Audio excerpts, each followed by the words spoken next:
My name is Jiang Yiqing. I was lying comfortably on the couch, stretching my legs, trying to read the newspaper. But my husband, Chu Jiu, wouldn't stop nagging as he cleaned the house. His handsome face didn't match his endless complaints. Then, my eyes caught a news article. The tea house had won an award. My heart pounded. I had seen this happen before, but not in real life, in my dreams. The same dream I had been having for the past 6 months. In the dream, my life started normal but quickly turned into a nightmare. First, my younger sister, Jiang Yijing, disappeared after leaving for work. Then, another sister, Jiang Yining, was killed by her husband just 3 months after marriage. As if that wasn't enough, when I finally took revenge and found Yijing's body, my fourth sister, Jiang Yan, was also harmed. She was so traumatized that she lost her mind. The tragedies didn't stop there. My father-in-law, Chu Yuanchao, was arrested due to a factory accident, though I didn't know the details. But I knew this was the beginning of my family's downfall. Then came the worst part. My husband, Chu Jiu, went to work in the coal mines and was buried in a collapse. His body was never found. I woke up from the memory of my dream, feeling suffocated. The fear of losing everything made my chest tighten. But reality was different. My husband was still here, grumbling but alive. My daughter, Tao Tao, was playing, making a mess as always. When she dug up the plants in the study, my husband ran to stop her, shouting in frustration. I couldn't help but smile. I hugged my daughter and inhaled her sweet baby scent. No, I wouldn't let the nightmare become real. My family would be safe. I would change everything. As Chu Jiu cooked lunch, balancing our daughter on one arm, I watched him and knew this was the life I wanted. So, to hell with that awful dream. I wouldn't let it happen. I was about to leave when my husband, Chu Jiu, got suspicious about the money I asked for. I told him it was for my younger sister, Jiang Yan. She had no money for food at school. He wasn't convinced at first, but he eventually gave me the money. I even asked him to add some snacks and drinks because I knew the school cafeteria would be closed by the time I got there. I rode my bike as fast as I could toward Yudong Middle School. According to my dream, this was the moment my sister made a terrible mistake. Starving and desperate, she would accept a boy's love confession just to get food. That boy, Lu Jitao, was nothing but trouble, hanging out with gangsters and skipping school. Because of him, Yen would later be tricked into something terrible.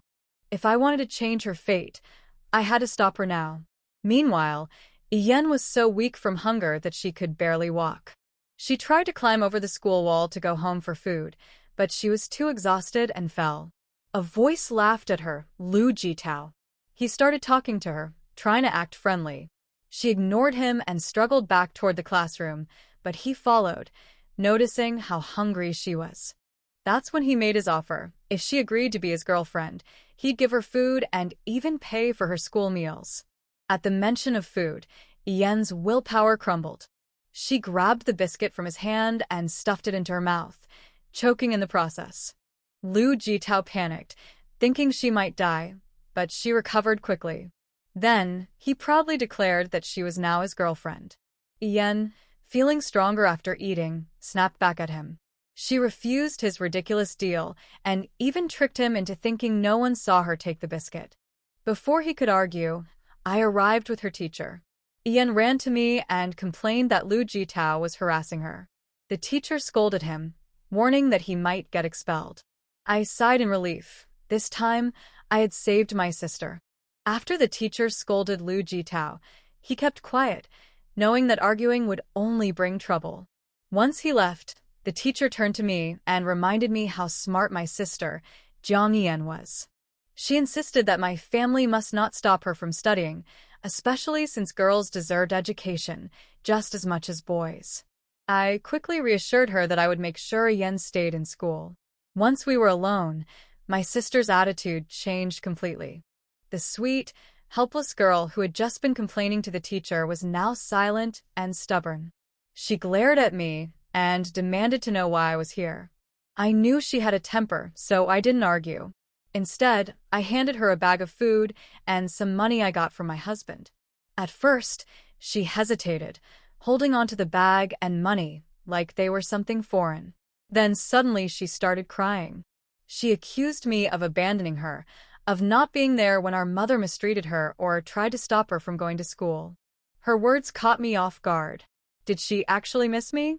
I let her cry and complain. When she was finally done, she cautiously leaned into me for a hug. I hesitated but hugged her back, feeling her small frame shake. After she calmed down, I teased her about ruining my new clothes. She immediately got annoyed, but I could see she was back to her usual self. I urged her to eat before heading to class. She eagerly opened the bag, her eyes lighting up at the snacks inside. As she ate, she declared that she would study hard and repay me and my husband one day. I laughed, telling her to focus on getting into a good high school first. Once she was full, I sent her back to class and headed toward our family home. It had been so long since I last visited, but as I reached the alley, I saw a group of neighbors gathered outside, whispering about my mother trying to arrange a rushed marriage for my second sister. When I arrived at my parents' house, I saw a group of neighborhood women gossiping at the door. The moment they noticed me, they suddenly acted like they had urgent things to do and scattered. I knocked loudly on the door, calling out to my parents. Inside, I could hear them pause in surprise. My mother, clearly nervous, hurried to open the door before I decided to break it down. As soon as I stepped in, I took charge. I casually sat in the chair and ordered my sisters around, one to get me some brown sugar water, the other to massage my shoulders. They obeyed without hesitation, despite my mother glaring at me. I enjoyed the moment, drinking the overly sweet sugar water while my youngest sister massaged me with just the right amount of pressure. But my mother wasn't pleased. She finally spoke, asking why I had come home out of nowhere. She even mocked me, suggesting that maybe my in-laws were sick of my laziness. I ignored her tone and got straight to the point. I was here because I heard she had arranged a terrible marriage for my second sister, and I wasn't going to allow it. My mother immediately got angry, demanding to know what right I had to interfere. I reminded her that as the eldest sister, I had a duty to look after my siblings. Then, I revealed what she had been hiding. She was pregnant and wanted to sell my sister into marriage to secure money for the new baby. My sisters were shocked, and my mother panicked, afraid someone outside might hear. She tried to defend herself, saying it would be a boy this time, someone to support the family in the future. But my younger sister argued back.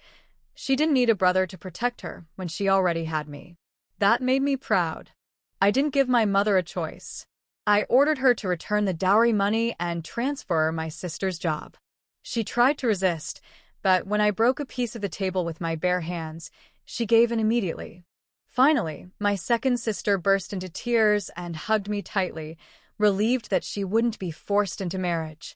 As my second sister, Jiang Yining, cried in my arms, I stood stiffly, unsure how to react. Why did my sisters always like to cry in my embrace? Maybe I just made them feel safe.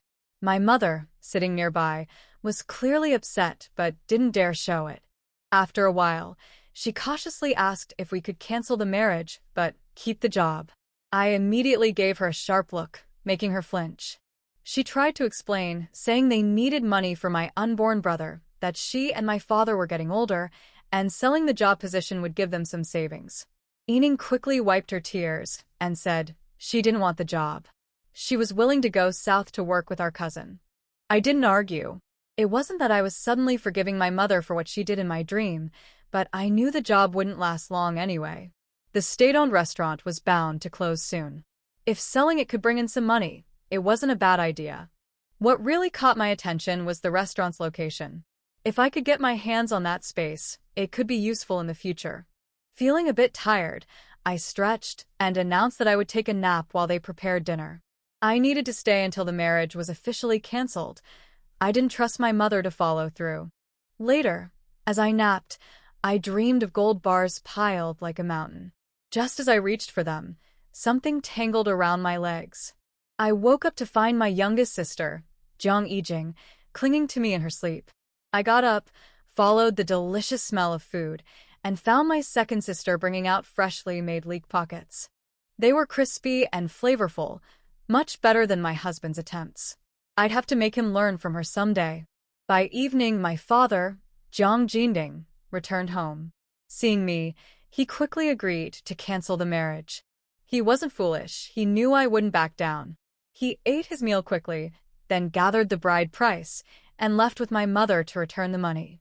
On the way, he tried to justify their decision, saying they thought the groom's family was rich and wouldn't mistreat my sister. I didn't bother arguing. What mattered was that the marriage was canceled. He then hesitantly asked what I planned for my sister's future. He suggested they stay in town instead of going south. I already had an idea. Instead of relying on factory jobs, why not take advantage of the growing business opportunities? If we dared to take a risk, we might just change our fate. As they were talking, the three of them walked to where the Wang family lived. Wang Haiping's father, Wang Guoqiang, was the head of the General Affairs section of the Huang'an County Trade Union, so their family lived in a 6-story building newly built by the county trade union. Turning into the corridor, Jiang Jinbing walked in front, climbing up the stairs. Sighing as he climbed, I heard that the toilets in the houses here are built inside the house, not to mention that you don't have to go to the toilet at night, and it's not exposed to wind or rain. It would be great if our family could move here to live. Jiang Jinbing said meaningfully. He knew that the Huang'an Machinery Factory also built a staff building, and the first person to be allocated a house must be the top leader in the factory. So Chu Yuanchao, as the deputy factory director, must have a share.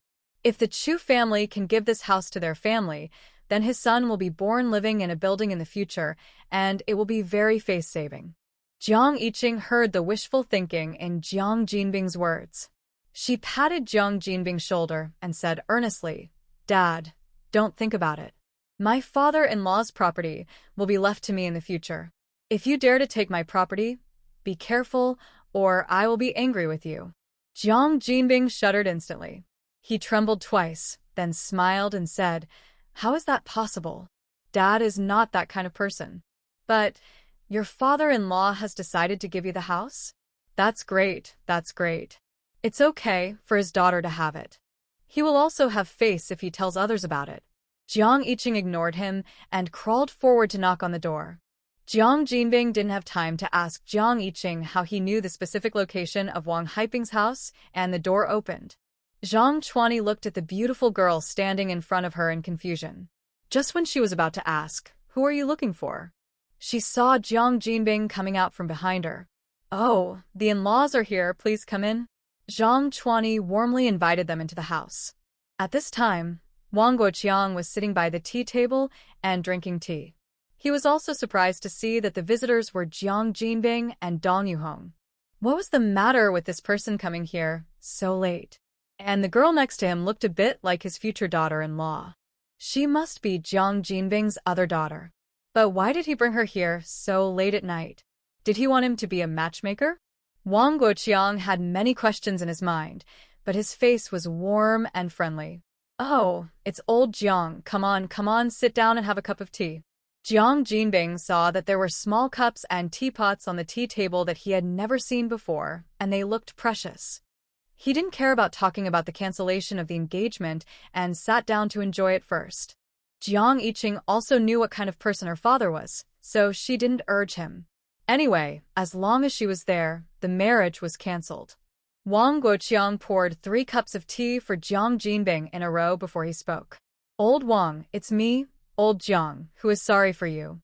Wang Guoqiang paused after hearing this, and suddenly had a bad premonition in his heart.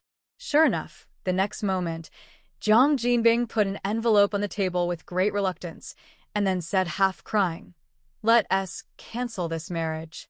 Wang Guoqiang couldn't help it for a moment, and threw the teacup in his hand on the tea table. The tea soaked the envelope, and the clanging sound scared Jiang Jinbing to stop crying.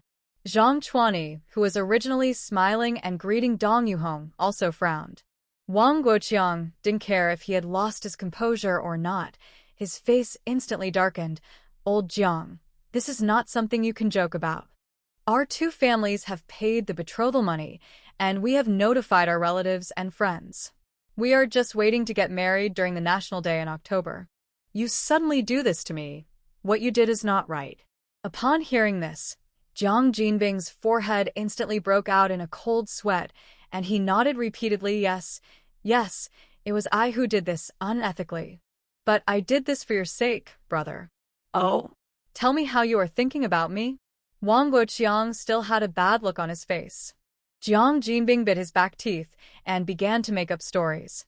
Brother, since you asked, I am not afraid of being laughed at by you, so I will tell you the truth. My brother has a tough life and is unlucky for my in-laws. If the marriage between our two families continues, I am afraid it will ruin the fortune of my brother's family. Jiang Jinbing looked at Wang Guoqiang with a look of resignation, sighing. He had already found out that those who had a little power believed in feudal superstition. Even when they were investigated strictly before, they secretly believed in it in their hearts. So after he said that, Wang Guoqiang would definitely not dare to marry him again. Jiang Yiqing almost laughed out loud after hearing what Jiang Jinbing said. It must be said that in some aspects, her father is simply a genius. Zhang Chuani was a little anxious when she heard that the marriage between the two families would ruin the family's fortune. She winked at Wang Guoqiang frequently, but Wang Guoqiang laughed. Just when Jiang Jinbing was a little confused about whether he believed what he said, Wang Guoqiang suddenly knocked over the cup on the coffee table. You are so cunning, Jiang Jinbing. You have played tricks on my Wang Guoqiang. If you are really unlucky with your in-laws, why can Chu Yuanchao sit in the position of deputy director of Huang'an County Machinery Factory for 2 years? I tell you, the marriage between our two families must go smoothly. Not everyone in his Wang family can marry. Long before he came to propose marriage, he had checked all the relationships of the Jiang family. If Jiang Jinbing didn't have Chu Yuanchao as his in-law, how could the daughter of a boiler in a bathhouse be the daughter-in-law of Wang Guoqiang? Jiang Jinbing didn't expect that Wang Guoqiang had already checked his background, and he didn't expect that Wang Guoqiang would react so much just to cancel the engagement. At this moment, under the gaze of Wang Guoqiang, his waist has unconsciously become much shorter. Just when Jiang Jinbing couldn't bear the pressure and said he would not cancel the engagement, Jiang Yiqing patted him on the shoulder, and Jiang Jinbing instantly stood up. His eldest daughter is here. What is he afraid of? Jiang Jinbing immediately said in a boastful tone, I've cancelled this marriage. Wang Guoqiang then turned his attention to Jiang Yiqing. After taking a closer look, he said amiably, I guess you are Zhiyu's wife. Your father-in-law, and I also have working dealings. So don't worry, Ningning will not suffer any grievances when she marries into our family. Did you also stand by her when your son went crazy and wanted to beat her? Jiang Yiqing said lightly. Wang Guoqiang's face changed drastically when he heard this. Jiang Yiqing said again, Uncle Wang, our China has been established for more than 30 years.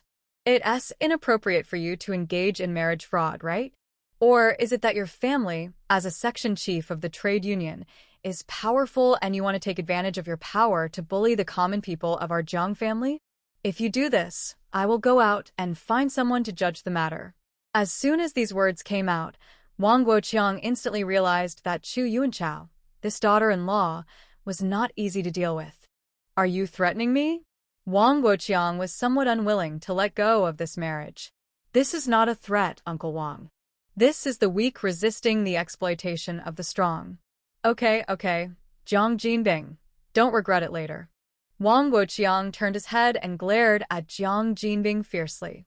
Jiang Jinbing stretched out his hand and grabbed Jiang Yiqing's arm tightly. After making sure that she was really by his side, he glared back fiercely. I will regret it if I can't cancel this marriage. I can't let my daughter enter your den of wolves. Get out, all of you get out. Wang Guoqiang picked up the cup and smashed it on Jiang Jinbing. Jiang Jinbing got up and wanted to run. Jiang Yiqing pushed him back with his backhand. Uncle Wang, you'd better call a witness to count the money in the envelope first, and then we can leave. It's better to call Director Qin. Don't push your luck. Wang Guoqiang gritted his teeth. Then how about I go and call everyone in the building? Jiang Yiqing blinked. Wang Guoqiang stared at her for a long time with a gloomy look. Seeing that there was no fear in her eyes, he ordered Zhang Chuani, "Go and call Qin Shaolin over." When Zhang Chuani ran to Qin Shaolin's house to find him, Qin Shaolin had already washed and lay down. But when he knew that it was Wang Guoqiang, wife Zhang Chuani, who came to find him, he immediately got up. There was no way, he was too curious. What happened that made Wang Guoqiang ask him to come over to testify? You know, he and Wang Guoqiang are at odds with each other in the guild, which is well known. With the purpose of watching the show, Qin Shaolin followed Zhang Chuani to Wang Guoqiang's house. As soon as he entered the door, he saw 3 strangers confronting Wang Guoqiang, and the atmosphere in the house was extremely tense. Wang Guoqiang saw Qin Shaolin coming so quickly. The second before, he was still warning Jiang Yiqing to only talk about the withdrawal of the engagement when he met Qin Shaolin and not to say anything else. The next second, he changed back to a warm look. Jiang Jinbing was amazed at the speed of his face change. "Oh, Director Qin is here. Please sit down quickly. I'm sorry to disturb your sweet dreams so late at night. It's Guoqiang's fault." Qin Shaolin couldn't stand Wang Guoqiang's beastly appearance, sweet words, and treacherous heart. So he said sarcastically, "That's not the case. I took off my pants and had to put them back on." Ahem. Wang Guoqiang looked a little embarrassed, and he quickly got down to business. "Director Qin, it's like this. Our family was originally going to marry the Jiang brothers. But now the 2 children have different personalities, so the marriage will be postponed for the time being. So you are invited to come here as a witness, and the Jiang family will return the 1,000 yuan betrothal gift in full, and our marriage will be invalid." Qin Shaolin looked at Jiang Yiqing after hearing this, thinking that this girl must have been deceived by Wang Guoqiang, the old scoundrel. So he asked, "Are you sure you are here to return the betrothal gifts and cancel the engagement? You were not forced or anything, were you?" No. Jiang Jinbing hurriedly replied with a smile, and Jiang Yiqing nodded. Qin Shaolin didn't say anything more when he saw this. He was happy to make the decision for others, but if they didn't need it, he couldn't interfere. He carefully counted the money in the envelope several times and confirmed that it was a solid 1,000 yuan, and then returned it to Wang Guoqiang. So far, the marriage between Jiang Yining and Wang Haiping has come to an end. As soon as the Jiang family left, Qin Shaolin followed them, and Wang Guoqiang hurried to see them off. He stood at the door for a long time and didn't go back, as if he wanted to see him go home with his own eyes, which made Qin Shaolin suspicious. Could it be that there was something else hidden in this marriage cancellation incident? So he rolled his eyes and turned back to go downstairs. Wang Guoqiang saw this and asked hurriedly, "Where are you going, Director Qin, so late at night?" "Alas, my sweet dream was disturbed, and I can't fall asleep for a while. I'm going downstairs to enjoy the cool air. Then I'll go with you. My son just broke off the engagement, and I'm feeling bad too," Wang Guoqiang said hurriedly. Qin Shaolin pushed him back into the house. "Old Wang, this shows that you don't love your wife. The person who feels the most uncomfortable right now is your wife. Go back and accompany your wife." After saying that, she thoughtfully helped Wang Guoqiang close the door. Then he ran downstairs. When Wang Guoqiang reacted and ran to the window to look down, Qin Shaolin had already run away without a trace. Wang Guoqiang was so angry that he cursed, "This Qin Shaolin is really a dog trying to catch a rat, meddling in other people's business."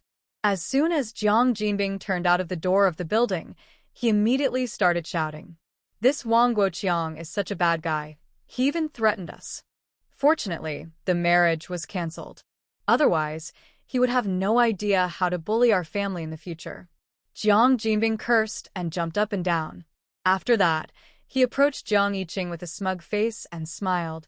"Ching, Dad knew you were right. So Dad listened to you without saying a word and came to cancel the engagement. Otherwise, our family would be bullied to death in the future." Jiang Yiqing took the opportunity to brainwash him after hearing this. "So you should ask me for advice on our family affairs in the future." Yes, Dad will listen to you on all the major matters in our family." He made all the decisions on small matters himself. Jiang Jinbing started to play tricks on Jiang Yiqing. Jiang Yiqing saw through him clearly and said with a smile, In that case, Dad, please give me my little sister's living expenses, a total of 20. How much? Why do you want so much? Jiang Jinbing was alert when he heard this, and he quickly covered his pocket. Jiang Yiqing sneered at his little actions. If she really wanted to grab something, would his fragile body be able to bear it? Jiang Jinbing obviously understood it, and after hesitating for a while, he still took the money out of his trouser pocket obediently and counted 20 to Jiang Yiqing. After counting, he questioned again, "No. Why did you pay for Yanyan's living expenses?" Jiang Yiqing sneered, "Didn't you and my mother deliberately not give her living expenses and force her to drop out of school and come back? So I gave her 2 months' living expenses at once." Jiang Jinbing remembered that there was such a thing.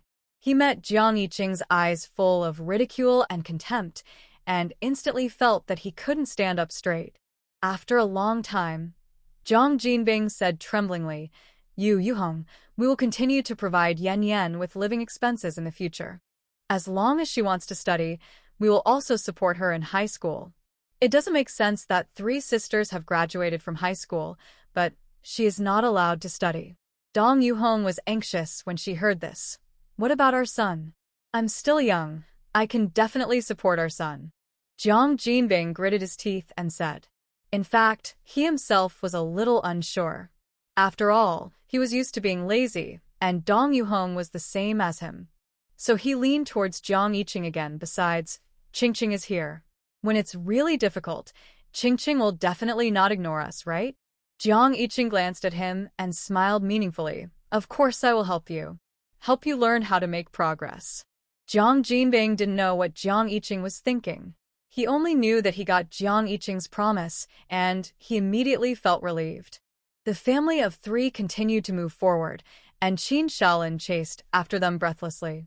They clearly walked out of the door one after the other, so why did this family walk so fast? After finally seeing 3 dark figures, Qin Shaolin immediately shouted at the top of his voice, Hey, in front, is that the family that just broke off the engagement with the Wang family? Jiang Yiqing and the other 2 stopped and looked back when they heard the voice. Qin Shaolin gritted his teeth and chased after them. Oh my god, why are you leaving so fast? Jiang Yiqing hurriedly stepped back upon hearing this. Leader Qin, do you have something to talk to us about? You must feel that we have been bullied, so you are here to express your condolences.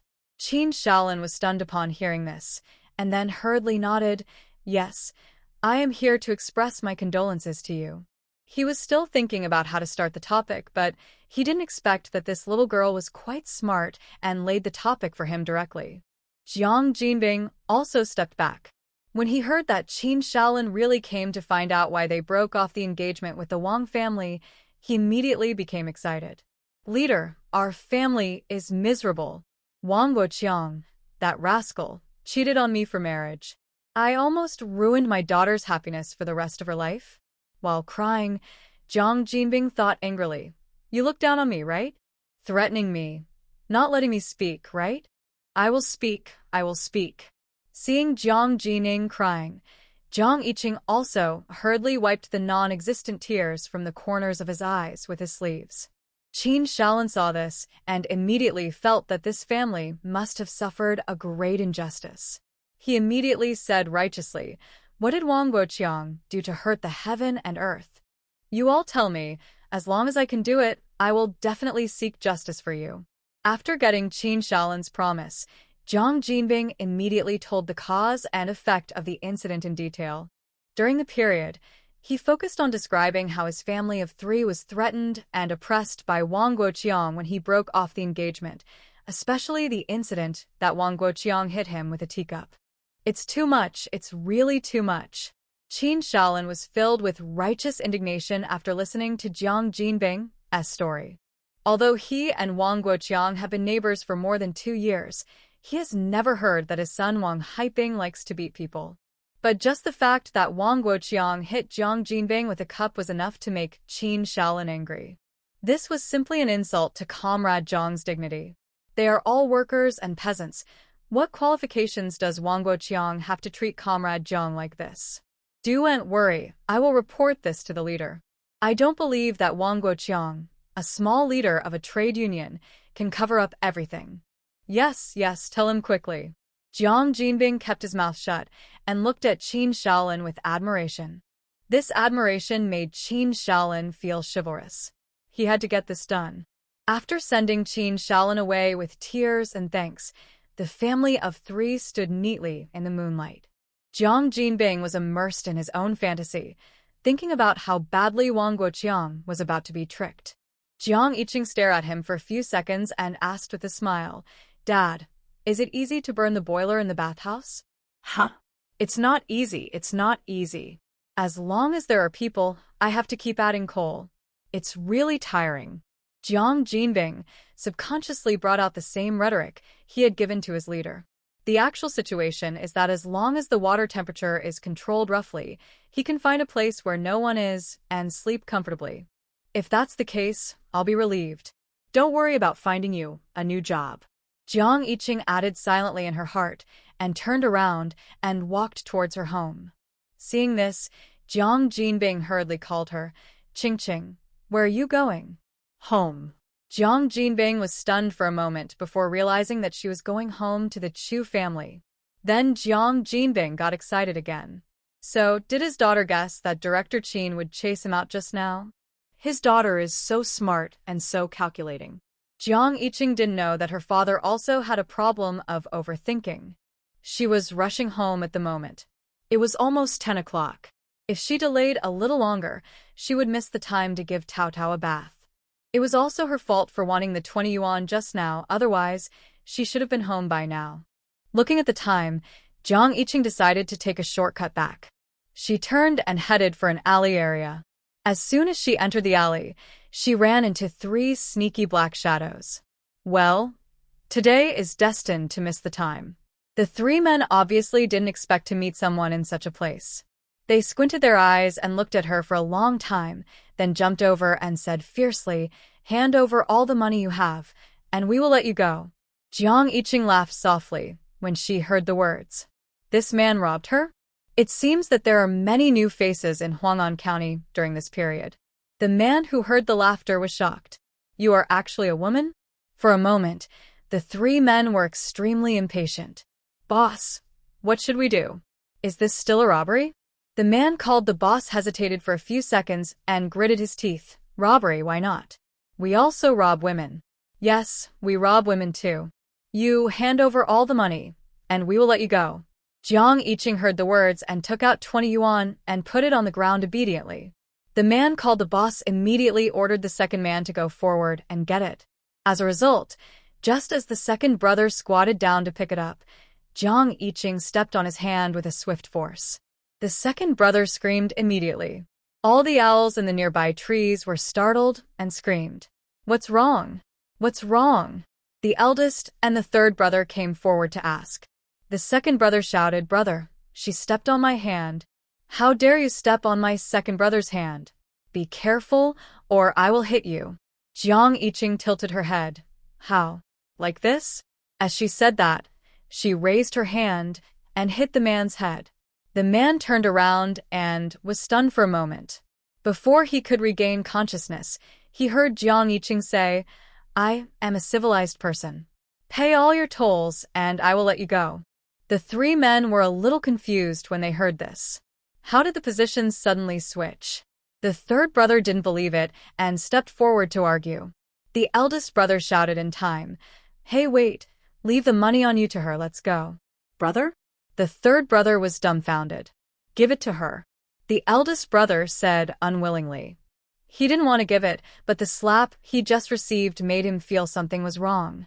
He was a man weighing 130 or 140 kilograms, and he was slapped by a woman? This was wrong. Don't do things that are wrong. Jiang Yiqing swept all the money to his feet and asked, "Are there any more?" "No, no more." The third child said, honestly. "Okay, get out of here." She searched them without hesitation. The three of them immediately ran out of the alley. After they were far away, Jiang Yiqing bent down to pick up the money on the ground. With the help of the moonlight, he roughly counted it 56.32 yuan. Well, not bad. Not only did he not lose money today, he also made a lot. Jiang Yiqing walked home in a happy mood. As expected, as soon as he entered the door, he met Chu Ziyu's half-grieved and half-angry eyes. "Why did you come back at this time?" Jiang Yiqing smiled and pulled his hand to walk into the house. "I'm going to make money." "Is Tao Tao asleep?" Mom came over to give her a bath in the evening. She made a fuss for a while and just fell asleep. Chu Ziyu obediently let Jiang Yiqing lead him. Jiang Yiqing nodded and handed over the 56.32 yuan she earned today to Chu Ziyu intact. As for the 20 yuan from before, she put it in another pocket. She had to keep some money for emergencies when she was away from home. Chu Ziyu took the money from Jiang Yiqing very naturally, and after counting it, she took out an iron box from under the bed and put it in. There was a lot of money scattered in the iron box, some of which were red envelopes given to the couple by Chu Yuanchao and Li Jinfeng when they got married, and some were the side income brought back by Jiang Yiqing from outside. Chu Ziyu had long turned a blind eye to Jiang Yiqing's behavior of bringing money back from outside. At first, he was worried about the source of the money, afraid that Jiang Yiqing would get into trouble. Later, he learned that the money was given by people who took the initiative to provoke her, so he stopped caring. Anyway, he knew that Jiang Yiqing was strong enough to knock down 5 strong men at the same time. After handing the money over to Chu Ziyu, Jiang Yiqing felt even better.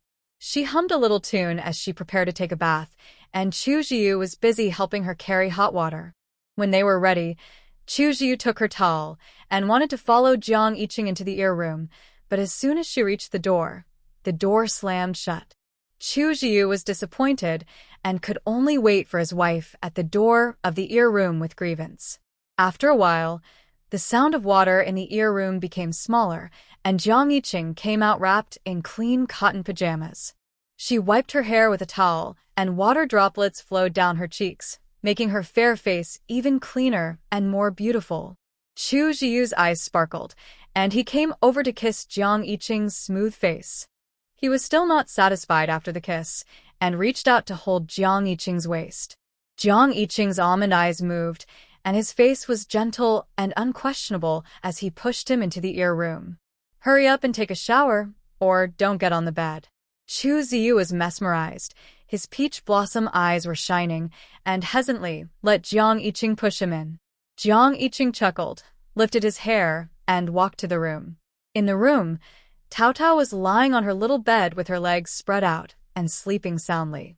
The soft little body tilted into a bow that was fully drawn backwards, and Jiang Yiqing couldn't help but reach out to poke her exposed belly. Tao Tao frowned and tried to hide to the side. Her little mouth twitched with anger, but she was reluctant to open her eyes. She looked so cute and funny. Jiang Yiqing became more and more interested in seeing this and pinched Tao Tao's little nose, determined to wake her up from her sleep. It just proved the saying that when there is no danger, Jiang Yiqing is the biggest danger around Chu Tao Tao. Chu Ziyu, who came back from a hasty bath, happened to see this scene of motherly love. He rushed forward in a hurry and hugged his wife, who was making trouble to the side. It was not easy to coax the kid to sleep. He couldn't wake him up at this critical moment. Chu Ziyu rubbed the back of Jiang Yiqing's neck, with a little pity in his tone. "Wife, it's time to go to bed." In the family compound of the machinery factory, Li Jinfeng supported her old waist and slowly lay down on the bed. "Oh, it's not good to be old at this age. I can't even hold little Tao Tao." Chu Yuanchao, who was lying on the other side reading a newspaper, put down the newspaper after hearing this, and came over to massage his old wife's waist. You just can't stay idle. I finally got off work early. Why don't you go home and rest? You have to go to the young couple to suffer." Speaking of her youngest son's family, Li Jinfeng's face was full of worry. Which family is good? The man stays at home to take care of the kids, and the woman goes out to work. She doesn't think it's bad for men to be in charge of the home and women to be in charge of the outside world. After all, women can now hold up half the sky, and she must keep up with the trend and respond to the call. But when it comes to her lively young son and daughter-in-law, it always feels like children playing house. Li Jinfeng is always worried that this unreliable young couple will take her precious granddaughter to die one day. She sat on the edge of the bed and sighed, wondering if she should bring Tao Tao to live here and send her son out to work. Anyway, she will retire in a few months, so she might as well give up the salary of these months and come back early to help the young couple. The more she thought about it, the better this idea seemed to her, and Li Jinfeng hurriedly told Chu Yuanchao her idea. Chu Yuanchao patted her shoulder upon hearing this, with a helpless tone. You just love to worry. Xiaoyu and Yiqing have their own pace of life. How they come is their business. You rashly intervene and don't do bad things with good intentions. Li Jinfeng frowned, but it's not a good thing for Xiaoyu to stay at home all the time. He's always nagging at home. What if Yiqing can't stand him and divorces him? Thinking of his youngest son's foul mouth, Chu Yuanchao was silent for a while. After thinking for a while, he said in a deep voice, "Take some time to test Yiqing's attitude first. If Yiqing agrees to let you go, it won't be too late for you to retire early." After Chu Yuanchao's affirmative words, Li Jinfeng finally had some idea in her heart. She lay down and began to think about how to test this attitude. Chu Yuanchao half leaned on the pillow for a while and then muttered to himself, "Yiqing is a child with a plan in mind.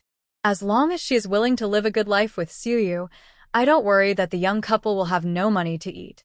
But Xiaoyu's personality is really a headache. I really regretted giving him a girl's name when I gave birth to him." Li Jinfeng didn't reply when she heard this.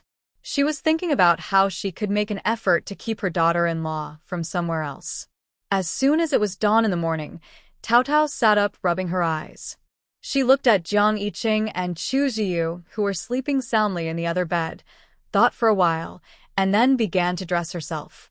The little guy lay in her little bed for a long time and finally put on her pants crookedly.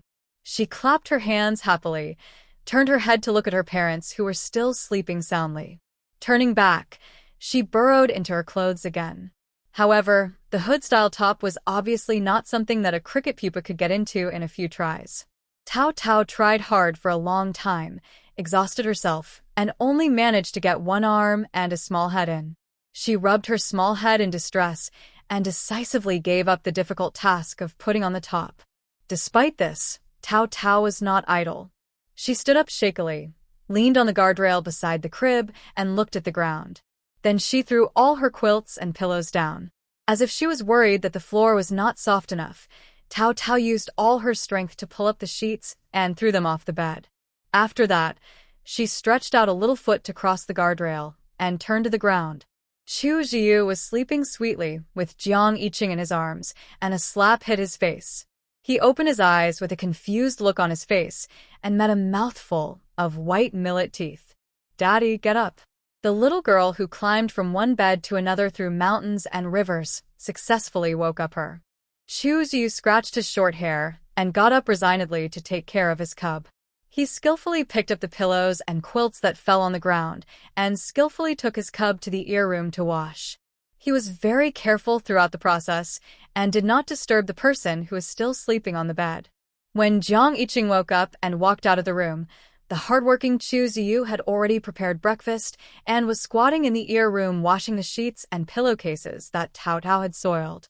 Hearing the noise of her coming out, the two children, one big and one small, looked over at the same time. "The dishes are on the table and the porridge is warm in the pot. Hurry up and wash your face and eat." Chu Ziyu checked the time and urged. Tao Tao ran to Jiang Yiqing with a small bottle in his hand. "Mommy, hold me." Jiang Yiqing picked up the little cub with one hand and took a sip. After answering Chu Ziyu casually, she sat down by the phone. "Hello, is this the Mauerling Brigade? I am the granddaughter of Wu Yuegui, the eldest daughter of Jiang Jinbing. Can you help me call my grandma?" When the person on the phone heard this, he picked up the loudspeaker next to him and shouted without saying a word. "Wu Yuegui, your granddaughter is looking for you. Come to the brigade quickly. Wu Yuegui, come to the brigade quickly." The old lady who heard the horn dropped the winnowing basket in her hand, locked the door, and hurried to the brigade. The Jiang family members who were working in the fields all raised their heads when they heard the voice. "Hey, is this the daughter of Jinbing's family?" The nosy Zhu Nyang immediately came over and asked with ill intentions. You said that Jinbing is really something. He eats and drinks well in the city, but he doesn't know to take his mother who works in the fields to enjoy a good life. Zhang Tsueyun, the hot-tempered second daughter-in-law of the Jiang family, immediately spitted at her when she heard the words, "What's it to you? It's no good for you to meddle in other people's business." Although Zhang Tsueyun was also dissatisfied with Jiang Jinbing's not caring about his parents' affairs, not everyone in the Jiang family could say anything. Hey, why are you scolding me? Zhu Yang was furious. If you keep talking, I will not only scold you, but also beat you up. Zhang Tsueyun threw away the in her hand, rolled up her sleeves, and prepared to fight. Several half-grown boys from the Jiang family also threw down their hammers and surrounded them aggressively. Zhu Yang saw that the other party was outnumbered and her husband had long been hiding, so she was immediately exhausted. I just said a few more words. Why did you fight? Wang Yi, the eldest daughter-in-law of the Jiang family, saw that Zhu Yang was frightened, so she stood up to dissuade her. Okay, Tsueyun, there is no need for us to fight over trivial matters. After that, she said to Zhu Yang's sister-in-law, you also know that my Tsueyun is a person who doesn't take to teasing. If you really make her angry one day, I can't stop her. Yes, it's my fault. Zhu Yang immediately admitted her mistake with a smug face. Zhang Tsueyun snorted coldly and forgave her for the time being. Seeing that the fight was not going to happen, the Jiang family boys all showed disappointment in their eyes. Just when they were thinking about whether to find an excuse to beat up Zhu's son Zhang Yaozu to vent their anger. From a distance, they saw their grandmother coming over with a happy face. Old lady, Qinger asked me to stay at the third son's house for a few days. How to arrange the family affairs is up to you. I'm going back to pack my luggage. After saying that, the old lady didn't care about the reactions of the people present and hurried home. Jiang Jinbu and Wang Yi looked at each other and hurried to follow. Father Jiang looked at his wife eagerly and left without a glance. He stood up and coughed and said, "Second son, you take care of it.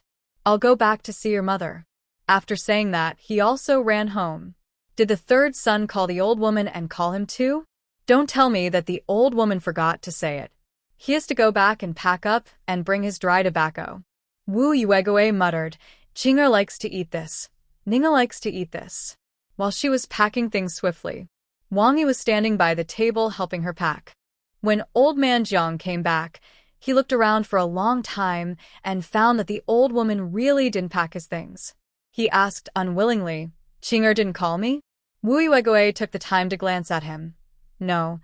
Qinger said she would call you next time. Old man Jiang's face turned as black as coal when he heard that. He took his pipe and squatted in the corner, puffing on it. After a while, seeing that the old woman didn't care about him, she put her hands behind her back and walked out the door.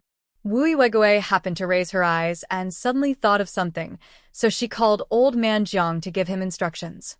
Old man, take some cornmeal to the granary of the brigade and bring back 2 kittens.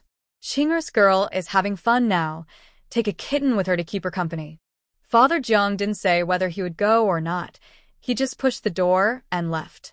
Wu Yuegoe muttered softly, what is this old man doing again? She thought to herself that it wouldn't be too late to ask the eldest brother to drive the ox cart to the granary to pick up the kittens after everything was packed. Wu Yuegoe packed her things first. After everything was packed and placed at the door, Jiang Jinbu happened to drive the ox cart to the door of the house. While loading the luggage onto the ox cart, Wang Yi finally asked the question she had always wanted to ask.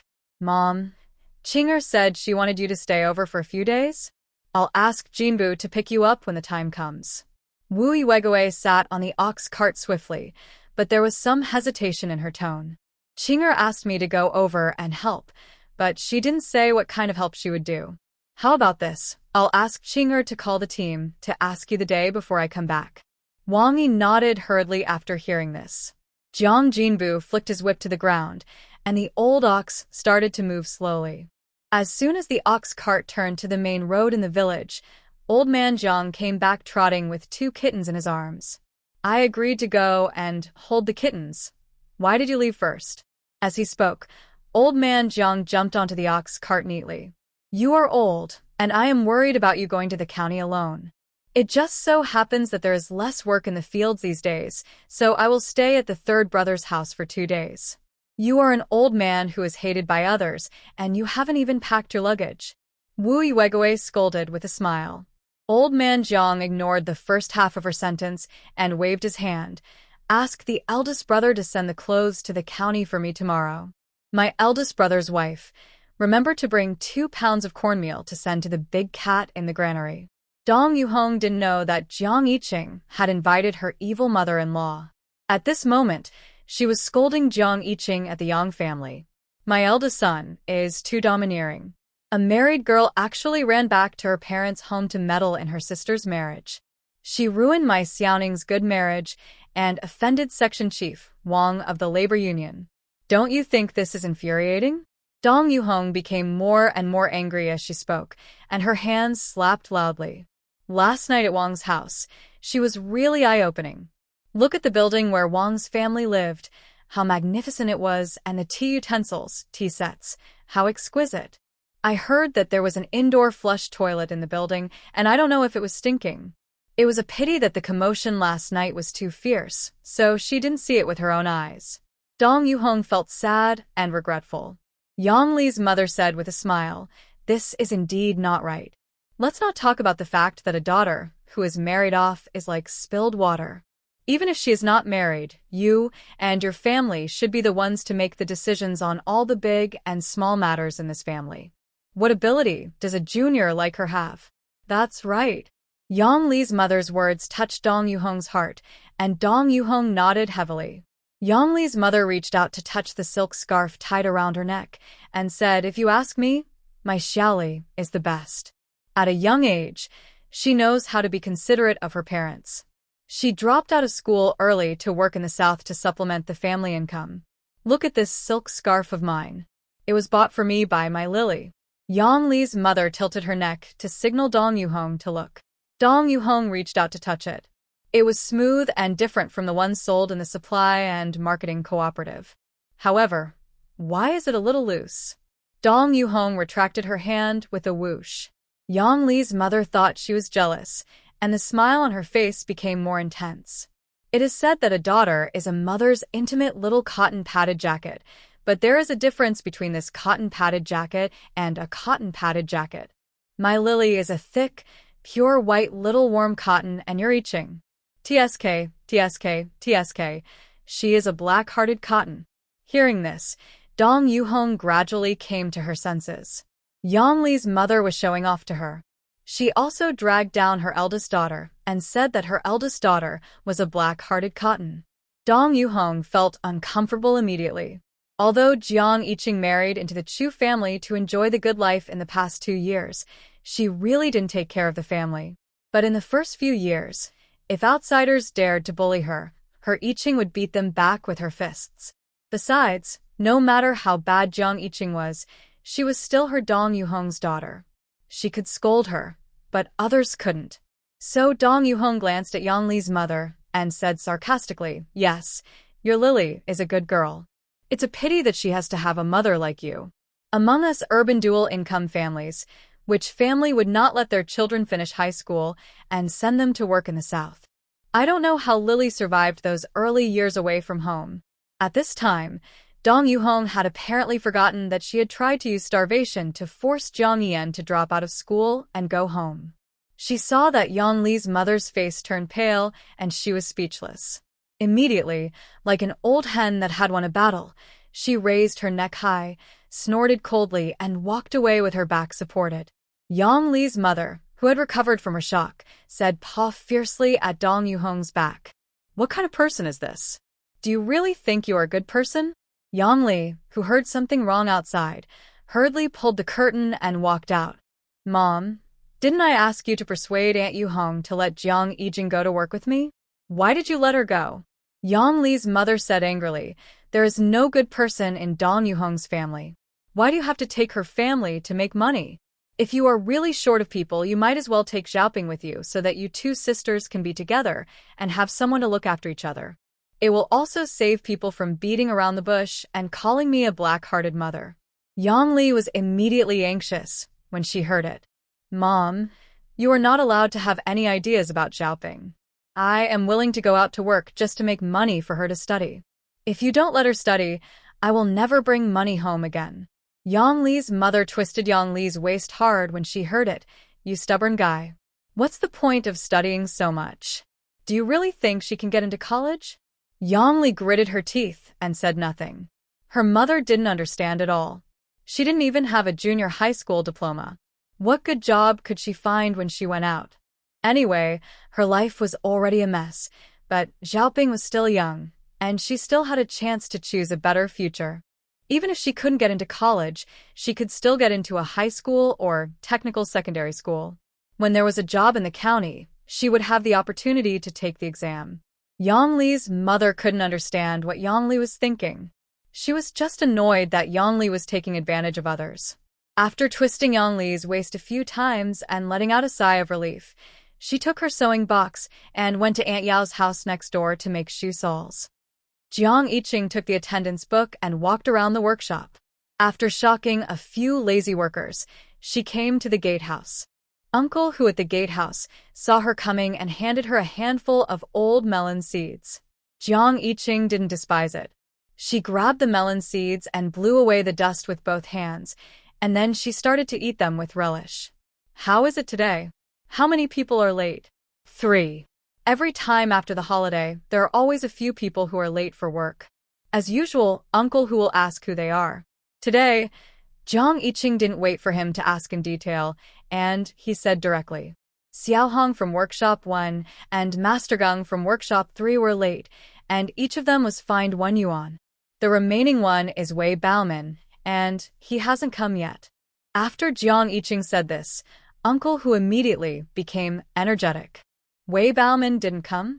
He didn't ask for leave or sign to go out. No. Oh. It seems that you are going to catch a typical example today. Uncle Hu laughed with gloating. This Wei Baoman is the director of the political department of the factory, and he is Jiang Yiqing's immediate superior, so Jiang Yiqing will be in trouble today. Jiang Yiqing didn't answer, and the melon seeds in his hand were crackling. After cracking one handful, he cracked another handful and saw Wei Baoman riding a bicycle towards the factory. Jiang Yiqing dusted off her hands and walked outside. Director Wei, you're here? As soon as Wei Baoman's car stopped, Jiang Yiqing greeted him with a mouthful of white teeth. She warmly took the briefcase from Wei Baoman's hand and helped him push the bicycle into the shed and park it. Then she took out the attendance sheet and pen and stood up with a smile. Director, have you asked for leave today? No. Wei Baoman looked at Jiang Yiqing's smiling face, and the corners of his mouth twitched slightly. Jiang Yiqing nodded and asked again, Then did you sign out? No. Jiang Yiqing immediately spread his hands and looked embarrassed. Then your coming at this time is considered absent from work. According to the regulations, I have to fine you 5 yuan. Wei Baoman suddenly felt a knot in his stomach. He was already upset because his 2 daughters had a fight and were hospitalized, and now he had to deal with Jiang Yiqing, who was so ruthless. The rage in his heart was about to overflow from his body. But in order to maintain a warm image, he had to smile and say, You deserve to be punished. You deserve to be punished. Xiao Jiang, you're a good comrade who works hard. Of course, Jiang Yiqing agreed, and she wrote the ticket and handed it to Wei Baoman. Wei Baoman took a deep breath, stared at Jiang Yiqing for several times, and after making sure that there was no embarrassment or fear on her face, he took the ticket and left angrily. As soon as he left, Uncle Hu dared to come out and talk to Jiang Yiqing. Are you really punished? Wei Baoman is a kind-faced but cruel man. Aren't you afraid that he will do something to you secretly? Yes, so based on our friendship, you have to help me. Jiang Yiqing skillfully took out all the melon seeds from Uncle Hu's pocket. Uncle Hu didn't care about protecting his last few melon seeds and hurriedly refused. I'm just a janitor. How can I help you? Go talk to your father-in-law Chu Yuanchao. Jiang Yiqing held Uncle Hu and said, You don't have to take the lead. Just help me keep an eye on Director Wei's whereabouts and catch him.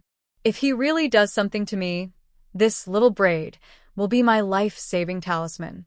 Jiang Yiqing's expression was serious and sincere, as if Uncle Hu was her life-saving straw. For the sake of his friend, Uncle, who gritted his teeth and agreed. Okay, remember to treat me to a meal some other day. Of course, of course. Jiang Yiqing agreed readily.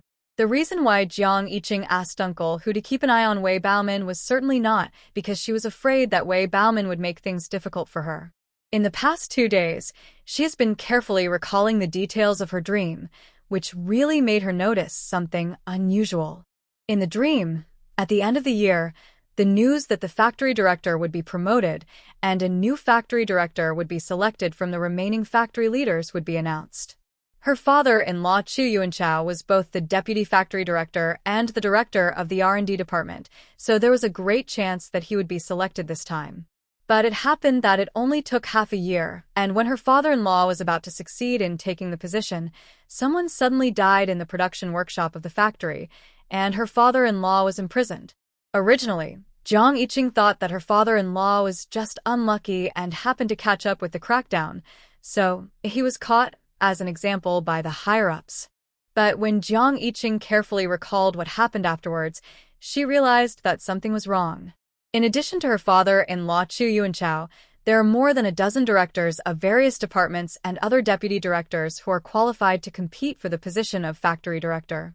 There are some who are outstanding in ability and have a lot of experience, but it was Wei Baoman who succeeded in the end. In terms of seniority, Wei Baoman is not even ranked among the directors and deputy directors. In terms of talent and contribution, he is a director of the political department and only manages logistics on a daily basis. With such a background, how can he beat other people in the factory and come out on top? Jiang Yiqing felt that there must be something wrong. She was determined to dig into Wei Baoman's background. Jiang Yiqing wandered around the factory and finally waited until the end of work. She rode her bicycle to the Jiang family. As soon as she entered the yard, she heard the meowing of kittens. The sisters Jiang Yining and Jiang Yijing were squatting under the eaves playing with kittens. One of them was a black back, white paws, and a cow-colored kitten with a splayed face. It came to Jiang Yiqing with its head tilted and meowed at her fiercely. Jiang Yiqing raised her eyebrows and picked up the provocative little thing. "Sister, our grandparents are here." Jiang Yining greeted her gently. After canceling the marriage with the Wang family, she instantly became cheerful. Her face was soft and she had 2 dimples on her face. She looked very beautiful when she smiled. Jiang Yiqing couldn't help pinching her face and only put the kitten down and went into the house after making her shy. When Wu Yuegui saw Jiang Yiqing coming, the wrinkles on her face suddenly overlapped with a smile. "Qing'er is back. Come over and let Grandma see you." Wu Yuegui pulled Jiang Yiqing to look at her, and Jiang Yiqing turned around in a circle to match her movements. Jiang Yiqing was the first girl born in the family, and Wu Yuegui cherished her very much. At first, she moved to Jiang Jinbing's house to take care of Dong Yuhong for 3 months before leaving. Later, Dong Yuhong gave birth to Jiang Yining and Jiang Yijing one after another.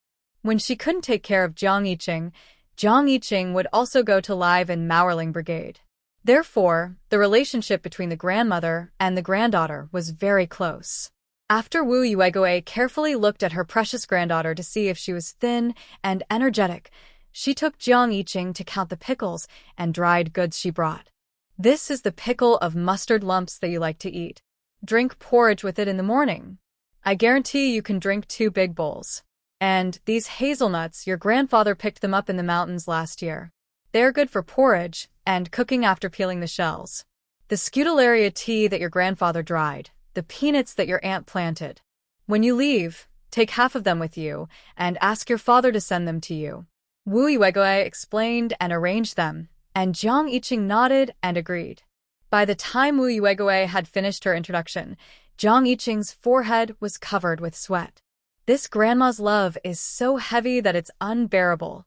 Old man Jiang, who had been waiting behind the 2 of them, came forward immediately when he saw the old woman finally stop talking. "Qing, I caught the kittens in the yard for you. When you leave, pick one you like and take it away. It will be a good companion for little Tao Dao." "Okay, Grandpa." Jiang Yiqing agreed quickly. Wu Yuegui glanced at the obscene and flattering old man, tacitly approving his behavior of taking all the credit for himself. Dong Yuhong, who was full of resentment, finally got the chance to speak. She asked hesitantly, Mom, it's getting late now. What do you want to eat in the evening? I can take Xiaoning and Jingjing to the farmer's market to buy vegetables. Hearing Dong Yuhong's words, Wu Yuegui restrained the smile on her face. What vegetables do you want to buy? The basket I brought contains beans and green vegetables that I just picked this morning. You can pick some potatoes and stew them with vermicelli. It will be enough for us to eat. Dong Yuhong nodded repeatedly. Wu Yuegui didn't want to see her at all, and waved her hand to tell her to go away. Then she took Jiang Yiqing's hand and sighed. Qing'er, it's a pity that you sisters are so well behaved, but you have to deal with such an unreliable pair of parents. Listen to your grandma, and take good care of your 3 sisters. As for the one in her belly, since they want to have it, let them raise it themselves. Yes, yes. Jiang Yiqing nodded obediently. Originally, even if her grandma didn't say anything, Jiang Yiqing didn't intend to care. She was not a good person. If it weren't for the boy in the dream who called her sister obediently, Dong Yuhong would have cried her hair white because of the accident of her sisters. Jiang Yiqing brought the people from the street office to his home early in the morning and personally forced Dong Yuhong to have an abortion. The more Wu Yuegui looked at Jiang Yiqing, the more tenderness in her eyes became. She wanted to say something else, but before she could open her mouth, she heard Jiang Jinbing's voice coming from the yard. Jingjing, where did this kitten come from? Can such a small kitten catch mice? Let me tell you, we don't raise kittens that eat white rice. As he spoke, Jiang Jinbing pushed the door and entered the house, only to meet the disgusted eyes of his parents. Why are you here, Dad and Mom? Jiang Jinbing was surprised. Why? We can't come to your house? Wu Yuegui asked with a squint. When Jiang Jinbing heard this tone, he immediately broke into a sweat. He hurriedly smiled and said, How can that be? You are my parents who gave birth to me and raised me. My home is your home. You can come and go as you please. You're so talkative. The old lady obviously didn't buy Jiang Jinbing's smooth talk.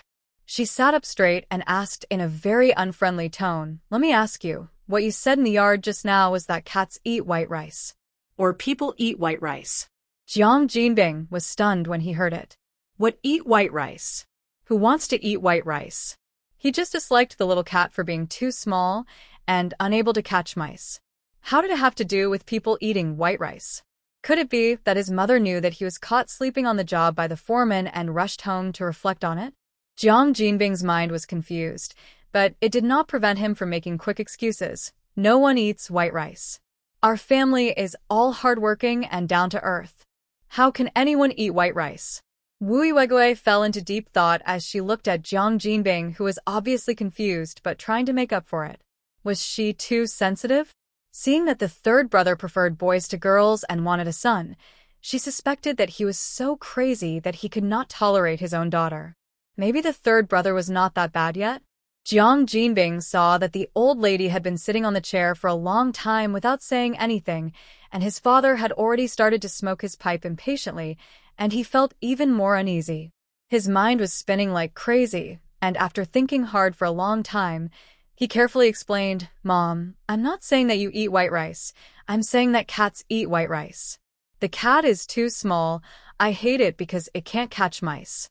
Get lost. This stupid son became more and more unreliable. Father Jiang even threw his pipe at him directly. Jiang Jinbing dodged his father's attack nimbly and went around to the other side of the old lady with a flattering smile. Dad, don't hit me, in front of the children. Humph, you are a sly bear. You are so unbearable.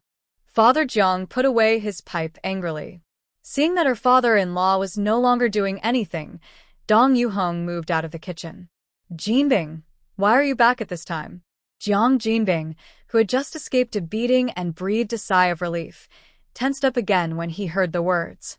Well, Our leader said that I did a good job, so he allowed me to go home and rest for a few days. This silly wife is really talking about things that are out of the question. She is afraid that my father will not beat me to death.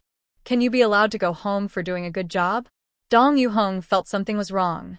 Father Jiang's pipe had once again hit Jiang Jining. You rascal, tell me the truth. Did you skip work today? Father Jiang knew that Jiang Jinbing was lying when he saw his confused look. Jiang Jinbing cried out, but he was stubborn.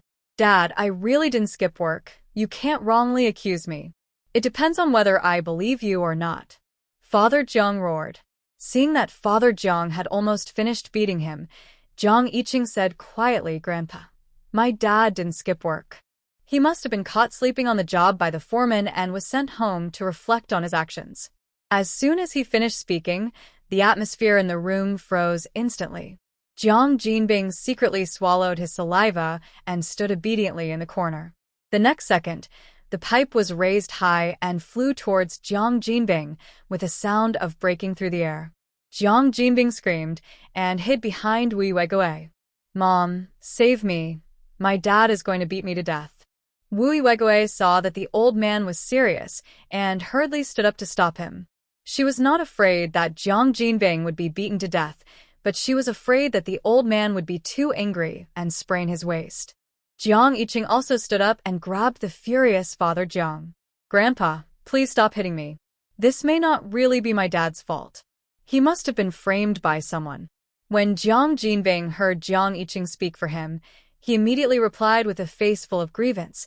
Yes, Dad, the foreman, old man Zhao, deliberately made things difficult for me today. I have been sleeping in the boiler room for more than 10 years. He knows it. Why did he insist on holding on to me today? He must have deliberately made things difficult for me. Old man Jiang ignored the noisy Jiang Jinbing and looked at Jiang Yiqing. Girl, tell Grandpa what's going on. Jiang Yiqing heard the words and said seriously, I suspect that Wang Guoqiang, the head of the trade union, was offended by the cancellation of the engagement. He asked the foreman Zhao of the bathhouse to deliberately make things difficult for my dad. Offended the head of the trade union? This is a big deal. If things go wrong, he will lose his job. Old man Zhang's face became heavy, and Wu Weigui was also worried. Dong Yuhong complained immediately, I told you that this marriage cannot be annulled, but you refused to listen. Now it's bad enough. The child will be born soon, and the whole family will lose their jobs and have to starve. Hearing Dong Yuhong's complaints, Jiang Yining's whole face turned pale in an instant, and her eyes were filled with guilt and panic. Only Jiang Jinbing jumped up, so that's how it is. This Wang Guoqiang is a rascal. I'm going to the union to make trouble for him. Wu Weigui slapped Jiang Jinbing on the head. All right, what are you making a fuss about? You're afraid that you won't lose your job fast enough. Then what do you say we should do now? Dong Yuhong asked boldly. Wu Weigui looked at Father Jiang. Father Jiang pondered for a moment and asked in a deep voice, Did the foreman ask you to come back and rest for a few days? He didn't say anything specific, just let me go home and reflect on myself. Then wait. If you really lose your job, then you can go south to work. Can a living person be suffocated to death by? Father Jiang said helplessly. He is an old farmer who has been farming for a lifetime, and he really has no way to face such a behemoth as the trade union. Seeing that the atmosphere at home was almost suppressed, Jiang Yiqing rubbed his nose and spoke at the right time. In fact, the situation is not that serious. There is a way to prevent my dad from going south to work. Everyone's eyes instantly shifted to Jiang Yiqing. What way? Jiang Yiqing successfully led the topic of how to keep a job to how to avoid going south to work. She grinned and introduced the topic by giving an example. I heard that there is a egg Zhao at the train station recently. This old Zhao goes to the countryside to collect eggs every day. At night, he cooks the eggs he collected during the day and marinates them overnight with his special secret ingredients. The next morning, he moves them to the train station to sell them. Then how much can he sell them for? Father Jiang asked hurriedly. He knew that the policy had been relaxed in the past 2 years, and there were many individual business owners who pushed carts to the Maurling Brigade to sell things. Jiang Yiqing smiled, with temptation in his tone. No one knows how much he sold them for. However, that old Zhao carries a pot of eggs to the train station at 5 o'clock every morning to sell, and goes home when the sun shines on people's faces. He pushes a brand new bicycle home every 2 months. Wu Weigui took a breath of cold air. Is this small business so profitable? Yes. Jiang Yiqing nodded heavily. So you mean to ask your father to sell eggs like old Zhao? But no one in our family knows how to make pickled eggs, let alone any secret recipe for pickled eggs. We don't sell eggs. Jiang Yiqing shook his head like a rattle. We sell meat and vegetable patties. My mother has a secret recipe for making braised pork. The whole family instantly shifted their attention to Dong Yuhong. Dong Yuhong saw the surprised look in her mother-in-law's eyes, and she actually felt a little shy. Well, there is no secret recipe, just some waste oil and waste materials. But the braised pork is the specialty of Chef Li of the state-owned restaurant. Dong Yuhong was a little proud when she said this. Since it is a specialty, how did he teach you? Wu Yuegui was very curious. Mom, because I am his kitchen helper. I am responsible for the dishes he cooks every day, from washing to cutting vegetables, and I add seasoning when it is gone. I have been doing that job for more than 10 years. I am so familiar with it that I remember clearly how much salt he can pinch with one finger and how many days it takes to finish a bag. So let alone the braised pork, even the sauces and stews he tinkers with, I can tell you how he makes them and how much of what he puts in them. As soon as these words came out, Jiang Yiqing's eyes lit up instantly. Can you make sweet bean paste? Jiang Yiqing asked happily. She had only seen Dong Yuhong make braised pork in her dream, so she thought she had only learned how to make braised pork secretly, but she didn't expect that she was so well known.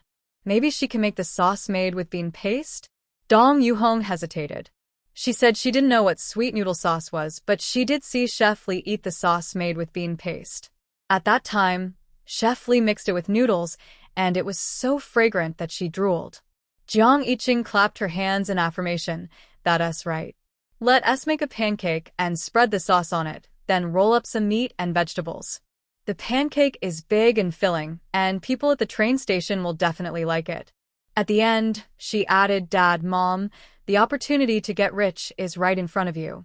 It's up to you to decide whether you want to try it or not.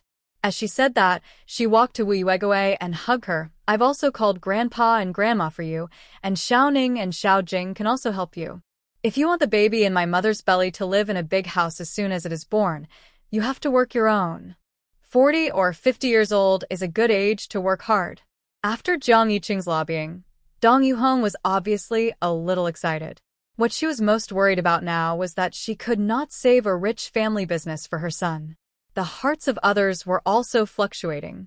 Everyone was wondering whether they could make money by selling pancakes at the train station. The family ate dinner absent-mindedly. Considering that she got home too late last night, Jiang Yiqing prepared to go home as soon as she put down her bowl and chopsticks tonight. As soon as she moved, Wu Yuegui also started to get busy. Jinbing, hurry up and give half of the food to Qingqing to take away. And there are kittens, Qingqing, pick one to take back to Xiao Taodao. Jiang Jinbing was being directed around by his mother. Finally, Wu Yuegui pushed Jiang Jinbing to see Jiang Yiqing off. Qingqing, it's not safe for a girl to go out at night. What if she meets a bad guy? Go and see her off. Jiang Jinbing. If they really meet one, who knows who is the bad guy? Anyway, Jiang Jinbing went to see Jiang Yiqing off honestly. He was worried all the way. When he arrived at Jiang Yiqing's door, he said, Qingqing, go back. Dad won't go in today. I'll go back and ask your mom if she can make that bean paste. Okay, go back.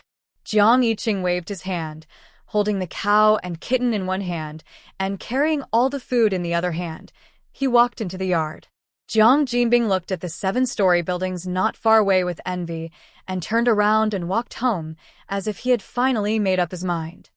As soon as the door of the room opened, Jiang Yiqing saw Chu Zi squatting on the ground and coaxing his daughter gently. Rebellious daughter, I beg you not to crawl on the ground, okay? Tao Dao turned over and sat on the ground steadily, pointing at Chu Ziyu and said in a baby voice, Rebellious daughter, don't crawl. Okay. Jiang Yiqing. Chu Ziyu, what kind of devil are you?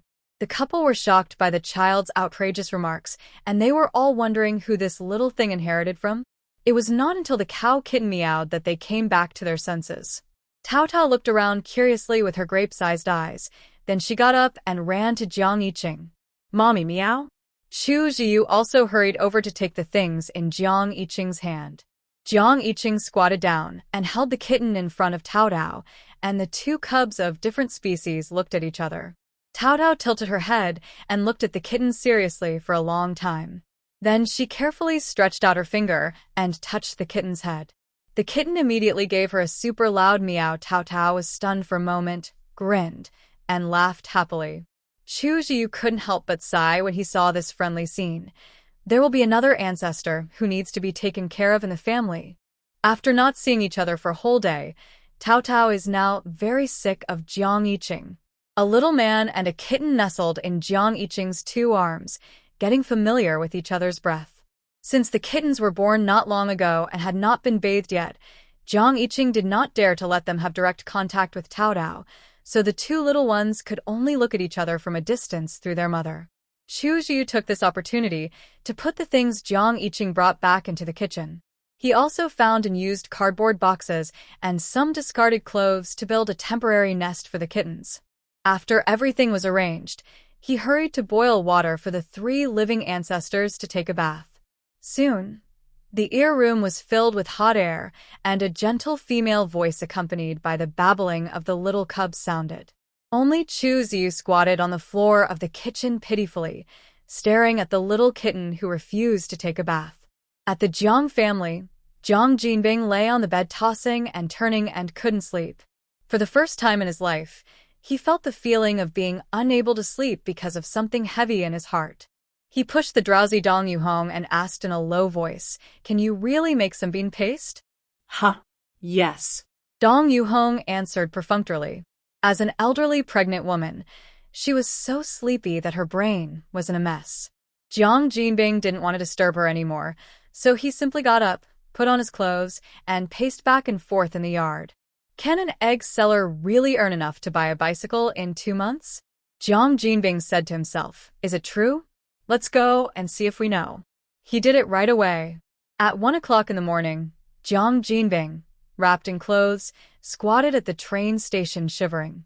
The sky was slightly white, and when the silhouettes of people could be seen clearly, Jiang Jinbing heard the sound of a bicycle coming closer and closer. He stood up, stamped his feet that were numb from squatting, and squinted his eyes to look at the source of the sound. One person, one pot, and one car. It was definitely old Zhao. Jiang Jinbing followed him stealthily. Soon, old Zhao took the pot off the bicycle and placed it on the rack that had been set up in advance. He took out chopsticks and stirred the pot, and a drool-inducing fragrance immediately spread in the air. Jiang Jining couldn't help swallowing his saliva. He calculated the money in his pocket and planned to buy a few pickled eggs to try when he left. The sky was getting brighter, and more people were coming to the train station. Soon, 2 people who got up early to wait for the train came to old Zhao as stall together. "What smells so good? Black eggs?" When old Zhao saw a guest coming, he immediately smiled and greeted them. "This is not a black egg. This is a tea egg I cooked myself. I used more than a dozen spices and tea leaves. It took a whole day to cook it. It smells very good." "Eggs cooked with tea leaves? I've never seen it before. Are they delicious?" one of them asked with drooling mouth. "Delicious. Of course they are delicious. If you don't believe me, buy one and try it. If it doesn't taste good, it's free," old Zhao said enthusiastically. "If it doesn't taste good, it's really free?" The drooling man heard about this good thing and was obviously eager to try it. Seeing this, old Zhao smiled again and said, "Old Zhao, have been selling tea eggs here for more than 2 months. No one who has eaten my tea eggs dares to say that they are not delicious." Jiang Jinbing, who was hiding behind, heard this and secretly said to himself, "If you say so, who would dare to eat your eggs for free without paying?" Sure enough, the drooling man was embarrassed to say, "What do you mean by not paying?" and other words. He wiped his mouth and pointed at the pot. "Give me one first. If it tastes good, I'll buy more." "Okay, here it comes." Upon hearing that, old Zhao immediately scooped out an egg with a spoon. The egg skin had been pickled brown, and there were many cracks on it. The man didn't mind these. He gently scraped with both hands, and the eggshell fell off, revealing the egg with patterns inside. "This looks good," the man praised while trying to take a bite. "Hmm. "Delicious, tasty." As he said that, he stuffed the whole egg into his mouth. After swallowing the whole egg, the man immediately took out a handful of change from his trouser pocket. How much is this? Give me 5 more. 1.2 cents each. 6 is 7.2 cents in total. I'll round off the difference for you. The man paused while counting the money. It's too expensive. A raw egg is only 6 cents each. Oh, it's not expensive. Old Zhao shook his head. I spent a lot of firewood, seasonings, and time. It's worth the money. The man thought about it and paid the money. Jiang Jinbing was still immersed in the fact that a boiled egg could be sold for 1.2 cents, and there were actually people who would buy it, when he heard the whistle of the train entering the station. Then, a large group of people poured out of the platform, and many people went straight to old Zhao's small stall. In less than a quarter of an hour, the eggs in old Zhao's pot were all gone. Jiang Jinbing looked at old Zhao, who was already numb from collecting money, and swallowed his saliva in a very useless way. Oh my God! Are these tea eggs so profitable? It has only been a short time. Old Zhao must have sold dozens or even hundreds of eggs, right? How much money did he make? Jiang Jinbing couldn't help but calculate. 1 egg is 1.2 yuan, 10 eggs are 1.2 yuan, and 100 eggs are 12 yuan. In just over 10 minutes, old Zhao made the money he could only make in 10 days. Not to mention buying a bicycle every 2 months. Even if he bought one every month, it would be more than enough. Jiang Jinbing said that his poor heart was shocked by 100 million points. Soon, the train left. Old Zhao took the towel on his shoulder and wiped the sweat from his forehead. He leisurely took out a small stool and sat down. Jiang Jinbing couldn't help but get closer, wanting to see how many eggs were left in the old man's pot. Old man Zhao glanced at him and then smiled contemptuously. Why? You are here to steal my skills too? Jiang Jinbing waved his hands when he heard that. No, I'm just taking a look. Humph. No is the best. My tea eggs have an exclusive secret recipe. You can't just steal them if you want to.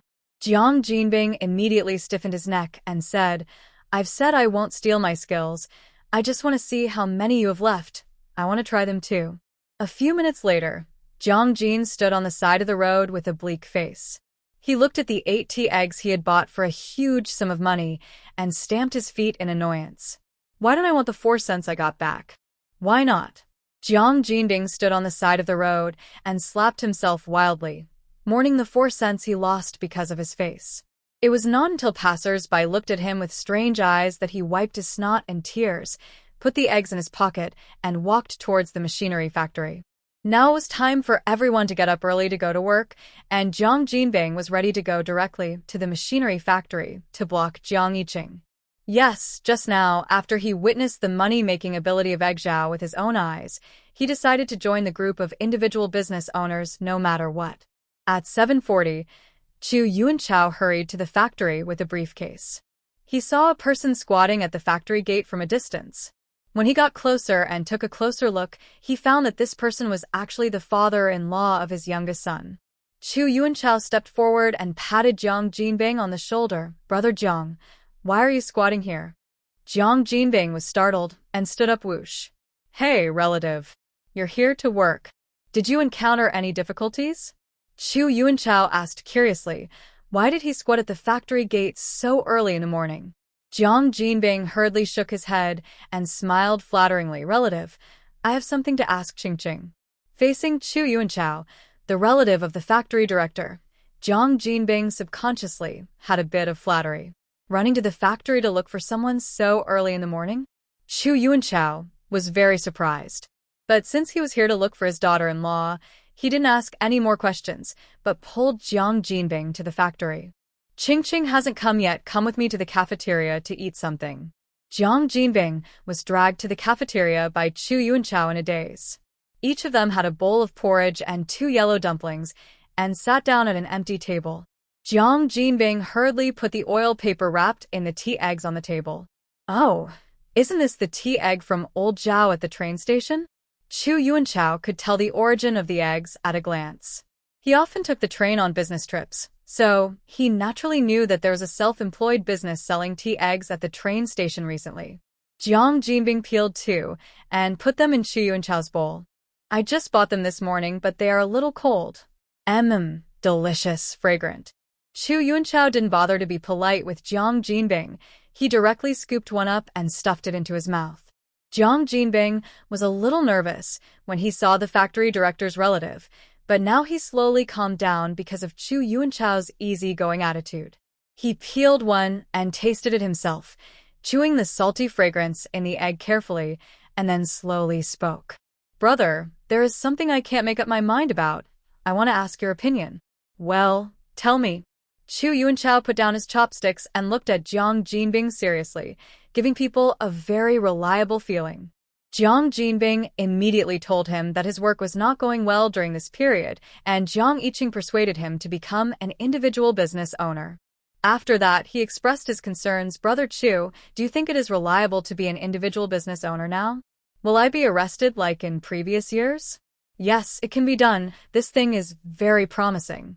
Chu Yuanchao gave an affirmative answer. Brother Jiang, our Huang'an County is located inland, so the information is a bit backward, but as far as I know, the coastal cities have long been popping up individual businesses selling food on the street. So let alone places with a large flow of people like train stations. And from the recent newspapers, the government is also willing to support the majority of urban residents to find employment through individual businesses. So Qingqing's idea is very good. It's worth doing. With Chu Yuanchao's support, Jiang Jinbing suddenly felt more confident. The two talked about the economic development of the coastal areas again, and then Jiang Jinbing said goodbye to Chu Yuanchao, carrying the remaining 4 tea eggs, and walked towards the factory gate in high spirits. Jiang Yiqing had already been sitting in the gatehouse eating melon seeds and chatting with Uncle Hu. When Jiang Jinbing entered the door, he smiled and handed Uncle Hu 2 eggs. Then, he said that he had something to talk about with Jiang Yiqing. Uncle Hu was very perceptive. Hearing what he said, he picked up the enamel cup and walked outside without saying a word, leaving the space for the father and daughter. When only the father and daughter were left in the gatehouse, Jiang Jinbing could not hold back his enthusiasm and said excitedly, Qingqing, Dad has decided to be a self-employed person. Jiang Yiqing was a little surprised to see Jiang Jinbing, who seemed to be injected with chicken blood. Although she knew that Jiang Jinbing must have visited Egg Zhao on the spot when she saw the tea eggs and promised to do what she said. But she did not expect Jiang Jinbing to be so passionate. It seems that something else must have happened in the meantime. Sure enough, the next moment Jiang Jinbing poured out his conversation with Chu Yuanchao like pouring beans. At the end, his face was full of admiration. Your father-in-law really deserves to be the director of Yunnan Machinery Factory. He has a wide range of knowledge. Knowing that it was his father-in-law who secretly made efforts, Jiang Yiqing stood up and patted Jiang Jinbing on the shoulder, taking the opportunity to chicken Dad. So you have to stand up and don't let me embarrass myself in front of your father-in-law. Yes, Dad will work hard and will never embarrass you. But Qingqing, what to do next? You still have to give Dad advice. Okay, Dad, go home and let Mom make the bean paste first. Then I'll make a list for you. You take the list to the farmer's market to buy ingredients early, and we'll start tonight. Okay. Jiang Yiqing sent Jiang Jinbing away and pulled Uncle Hu into the lobby. She stuffed the last 2 tea eggs that Jiang Jinbing had put down before he left into Uncle Hu's hands and said with a smile, Uncle, there is something you need to help me with. When Uncle Hu heard this, he suddenly felt that the tea eggs in his hand were hot. He hurriedly wanted to return the tea eggs, but Jiang Yiqing held his hand tightly.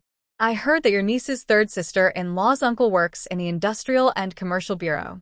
Can you help me get a business license for my father as an individual business owner?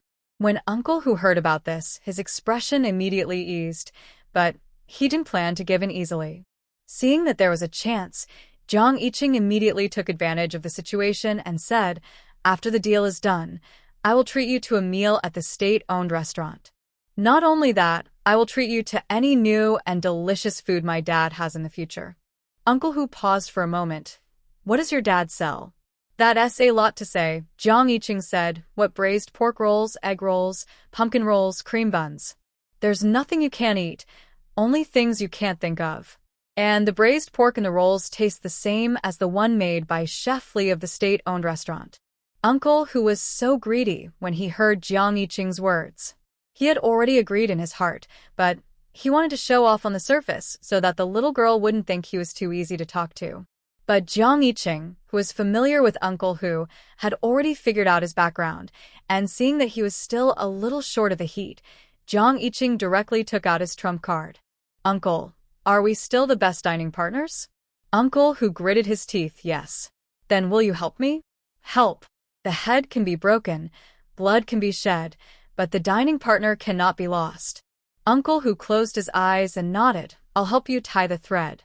Okay. Very nice. Jiang Yiqing patted Uncle Hu's shoulder fiercely. Let's go to the state-owned restaurant at noon. As usual, Jiang Yiqing got off work on time and rode her bicycle back to her parents' home.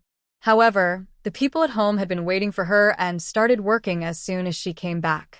Only Chu Taodao, who was competing with the kitten in digging a hole to bury in the yard, and Jiang Yijing, who was so tired of taking care of the baby, seemed out of place. Yes, this morning, just after Jiang Yiqing left for work, Chu Jiu brought Chu Taotao to her mother-in-law's house. Father Jiang and Wu Yuegui came to the county. As a grandson-in-law, Chu Jiu felt that he should bring his children to visit the two old people. In fact, the arrival of the father and daughter really made Wu Yuegui and his wife very happy. Especially the noisy little boy Chu Taodao, who softened the hearts of the old couple as soon as he showed up. In fact, this little thing is a complete replica of Jiang Yiqing's childhood from appearance to personality. Noisy and well-behaved, hateful and cute. For a whole morning, the whole family revolved around this little thing. It was not until Jiang Jinbing came back with a smile on his face that everyone put their minds on business. Wu Yuegui took out the style of the head of the family, employed people according to their talents, and arranged each member to the right position. Chu Jiu was also arranged by Wu Yuegui to help Dong Yuhong study food because of his identity as a family cook. In this way, the task of taking care of Chu Taodao fell on Jiang Yijing, the youngest and least skilled cook in the family. At first, Jiang Yijing was secretly delighted when she learned that she was going to be alone with her little niece.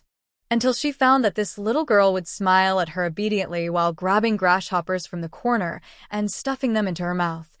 Everything became uncontrollable.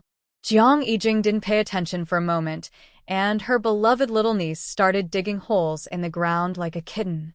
She stuck her little out and dug in the ground. When the hole was done, she squatted on the hole and made a grunt and grunt sound.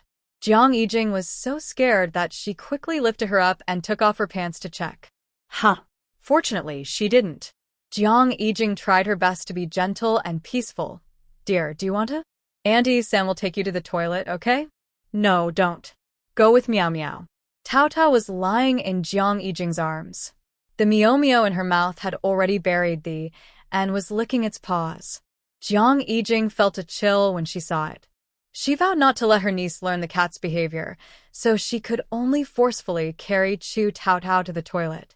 10 minutes later, Jiang Yijing, who was squatting on the manure pit holding Chu Taotao, collapsed when she heard the little one humming in a baby voice. My dear, you need to soon. Third, Aunt can't hold you anymore. Hum. Chu Taotao cooperated and made a sound of trying hard, but her body didn't move at all. Just when Jiang Yijing was squatting and about to cry, the little one suddenly tilted her head back to look at her. Third, Aunt, I want to eat tomatoes. Jiang Yijing was stunned for a moment, and then realized that the little one was talking about tomatoes. Then are you still going to? No. Jiang Yijing. Okay. At least you don't have to squat in the toilet and smell the stench anymore. Jiang Yijing carried Chu Taotao to the kitchen to find tomatoes, and passed by Chu Jiu, who was kneading dough. Chu Taotao started to cry as if she suddenly remembered that she had a father. Daddy, hold me. I want Daddy to hold me. Well, Chu Jiu brought back his own child who was addiction to his father, and Jiang Yijing was relieved. Just as he coaxed the little one, the older one came back from work. Jiang Yiqing walked in and called Jiang Yijing habitually, third child, pour me a glass of water. Hearing the voice, Jiang Yijing came out with a dark face. Humph, my daughter is just like my mother, not a good one. Jiang Yiqing touched his nose and was about to say, Why are you so angry? Then he saw Chu Ziyu holding Tao Dao, who was eating tomatoes, and walked out through the curtain. Jiang Yiqing was a little confused for a while, and it took him a while to remember that when he went to work in the morning, Chu Ziyu said that he would bring the child to visit his grandparents. As for Chu Ziyu, he only looked at Jiang Yiqing's expression and knew that she must have forgotten that he was coming. Chu Ziyu felt a little aggrieved for a moment. He wanted to argue with Jiang Yiqing, but he was afraid that his father-in-law would laugh at him. In the end, he could only ignore Jiang Yiqing angrily. But the child wanted to find his mother. Chu Taodao stretched out his two little arms and kept throwing himself on Jiang Yiqing. Mom, I want mom. Okay. The child doesn't want him anymore. Chu Ziyu threw the baby to Jiang Yiqing with a dark face, and turned around and went back to the kitchen. Jiang Yiqing was a little dumbfounded when she offended the two of them as soon as she entered the door, but fortunately she didn't care about these soon, because everyone was waiting for her to come back and direct the work. The family had a casual dinner and began to prepare things according to Jiang Yiqing's ideas. Dong Yuhong took Jiang Yining to make chili bean paste, while the rest of the people followed Jiang Yiqing to make the fillings for the rolls to be sold tomorrow. The dough had been mixed long ago and left to ferment. The potatoes were peeled and shredded and soaked in water for later use. According to Jiang Yiqing's request, Wu Yuegui first chopped the egg vermicelli and seasoned it, and then sprinkled the chopped chives on the surface. The rest was just waiting to be stirred the next morning. With more people, the work was done quickly. In just 2 hours, all the ingredients were ready. Jiang Jinbing was dumbfounded when he saw the full pots of things. Ching, if we make more of them, can we sell them all by tomorrow morning? If these ingredients can't be sold and go to waste, it would be a big disaster. According to Jiang Jinbing's original plan, he would prepare a small amount first, try it tomorrow, and increase the amount if it sells well. As a result, Jiang Yiqing prepared all the ingredients as soon as he arrived. Don't worry, it won't go to waste. These things are probably not enough to sell. Jiang Yiqing gave Jiang Jinbing a relieved expression. She had already inquired about it. Huang'an County Railway Station occupies the North-South Railway trunk line. There are countless people passing by here every day.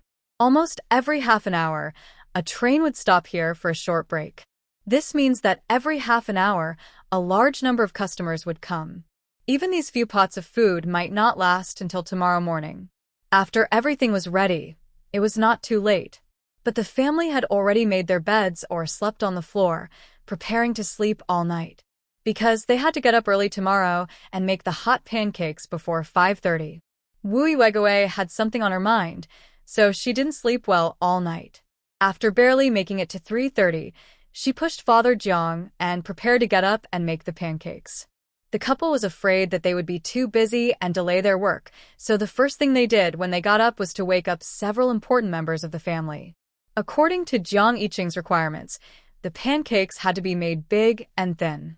This way, it would be easier to roll in all kinds of ingredients, and the pancake skin would taste crispier. She demonstrated, and the rest was left to the head chef Wu Yuegui. At 5:10, Jiang Yiqing and his daughter Jiang Jinbing went out on time with 100 rolls. On the first day of business, Jiang Yiqing decided to go out himself. The chef Wu at home also retired, and Chu Cook came on stage to continue the pancake business. When they arrived at the train station, it was just dawn. Jiang Jinbing had already seen the familiar man, a pot, and a bicycle. The father and daughter chose a place not far from the platform to put down the backpack and waited quietly. Old Zhao also noticed Jiang Jinbing at this time. He had a dark face and kept looking at the backpack in front of Jiang Jinbing. Seeing this, Jiang Jinbing deliberately teased him. "Uncle, I didn't steal your skills." Old Zhao snorted coldly when he heard this, and turned his head to scoop the tea eggs in the pot. The domineering fragrance immediately spread. Jiang Jinbing's stomach was hooked and gurgled, and old Zhao laughed triumphantly. He didn't believe that anything could be more fragrant than his tea eggs. He waited for this little thief who wanted to steal his skills to fall flat on his face. Soon, the whistle of the first train sounded, and a large group of people poured onto the platform.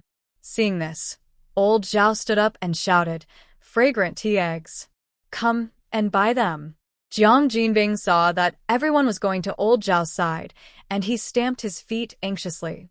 Jiang Yiqing was still as calm as ever. She cleared her throat and shouted, "Delicious and filling rolls. You can choose meat or vegetables." Sure enough, her shout attracted many people. Compared with eggs and rolls, rolls are definitely more filling. Everyone wanted to see what the rolls this little girl was talking about. Old Zhao saw that people were going to Jiang Jinbing's side, and he got anxious. He shouted even louder, "Delicious and nutritious tea eggs with an exclusive secret recipe." Jiang Jinbing had also learned the essence of this, and he was not to be outdone, shouting loudly, "Unique flavor rolls. Big and filling rolls. Rolls that are worth selling." He and old Zhao talked back and forth, one voice over another. The voice actually attracted some passengers who had not planned to get off the bus to get off. "Oh, this little place also sells tea eggs, not bad," someone praised. When old Zhao heard this, his tail was lifted up. While he was selling things and collecting money, he did not forget to give Jiang Jinbing a proud look. But Jiang Jinbing's business was not bad either. Jiang Yiqing was busy collecting money and had no time to shout. Hey, "This roll is good. The potato shreds are sour and spicy, and there is also a braised pork roll. The braised pork is authentic." Someone praised Jiang Jinbing again. The silly hair on Jiang Jinbing's head also stood up. The two sides fought inexplicably. But the time for the train to rest is limited after all. Soon the train horn sounded again, and the people who got off the train rushed back to the train. Old Zhao dug into the pot, and there were only 2 eggs left. Thanks to the shouting competition with Jiang Jinbing, more customers were attracted today than before, and the eggs were sold faster than before. Old Zhao rolled his eyes and quickly closed the stall and went home. Jiang Jinbing thought the other party had given up and was running away, and he was in high spirits. Jiang Yiqing pulled him back to his senses. "Hurry up, go home and get the pancakes, otherwise you won't be able to catch up with the next wave of people." Jiang Jinbing reacted quickly and hurriedly picked up the light load and walked back. He shivered on the road. "Qinger, how many do we have left?" 1. Jiang Yiqing took out the last pancake with potato shreds and stuffed it into his mouth. At the same time, he said vaguely, "It will be difficult to sell if it gets cold, so I'll eat it first to fill my stomach." It's sold out already?" Jiang Jinbing still couldn't believe it. He shook the 2 empty boxes, looking very dizzy. 100 sold out already? How much money can you make from this? Jiang Yiqing didn't answer him, but he quickened his pace a bit. When the father and daughter rushed home, Chu Ziyu had already rolled more than 100 pancakes. When everyone heard that the rolls were sold out so quickly, they were all shocked. Fortunately, everyone knew that now is not the time to ask carefully. If they were slow, they would lose a penny. They hurriedly put all the newly made rolls into the basket and urged the father and daughter to go back quickly. There was no braised pork roll in the more than 100 rolls they brought this time. Meat is not easy to buy these days. If you go too late, you can't even pick up meat scraps. Yesterday, Jiang Jinbing only managed to grab 2 pounds of pork belly. 2 pounds of pork belly made into braised pork is enough to make 20 rolls. The first batch has been sold out, and this batch is gone. Fortunately, the rolls with shredded potatoes and eggs and chives are just as delicious, so there is no worry that it will affect the business. The father and daughter did not stop for a moment. When they rushed back to the train station, the second train had already arrived. Old Zhao was shouting hard. Seeing the situation, Jiang Jinbing immediately realized that old Zhao had just gone home to buy goods. Without time to think more, he hurriedly joined the shouting. Because they came late, they didn't sell as well as the last batch, so there were still some left after the train left. Jiang Yiqing was not in a hurry to go home to buy more. She moved a big stone from the corner of the wall, sat on it leisurely, and invited Jiang Jinbing to eat some cakes together. Take a break. If we go back now, they won't be able to make much, and there's not much stuffing left at home. We'll be done today if we sell one more batch. Jiang Jinbing, who was originally anxious to go home to get the goods, sat down with some annoyance after hearing this. "I bought 2 little ingredients yesterday. If I had known that the sales were so good, I should have bought more vegetables." After saying that, he slapped his thigh and said, I haven't bought the vegetables for today yet. Qing'er, how about Dad go back and ask Xiao Ning and Xiao Jing to buy vegetables first, and you stay and sell the remaining ones? Jiang Yiqing rummaged through the box and nodded. That's fine. Old Xiao left again. Jiang Yiqing stayed for a few more minutes, and the remaining ones were bought by people from the same county who came to wait for the train. She packed up her things and headed home. When she left the train station, she noticed a few furtive people not far away staring at her. Jiang Yiqing ignored them and left with a normal expression. Her family's burritos are selling so well today that they must have been noticed by someone with ulterior motives. It is estimated that it won't be long before many people will follow suit and sell burritos at the train station. Jiang Yiqing can't control how others want to make money, but as long as someone dares to play tricks in front of her, she will definitely make the other person understand why the flowers are not bright red. There really aren't many ingredients left at home. This time when they came back, there were only more than 80 finished products. Sisters Jiang Yining and Jiang Yijing have gone to purchase ingredients. Jiang Yiqing looked at the time and sent Chu Ziyu to the factory to ask for leave for her. She followed Jiang Jinbing back to the train station with the last batch of burritos. 7 or 8 in the morning is the time for local trains to depart. Many people who came to wait for the train without having breakfast came over to ask about the price when they saw the father and daughter selling food. But when they heard that the potato rolls were priced at 10 cents and the chive and egg rolls were 15 cents, they all shook their heads and said that they were too expensive. Seeing this, Jiang Yiqing immediately introduced a purchase method of buying 10 and getting 1 free. Now, many people found others to buy in groups on the spot. Before the next train with a break came, the last 80 rolls were rolled up by the locals of Huang'an County. On the way home, Jiang Jinbing felt like he was dreaming. Coming back to his senses, he asked curiously, Qing, how did you come up with the idea of asking them to buy together? Jiang Yiqing glanced at him and smiled. It's very simple. People on the train with a break buy more and most of them don't ask the price. This is because most of them are on long-distance trains. When they get here, they must have very little dry food left. Even if there are some left, they have been vegetarian for many days on the train. When they hear that there is something delicious, they will not be able to resist getting off the train to try it. But the locals in our county are different. They must have eaten good food before leaving home, so they are not as greedy as those who have been on the bus for several days. So they will pay more attention to the price. I said buy 10 get 1 free, so that they will feel that they can get a bargain. In order to take advantage of this bargain, they will definitely choose to bring people to buy burritos together. In this way, it seems that we lose 1 for every 10 we sell, but in fact, we use the power of the masses to attract some customers who originally did not want to buy burritos. So we don't need to wait for the next rest stop and sell all the burritos in advance. After listening to Jiang Yiqing's ideas, Jiang Jinbo first sighed how this person had such a smart brain, and then he was happy that this smart person was his daughter. He looked proud of his daughter. Jiang Yiqing glanced at him and was very satisfied with his current expression. It's right to think that the daughter is good, and since the daughter is good, then save more dowry money for the daughter.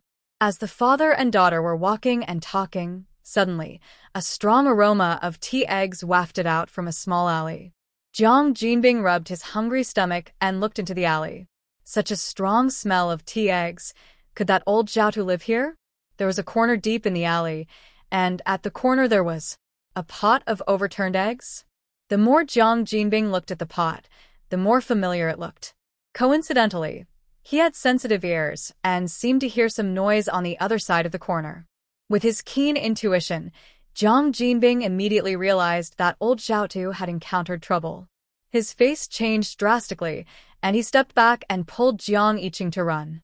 Hurry up, hurry up. Dad, what's wrong? Jiang Yiqing hadn't seen anything in the alley yet, but the strong smell of tea eggs still made her realize that something was wrong. Jiang Jinbing stopped abruptly upon hearing that, and then tentatively asked Jiang Yiqing, Girl, can you fight 10 people alone? If not, let's take care of this matter in a roundabout way. If Jiang Jinbing said that, Jiang Yiqing would understand. She took the shoulder pull from Jiang Jinbing's shoulder with one hand and walked into the alley. Jiang Jinbing swallowed nervously and hurried to catch up. Turning the corner, Several ruffian young men were beating up old Zhao in the corner. Jiang Yiqing saw this and shouted, "Let go of that old man." "Yes, let go of that old man," Jiang Jinbing bravely demonstrated. Several young men were startled. The leader looked back and found that there were only two of them, one of whom was a woman, and the expression on his face suddenly became disdainful. "Where did you come from, little girl? Get out of here, or I'll beat you up too." After saying that, he turned around and kicked the old Zhao who was pretending to be dead. "Do you agree or not? If you don't agree, I'll beat you to death." How dare he commit a crime in front of her? Jiang Yiqing said, "No one can be more fierce than me." She swung the carrying pole at the leading young man with her backhand. Bang! The young man was pressed against the wall by the huge push. The others were stunned for a moment when they saw the scene, and then they showed a fierce look on their faces and rushed towards Jiang Yiqing. After a burst of ping-pong, several young men lay in a pile, like a pile of monks. Jiang Jinbing stared at the wailing crowd in a daze, and suddenly felt that Jiang Yiqing had only threatened him by crushing the table before, which was really polite to him. If he got angry and was hit like this, his old arms and legs would not be able to bear it. Regardless of what Jiang Jinbing thought, Jiang Yiqing took 3 or 2 steps forward and lifted up the old Zhao. "Old man, are you still alive?" "Ahem, ahem. Alive, alive." Old Zhao said this with great effort. "Okay, as long as they are alive. Let me ask you, what are you going to do with these people? I have already beaten them up. Do you want to pay the compensation and then stop there, or do you want to send them all to the Public Security Bureau?" Old Zhao is the victim in this matter, so it depends on him how to deal with it. While speaking, Jiang Yiqing lifted old Zhao to help him stand up. Old Zhao stood up straight and took a few deep breaths. He finally came back to life. He glared at the young man who took the lead in beating him and gritted his teeth and said, "Send them all to the Public Security Bureau." When the group of people who were stacked like an arhot heard this, they dared not continue to wail. The young man in the lead heard this and knelt down in front of old Zhao with a thump. "Grandpa, please forgive us this time. We won't dare to do it again. We just want to scare you and force you to agree to our purchase, but we really don't want to do anything to you." Bah! Old Zhao refused to listen to them. "My old bones are about to fall apart. If it weren't for this girl who saved me, would I still be able to go home alive?" After saying that, old Zhao looked at Jiang Yiqing. "Girl, help me send them all in." Jiang Yiqing was not vague after hearing this. Without saying a word, he picked up the leading young man and walked out of the alley. Another younger person on the arhot pile dragged his injured leg and climbed down to stop them. "You can't arrest us. If you arrest us, you'd be ungrateful. If my eldest brother hadn't sent us to guard your house, the little blind girl in your house would have been dragged out by the kidnappers and sold into the mountains." Old Zhao paused when he heard this. His eyes burst out, and he grabbed the boy crawling on the ground and asked, "What do you think happened to my granddaughter?" The crawling boy was frightened. I said, "A kidnapper sneaked into your house while you were out selling tea eggs a few days ago. He wanted to take your blind granddaughter out to sell. My eldest brother took us to beat up the man, and then we snatched your granddaughter back. If you don't believe it, go ask your granddaughter." Old Zhao doubted what the boy said. He immediately wanted to go home and ask for clarification, so he asked Jiang Yiqing to help him deter the group of people. The young man who led the way took the initiative to get close to old Zhao and explained that his name was Qinlei, and the boy who just talked to him was called Xiaolu. "Half of us are orphans. We usually work in teams to help some big factories do some manual labor. We can barely make a living this way. But I don't know what's going on recently. The street office keeps calling us unemployed people over for questioning. After being called over so many times, the people in those factories dare not hire us anymore." When Qinlei said this, his tone revealed helplessness. Jiang Yiqing knew that this was because the county was carrying out a severe crackdown, focusing on unemployed people like Qinlei. Seeing that old Zhao did not stop him, Qinlei continued to sell his misery. "If we want to survive, we have to find other ways out. It happened that Lao Wu saw that Uncle Zhao's business was good at the train station, so we thought, can we buy goods from you and sell them somewhere else?" What happened next was that old Zhao rejected their request and drove them out as thieves who stole secret recipes. Chun Lei didn't want to give up easily, so he asked people to wait at the door of Lao Zhao's house, hoping to see if he could help his granddaughter with poor eyesight. Maybe Lao Zhao would be moved by them and agree to let them buy goods. It was also for this reason that they happened to encounter a kidnapper who came to the door to cheat, and the brothers worked together to save Lao Zhao's granddaughter. At this time, Xiaolu interrupted, "We thought that if we saved your granddaughter, you would agree to let us buy goods. But Brother Lei found you once, and you scolded us out again. We thought you didn't admit to saving my life, so we decided to catch you on the way home to scare you. I didn't expect to have the bad luck to run into this sister, who can fight 10 people alone." On the way, old Zhao was silent. It was not until they returned home that he asked his granddaughter if she had ever met a kidnapper.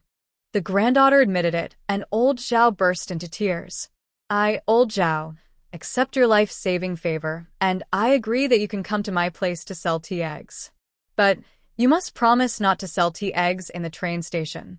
The tea egg business is the capital for his and his granddaughter's survival, and he can't give away all the capital just to repay the favor. Xiaolu was surprised when he heard it. Really? Uncle Zhao, we promise that we will never step into the train station to compete with you for territory. Xiaolu wanted to jump a few times in joy, but his leg hurt and he fell to the ground. He then remembered that his leg was hit by Jiang Yiqing. Chun Lei also smiled. He was older than Xiaolu, so he naturally knew that this time they were actually repaying a favor.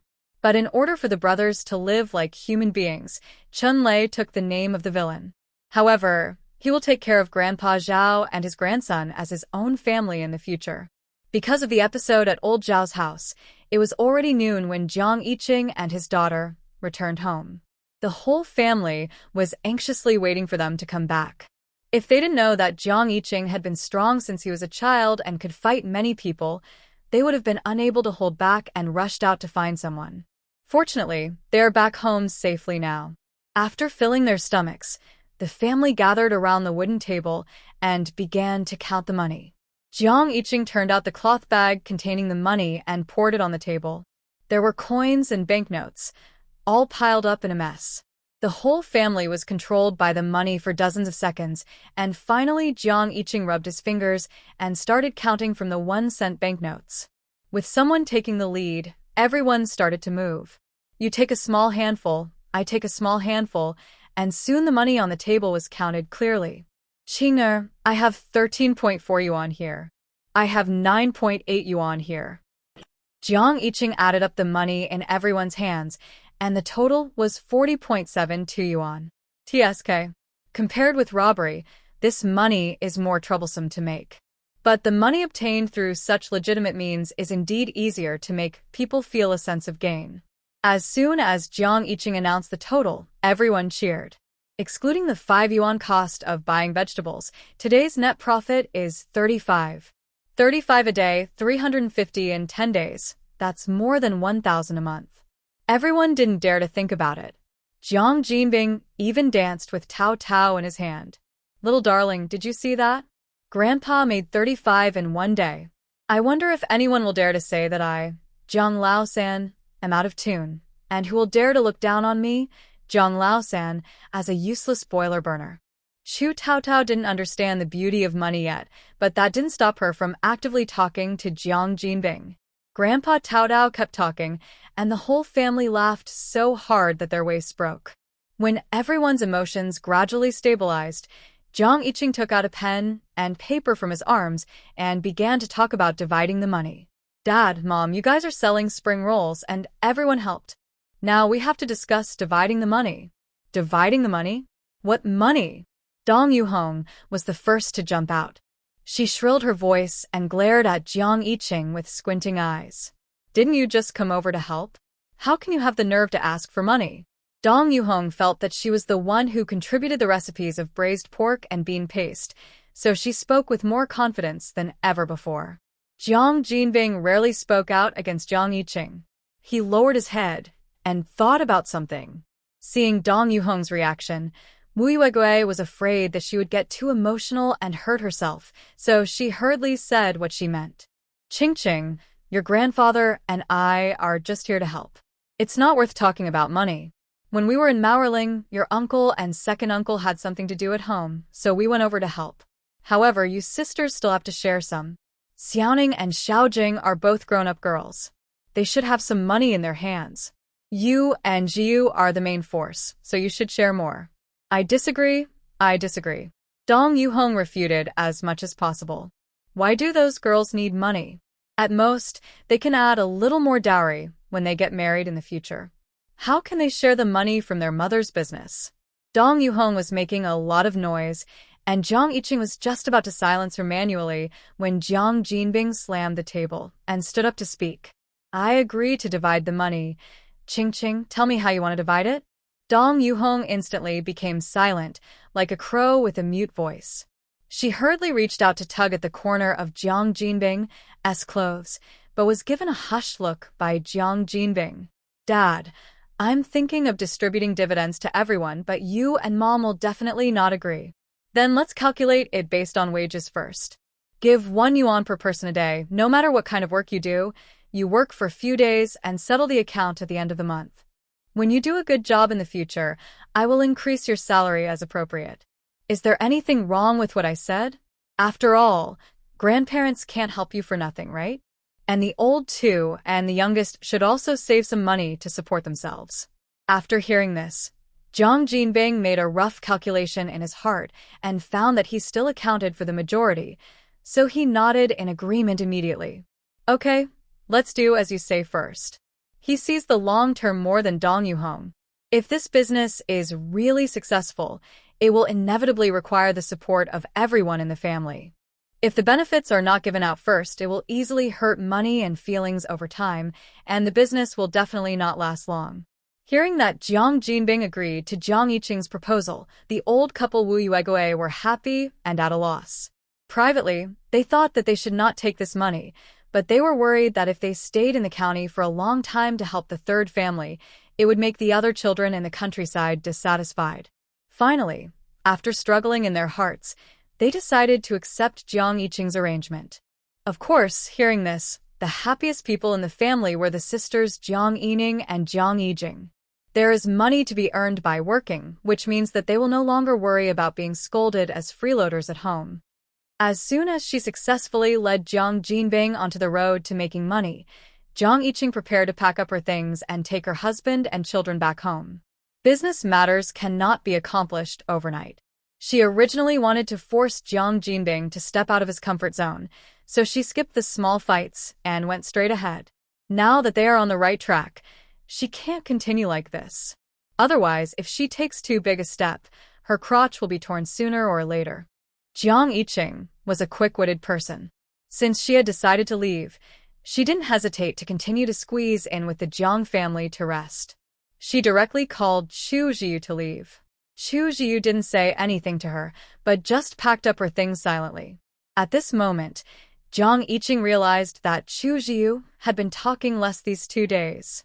After thinking for a moment, she concluded, maybe he was not familiar with the people here and was a little shy. Just thinking about it, Wu Yuegue chased out from behind the curtain. Qing'er, your uncle sent 2 baskets of vegetables this morning, and Grandma brought some for you. After saying that, she went to dig up the 2 large baskets placed in the corner of the courtyard wall. In the past 2 years, the land restrictions in the village have been relaxed, so every household has been working hard to grow vegetables in their private plots. What kind of beans? Sprouts, zucchini, cucumbers, you can't pick them all in summer.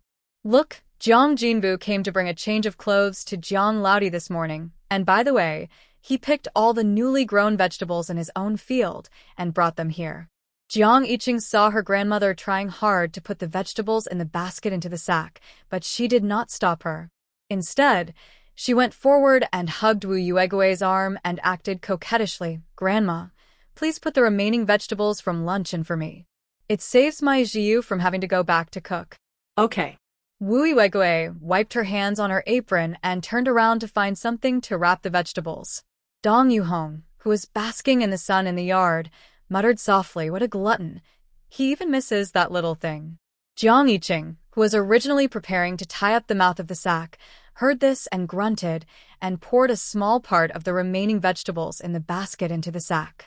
She stuffed the sack until it was full and could not hold any more before she stopped. Dong Yuhong kept covering her chest and shouting, "My heart aches." Wu Yuegue, who had wrapped the vegetable dumplings, didn't even look at Dong Yuhong. She took Jiang Yiqing's hand and said, "Take this dish back and share it with your parents-in-law. When it's all gone, I'll ask your uncle to send it back." "Yes, yes." Jiang Yiqing nodded obediently. Wu Yuegue helped Jiang Yiqing clean up the loose hair on her forehead and pushed her. Let's go back and rest early." Jiang Yiqing carried the sack and walked out. Chu Jiu hugged Tao Tao and waved goodbye to Wu Yuegue. As soon as they left Zhang's house, Jiang Yiqing pulled Chu Jiu. "Let us go home and have a nap first, and then go out to eat in the evening." Chu Jiu said nothing and pulled the corner of her clothes out of Jiang Yiqing's hand. At this moment, even if Jiang Yiqing was a thick-skinned person, he knew that Chu Jiu was upset. "Yeah, what should I do?" Jiang Yiqing was a little worried. She frowned and thought carefully, and finally remembered that Chu Jiu was angry that she forgot that he was going to bring Tao Tao to her mother's house. Why is this person so angry? Jiang Yiqing thought about it and gently bumped Chu Jiu with his bag. Chu Jiu staggered and almost dropped the sleepy Tao Tao. He hurriedly patted Tao Tao's back to comfort her, and at the same time, his peach blossom eyes glared at Jiang Yiqing. "What do you want to do?" Jiang Yiqing was quite embarrassed. "I was just joking with you. Who knew you were so light?" In Chu Jiu's increasingly angry eyes, Jiang Yiqing's voice became lower and lower. The next moment, as if to prove that he was not light, Chu Jiu also bumped into Jiang Yiqing. Jiang Yiqing immediately cooperated with him and staggered to the side. After staggering, she quickly bumped back into Chu Jiu, and the two of them played back and forth. And little Tao Tao slept more and more soundly during his parents' play. When he got home, Chu Jiu had forgotten the previous unhappiness and became nagging again. "Don't leave the vegetables at the door. Put the ones that are easy to rot in the refrigerator first." He put Tao Tao back on the crib and came out to help clean up. In a few seconds, he put the things that Jiang Yiqing had stuffed in the refrigerator neatly. "Where did you put those vegetable corners?" Jiang Yiqing pointed to the vegetable corners she had thrown on the table. Chu Jiu muttered, "I told you not to put things randomly, but you just didn't listen." Okay, ancestor. Go back to the room and rest." Finally, Chu Jiu, who couldn't bear it anymore, pushed Jiang Yiqing into the room. "I can't expect you to do anything." When they were almost at the door, Jiang Yiqing suddenly tiptoed and kissed Chu Jiu on the face. Chu Jiu immediately didn't care about cleaning up the vegetables and picked up Jiang Yiqing and walked into the room. Chu Jiu felt like a huge stone was pressing on his chest, pressing him so hard that he couldn't breathe. When he opened his eyes, he saw that it was his child who was stepping on his chest and kissing her mother's face. The vision in the room was a little dim. Chu Jiu pushed Tao Tao away and leaned over to kiss Jiang Yiqing. Tao Tao, who was kissing her mother, waved her little hand in dissatisfaction and slapped Chu Jiu's face. "Don't kiss mommy. Let me do it." Hearing the noise, Jiang Yiqing slowly opened her eyes, stretched her arms and legs, and waited until her whole body was fully awake before sitting up and hugging Tao Tao. "Hey, why don't you have the daddy addiction today?" Jiang Yiqing tapped Tao Tao's little nose. Tao Tao sneezed delicately and then read a random reply, "I'm your wife." Jiang Yiqing. This sentence must have been learned from Jiang Jinbing, because Jiang Jinbing introduced Dong Yuhong to outsiders in this way. Seeing Jiang Yiqing taking care of his daughter, Chu Jiu quickly packed up the things that he hadn't put away in the afternoon. Thinking of Jiang Yiqing saying that he wanted to go to a restaurant, he did not prepare dinner, but packed Tao Tao's bib, water cup, and other small things that he would use when going out in a military green cloth bag. When Chu Jiu packed up everything and was ready to call Jiang Yiqing to go out, there was a knock at the door.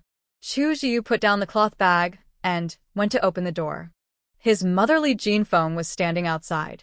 "Mom, why are you here? Why can't I come?" Li Jinfeng pushed her son away and walked into the yard. Jiang Yiqing just happened to hold Tao Tao and stick her head out to check. Seeing her mother-in-law coming, she smiled and shook Tao Tao. "Tao Tao, Grandma is here to see us." Li Jinfeng's face was full of smiles when she saw Tao Tao. She quickly stepped forward to hug Tao Tao and rubbed him intimately. "My dear grandson, do you miss Grandma?" "Yes, Tao Tao, I miss Grandma so much." Tao Tao was very considerate. At this moment, she played the role of a well-behaved child. Li Jinfeng was instantly melted by Tao Tao's sweet voice, and the smile on her face became brighter. After carrying Tao Tao into the house, the two of them stayed together for a while, and then Li Jinfeng asked tentatively, "Qing, can you and Jiu handle it on weekdays?" "Yes."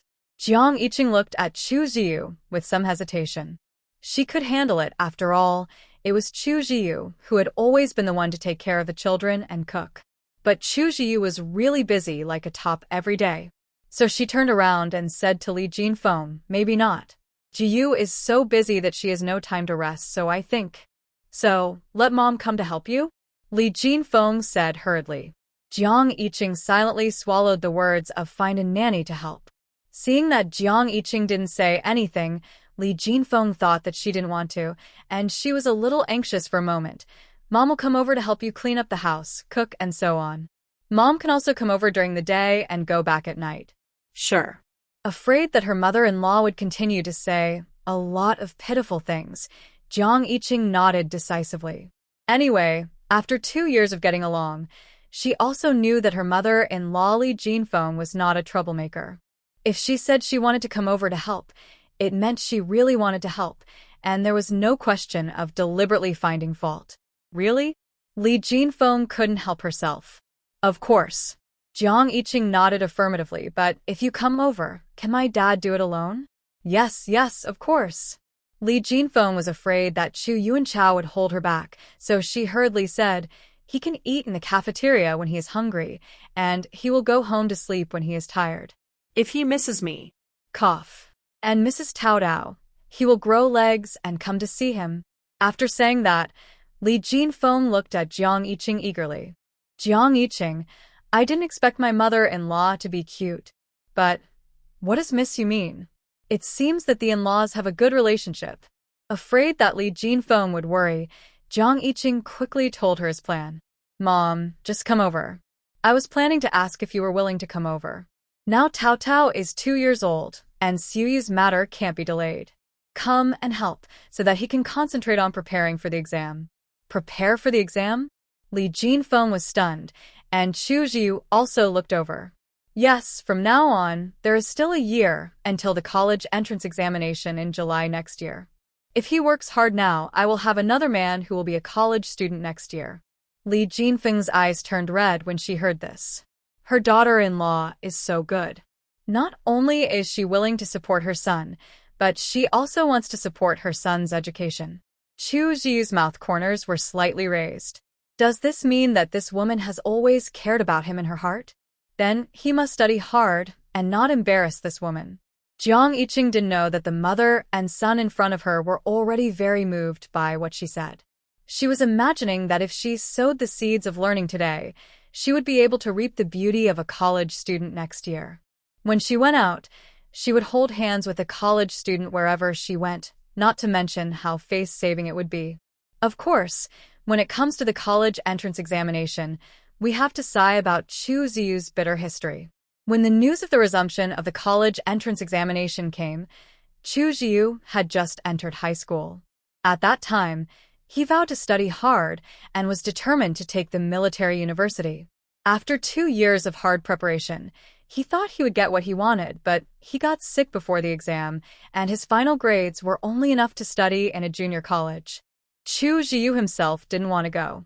Chu Yuanchao knew that his son was good at studying, and he didn't want to let him go, so the father and son unanimously decided to go back to school to review for another year. After that, he said he would study, but he was kidnapped by Jiang Yiqing and got married halfway. After marriage, Jiang Yiqing soon became pregnant. During pregnancy, Jiang Yiqing could eat and sleep, but Chu Jiu vomited a lot. When he came to his senses, his daughter Chu Tao Tao was already born. The little white and tender one was very lovable. After seeing Jiang Yiqing's unreliable way of holding the baby, Chu Jiu, who was full of fatherly love, decided to give up the college entrance examination for the time being and go home to concentrate on raising the child. In this period of raising the baby, the 2 years of being a house husband came so smoothly. Chu Yuanchao and Li Jinfeng thought that Chu Ziyu had given up the college entrance examination a long time ago and wanted to be a full-time dad. Before Li Jinfeng came over today, Chu Yuanchao said that he would find a suitable job for him in the factory to support the family. But now Jiang Yiqing supports Chu Ziyu to continue taking the college entrance examination, and Li Jinfeng thinks this is a good thing. Li Jinfeng was so excited that she wanted to pay money to express her concern. Jiang Yiqing quickly stopped Li Jinfeng. "Mom, we have money." As she said that, she instructed Chu Ziyu to show Li Jinfeng the family background of the young couple. At this time, Chu Ziyu was a man who listened to his wife. He took whatever Jiang Yiqing told him to take. So, Li Jinfeng saw the small iron box full of money. "Hey, this, where did you get so much money?" Li Jinfeng was so scared that her hands were shaking. This full box was more than what she and old Chu had saved in half a lifetime. The daughter-in-law only earned 50 yuan a month and had to support a family of 3. How could she save so much? Jiang Yiqing was a little shy when she heard this. "Mom, I am beautiful, and there are always people who don't have eyes to come to me outside. It just so happens that I am a little strong, so I beat up a lot of people and save a lot of extra money. Of course, the bulk of this is the subsidy you and Dad gave us after marriage," Jiang Yiqing added. Here she was also playing a trick, not saying that she also earned extra money from beating people after marriage. But Li Jinfeng didn't hear these implicit meanings at all. She was looking at Jiang Yiqing with distressed eyes at this moment. How strong can a girl be? This child must have suffered a lot in the past. I heard that her in-laws are unreliable. Such a good child has really suffered a lot of grievances in their family. Li Jinfeng's eyes were tearful. She held Jiang Yiqing's hand tightly and told her son, "Hurry up and hide your family's assets. How can you just show it to others? What if someone with ulterior motives targets it?" Jiang Yiqing looked at her mother-in-law's sentimental look and said helplessly, "Mom, I just let you see it. I won't hesitate to show it to others. Besides, who can the money from me?" Jiang Yiqing secretly added in his heart. In any case, Li Jinfeng was moved by Jiang Yiqing's honesty. Originally, she volunteered to help her youngest son's family, and now she put Jiang Yiqing first in everything. It was agreed to go to a restaurant tonight, and even if Li Jinfeng came, the plan could not be changed. A new noodle restaurant opened in the east of the county. It was said that it was opened by ethnic minorities, so Jiang Yiqing decided to try it. When the family of 4 arrived at the door of the noodle restaurant, it was just getting dark. It was time for everyone to get off work and have dinner, and there were quite a few people sitting in the noodle restaurant. The service attitude in the restaurant was much better than that of the state-owned restaurant.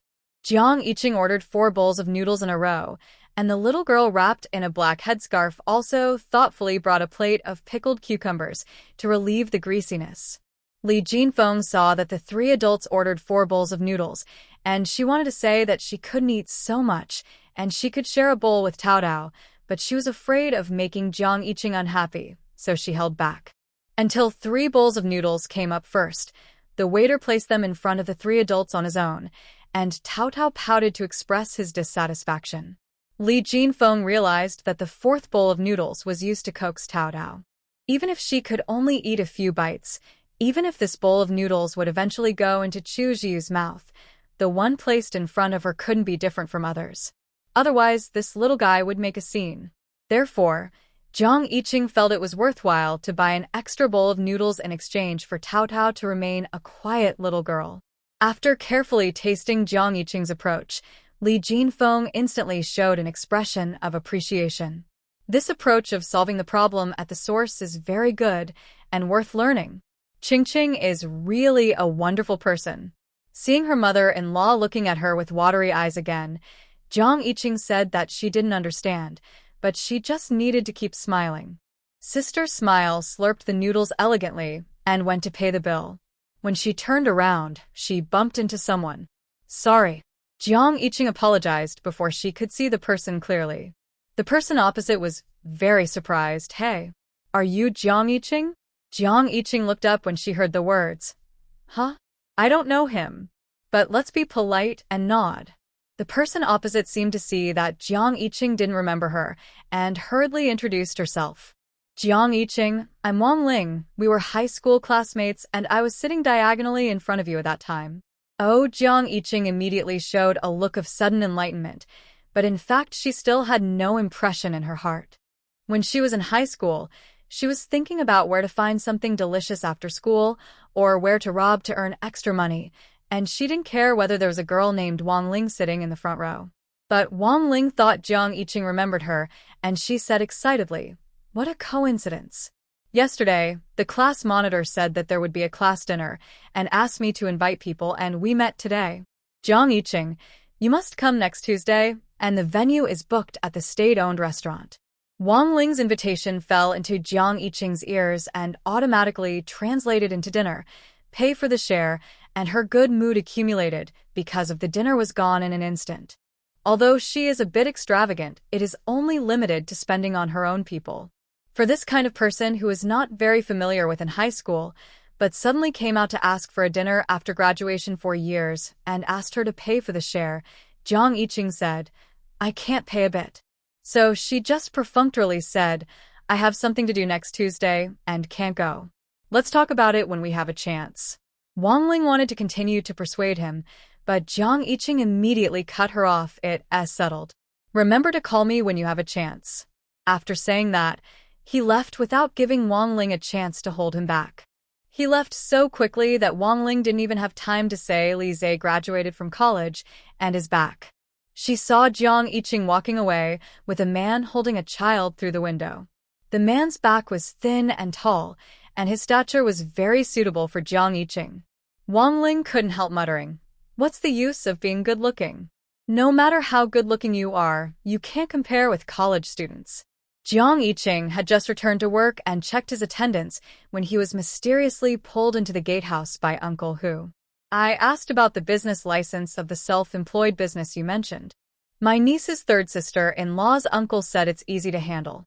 Just prepare the above materials and go to the Industrial and Commercial Bureau to find him. He took out a piece of paper and handed it to Jiang Yiqing. Wow, so efficient. It seems that Uncle Hu's relationship is quite strong. Jiang Yiqing took the paper and put it in his pocket, imitating Uncle Hu's mysterious manner, and asked, what is the name of third sister-in-law's uncle? Just call him Director. Who? Who? Director? Jiang Yiqing was surprised. Uncle Hu tried to curb his panic and wandering eyes and said lightly, yes, the surname is Hu. We are considered relatives. Oh, so. Jiang Yiqing's face was full of distrust. She smiled and said, okay, I will treat you and Director Hu to dinner later. Well, I will go back and ask him. Uncle Hu perfunctorily said to Jiang Yiqing and then kicked her out of the door. After work, Jiang Yiqing went back to her mother's house to tell Jiang Jinbing about the business license. As soon as the bicycle turned into the alley, he saw Yang Li's mother Wang Danier straining her neck to look through the of her own door. Jiang Yiqing got out of the car and patted her shoulder. Auntie, what are you looking at? Wang Danier was startled and quickly jumped to the side. Girl, why are you walking without making any sound?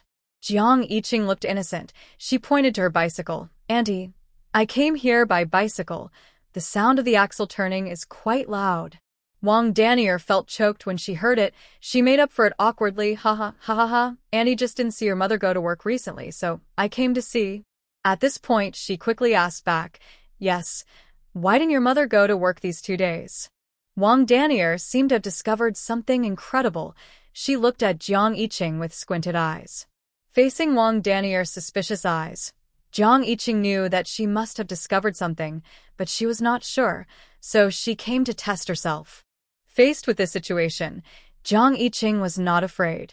She said in a hoarse voice, why doesn't my mother go to work? Auntie, go ask my mother. Then she pulled Wang Danier's sleeve and dragged her into the yard. Go, go, go, ask my mother. Wang Danier was so scared that she ran home with her hands and feet. When she entered the door, she bumped into Yang Li, who was about to go out. She opened her mouth and scolded, you dead girl. You are a thief, and you walk without making any sound. Yang Li, who was scolded for no reason, did not give Wang Danier a good face. She walked around Wang Danier and walked out directly.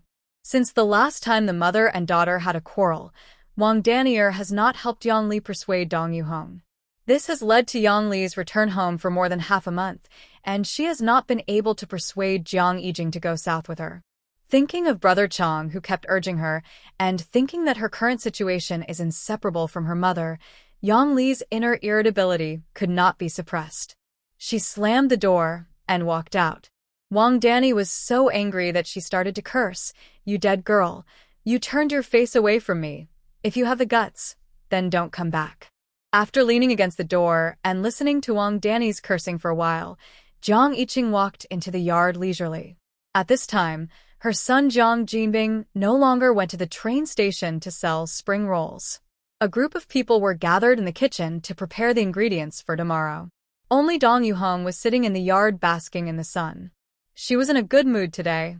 She sold more spring rolls than yesterday, and the buyer who worked in the state-owned restaurant had been found. She just had to wait for the formalities to be completed, and the money would be in her hands. So when she saw Jiang Yiqing coming over, she asked in a friendly manner, "What happened outside the yard just now? Who was at her door?" It was Wang Danny. After thinking for a while, Jiang Yiqing kindly reminded, "Mom, hurry up, I saw Wang Danny was sneaking around. Maybe she knew about your pregnancy." Dong Yuhong paused after hearing this, and her good mood plummeted to the freezing point. This Wang Danny is really idle and has nothing to do. She thought for a moment, and then poked her head to look at the gate. "Qing'e, was the gate closed when you came in?" "I did, but people who want to see our yard can't only see through the gate." "Mom, you'd better hurry up and deal with your affairs, so that the street office won't come to your house to arrest you and lose your job for nothing." "Oh, I know. Dong Yuhong's face was dark, and she didn't want to talk to Jiang Yiqing. This girl, she confronted her as soon as she came back. After the reminder was in place, Jiang Yiqing didn't care about Dong Yuhong. She talked to Jiang Jinbing about the business license and urged him to take some time to get it done. Jiang Jinbing nodded repeatedly, and at the end he seemed to remember something and hurriedly pulled Jiang Yiqing to ask, "My dear, before I get this business license, do I have to go back to the bathhouse to apply for unpaid leave?" Jiang Yiqing heard the words and rudely overturned Jiang Jinbing's dream.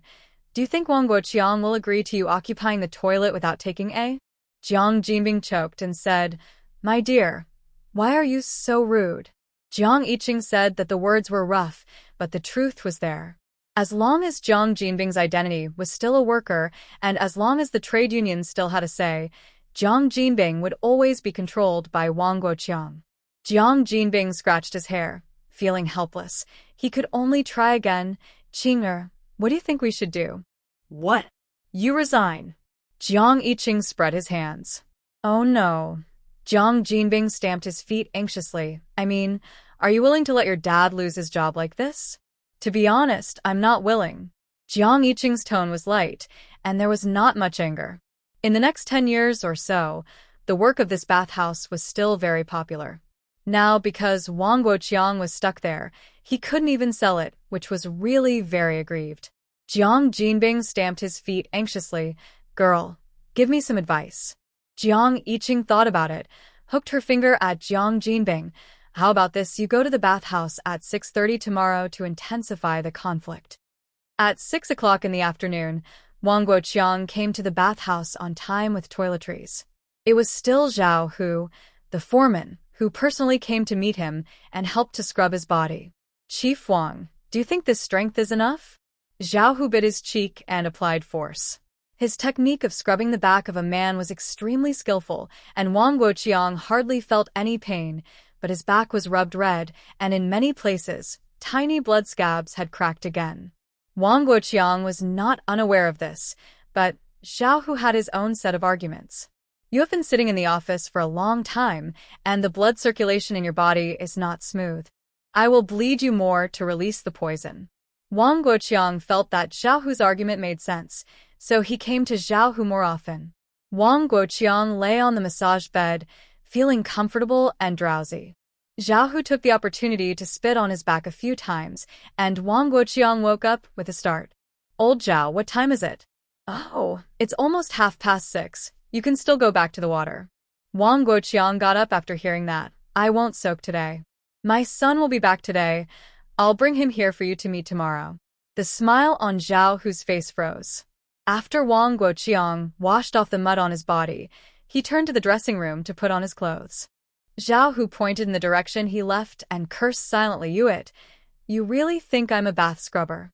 You also want to bring your little Diao, third tone, here. Just as he was silently furious, he suddenly heard Jiang Jinbing's voice coming from outside.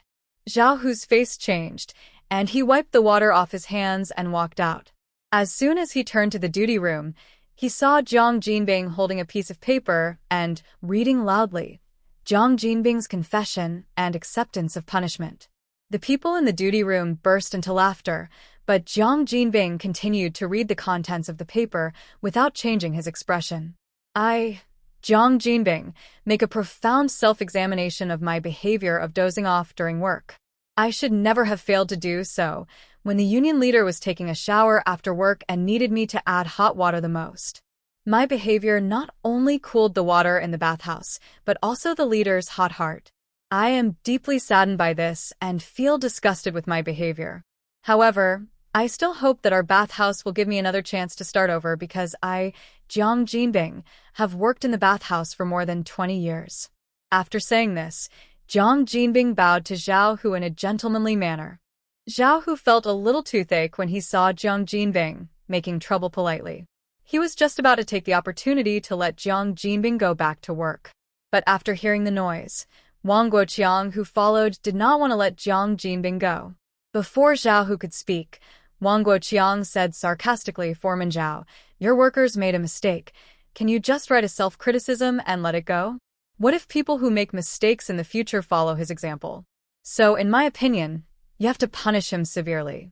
Yes. Zhao Hu rolled his eyes in his heart, but he had to agree with Wang Guoqiang. His lazy and irresponsible behavior should be severely punished. Then, deduct 1 month's salary for him to learn a lesson. Zhao Hu was vague. Jiang Jinbing quickly replied, Yes, you can deduct 1 month's salary from me to teach me a lesson, but you can't fire me.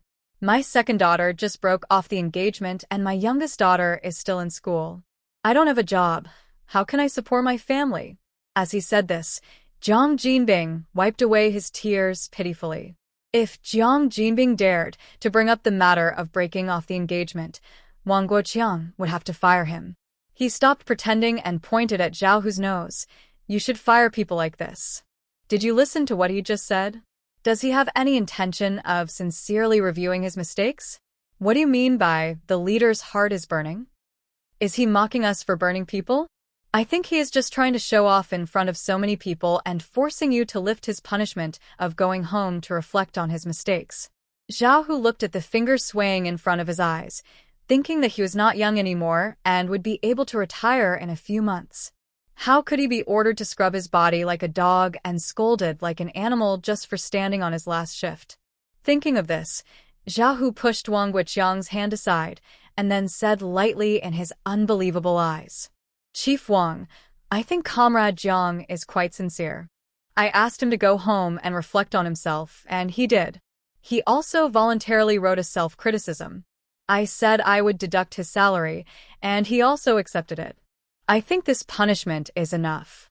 As leaders, we can't be one-size-fits-all for everything and talk about expulsion at every turn. We must dare to give our people a chance to reform. Zhao Hu's words touched the hearts of all the bathhouse workers present. If they were really like Wang Guoqiang, who fired them for making a small mistake, then what kind of formal workers are they as bathhouse workers? They might as well not sign a formal contract and just become temporary workers. The workers present talked about this matter and praised Zhao the foreman for his humane approach. Correspondingly, everyone looked at Wang Guoqiang with unfriendly eyes. This man is also the leader of the trade union. Is this the only way for a leader to fire people? Wang Guoqiang didn't expect Zhao Hu to suddenly change sides. Facing the pointing eyes of the workers around him, his face suddenly flushed. This was certainly not because he was shy, but because he was really angry. Wang Guoqiang used iron methods to climb step by step to the position of the head of the general section of the trade union. He was not the president, but he was better than the president. Wherever he went, he was flattered. But after meeting the Jiang family, he suffered all kinds of humiliation. Wang Guoqiang couldn't swallow this breath in his heart. He had to teach Jiang Jinbing a lesson today. Zhao Hu, don't tell me about humane management. The trade union should rectify the workers' style and behavior. Are the workers in your bathhouse under the management of the trade union? If so, I will use Jiang Jinbing as an example today. As soon as Wang Guoqiang talked about the trade union, Zhao Hu had to avoid his edge, unless he didn't want to receive his pension. Zhao Hu lay down and gave in again. Seeing that Zhao Hu was about to back down, Jiang Jinbing's eyes rolled, and he immediately jumped up and pointed at Wang Guoqiang and cursed. Chief Wang, our foreman said he would let me go. Why are you holding on to me? Are you still holding a grudge against my daughter for breaking off the engagement with your son, so you are deliberately making things difficult for me and not letting me have a good time? Jiang Jinbing's voice was loud enough to attract the people who had just finished their baths in the bathhouse. When everyone heard that there was such a personal grudge involved, they all looked excited to hear gossip. Of course, Wang Guoqiang could not admit it, and he denied it flatly. Jiang Jinbing, don't be unreasonable. What I'm talking about now is that you fell asleep at work and delayed everyone's shower. You're just taking revenge. Jiang Jinbing shouted, you are deliberately blaming me because of the broken engagement. Your son is a violent madman. When he is angry, he beats anyone he catches. He doesn't even recognize his parents. You're not a good old man either. You proposed to my daughter without telling her that your son had beaten people. If I hadn't been careful and found out, I would be the murderer who would ruin my daughter's life. Jiang Jinbing cried and yelled, and his words were quite sincere. Wang Guoqiang was so angry that he was shaking all over. He tried his best to defend his son. How could my son like your daughter? Don't be so angry. Yes. Why did your son have to propose to the daughter of a man who works in a bathhouse? Are you trying to say that my family has no power and no one to support it, and my daughter will suffer in silence if she marries him? Jiang Jinbing's logic was clear, and he made Wang Guoqiang speechless. The eyes of the people around him looked at Wang Guoqiang more and more wrong. Wang Guoqiang watched Jiang Jinbing's words become more and more exaggerated, and he spread rumors that his son not only beat people, but also bit people. It seemed that his son's reputation was about to be ruined. He was so angry that he picked up the shovel standing beside him and threw it at Jiang Jinbing. Jiang Jinbing saw the shovel coming towards him, and he could have moved flexibly to avoid the attack. But for some reason, he stretched his head forward and took the shovel from Wang Guoqiang. A stream of warm liquid flowed down from his forehead. Jiang Jinbing wiped it with his hand and saw that it was blood. His eyes rolled back and he fell backwards. This sudden change shocked everyone. Wang Guoqiang froze in place with a shovel in his hand. At the critical moment, Zhao Hu reacted quickly. Quick, send Jiang Jinbing to the hospital. Jiang Yiqing was squatting in the alley outside the bathhouse waiting for news about Jiang Jinbing when she suddenly saw a group of people carrying a man with a bleeding forehead. She looked closely and found that the man was actually her father. She immediately broke a brick from the wall next to her and ran over howling. Who opened a skylight for my father? Although this father is not very good, he can't be bullied by others. Zhao Hu saw that it was Jiang Jinbing's daughter who blocked the way and immediately said anxiously, Quick, your father was beaten by Wang Guoqiang. We have to send him to the hospital. Just at this time, Jiang Yiqing found that Jiang Jinbing, who had closed his eyes, suddenly secretly threw a coquettish eye at her. Jiang Yiqing understood instantly. Dad is awesome. With just a little move, he dug a big hole for Wang Guoqiang. She threw the brick in her hand aside and followed the crowd to the hospital. When they arrived at the hospital, while Jiang Jinbing was being taken by the doctor to treat his wound, Jiang Yiqing pulled Zhao, who with gratitude in his eyes. Uncle, you sent my dad to the hospital. You're a good person. Zhao, who was grateful to a girl who was the same age as his daughter, and his heart suddenly surged with fatherly love.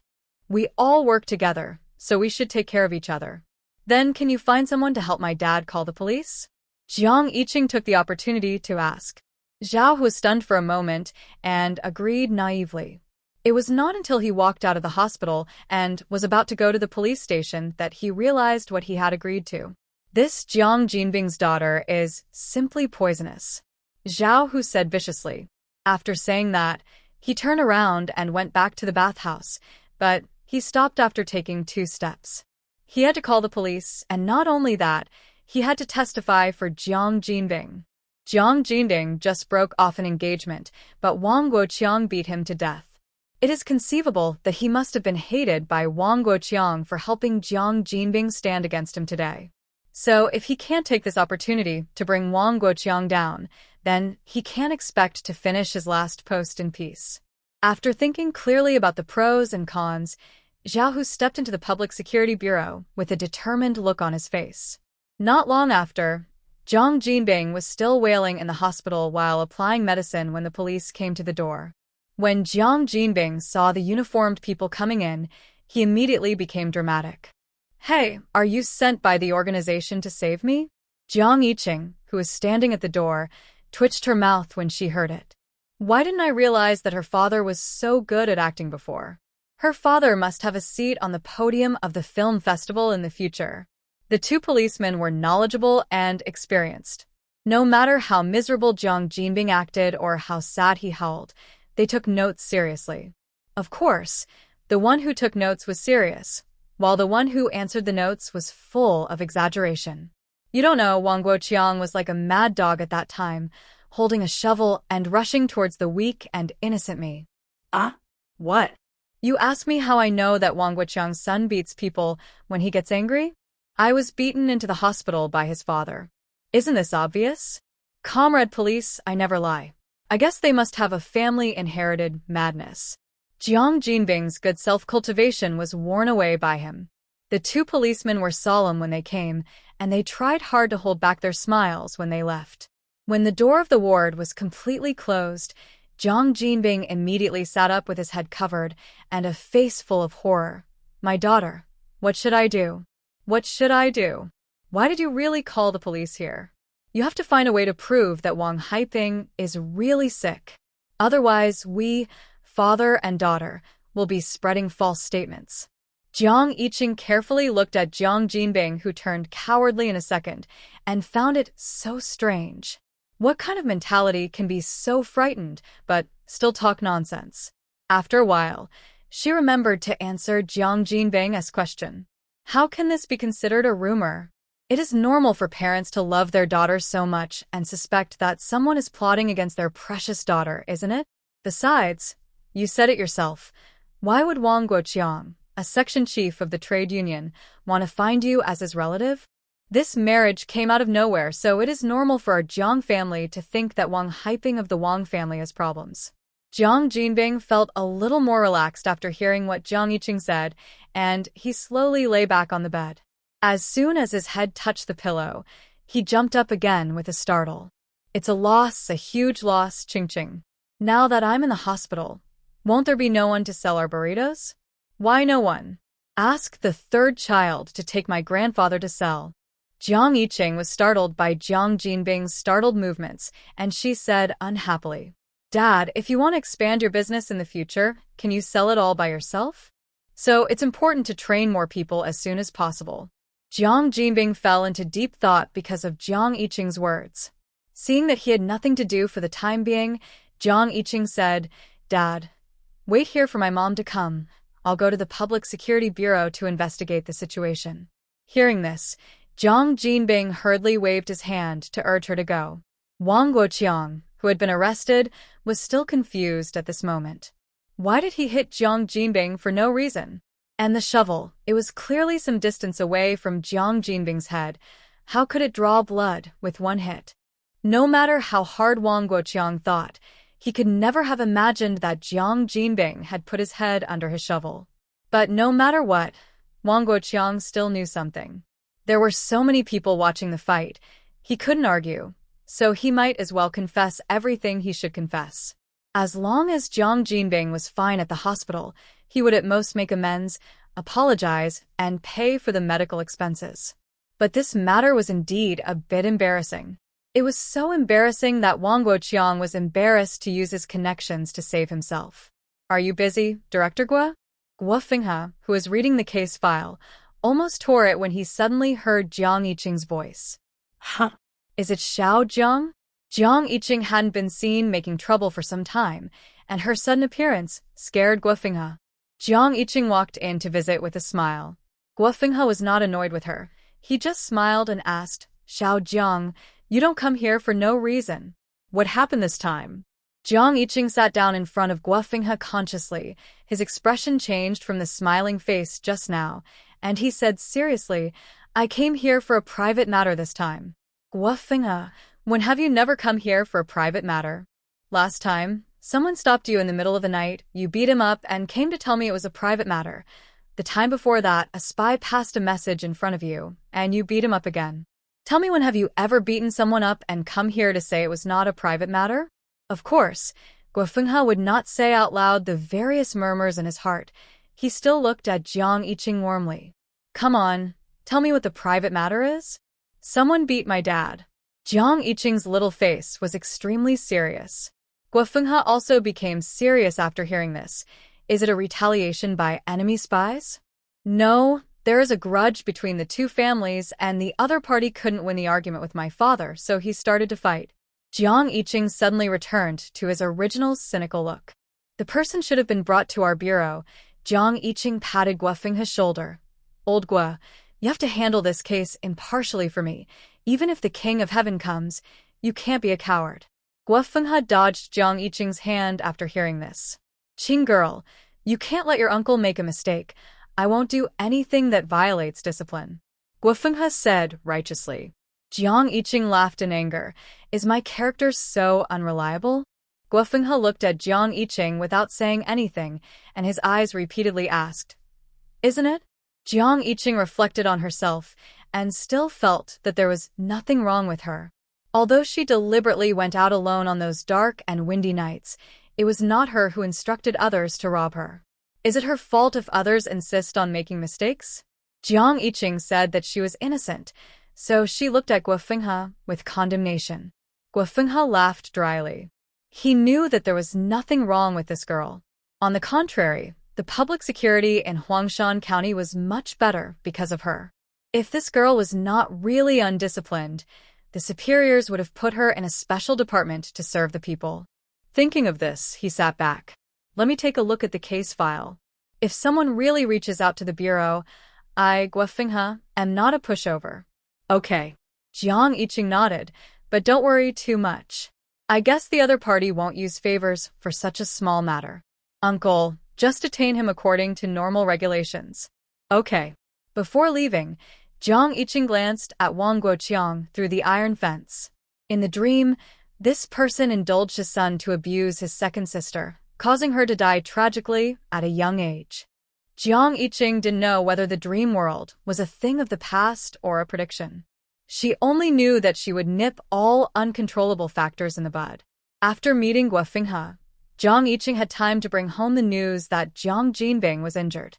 Wu Yuegue and Dong Yuhong were so anxious that they kept asking about Jiang Jinbing's specific situation.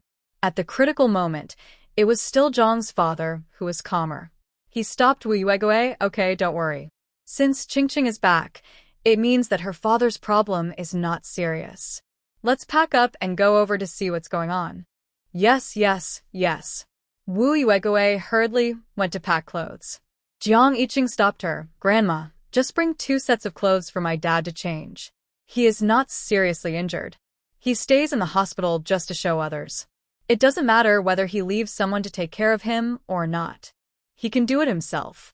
Wu Yuegue was naturally convinced by Jiang Yiqing, the eldest granddaughter. The granddaughter said that her son didn't need anyone to take care of him, so she didn't bring clothes. Dong Yuhong was a little worried and wanted to bring some clothes to accompany Jiang Jinbing.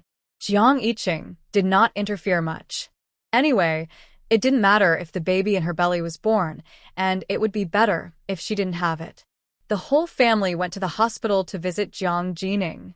Seeing his parents coming, Jiang Jinbing was still bragging to his fellow patients that he didn't like the marriage of Section Chief Wang of the trade union, and the next second, he was crying with Wu Yuegui in grievance. That posture was really unbearable for Father Jiang.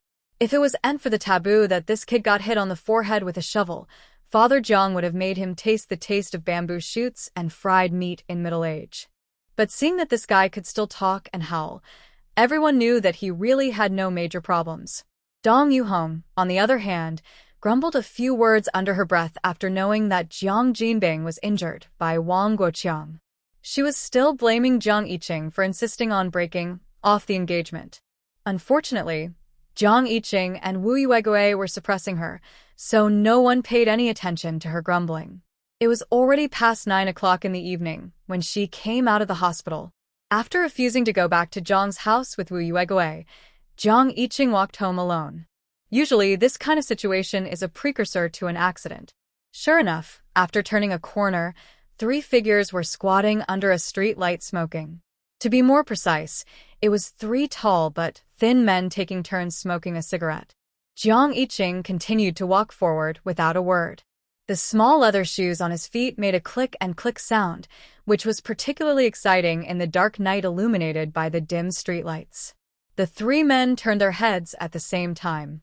Xiong Erquin took the last puff of his cigarette, twisted his bones and slapped them, and walked over aggressively. "Hand over all the money you have." Jiang Yiqing raised her eyebrows when she heard the words. The voice sounded familiar. She looked at the other 2 people standing hunched under the streetlight. With their figures and combination, she was sure that they were the 3 familiar brothers. Jiang Yiqing stood still, and Xiong Erquin yelled in a more ferocious tone, "Don't dawdle, pay the money quickly, or I'll beat you to death." Listen carefully, there was a slight tremor in his voice. Jiang Yiqing thought about it, raised his hand and punched Xiong Erquin on the forehead, and at the same time tilted his head and repeated his words, "Hand over all the money, or I'll beat you to death."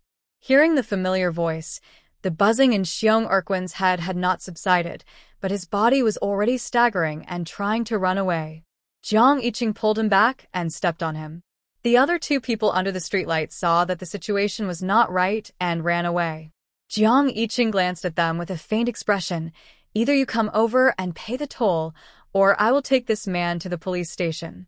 Suddenly, the 2 people who ran away were trapped in the same place. After a long time, Xiong Dequan retreated hesitantly. Aunt, it's you?" "Haha, what a coincidence." Jiang Yiqing looked up at the moon in the sky and thought that she couldn't go home too late on the first day of her mother-in-law moving in. She said impatiently, "Okay, stop talking nonsense, pay the money and get out." Hearing this, Xiong Dequan knelt on the ground with a thump. "Aunt, we don't have no money." "What? You dare to come out to rob without money?" Jiang Yiqing was very angry, and her eyes wrinkled fiercely. When she was angry, she couldn't help but use more strength on her feet. Xiong Erquin lay on the ground and cried, which made Xiong Dequan and Xiong Sanquan tearful. "Auntie, we really don't have much money." "Yes, Grandma, we only have 1 cent left," Xiong Dequan and Xiong Sanquan said in unison. Jiang Yiqing looked at them dangerously. "Do you have money or not?" Yes, Xiong Dequan answered quickly without scolding his silly brother, "But I really only have 1 cent. As he said that, he took out the last coin hidden in the sole of his shoe with great difficulty. Fearing that Jiang Yiqing would not believe him, he also turned out all his pockets. Jiang Yiqing could smell the sour smell on the coin from a long distance away. She fanned her nose in disdain. "You dare to come out to rob when you are so poor? Can you afford to compensate me for my mental damages?" Xiong Dequan's eyes were filled with tears. "Auntie, we are so miserable. Apart from the cigarette I just smoked, we only have this 1 cent left. Wow, we're so poor that we only shared a pancake and a cigarette for 2 days." Xiong Sanquan followed with tears. "TSK. These 3 people are in a miserable situation. But what does this have to do with her, Jiang Yiqing?" Seeing the 3 brothers crying, Jiang Yiqing said that she was not upset at all. But these 3 people seem to be in trouble. They have no money, and sending them to the police station will involve the matter of more than 50 yuan last time. Are they going to let them go so easily? Jiang Yiqing was not willing to do that. How about beating them up to vent her anger? She squinted her eyes and looked at Xiong Dequan. Xiong Dequan trembled all over and bowed repeatedly. Auntie, please let us go and don't send us to the police station, right? I promise you that we will never rob again. Hearing the 3 words Public Security Bureau, Xiong Sanquan wiped his tears sadly. Brother, forget it. Let's go to the police station. At least we can have enough food and don't have to sleep under the bridge at night. Woo woo woo. God knows how hard it is for the 3 brothers to come to the county to find work. At this moment, Xiong Sanquan really thinks that going to the police station is not bad. This person is so poor that he thinks that being in police station is not a big deal. That's really miserable. Jiang Yiqing crossed his arms and thought for a moment and came up with a good idea. It's okay not to go to the police station. Tomorrow morning, I want to see you waiting for me here. Remember, if I don't see you tomorrow, even if you hide in the mountains, I can pull you out and beat you up. After a lot of intimidation, Jiang Yiqing left leisurely. The 3 brothers of the Xiong family were left kneeling on the ground miserably. Brother, do we really have to listen to that female devil?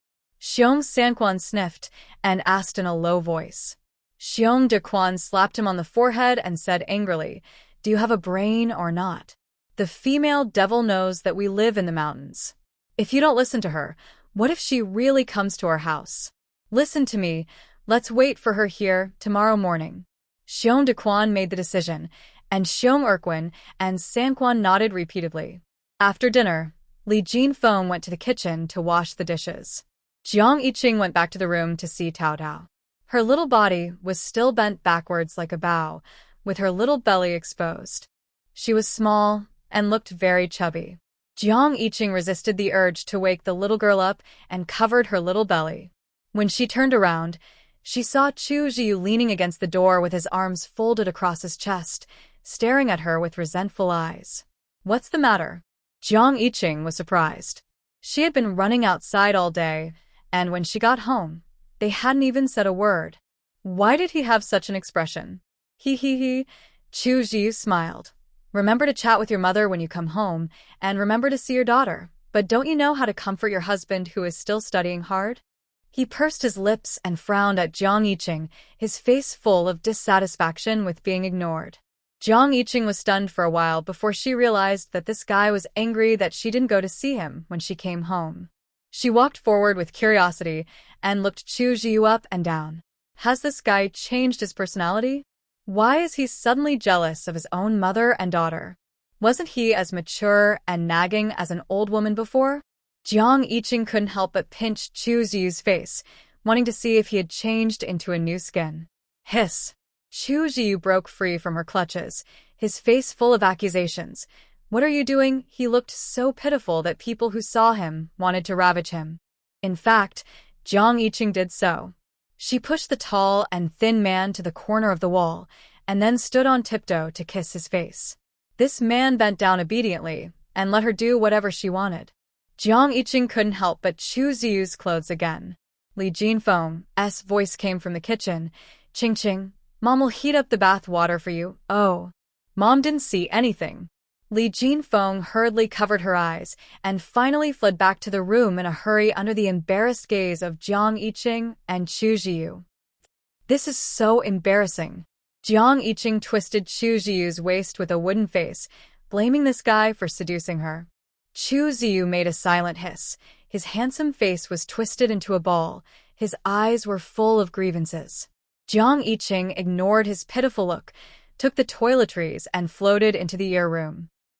As soon as the sun rose, Jiang Yiqing yawned and climbed out of bed. While washing, she regretted that she was too kind last night and should have dragged the 3 brothers to the police station. At most, she would return the more than 50 yuan she had paid before, which was better than getting up so early and feeling dizzy. Qing, who was dizzy, exuded a resentful aura of destruction. He didn't have time to eat the breakfast prepared by Li Jinfeng and walked to the place where they had agreed to meet yesterday. The 3 of them had better come as agreed, otherwise Jiang Yiqing would really beat them every time he saw them. At the agreed point, the 3 brothers Xiong Dequan sat back to back. Xiong Erquin slapped the mosquito that bit him for the third time to death and said angrily, "Brother, the female devil hasn't come yet. Could it be that she has let us go?" Xiong Dequan tightened his belt, holding his hungry stomach and squeezed closer to his brother. "Impossible. According to my observation, the female devil is a vengeful person. She didn't get the money yesterday, and she must be holding a grudge in her heart. We can't give her a chance to beat us." Xiong Sanquan corrected weakly, "Brother, she is vengeful." Xiong Dequan raised his hand and slapped Xiong Sanquan. "No matter what kind of revenge it is, just remember that the female devil is a vengeful person. We can't let her get a handle."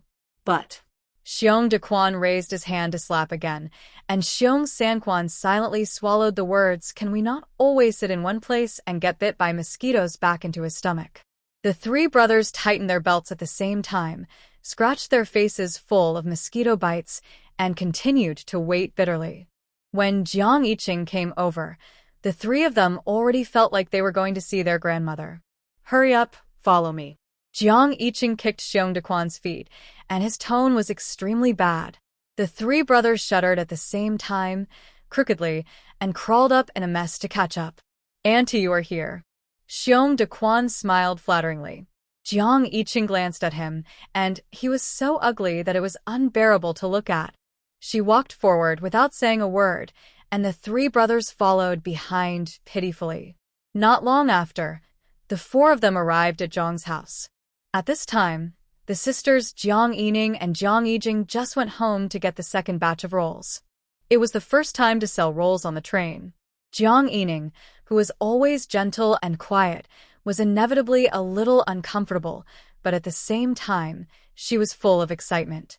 This feeling was like following a few cousins to explore an unknown cave in the mountains when she was a child. It was very exciting.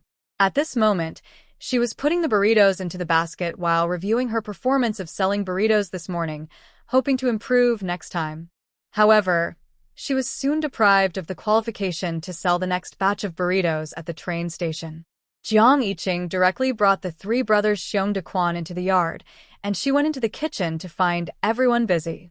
"Second and third brothers, you don't have to sell burritos today. One of you will go with Grandpa to buy ingredients, and the other will work with Grandma to make burritos." After that, she pointed at Xiong Dequan and the other two, who were squatting in the yard. "Leave the burritos to these three people to sell." The family was instantly confused, and some did not understand Jiang Yiqing's approach. Jiang Yiqing gave a brief explanation. "The second and third sisters are two girls. It's not safe to sell wraps at the train station. Besides, there's one less person at home, so the speed of making wraps can't be increased. It's better to hire someone to sell wraps, and you all stay at home to make them.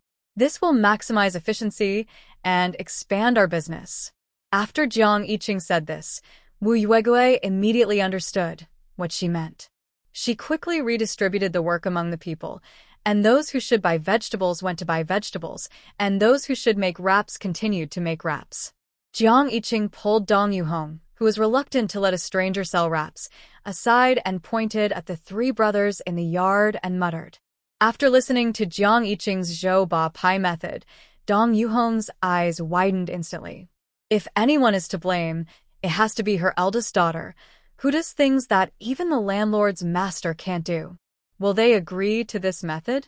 Of course they will. Jiang Yiqing's expression was very sure, and if they can't do it, he will beat them until they say they can.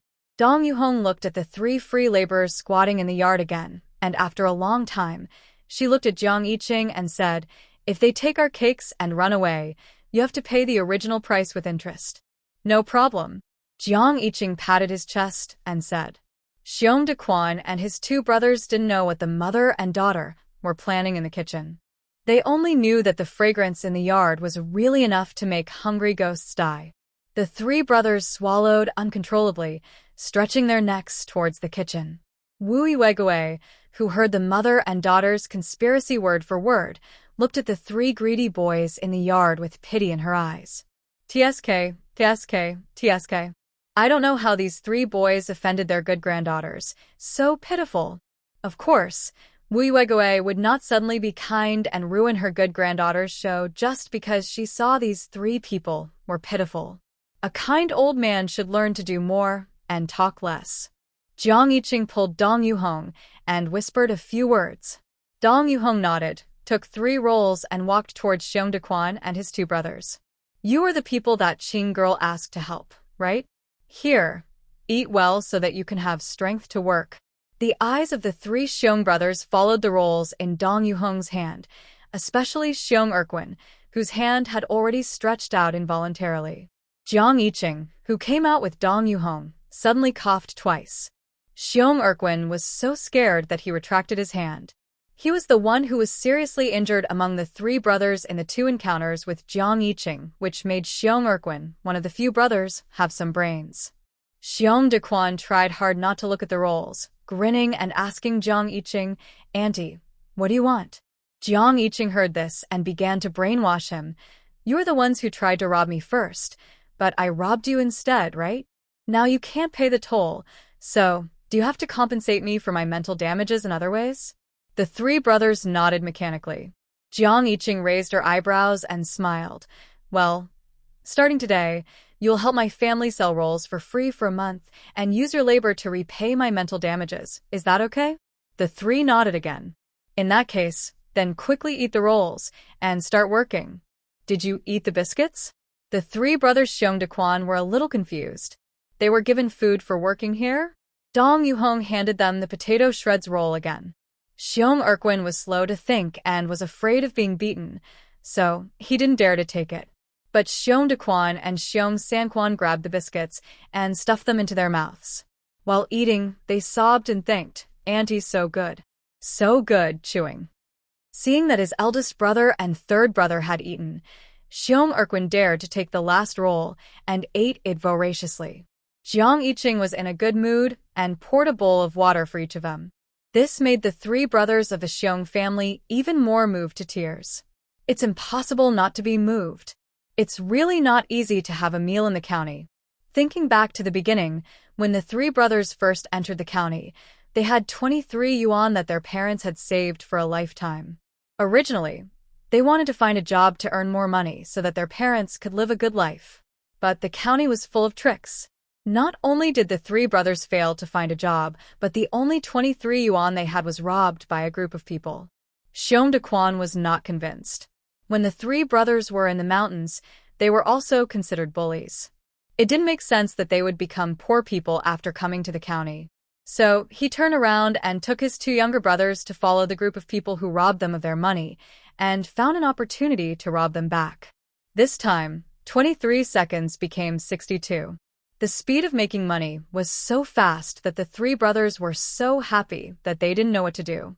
They went to the state-owned restaurant and each had a plate of braised pork, which cost more than 5 yuan. As a result, the joy had not yet passed. When they went to the alley to urinate at night, they met the female devil Jiang Yiqing. After a great joy and sorrow, Xiong Dequan was completely awakened. He thought that robbery was risky and a beautiful woman could easily control them, so he had to find a decent job to make a living for a long time. But the jobs in the county town are all for one person, and many returned educated youth are waiting in line for jobs. How can it be their turn as 3 illiterate brothers? After a few months of this, the 3 brothers were left to starve under the street lights and smoke cigarettes one by one. The 3 Xiong brothers ate the rolls in their hands while recalling the hardships they had experienced during this period. When they were deeply moved, tears flowed down their cheeks. This female devil is so good that she actually found them a job with food. This is not a female devil. This is clearly the manifestation of a living bodhisattva. Xiong Dequan was the first to finish the last bite of the roll. He wiped the oil from his mouth with his big hand and looked at Jiang Yiqing with grateful eyes. "Auntie, tell me, what do you want us 3 brothers to do? As long as you provide us with a bite of food, we will do it even if it means going through fire and water." Jiang Yiqing looked at the excited Xiong Dequan and nodded with satisfaction. Grateful, right? That's right. Isn't there a word called cow and horse in dreams? The formation of a good cow and horse starts with learning to be grateful to the boss. After the 3 brothers Xiong Dequan had eaten and drunk well, Jiang Yiqing gave them a simple demonstration on how to sell rolls. Seeing their thoughtful expressions, Jiang Yiqing decisively divided the three brothers into two groups. One group, Xiong Erquin and Sanquan, carried their burdens to the railway station to sell, while the second group, Xiong Dequan, followed her to the machinery factory to expand the new business territory. Jiang Yiqing made such an arrangement with many considerations. Although the three brothers looked silly on the surface, if they really had a little idea, she would have to pay for the lost rolls out of her own pocket. So it would be better to put Xiong Dequan, the leader of the three brothers, under her nose from the beginning. Seeing how the three brothers love each other, it is expected that Xiong Erquin and Sanquan would not dare to abandon their fellow brothers for a few rolls. After Jiang Yining and Jiang Yijing filled the baskets of both groups, Jiang Yiqing and Xiong Dequan officially began to expand their business. Meanwhile, at the new staff building of the trade union, Zhang Chuani, who found that Wang Guoqiang had not returned all night, finally couldn't hold back any longer. In the past, Wang Guoqiang had never been out all night before, and units like the trade union rarely required employees to work overtime like other factories. The more Zhang Chuani thought about it, the more she felt something was wrong. Without bothering to wake up Wang Haiping, who was still sleeping, she took the basket and went downstairs to find out the news. As soon as she went out, she ran into Qin Shaolin and his wife. Oh. Sister-in-law, you still have the mood to go out to buy vegetables? Qin Shaolin looked at Zhang Chuani with a strange look on his face, as if to say, the sky is about to fall. How can you still have the leisure to buy vegetables? Zhang Chuani's heart sank when she saw this. Something must have happened to her man. Not bothering to hide it, Zhang Chuani hurried to ask Qin Shaolin about Wang Guoqiang's situation. Director Qin, my husband Wang didn't come home last night. Did something happen in the union? Huh? You don't know yet? Qin Shaolin looked surprised. Your husband Wang really made our union shine. A section chief of the union actually went to the bathhouse to fight with people and got himself into the police station. This really put the face of the union on the wall. Qin Shaolin's expression was very exaggerated, and he gestured as he spoke, which made Zhang Chuani feel more depressed. Without bothering to ask in detail, she hurried home to find her son to find a solution. Qin Shaolin stood at the stairs and saw Zhang Chuani running around as if she had lost her backbone, with a gloating smile on his face. Wang Guoqiang is going to fall flat on his face this time. There is no reason for the leaders of the trade union to continue to protect a man who is in police station. Qin Shaolin's lover Wang Ru couldn't help pinching her man when she saw this. Everything is written on your face, and you can't blame the leaders for choosing Wang Guoqiang. Qin Shaolin immediately blew his beard and glared. What do you call this? I call frankness. My Qin Shaolin's personality is higher than that of Wang Guoqiang, a well-dressed gentleman with a beastly heart in human form. Wang Ru glared at him unhappily when she heard that, and went upstairs without looking back. When Zhang Chuani rushed back home, Wang Haiping was still sleeping in the room. She didn't care about the consequences of waking up Wang Haiping in this situation, and hurried to push Wang Haiping. Wang Haiping opened his eyes impatiently and slapped Zhang Chuani with his backhand. What are you arguing about so early in the morning? Zhang Chuani seemed to think that being slapped by her own son was no big deal, and her face was very anxious. Son, Mom didn't mean to disturb your sleep. It's your dad who might have had an accident. Wang Haiping's face was gloomy when he heard this, and he stared at Zhang Chuani without blinking, as if he dared to slap her a few more times if she couldn't explain it. Obviously, Zhang Chuani also understood the meaning of her son's eyes, and she quickly explained that Wang Guoqiang had not returned all night and what Qin Shaolin had said in the corridor just now. Zhang Chuani learned very little from Qin Shaolin, but Wang Haiping noticed the word bathhouse at the first time. This matter is related to the Jiang family. Wang Haiping's tone was certain. He knew that Jiang Jinbing was the boiler in the bathhouse. Zhang Chuani was stunned when she heard this, and then she gritted her teeth and cursed the Jiang family. This family is black-hearted and rotten-eyed. First, they broke off the engagement, then spread rumors, and now they have caused her father to go to the Public Security Bureau. Haiping, their family really deserves to die. Listening to Zhang Chuani's curse, Wang Haiping couldn't help but clench his fists, and the gloom in his eyes couldn't be blocked.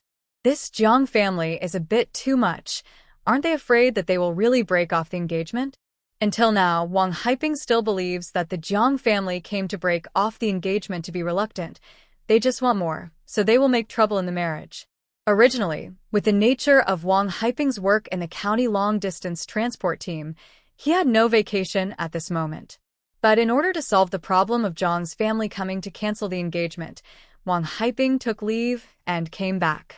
He thought that he only needed to show up in front of Jiang Yining and show his hard conditions in all aspects. With the Jiang family's greedy character, they would definitely propose the idea of marriage again, and Jiang Yining himself would fall in love with him after meeting him. But Wang Haiping never expected that he had just returned home, and the Jiang family took Wang Guoqiang to the Public Security Bureau. This not only made Wang Haiping feel that the Jiang family was extremely stupid, but also his feelings towards Jiang Yining plummeted. However, he still likes Jiang Yining at present, so he will not give up marrying her because of these things, but he has decided to train Jiang Yining well after marriage. Wang Haiping put on his clothes and walked to the Public Security Bureau. He knew someone who worked as an auxiliary police officer there.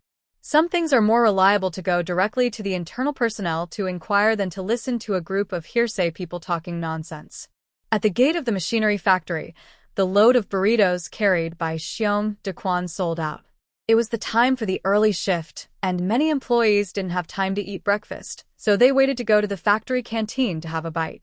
But eating in the canteen all the time would inevitably make people feel a little bored. Look, the rolls that Xiong Dequan brought to satisfy everyone's appetite. In a short while, Zhang Yiqing and Xiong Dequan were surrounded by people. Xiao Zhang, give me one first. And me, I want two. A group of people were anxious, fearing that they would not be able to grab it. After all, there were only 2 baskets on the ground, and it looked like they couldn't hold much. Don't worry, we have it all. Jiang Yiqing was very happy to collect the money. Xiong Dequan was confused while giving people rolls. In less than half an hour, the rolls in the basket were swept away. Jiang Yiqing estimated that it was getting late, and when all the people who went to work entered the factory, no one would come out to buy rolls, so there was no need for Xiong Dequan to run again. She thought about it and didn't want to waste Xiong Dequan's free labor, so she ordered him to go home to help first, and then carry the load to the factory gate to sell it during lunch break. Xiong Dequan was dizzy the whole time, and he listened to whatever Jiang Yiqing said. It was not until Jiang Yiqing took the 2 rolls that were released in advance and the pile of change that he received and entered the factory that he walked back stupidly. Halfway through the walk, Xiong Dequan's wandering soul finally returned to his body. The female devil actually sold more than 200 rolls in half an hour? Xiong Dequan was shocked. He wanted to calculate how much money Jiang Yiqing made this time, but unfortunately he didn't go to school much, and he couldn't calculate more than 2 digits. But none of this mattered. Xiong Dequan shook his head vigorously and began to rethink his relationship with Jiang Yiqing. Xiong Dequan, suffered from not having been to school, but this didn't mean that he was really as stupid as a pig. On the contrary, he was still the one with the fastest brain among the 3 brothers. Otherwise, he couldn't control the silly and naive Xiong Lao Er and the cowardly Xiong Lao San, and he didn't dare to take his 2 brothers to the county without any money. Before he saw how Jiang Yiqing made money, Xiong Dequan was forced by Jiang Yiqing's coercion to work honestly to pay off his debts. As for what he said to his 2 brothers about worrying that Jiang Yiqing would sneak into the mountains to seek revenge on them, it was just to scare the 2 stupid brothers. The mountains are deep, which is not easy for a little girl who grew up in the county to control. Xiong Dequan just didn't want to roll back to the mountains in such a disgrace, and was afraid that Jiang Yiqing would really hate them and make them unable to survive in the county, so he took advantage of the situation and agreed to work for Jiang Yiqing to pay off his debts. However, working for the Jiang family, they still gave Xiong Dequan a meal, which really surprised Xiong Dequan. Does this mean that this family has a good character? Of course, none of this is important now. What is important is how to turn Jiang Yiqing, the female devil, into the real aunt of the 3 brothers. As the saying goes, it is easy to talk about things between relatives. If the 3 of them really worship Jiang Yiqing as their aunt, Can the aunt watch her nephews and grandchildren suffer from cold and hunger? Let alone whether they can make money together. Even if they are given 3 meals a day and work for free, it would be good for them to gain a foothold in the county. So, we must find a way to stay with the aunt. After making up his mind, Xiong Daquan jumped 3 feet high and ran to Jiang Yiqing's house with strange cries. Jiang Yiqing at the machinery factory didn't know that someone wanted to recognize her as an aunt. She was sitting in a row with Uncle Hu and eating rolls. Is this what your family wants to sell for a business license? Uncle Hu bit off half of the roll and asked happily. Yeah. Jiang Yiqing answered vaguely while chewing. It's true, Dong Yuhong's bean paste is so delicious that Jiang Yiqing missed it so much after not having it for just one day. Uncle Hu swallowed a roll in a few bites, took a sip of water from the enamel pot on the table, and then burped. Comfortable. He turned his head to look at Jiang Yiqing, who was still eating, and urged her in a tone pretending not to care. Hurry up and prepare the materials, and hand them over. Don't let someone with ulterior motives target you and use this business license to mess with your family. He was afraid that he would not be able to have this bite in the future. Yeah, I'll urge my dad later. Jiang Yiqing nodded repeatedly. When Jiang Yiqing had almost finished eating, Uncle Hu chatted with her mysteriously. Girl, the Wei family has been very lively these 2 days. Jiang Yiqing immediately pricked up her ears to listen. Uncle Hu grinned widely. In the past few days, the 2 girls in his family are about to have a big fight. Either the younger one chases the older one out, or the older one beats the younger one. Just yesterday, the younger one ran out and yelled that her sister abandoned her husband and children. As he spoke, Uncle Hu gestured with his hands and feet to show Jiang Yiqing how the 2 daughters of Wei Baomin's family fought and exposed each other's shortcomings. Jiang Yiqing listened with relish at first, but later she felt something was wrong. She pulled Uncle Hu with a look of doubt on her face. Uncle, how do you know so much about his family's affairs? Uncle Hu stuttered instantly. Anyway, I just know. He waved his hands twice and then uttered this sentence. Jiang Yiqing just looked at him quietly, as if to see how far you can make up stories. Uncle, who was immediately deflated, spread his hands and said, Oh, I just have a son who lives not far from Wei Baomin's house. Can I move to my son's house recently? Okay, that's great. Jiang Yiqing immediately changed to a smiling face to show that she believed it. The son lives close to Wei Baomin? It is indeed possible that he knows everything about Wei Baomin's family. However, if Jiang Yiqing remembers correctly, Wei Baomin's family has an excellent geographical location, and there are many public housing units around it. Doesn't that mean that Uncle Hu's son's family is also surrounded by various leaders? This thought flashed through Jiang Yiqing's mind, and she didn't go into it, and continued to talk to Uncle Hu about the 2 daughters of Wei Baomin's family. When the lunch break arrived, Xiong Daquan arrived at the factory gate on time with his burden. As soon as he appeared, he was surrounded by workers who went home for lunch. Jiang Yiqing quickly took a few bites of the food from the canteen to fill his stomach, and then hurried out to help collect money. There are not as many people buying rolls at noon as in the morning. After all, the lunch break is short, and many people who don't have time to go home to make lunch will solve it directly in the canteen. Even so, in an hour, most of the rolls picked by Xiong Daquan were sold. Seeing that the remaining cakes were not selling well, Xiong Daquan volunteered to squat at the entrance of the middle school. Jiang Yiqing stared at him for a moment, waved his hand, and agreed to his request. Go ahead. Okay. Xiong Daquan walked away with his load on his shoulder in high spirits. His aunt actually trusted him to sell cakes alone. Does this mean that he and his aunt have a closer relationship? Xiong Daquan became happier and happier as he walked. When passing by the residential area, he shouted loudly, "Fragrant spring rolls!" This shout startled several greedy children in the alley. How are you selling these spring rolls? Are they really fragrant? Xiong Daquan looked down and saw a little kid with snot in his nose blocking his feet. There were also several children hiding in the alley peeking over here. The potato shreds roll is 1 cent, and the chive and egg roll is 15 cents. They are both delicious. Xiong Daquan thought that these kids might not have the money to buy them, but he still told them the prices of the 2 kinds of fillings left in the basket. After the child heard what Xiong Dequan said about the flavors, his saliva instantly dropped. He wiped it with his sleeve and said in a husky voice, "I'll buy two, one for each flavor." As he spoke, he took out a handful of change. There were coins and banknotes, the smallest 1 cent, the largest 10 cents, more than enough to buy 2 flavors of rolls. Xiong Dequan was a little dumbfounded. How could this child have more money than him, an adult? He emptied his pockets, but couldn't find 25 cents. He envied the child a little because he saw that the adults in his family were rich. But he still had to do business. He squatted down and counted out 25 cents from the child, then wrapped 2 rolls in newspaper and handed them to him. He also did not forget to advertise his own rolls. "Don't worry about eating this roll. It's very fragrant." The child put his nose to the newspaper and took a deep breath. The next moment, all the other children hiding in the alley ran out. Titan, give me a bite of leek and egg. And me, I want shredded potatoes." The kids chattered around the runny-nosed Titan to ask for food. Xiong Dequan then realized that these kids were collecting money to buy rolls. He stood up and smiled foolishly and continued to carry the load to the entrance of the middle school. The business at the entrance of the middle school was indeed good. The students had more or less change in their pockets. Not long after Xiong Dequan came, the remaining rolls in the basket were sold out.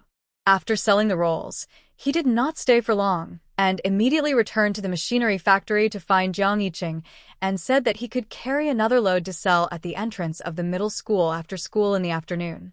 Jiang Yiqing naturally expected that the business at the entrance of the middle school would be good, and she also wanted to expand the business, but after careful consideration, she gave up for the time being. In the final analysis, it is still a problem of insufficient manpower. Several people in the family make rolls non-stop, but they can barely handle so much business today. This is because the 3 brothers of the Xiong family are helping. Otherwise, the entire Jiang family will be busy to death and can't even think of taking a step outside the train station. But this does not mean that Jiang Yiqing will really give up business in other places. There is a saying that the rich first drive the rich later. My parents are rich, so don't they have to help my uncle, second uncle, and aunt? Anyway, the business of selling food is big enough. After the development of Huang'an County, it can expand to the city and surrounding counties. Family-bound wealth is definitely more resistant to risks than small family and individual wealth. Jiang Yiqing put away all her thoughts, turned her head to look at Xiong Dequan, who was still waiting for her reply, grinned, and started to draw cakes. "Dequan, work hard. Sister will not treat you unfairly." When Xiong Dequan heard this, the hairs on his body stood up. He knelt on the ground to show his loyalty, and, "Please accept me as your nephew. I will do whatever you ask me to do in the future. If you ask me to catch chickens, I will never chase dogs." Jiang Yiqing was a little confused by Xiong Dequan's flattery. She thought about it carefully and realized that Xiong Dequan was quite honest today and took the initiative to take the work for her. So she patted Xiong Dequan on the shoulder and encouraged him, "My great nephew."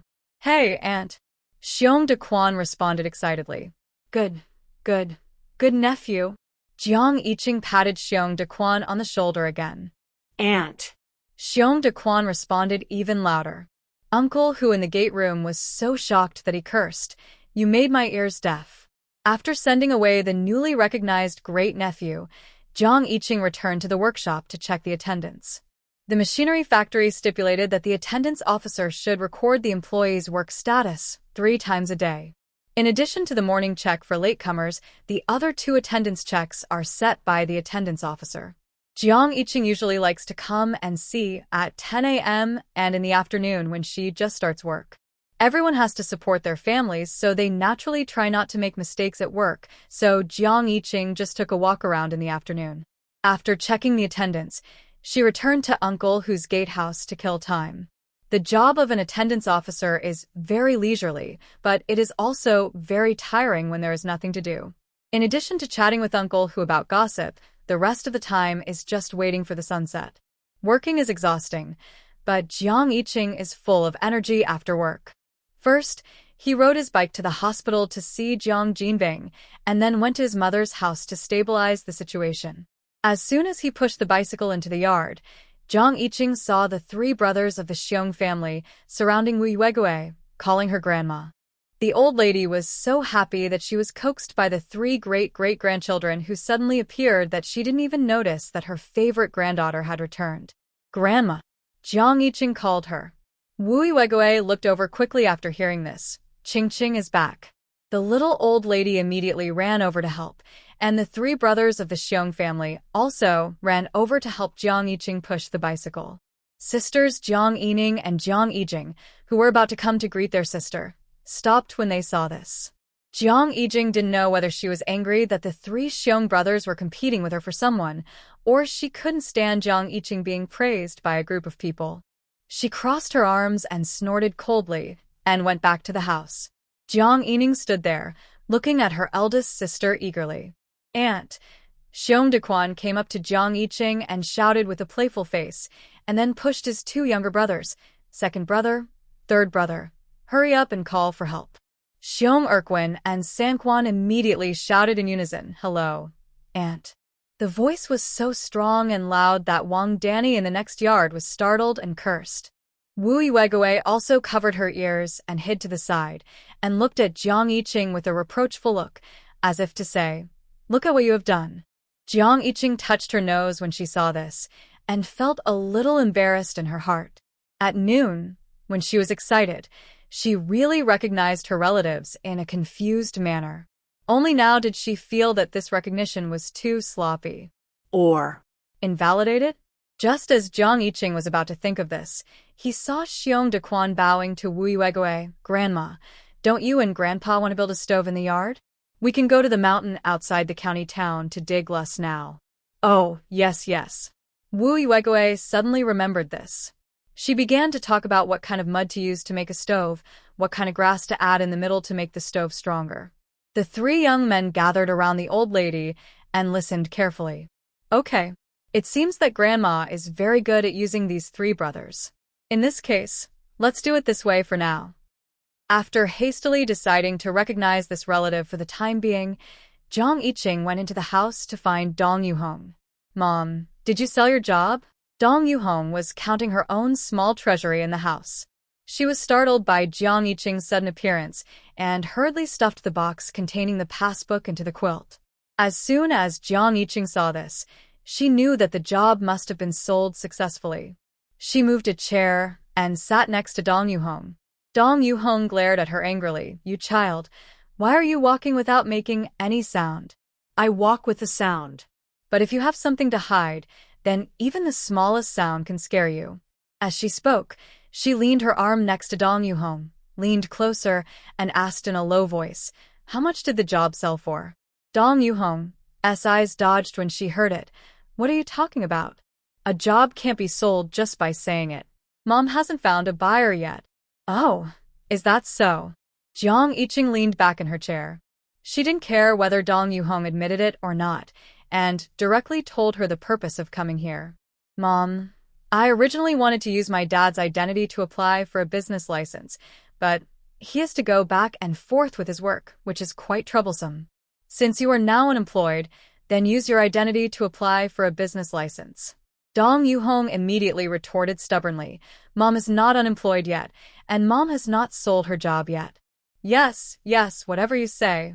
Jiang Yiqing said perfunctorily, but the documents can't wait, and our business is so good that we will definitely be targeted. If you fail in this business license, Mom, think about how much money you will lose. Hearing this, Dong Yuhong hesitated visibly. As long as it was related to money, she attached great importance to everything. Qinger, without the business license, can they still destroy our business? Dong Yuhong believed that what Jiang Yiqing said was true, but she habitually distrusted Jiang Yiqing. That's right. Haven't you seen those small vendors in the farmer's market? When they see the urban management, they run away like mice seeing a cat. If we don't have a business license, someone will be jealous of our business and report us.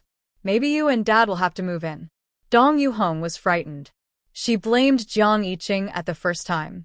Didn't you say that you can do small business now? Why do you have to go to the police? Jiang Yiqing sighed. Mom, I mean that you'll be arrested if you don't have a business license. Oh. Dong Yuhong was confused and hurriedly took out the box hidden in the quilt. What documents do I need to apply for a business license?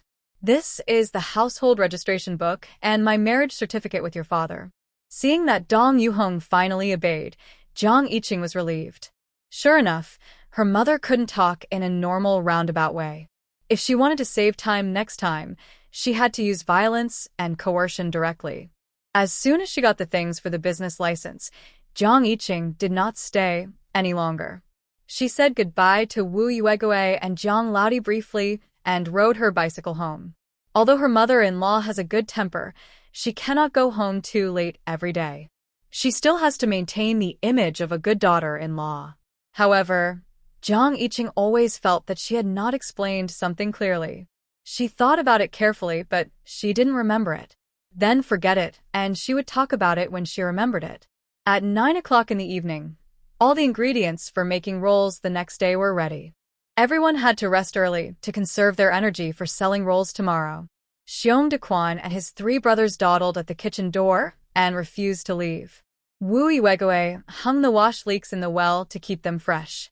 When she looked up and found that they were still there, she kindly urged them, Dequan, there is nothing to do here with Grandma. You should go home quickly, so as not to worry your family if you come back late. Hey. Grandma, we'll leave now. Xiong Dequan knew that Wu Yuegui didn't know that the 3 brothers had no place to live. He did not dare to hope to stay overnight in the yard, so he smiled and left the yard with his 2 brothers. Wu Yuegui followed them to the gate to see them off, and locked the gate only after they walked away. She did not notice that the 3 boys had secretly returned. Xiong Dequan looked at the gate, and finally hid in the corner with Xiong Er and Xiong San. The 2 brothers were still muttering in a low voice that the food Wu Yuegui cooked was like their mother's, and Xiong Dequan was staring at the moon in a daze. Today is so good, better than the day they robbed the huge sum of 62 yuan. After recognizing my aunt's family as relatives, as long as they work hard, they will have food to eat. Except that their parents are not around, the rest is not much different from when they were at home in the mountains. Most people went to bed late at night, but Wang Haiping and Zhang Chuani were not in the mood to sleep. During the day, Wang Haiping asked his friend who worked as an auxiliary police officer in the Public Security Bureau to learn about Wang Guoqiang's current situation. It was confirmed that Wang Guoqiang would not be sentenced to a heavy sentence this time, but he would be detained for 5 to 7 days. If he were an ordinary person, he would be grateful and happy to know this. But Wang Haiping knew that this incident would be very detrimental to Wang Guoqiang's promotion to the president of the trade union in the future. This year, the country has launched a severe crackdown on crimes, and it is even more necessary to set up the crimes of the leadership group as a typical example. So, Wang Guoqiang was caught in the crossfire this time. When Wang Haiping thought that all this was caused by the Jiang family, he couldn't stop the anger in his heart. Zhang Chuan was still nagging about finding a way to get Wang Guoqiang out quickly. Wang Haiping was tired of listening and kicked her down. Shut up, you killed my dad. Zhang Chuani covered her stomach and screamed, with cold sweat pouring out of her head. Seeing this, Wang Haiping suddenly covered her mouth like crazy, lowered his voice and cursed, "Do scream. Is it because you screamed so loudly before that the news of my beating people spread out?" Zhang Chuani fluttered her legs and shook her head vigorously. Wang Haiping slammed her head on the floor fiercely, strangled her neck, and still refused to let her go. Then, did you tell the outsiders about what happened at home? No. Zhang Chuani tried to open her mouth and said, "Mom." No. It is not known whether Zhang Chuani's mom brought back Wang Haiping's rationality, or Wang Haiping himself knew that Zhang Chuani would not spread the family's affairs. He finally let her go. Zhang Chuani fell to the ground and gasped for breath. After a while, she stood up tremblingly, moved to Wang Haiping and whispered to him, "Haiping, are you hungry? Mom will make you something to eat." Wang Haiping closed his eyes and did not answer. Zhang Chuani trembled and turned into the kitchen. After a long time, he opened his eyes again, and all the hostility in his eyes disappeared. He became the gentle young man in the eyes of outsiders. Jiang Jinbing stayed in the hospital for 3 days. At first, he complained that he was dizzy and wanted to. Later, he said that his arms and legs hurt. He decided to stay in the hospital for 2 more days. But the actual situation is that if he doesn't leave the hospital, the wound on his head will heal. The nurses in charge of the ward really couldn't persuade him, so this morning, the doctor who treated his wounds came down in person to sign his discharge certificate. The hospital's meaning was very clear. It hoped that Jiang Jinbing would be discharged as soon as possible and give up his bed. But even so, when the nurse came to tidy up his bed, he still clung to it and refused to leave. He insisted that he couldn't leave the hospital without someone to pick him up, and he had to wait for his family to come. In desperation, the nurse on duty went through many twists and turns and called the street office, where Jiang's family was. "Hey, can you ask Jiang Jinbing's family to take some time to come and process his discharge?" When Jiang Yining arrived, Jiang Jinbing was being dragged out of the door by a tall man in military uniform. He hugged the door frame and refused to let go. Don't they say that doctors and nurses are angels in white, saving lives and healing the wounded? Why are you driving out people whose illnesses are not cured? I won't be discharged. I won't be discharged until I die. Hurry up and call the doctor to change my dressing. Jiang Jinbing's shouting, mixed with the persuasion of doctors and nurses, the scene was very chaotic. Jiang Yining looked at the chaotic scene. She, who has always been introverted, didn't know what to do. After a long time, she mustered up the courage and raised her voice. "Hello, comrade. I'm here to pick up my father from the hospital." Lu Chaoyang, who was dragging Jiang Jinbing, heard this clear and soft voice and turned his head subconsciously. A charming figure was standing outside the crowd, looking at him. Lu Chaoyang was stunned.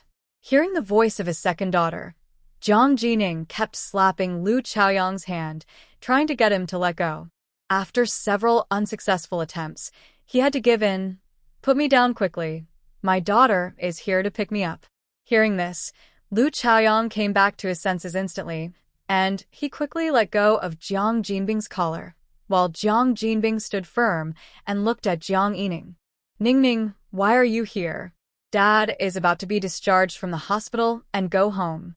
Jiang Yining didn't say anything, but just stepped forward silently to help Jiang Jinbing tidy up his messy clothes.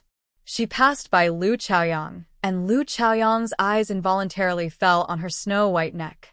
When the owner of the neck turned around, he retracted his eyes as if nothing had happened. "I'm sorry. My father has caused trouble for everyone just now. I will take him away now." Jiang Yining bowed to the doctors and nurses to apologize, and she deliberately avoided Lu Chaoyang. Seeing Jiang Jinbing being pulled by the collar like a chicken, Jiang Yining felt a little uncomfortable. But it was Jiang Jinbing who started the scene first. Even though Jiang Yining felt aggrieved, she couldn't lose her temper with someone who had done nothing wrong, so she could only ignore him. When the doctor saw that someone had finally come to pick up Jiang Jinbing, he didn't care about him refusing to leave the hospital and quickly waved his hand and said it was okay. Jiang Jinbing saw that Jiang Yining apologized, but he was still a little unconvinced and immediately wanted to talk to the doctor about his dizziness. Before he could open his mouth, he was stopped by Jiang Yining. "Dad, if you make trouble again, I will ask my eldest sister to pick you up." Jiang Jinbing instantly became obedient. The father and daughter took their luggage and walked out of the hospital one after the other. Lu Chaoyang kept watching the person until he completely disappeared, and then he withdrew his gaze in a daze. "The girl is pretty, isn't she?" Lu Chaoyang looked at his younger brother with a teasing look. Lu Chaoyang immediately regained his serious face and changed the subject. "Sister, how is Lu Xiangdong's arm?" If you ignore his red ears, who would have thought that this boy was thinking about the girl in his heart? Lu Chaoyang curled her lips and did not expose her brother's little thoughts. She followed Lu Chaoyang's words.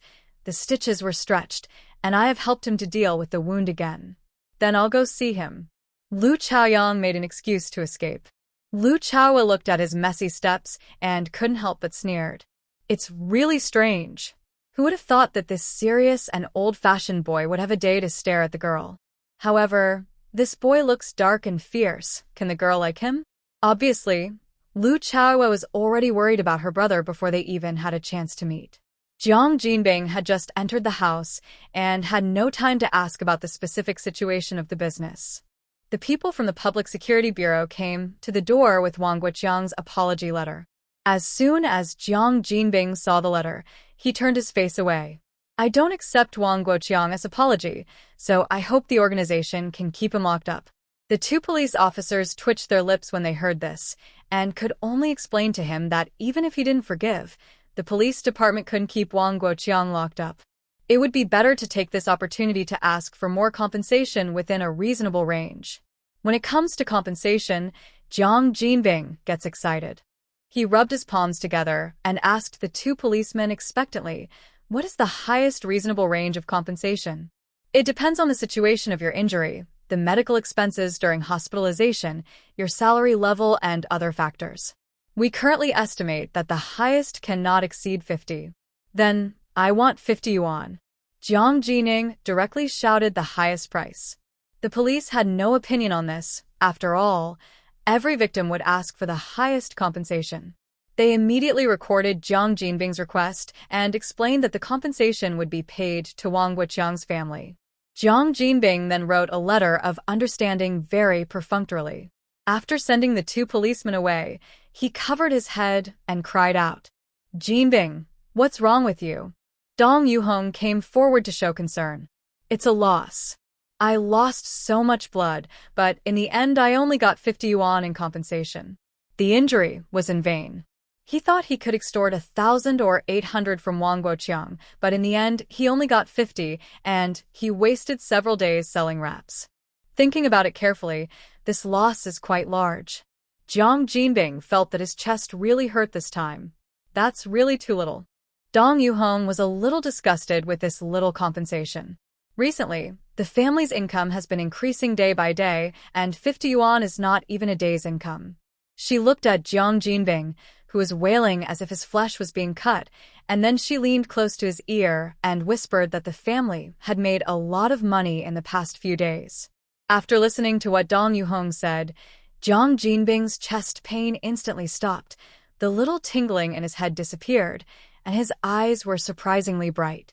Did our family really make so much money these 2 days? Of course not. It's also thanks to the 3 big grandsons your daughter brought back for you. We eat a lot every meal, but we also make a lot of money. At the railway station alone, 2 of their brothers can carry 5 or 6 loads in the morning. Qingqing has expanded the business at the machinery factory and the entrance of the middle school. Now he can make more money. Jiang Jinbing was so happy that he pounded the bed. When I was a child, a fortune teller said that I was destined to enjoy happiness. Before, I thought that half of my body was buried in the ground, and I didn't see much happiness. After a long time, it turned out that I was enjoying the happiness brought to me by my daughter in my middle age. Dong Yuhong curled her lips when she heard Jiang Jinbing praising Jiang Yiqing, but then she smiled and squinted her eyes. This girl is really good.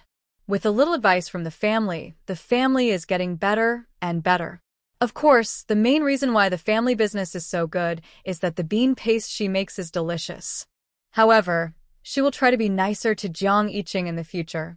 If her son can get guidance from this sister in the future, he will definitely live a very good life.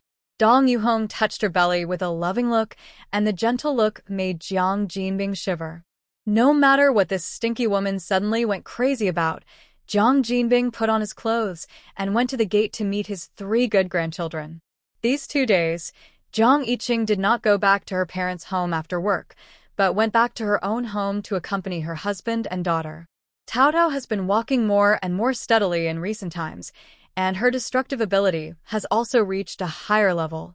If you don't keep an eye on her, she can secretly do something that makes people headache. Look, Li Jinfeng went back to the house to fold some clothes, and before leaving, Tao Tao was squatting on the ground watching ants moving.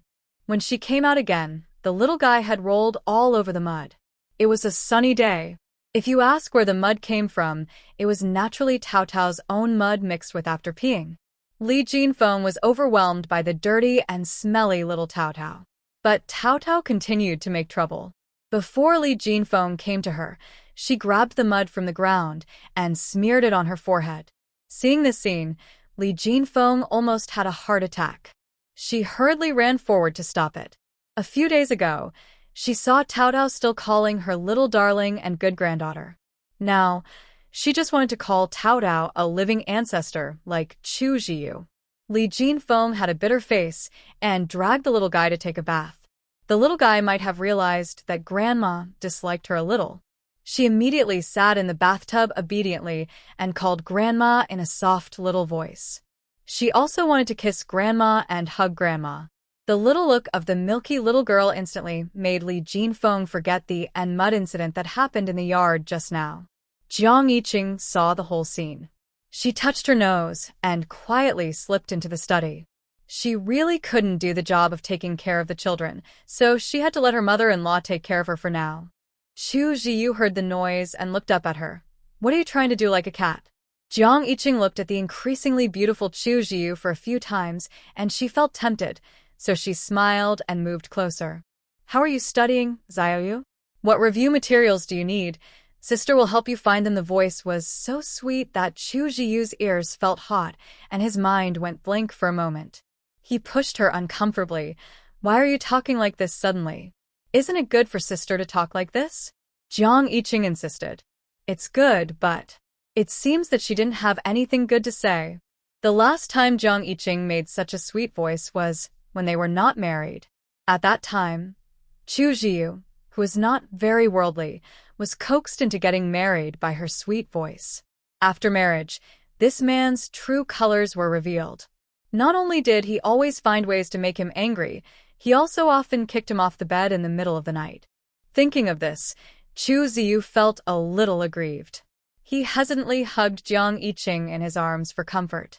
Jiang Yiqing also rubbed against him obediently. "What is it? Tell me quickly. Can you always talk to me like this in the future, and always take the initiative to hug me like this? How tiring it would be to always do this." Jiang Yiqing perfunctorily said, "If you always look as good-looking as you have these 2 days, I will always talk to you like this." Huh? Chu Jiyu took Jiang Yiqing out of his arms. "What do you mean by always look as good-looking as you have these 2 days? Didn't I look like this before?" Hearing this, Jiang Yiqing's eyes wandered around, and he just didn't look at him. "Isn't it different? Especially after having Tao Tao, he had dark circles under his eyes all day long and looked hollowed out. How could he look as good as he does now?" His handsome face was rosy, and he was always acting coquettishly, shy, and jealous. He was both good-looking and funny. Chu Ziyu got anxious when she saw Jiang Yiqing's guilty look and asked more and more anxiously what the difference was. Jiang Yiqing twisted and turned, but she refused to say anything. When she was forced into a corner, she bit Chu Ziyu's mouth hard and then slipped away while he covered his mouth and wailed. Chu Ziyu wanted to catch Jiang Yiqing and punish her, but she was afraid that she would be laughed at by her mother and daughter, so she could only complain to her with her eyes. Jiang Yiqing had already slipped into the ear room to watch her mother-in-law bathing her dirty daughter.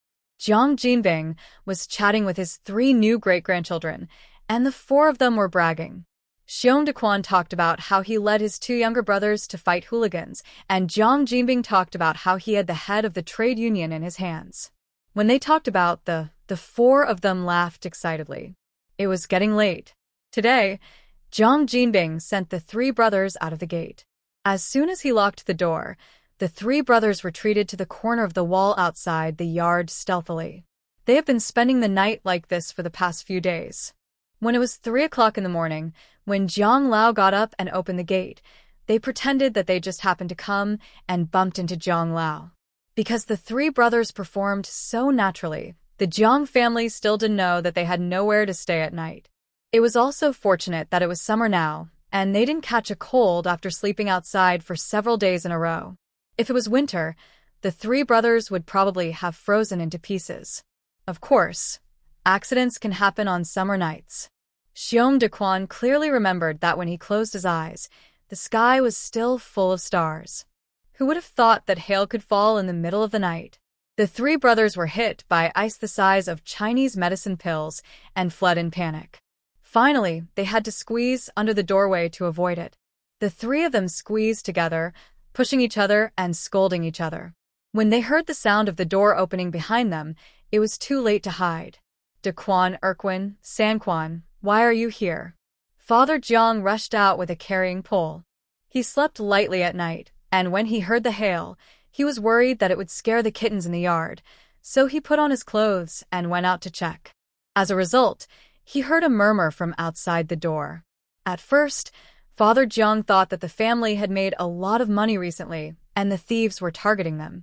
He picked up a shoulder pole and quietly approached to listen for a while, only to find that it was the three brothers of the Xiong family outside the gate. Grandpa, we. Xiong Dequan hesitated and didn't know what to say. Xiong Erquin and Sanquan curled up like quails. 5 minutes later, the family sat in the main hall neatly to interrogate the three brothers. Tell me, why don't you go home at night and run to our front door?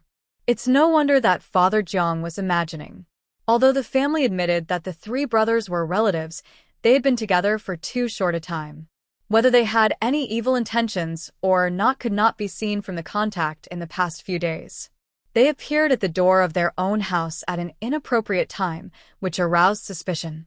Xiong Dequan looked at Father Jiang's serious expression and became more and more unsure. At this point, there was no need for him to continue to be afraid to speak for the sake of face. Grandpa, great-grandpa, we huddled in the corner outside because we had no place to sleep and the bridge hole was too far from our home. We were afraid that we would not be able to get there in the morning. We definitely didn't have any bad intentions. Impossible. Where did you live before? Father Jiang expressed doubt. We also slept in the corner before. We have been sleeping like this since we came to the county.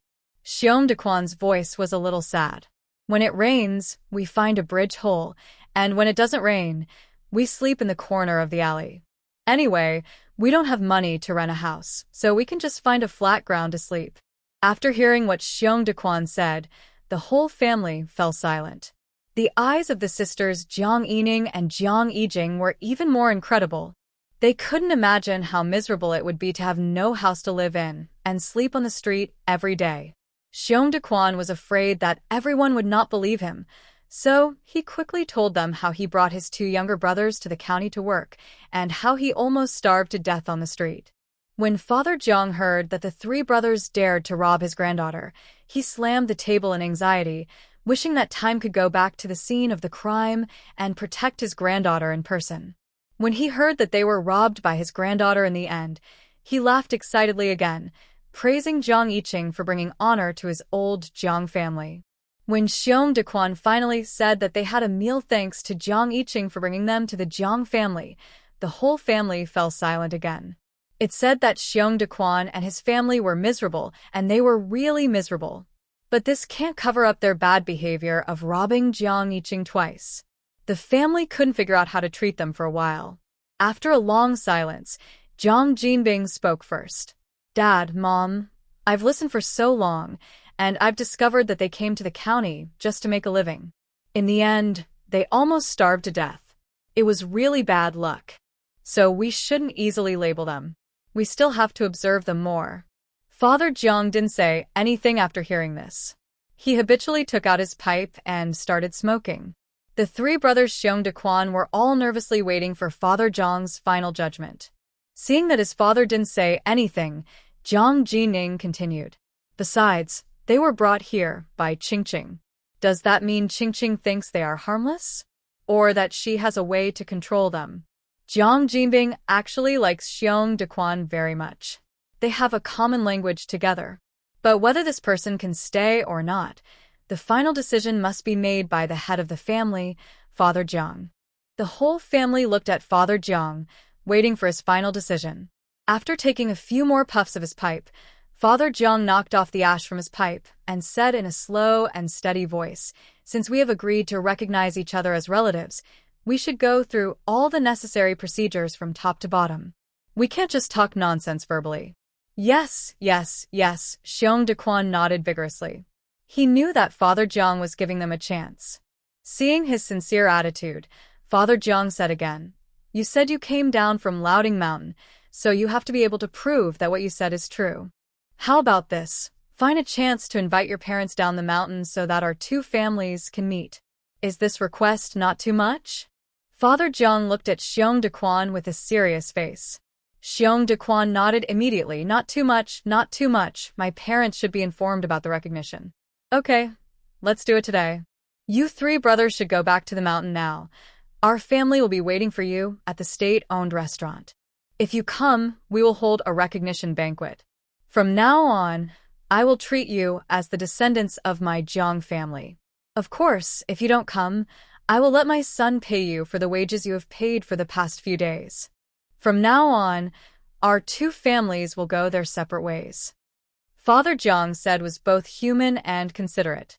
He gave Xiong Dequan and his two brothers a chance to prove themselves, but he didn't just show his kindness and take in three strong young men with criminal records. Xiong Dequan also knew that Father Jiang didn't chase them away directly, but was willing to give them a chance. The three brothers were really lucky.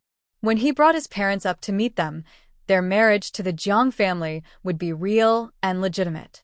Tomorrow during the Qingming festival, the two families will go to the grave together to complain to their ancestors, and Jiang Yiqing will be Xiong Dequan's ironclad aunt. If he follows his aunt, he will not be able to live a good life. Therefore, even if it is raining heavily outside, Father Jiang asked him to climb the mountain to go back to invite his parents. He did not think it was a hardship, but only a test.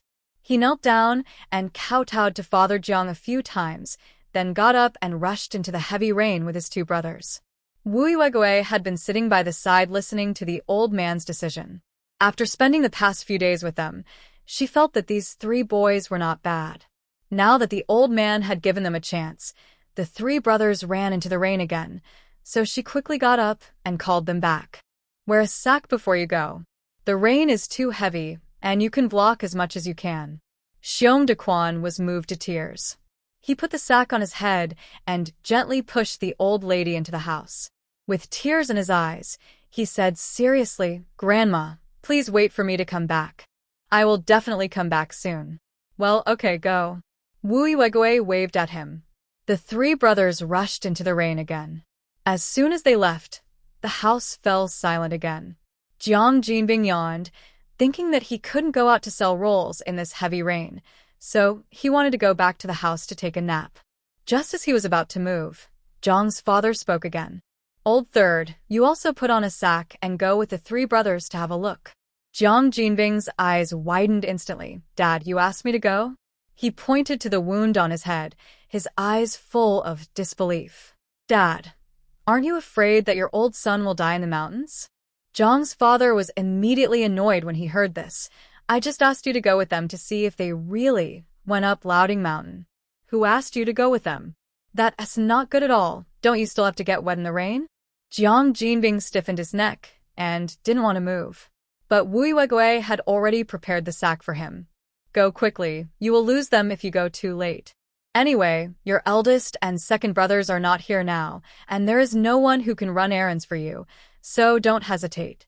Jiang Jinbing was so angry after hearing this, but he took a look and saw that the family was either women or old, and his wife was pregnant. There was really no one else suitable to go except him. Helpless, he could only put on a bitter face and walked out obediently with the sack on his shoulders. Seeing Jiang Jinbing go out, Wu Yuegui went back to the house and sat down again. "Okay, you all go back to your rooms to rest. You have been busy for several days. It's a good opportunity to take a break and rest." Jiang Yining and Jiang Yijing went back to the house obediently. Dong Yuhong was a little worried about Jiang Jinbing, but she didn't want to go out with him, so she could only go back to the house to continue worrying. Soon, only the old couple were left in the main room. Father Jiang started smoking a dry pipe again, and Wu Yuegui patted his hands when she saw it. Although this matter is a bit troublesome, if it can be confirmed that Xiong Dequan and the other two are good, it is a real good thing to recognize more relatives. When it was dawn, the rain outside was much lighter, and by the morning, the sky had cleared up. The air was so fresh and the sky was so blue, which made people feel very comfortable. Jiang Jinbing came back, shaking the sack soaked with water. His clothes had long been soaked by the rain, and then half-dried by the sun. They were so shrunken and stuck to his body that it was very uncomfortable. He didn't even bother to change into clean clothes, and the whole family gathered around him. "Old third, how are you?" Wu Yuegui asked hurriedly. Jiang Jinbing didn't keep him in suspense. He nodded directly. I went to Louding Mountain. I saw it with my own eyes, and I'm sure they didn't find me on the way. I said that there must be nothing wrong with the people that Qing'er has seen. Wu Yuegui heard this, and the wrinkles on her face immediately relaxed. Then, should we prepare for the family recognition banquet? Yes, prepare. Old man Jiang also smiled. Ask Jingjing to go to the machinery factory and tell Qing'er that we will receive them at the state-owned restaurant in the evening. Time was too tight, and there was no time to go back to the village to do it, so let's have a meal and recognize the people first. Okay, Jiang Jinbing responded, and pulled Dong Yuhong into the house to change clothes. Jiang Yijing went to the machinery factory to inform Jiang Yiqing. After Jiang Yiqing heard what Jiang Yijing said to her, her face was already full of shock. She had only been away for 2 days. How could it involve so many things? It was only at this moment that Jiang Yiqing remembered that she had forgotten to explain the accommodation problem of Xiong Dequan and his 3 brothers when she left that day. Now that things have come to this and people are already on the way to be invited, then she can only bite the bullet and do it. This time she really has to be an elder. Jiang Yiqing stood at the factory gate and sorted out the seniority relationship for a long time. The 3 brothers called her aunt, and then called Jiang Jinbing and Dong Yuhong great-grandfather and great-grandmother, and Wu Yuegui and Jiang Laodai were directly great-grandfathers and great-grandmothers. This generation is really high and difficult to pronounce. Jiang Yiqing regretted that she recognized the title of aunt at the beginning. She should have been a god aunt or godmother. But it's too late to say anything now. Jiang Yiqing thinks she should change her habit of randomly recognizing relatives in the future. After work in the afternoon, Jiang Yiqing went home to pick up Chu Ziyu and Tao Tao and went to the state-owned restaurant. Jiang Jinbing must be the one treating the guests today, so she had to bring her family to eat more. If it wasn't inappropriate for her parents-in-law to come over at this occasion, she would have brought Chu Yuan Chao and Li Jinfeng along as well. The whole family booked 2 large round tables. Xiong Dequan's family hadn't arrived yet, so they could only ask the waiter for some melon seeds and hot water and wait. Fortunately, Dong Yuhong used to work here, so she still had some face. Otherwise, the waiter would have kicked them out long ago for occupying the table without eating. Of course, even so, there were still accidents that should happen, and these accidents were aimed at Jiang Yiqing. While she was sitting alone and coaxing the noisy Tao Tao to eat some melon seeds, some unimportant people came over. Jiang Yiqing, are you really here? The person who exclaimed was Wang Ling, followed by 3 men and 2 women. Jiang Yiqing looked up at her, with a puzzled look in his eyes. Wang Ling didn't notice. She was happy to herself. Jiang Yiqing, not only did you come, you also booked a table for us in advance. As she said that, she asked everyone behind her to sit down. No. Why did this person come to grab the seat she had reserved? Jiang Yiqing looked unhappy. Before she could get angry, another woman who came with Wang Ling, Guan Chui, started to attack. Jiang Yiqing, we are having a class reunion. Why did you bring your child? You are not trying to take advantage of the food and drinks. Jiang Yiqing immediately looked at the person who was speaking, and at the same time, she finally remembered that when she saw Wang Ling last time, she said she wanted to have a class reunion. The time seemed to be today. But what does this have to do with her, Jiang Yiqing? She is not familiar with them. It is too familiar to grab people's seats without knowing the right reason. Jiang Yiqing was about to ask the person to leave, but another man at the table started talking in an educating tone. Jiang Yiqing, this is what you did wrong. We made an appointment to have dinner at the state-owned restaurant to gather old classmates to keep in touch, not to see you take care of the child. Hurry up and ask someone to pick up the child. Don't delay us from welcoming Mr. Li. As he said that, he looked at the other man sitting at the table with a flattering look. The former cold goddess brought her child to the class reunion to eat for free, and Zhang Jiehui felt that he had to talk to her and praise Li Zhe by the way. He is a man, and he naturally understands that men like to show their current excellence in front of girls who are once out of their reach. Of course, it would be even more perfect if the girl is not doing well now. Li Zhe, who was being praised by him, looked at Jiang Yiqing holding the child with pity. At the same time, he felt that women should have a broader vision only after they have gone to college. instead of revolving around children at such a young age like her. At this moment, the obsession that had lingered in Li Zay's heart for 4 years was suddenly relieved. He suddenly felt that the girl who had made him not dare to say a word to her was nothing special except for her outstanding appearance. Now he and she were not in the same class at all. Jiang Yiqing was angry. What a stupid person, with strange eyes and strange words. Did he really think she had a good temper? Who are you? If you want to have a party, go to another place. My family has reserved this table. She directly drove people away with extreme impatience in her tone. Everyone at the table was stunned by her words. Then Zhang Jiehui laughed exaggeratedly, as if he was looking at an unreasonable woman. Jiang Yiqing, it's not that serious. Didn't I just say that I don't let you take care of the child? Is it necessary to ruin our class reunion like this? If you do this again, don't sit at the same table with us. Bang! An iron spoon was inserted in front of him, and Zhang Jiehui was so shocked that he almost fell off the chair. Chu Jiu, who had noticed the situation here a long time ago, quickly got up and came to take his daughter away to make it easier for his wife to get angry. The other members of the Jiang family also craned their necks to look at Jiang Yiqing. I said, my family paid for this table and reserved it first. You guys can go to the party over there. Did you hear that clearly? Jiang Yiqing pointed at the table and spoke word by word. If she hadn't been required to pay for deliberately damaging the tableware, Jiang Yiqing would have shown these idiots what it means to crush a bowl with bare hands. What kind of people are they?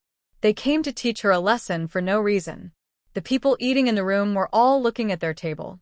If the waiter hadn't been considering Dong Yuhong's face, he would have come over to count the tableware and chase them away.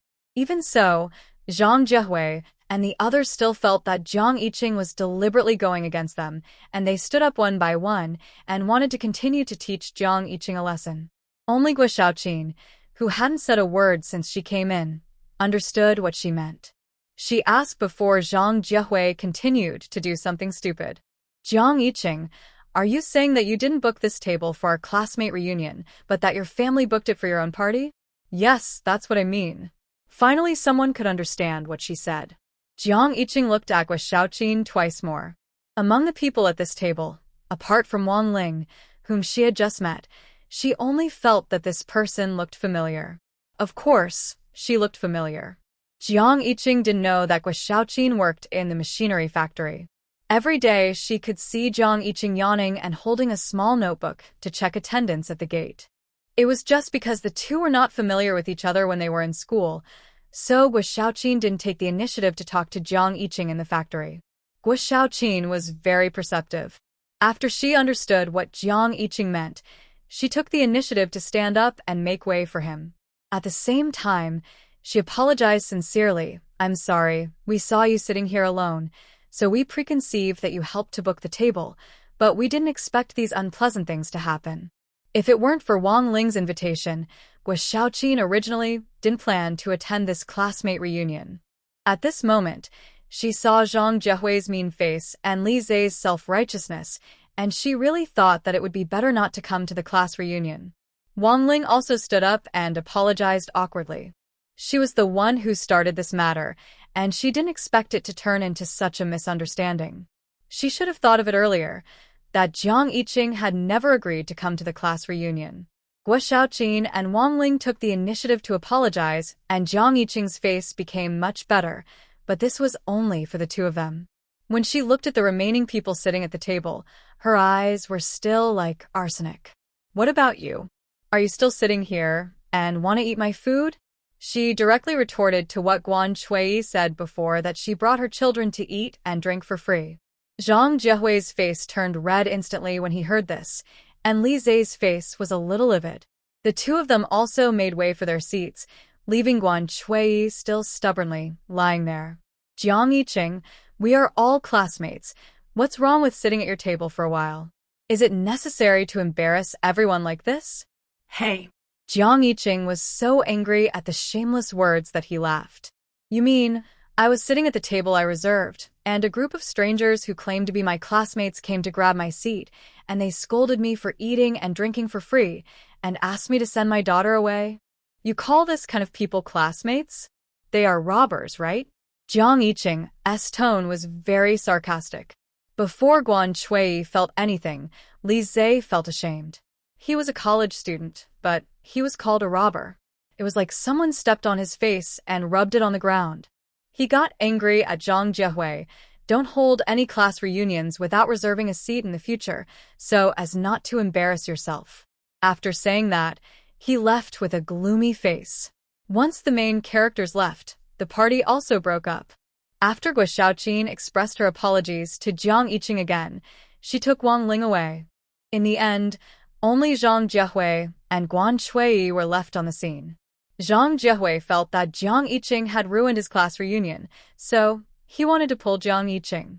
As a result, just as he stretched out his hand and before he touched Jiang Yiqing, all the Jiang family members sitting at the next table stood up at once.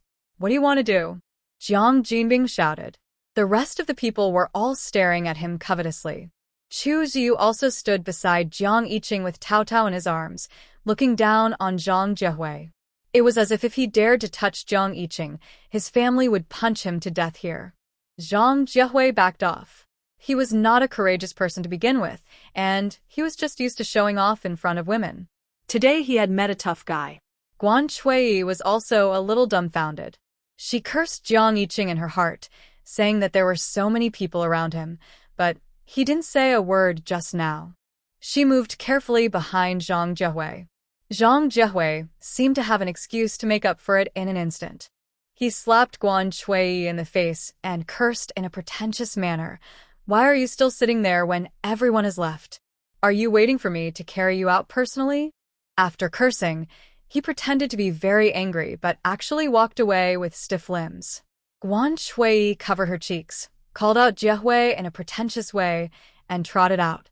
This group of people came on stage inexplicably, disturbed Jiang Yiqing's good mood, and then quickly left, which was really disgusting. Jiang Yiqing sat down with a wooden face, and the others also sat back in their seats. Seeing this, Chu Ziyu hurriedly coaxed his wife and brought her a bottle of Arctic Ocean.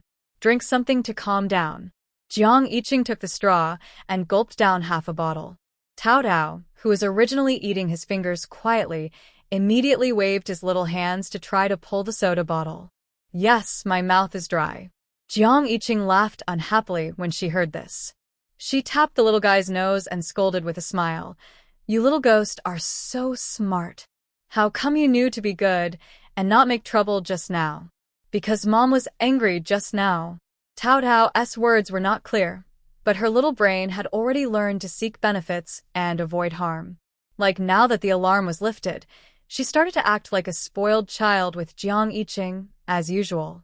She also knew that she was too young to the food from her mother, so she changed her strategy after reaching out a few times. She blinked her innocent big eyes and acted cute towards Jiang Yiqing. Her little mouth kept swallowing saliva. Chu Ziyu couldn't stand seeing his daughter acting pitiful like this. He immediately went to find the waiter and took an empty Beibinjiang soda bottle and mixed it with half a bottle of fresh milk powder to fool Tao Tao. Tao Tao looked at the bottle standing in front of her, and then at the one in her mother's hand. The two bottles were obviously different in color. She mumbled a few words with her little mouth, but Jiang Yiqing and Chu Ziyu didn't understand, so she just held the bottle and drank it obediently. The family continued to eat melon seeds and waited. In the blink of an eye, it was completely dark. Jiang Jinbing ran to the door several times, and when he saw no one, he became a little impatient. "Is this person not coming?" Old man Jiang and Wu Yuegui were also visibly silent. He thought that if they didn't come, his family would have to eat first, and there was no point in letting the whole family wait with an empty stomach. At this moment, Xiong Sanquan put his big face against the window glass and looked inside. Jiang Jinbing immediately stood up happily. "Dad, they are here." He waved his hand and called Xiong Sanquan to come in. Xiong Sanquan smiled and turned around and ran away. Father Jiang stood up, left two people to watch the seats, and walked out with his hands behind his back. Soon, the three brothers of the Xiong family came over with a pair of white-haired old people. "Grandpa and Grandma, we are here. This is my father and mother." "Hey." Good. The four old men met like this. Old man Jiang naturally held Xiongwazi's hand and pulled him towards the state-owned restaurant. Wu Yuegui and Zhang Sanmei also supported each other. Xiongwazi and Zhang Sanmei saw that the Jiang family's eyes were full of excitement. Their mouths moved, but they couldn't say the words they had memorized along the way. Until they sat down at the dinner table. 2 cups of finjiu were drunk, and the wine made the bears brave. Xiongwazi pulled old man Jiang and cried, Great. Great-grandfather. I, Xiongwazi, toast you a glass. Daquan told me everything. You are the benefactors of our family. Old man Jiang smiled and patted Bear Boy's hand. As soon as the oldest person here called out the name, the 2 families slowly relaxed and talked more. Bear Boy and Old man Jiang expressed their sincere feelings to each other. They were not much different in age and both had experienced the country's hardships, so they had a lot in common. However, to a discerning person, the younger Bear Boy was older than Old man Jiang. Just by looking at the wrinkles on his face, one could guess that life in the mountains was extremely difficult. Zhang Sanmei also chatted with Wu Yuegui. She was really speechless with gratitude towards Wu Yuegui's family. If it weren't for the kindness of this family to take them in, the 3 children would have starved to death, but being in jail and ruining their character would have been a big deal. Although Zhang Sanmei grew up in the mountains, she still understood some basic principles of being a human being. She was tongue-tied and couldn't say anything nice, so she held the wine glass and drank a few glasses from Wu Yuegui. When Wu Yuegui saw the couple's honest way of life, she was shocked. He became more and more optimistic about accepting this marriage. The younger generation was also drinking enthusiastically at the table. Xiong Daquan foolishly approached Jiang Yiqing and called her aunt. He was just happy that he finally hooked up with a smart person. With someone to lead them, he and his brothers no longer had to run around the county like flies before, and they couldn't get on the right path no matter how many detours they took. But his behavior was an eyesore to Chu Jiu. Although Chu Jiu knew that Jiang Yiqing didn't like Xiong Daquan's appearance, he couldn't let him get too close to his wife. So, he kept standing in front of Xiong Daquan to stop him from talking to Jiang Yiqing. After several times, Xiong Daquan also understood. He immediately poured wine for Chu Ziyu and happily called him grandfather. The 2 soon drank so much that they couldn't recognize each other. Chu Ziyu obediently pulled Jiang Yiqing's sleeve and didn't say anything. The wine didn't get on his face, but his eyes were not very clear, and he became more and more attached to Jiang Yiqing. Xiong Daquan kept pulling him to complain. Aunt. Uncle. My aunt, she hit me woo, she slapped me, and made me spin around. Xiong Daquan was describing the scene when he first met Jiang Yiqing. Just thinking about it, it was really scary. 3 grown men were robbed by a beautiful woman in the middle of the night. For several days after that, Xiong Daquan wondered if he had seen a ghost that night. Chu Ziyu listened to Xiong Daquan chattering beside him, and he didn't know what he thought of. He pursed his lips and laughed. He buried his head in Jiang Yiqing's shoulder while laughing. Jiang Yiqing pushed him in disgust, and his head bounced back and forth like a tumbler, and finally it would always bounce back to Jiang Yiqing. It looked like an ignorant child making a fuss. Seeing this scene, the sisters Jiang Yining and Jiang Yijing covered their mouths and laughed. I didn't expect that the brother-in-law is such a brother-in-law, and the eldest sister is such an eldest sister. This family reunion banquet was very well organized. Most of the family members were staggering when they left. Fortunately, Jiang Yiqing had a good alcohol tolerance. Seeing that the situation was not right, she sent Jiang Yining and Jiang Yijing to the guest house to book 2 rooms. Otherwise, Xiong Daquan and his family would have to sleep on the street with his parents tonight. Even so, when Jiang Yiqing returned home with her daughter in one hand and the drunk Chu Ziyu in the other, it was almost 12 o'clock. Tao Tao had fallen asleep on her shoulder. Chu Ziyu was still crying for a kiss. Li Jinfeng was guarding in the room. When she heard them coming back, she hurriedly got up to respond. Seeing her daughter-in-law carrying one in each hand, she finally had a new understanding of her daughter-in-law's strength. But now is not the time to talk about this. Li Jinfeng hurried over to take Tao Tao away. As for Chu Ziyu, she couldn't coax him away. He insisted on sticking to his daughter-in-law. It was also the first time that Li Jinfeng saw her youngest son being drunk and naughty. She didn't know what to do for a moment. Jiang Yiqing pushed her to rest and dragged Chu Jiu back to the room to teach her a lesson. As for the process of teaching, Li Jinfeng did not see it. Anyway, not long after, the lights in the couple's room were turned off. The consequence of staying drunk is that it was already dawn when you woke up, and you missed the time to go to the train station to sell spring rolls. Xiong Dequan arranged for Xiong Sanquan to send his parents back to the mountains and took Erquin to Zhang's house. When they arrived, Wu Yuegui had already made a batch of spring rolls with her 2 granddaughters. Everyone got up late today, so they could sell as much as they could, without comparing with the previous sales volume. Wait until mid-afternoon and clean up all the ingredients. Jiang Jinbing gathered the 3 brothers Xiong Dequan and prepared to renegotiate the issue of salary. Qingqing talked to me a lot about the salary issue.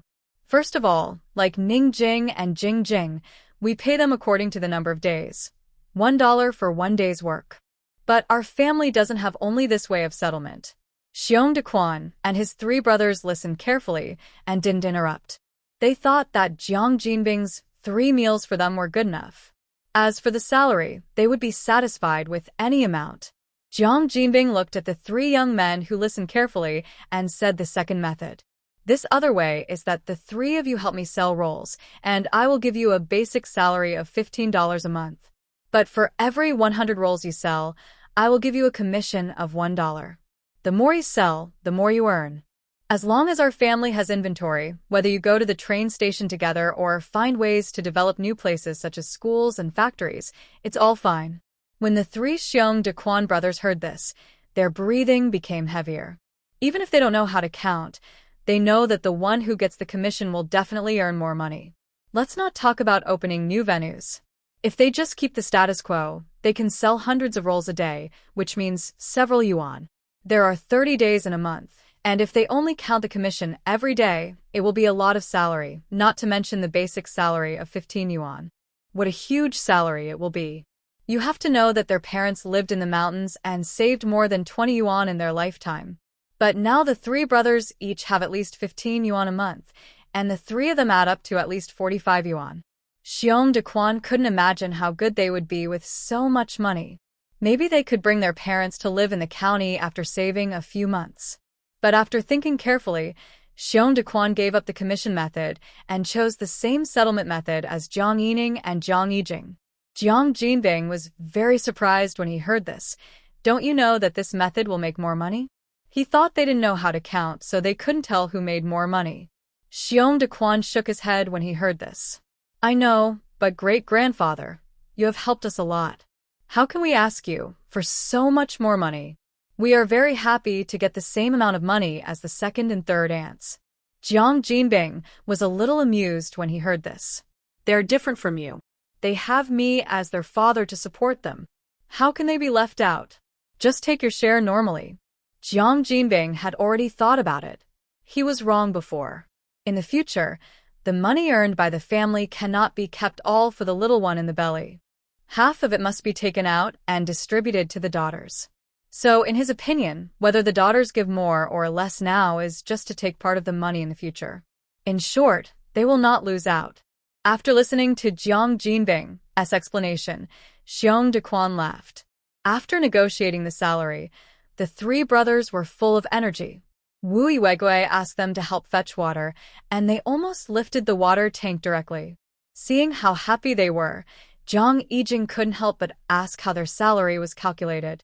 Xiong Erquin didn't have any ulterior motives and told him everything. Jiang Yijing was so angry that she trembled all over. She dropped the broom in her hand and walked into the inner room angrily. Dad, you are too partial. Jiang Jinbing, who had just had some free time and was about to lie down on the bed to rest, turned over and sat up when he heard the words. What's the matter? What's the matter? What did Dad do to you? Jiang Yijing opened her mouth and tears fell down. Don't you like us daughters so much? You work hard every day, but in the end, you are not even as good as outsiders. Why are you not as good as outsiders? What does this have to do with anything? Jiang Jinbing was confused. Salary. Jiang Yijing asked while crying, why do you give them more than us? We all work the same.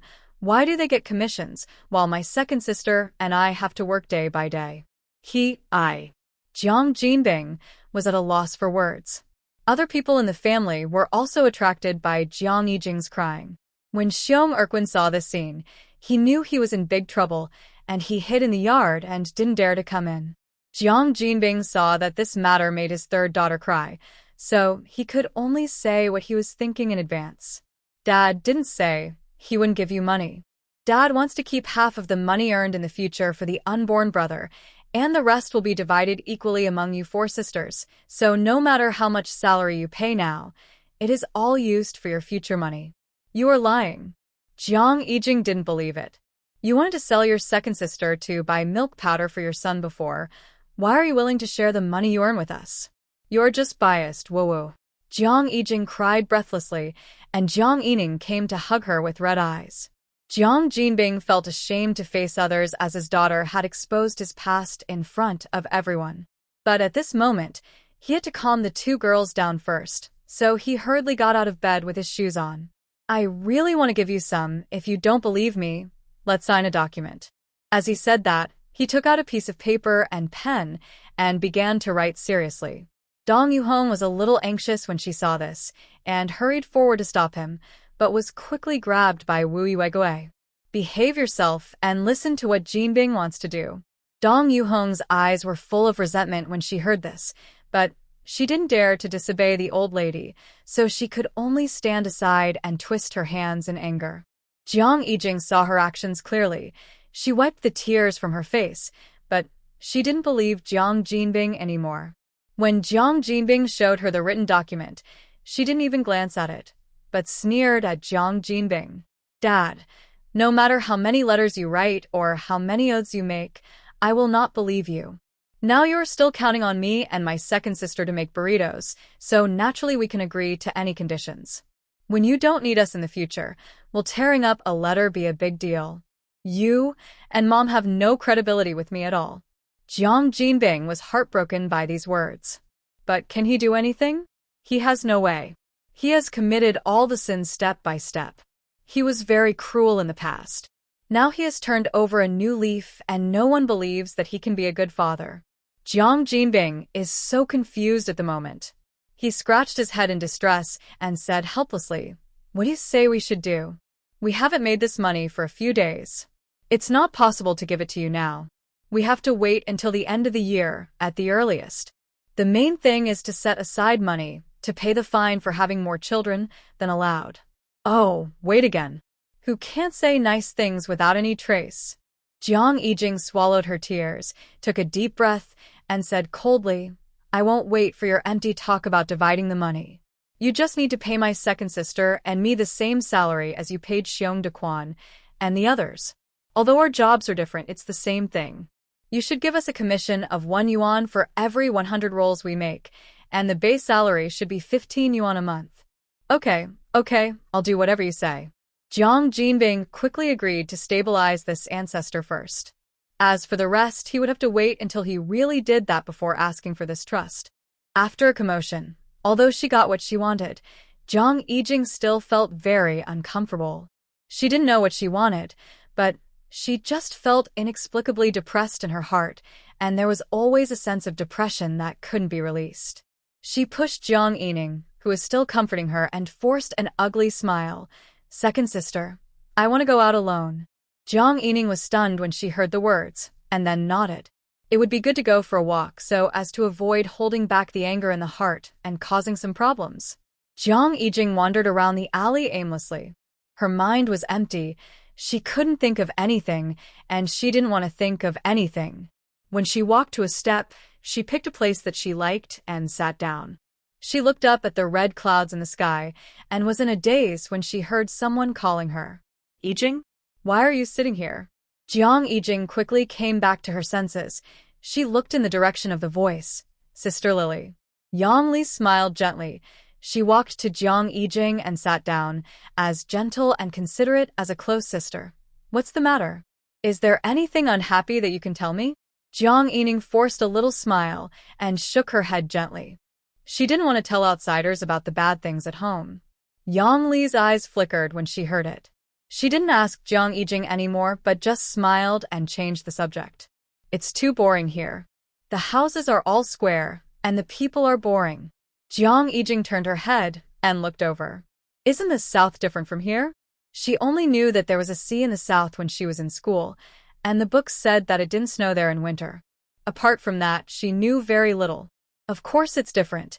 Yang Li pointed to a moss in the corner of the wall not far away and said, "Look at that gray earth wall, with only a little grass to decorate it." But it's different in the south. From March to May every year, the south is full of romantic flowers. The flowers there are more beautiful than those here in the hottest summer. Whenever the flowers are in full bloom, you can always see young men standing in the sea of flowers to express their feelings to the people they like. Yang Li tried her best to describe the most beautiful scenes she had seen in Y province. Jiang Yijing was really attracted by the sea of flowers she mentioned. But she didn't envy those girls who were courted in the sea of flowers. She just thought that lying alone in the sea of flowers must be a beautiful experience. Yang Li also told about the endless sea she saw when she was on the boat, the bright lights and nightlife there, and the countless opportunities to turn the impossible into possible.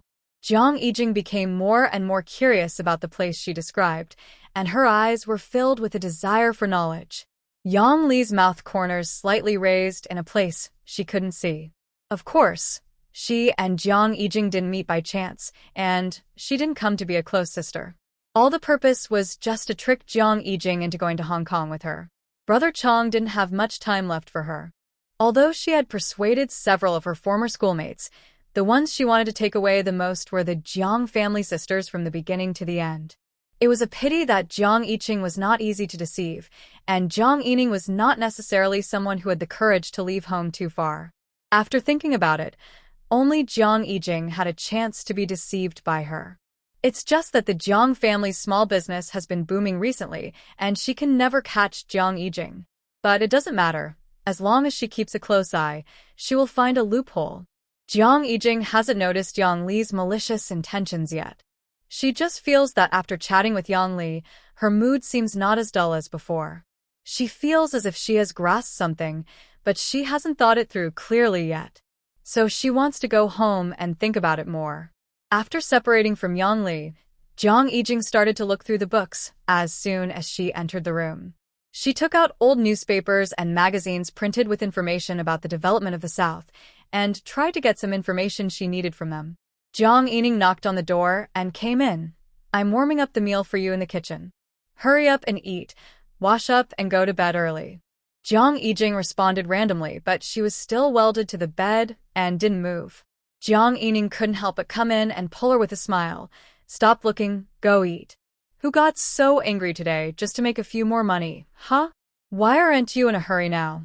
Listening to Jiang Yining's joke, Jiang Yijing suddenly came to her senses, and then she smiled foolishly again. Yes, she had to make money first. Otherwise, she couldn't even afford a ticket to the south. At the same time, Chu Jiyu was also stuck in bed. "I don't know what's wrong with this guy recently. He makes a scene every 2 days, like a child. He is far worse than Comrade Shu, who was emotionally stable and took care of his children." Tao Dao had been coaxed to sleep by Li Jinfeng. Jiang Yiqing wiped her dripping hair, walked to the bed and threw Chu Jiyu's legs, which were spread out, to the side. "Go wash up quickly, or I'll kick you off." As she said that, she sat on the bed. Chu Jiyu glanced at her, then came behind her and hugged her. "No, I'm going to stink you to death tonight." Jiang Yiqing gave him a look that made him want to die. "Have you been itching for trouble recently?" Chu Jiyu turned a deaf ear to him, and he got closer to Jiang Yiqing. Hey! Seeing that this guy was determined to play tricks, Jiang Yiqing didn't tolerate him. He stood up and walked out. Chu Jiyu was caught off guard and was dragged off the bed. He knelt on the ground with his legs, his arms still tightly wrapped around Jiang Yiqing's slender waist. Seeing that Jiang Yiqing was about to open the door and go out, they were about to be exposed to Li Jinfeng in this weird posture. Chu Jiyu finally couldn't help but give in. He lowered his voice and said angrily, "I just want to take a bath with you. Don't you want to satisfy me even with this small request? Am I still your dear little fish?" Yu Jiang Iching couldn't help but retching. She was really a little strange about Chu Ziyu's recent style. Why did he suddenly become sticky? Where did her previous Chu Ziyu, who loved to nag and scold people, spoke and acted decisively, and was a reliable housewife who could handle all kinds of housework, go? Although he is now rosy and looks very handsome and attractive. But it's not a big deal to always like to make trouble in this weird tone. Jiang Iching was a little skeptical about life. Seeing this, Chu Ziyu hurriedly stood up and pushed her to the ear room. As they walked, she coaxed him, "We don't have to do anything, just rub my back. I'm just curious why your bath smells so good." Jiang Iching's eyes turned when he heard that, and he smiled secretly in his heart. Curious, right? Then I'll satisfy you today. 10 minutes later, Chu Ziyu's screams rang out in the ear room. Li Jinfeng hurriedly opened the door to check the situation. As a result, she saw Jiang Iching walking out of the ear room with a smile. "Mom, it's nothing serious. It's just that Chu Ziyu is too tough. Such a big person is afraid of being scrubbed." Li Jinfeng was stunned for a moment, and then she retreated back to the room awkwardly. She promised that next time, no matter what strange noises the young couple made, she would never be curious and go out to check. Usually, Jiang Yining and Jiang Yijing went to the farmer's market to buy food together. Today, Wang Guoqiang was released from the detention center, and Jiang Yijing had to follow Jiang Jinbing to the Public Security Bureau to get compensation. So Jiang Yining came alone. She bought quite a few things today, but she could barely carry them by herself. After paying, she walked out with the basket. The farmer's market was crowded with people. She bumped into someone accidentally. The other person was tall and big. Jiang Yining didn't see his face clearly. She just said sorry and left quickly. Naturally, she didn't notice that the other person stayed there and looked at her for a long time.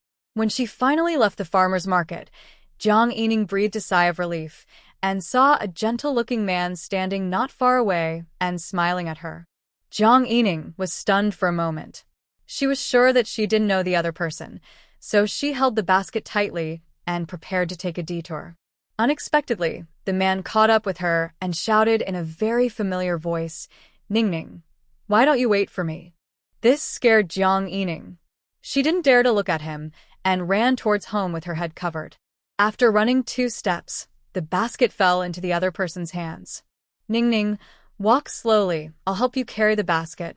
The man's voice was gentle and considerate, but the action of taking the basket was extremely strong. But the people around didn't know this. They just thought it was a couple who went out to buy groceries together. Only Jiang Yining was so scared that her hair stood on end, her lips trembled, and she couldn't even speak. Seeing that she was about to be taken away from the crowd, she finally reacted and frantically struggled to break away from the man in front of her. "Who are you? I don't know you at all." As she said that, she tried to grab her basket of vegetables. This action attracted the attention of the people around. But the man didn't seem to be worried at all. He looked at Jiang Yiching with a very surprised look, as if he didn't understand why she suddenly did this. Ning Ning, I'm Hai Pink. "Didn't we agree to visit my uncle and aunt today to discuss our marriage?" Jiang Yining was stunned for a moment when she heard the word hyping, and then she remembered that the man she was engaged to before seemed to be called this name. But because of this, her eyes became more panicked and defensive. The eldest sister said that this person likes to beat people in private. Jiang Yining was afraid that he came here to take revenge on her because of the broken engagement. So she quickly distanced herself from the two of them and then explained loudly, "Comrade Wang, our 2 families have broken off the engagement. Please return the basket to me."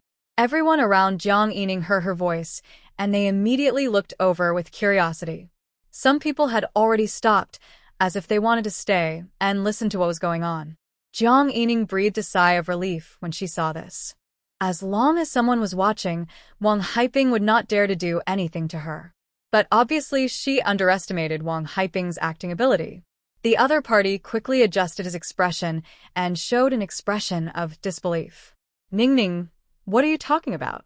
What about breaking off the engagement? Are we still discussing the issue of the bride price? If you think 1,000 yuan is really not enough, My family can still get some more for you, but please don't use the word breaking off the engagement to hurt the friendship between us. As soon as these words came out, many people present pointed fingers at Jiang Yining.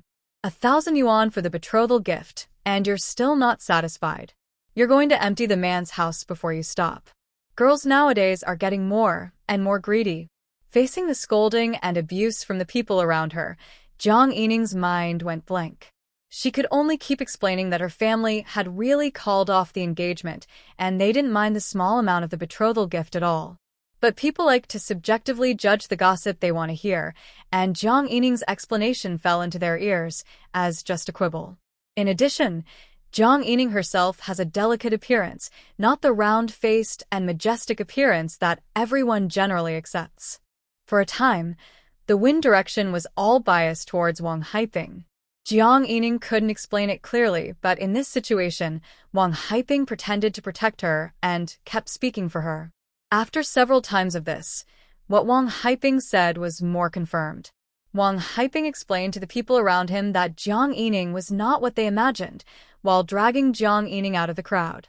Jiang Yining could not break free, and she was about to be taken away. A tall figure blocked their way. It looks like she doesn't want to follow you. Jiang Yining looked up and saw that it was the soldier who grabbed Jiang Jinbing's collar in the hospital. She grabbed the corner of his clothes like a life-saving straw.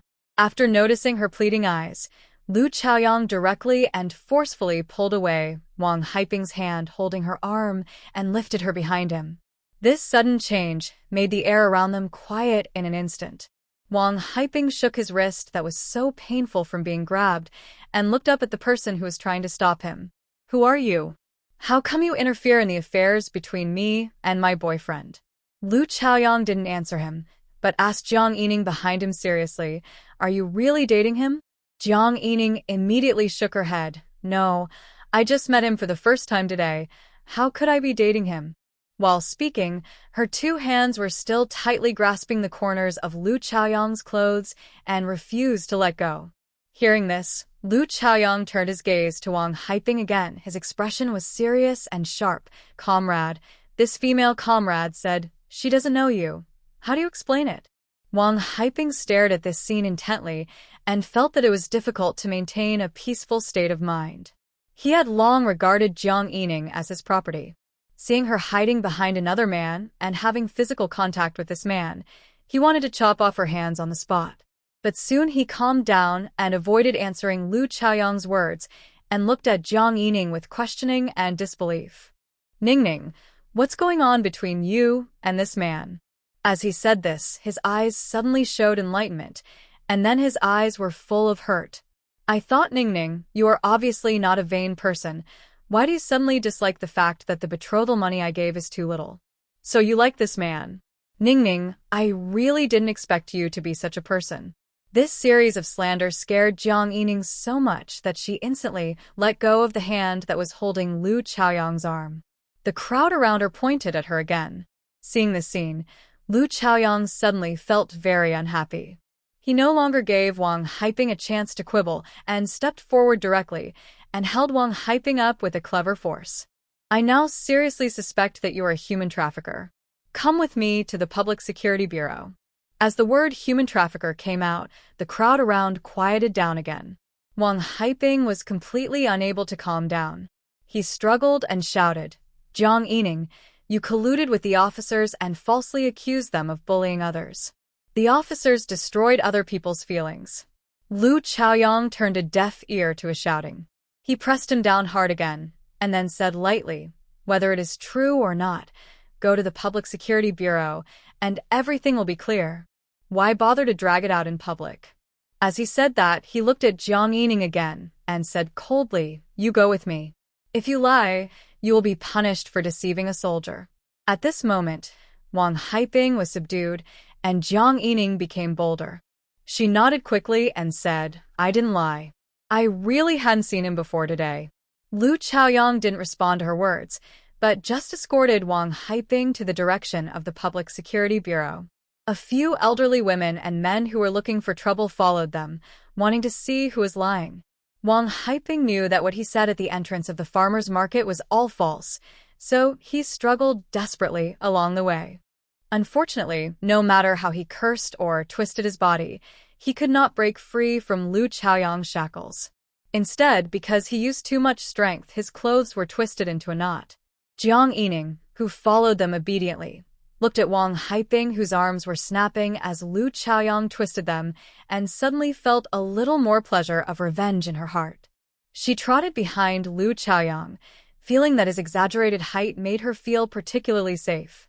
It was only a dozen minutes' walk from the farmer's market to the Public Security Bureau, and Lu Chaoyang quickly sent Wang Haiping over. As soon as the group of people entered the hall of the Public Security Bureau, they ran into Jiang Jinbing and Jiang Yijing, who were counting the compensation and cursing at Wang Guoqiang. "Dad, my third sister," Jiang Yining shouted, trotting over with red eyes. Even though this dad was unreliable most of the time, Jiang Yining still subconsciously sought comfort from him when he encountered danger outside. Jiang Jinbing was stunned for a moment, and then surprised. "Ningning, why are you here too?" Jiang Yijing didn't say anything, but the look she gave Jiang Yining was obviously asking the same question as Jiang Jinbing. Wang Guoqiang also instantly noticed Wang Haiping being held by Lu Chaoyang. He suddenly had a bad premonition. Sure enough, the next second he heard Jiang Yining tell her that Wang Haiping blocked her at the entrance of the farmer's market and wanted to forcibly abduct her. In an instant, Wang Guoqiang felt dizzy, and he knew that this time things were going to be difficult. As if reflecting what he was thinking, Jiang Jinbing, who was standing on the moral high ground and constantly scolding him the moment before, now lay on the floor and cried desperately. "Oh my, I have such a miserable life. I was born to be bullied." This is in the hall of the Public Security Bureau under the bright blue sky. "First, the old man smashed my head and wanted to kill me, and then the young man harassed my daughter. Do the family of Section Chief Wang from the Union have any law in their eyes?" Jiang Jinbing's series of cries and shouts directly scared all the police in the Public Security Bureau and also woke up Wang Guoqiang. How could he not kneel? The louder Jiang Jinbing cried, the longer his son might stay in the police station. Wang Guoqiang kept apologizing and said that Wang Haiping had a problem with his brain, while thinking of countermeasures in his heart. Lu Chaoyang, who always had a very serious expression, saw this surprised scene at this moment, and his face twitched rarely. He stared at Jiang Yining for a few more times, thinking that it was not easy for her to grow up to be weak, beautiful, and non-aggressive. The sisters Jiang Yining and Jiang Yijing turned a blind eye to their father's tantrum. The two of them squatted beside Jiang Jinbing with red eyes. The father and daughter cried pitifully, which moved the aunts and uncles who came to watch the show. At this moment, they had long forgotten the misunderstanding of Jiang Yining at the entrance of the farmer's market. Although they didn't know what happened, just looking at the miserable crying of the father and daughter, they felt that they were definitely not the ones who were wrong. The noise in the hall was deafening, and Guofenghe was naturally woken up. He hid outside the crowd, paying attention to the situation in front of him, and secretly looked at Jiang Jinbing's expression of throwing a tantrum, which was particularly familiar. At this moment, he finally understood where Jiang Yiqing's rogue energy was inherited from. Seeing that everyone was unable to work normally because of the noise, Guofenghe finally coughed and pushed through the crowd and walked out. "What's wrong? What kind of injustice has this happened? Comrade, please stand up and tell me in detail." After a lot of persuasion, Guofenghe coaxed Jiang Jinbing into the office. Lu Chaoyang also followed in with Wang Haiping. After Guofenghe understood all the causes and consequences of the incident, his expression instantly became serious. Almost immediately, he called for someone to detain Wang Haiping. Recently, the higher-ups have been particularly strict on social issues, and Wang Haiping's case is definitely a typical example. If Wang Guoqiang could be considered as someone who accidentally hit Jiang Jinbing because of the quarrel between the two parties, then Wang Haiping was deliberately retaliating against Jiang Yining.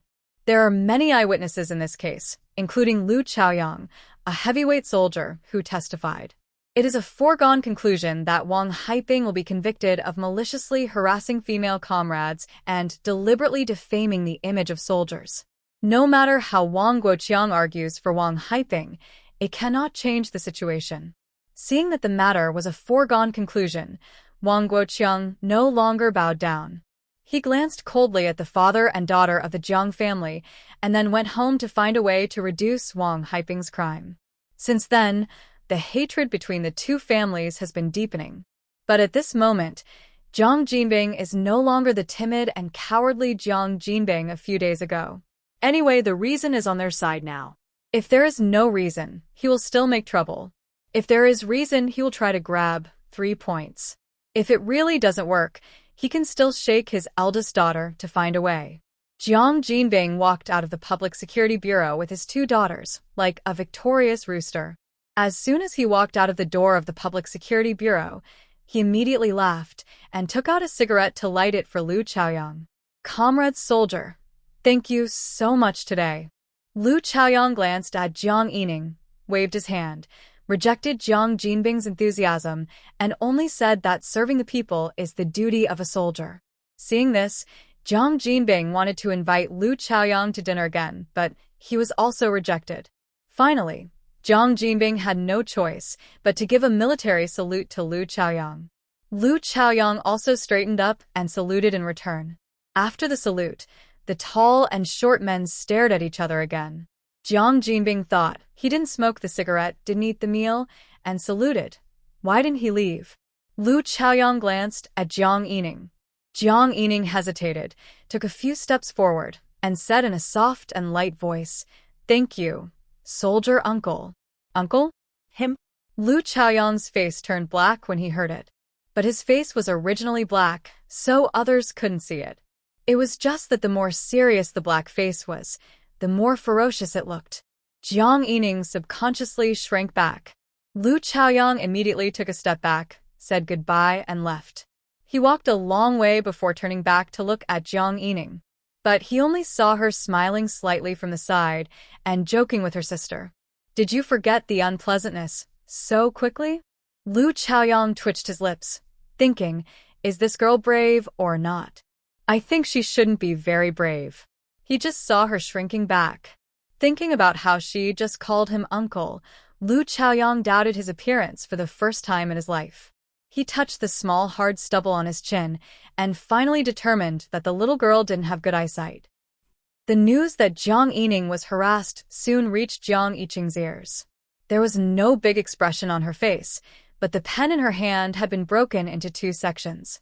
Now that Wang Haiping was in the detention center, there was no chance to drag him to the alley and teach him a lesson. Thinking that she had to ask for some interest first, she squatted downstairs of Wang Guoqiang's house as soon as she got off work. Unfortunately, she waited for a long time, but the old man didn't come back. She had no choice but to vent her anger on the wildflowers and weeds on the roadside. Qin Shaolin happened to see the scene when he came back with his briefcase. He had 1 foot in the unit door, but he felt that Jiang Yiqing looked familiar, so he backed out again. "Are you the family that broke off the engagement with Wang Guoqiang's family?" Jiang Yiqing's expressionless face immediately smiled when he saw Qin Shaolin. "Uncle, yes, it's me." Qin Shaolin looked at her, then smiled. "You are here to see Wang Guoqiang in trouble." Qin Shaolin had just got off work, and he didn't know that Wang Guoqiang had been released from the detention center today. Jiang Yiqing nodded very delicately and then shook his head with a pursed mouth. "Wang Guoqiang's misfortune is gone. I mainly came to see his son in trouble." "Oh, how do you mean?" Qin Shaolin asked curiously. He heard that Wang Haiping had returned recently, and he had always wanted to see if he really loved to beat people like the Jiang family said. Unfortunately, the time was not right, and he didn't run into him on his way to work. Upon hearing this, Jiang Yiqing immediately told the story of Wang Haiping harassing a female comrade on the street and was taken to the Public Security Bureau by a kind-hearted soldier passing by. Of course, she didn't say that the person being harassed was her sister. Qin Shaolin was full of clicks after listening to what Jiang Yiqing said. "Wang Haiping, that man looks gentle and gentle just like Wang Guoqiang. That old man, I didn't realize he was so perverted before." "It's true that you can't judge a person by his appearance." "Who says it's not true?" Jiang Yiqing nodded in approval. "By the way, Let me reiterate that it was because her family saw through Wang Haiping's perverted nature that they wanted to break off the engagement even if it meant offending the head of the trade union. Qin Shaolin said that it was a good idea to break off the engagement, and it was a wonderful idea to break off the engagement. The two stood together and said dozens of bad things about Wang Guoqiang and Wang Haiping, father and son, before Jiang Yiqing pretended to say what he wanted to say. Uncle, do you think that the leaders of the trade union can still trust Wang Guoqiang and give him such an important task even though the father and son of the Wang family have been in jail one after another? Qin Shaolin was stunned when he heard the words, and then his face showed a bit of powerlessness. He didn't want to tell Jiang Yiqing more about the twists and turns in the union, so he could only say that there were some things that she, a child, didn't understand.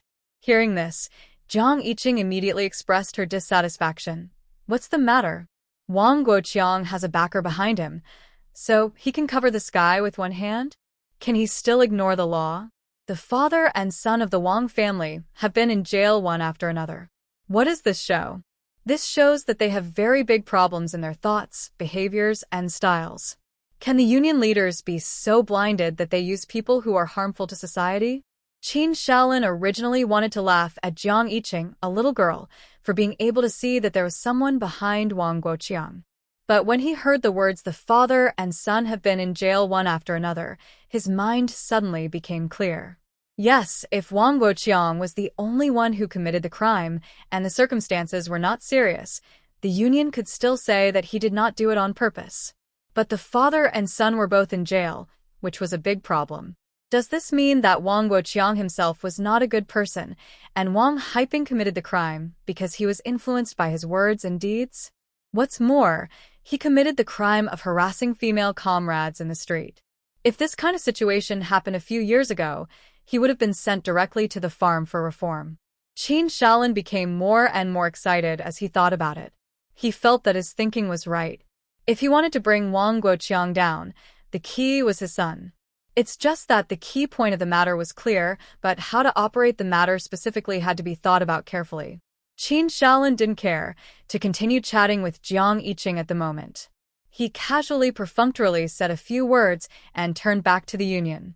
Jiang Yiqing looked at Qin Shaolin, who was leaving in a hurry, thinking that if he couldn't seize the opportunity to bring Wang Guoqiang down this time, he shouldn't continue to waste time in the union. Just retire early and go home to enjoy the company of your grandchildren. Seeing that she couldn't see Wang Guoqiang for a while, Jiang Yiqing slowly walked back home.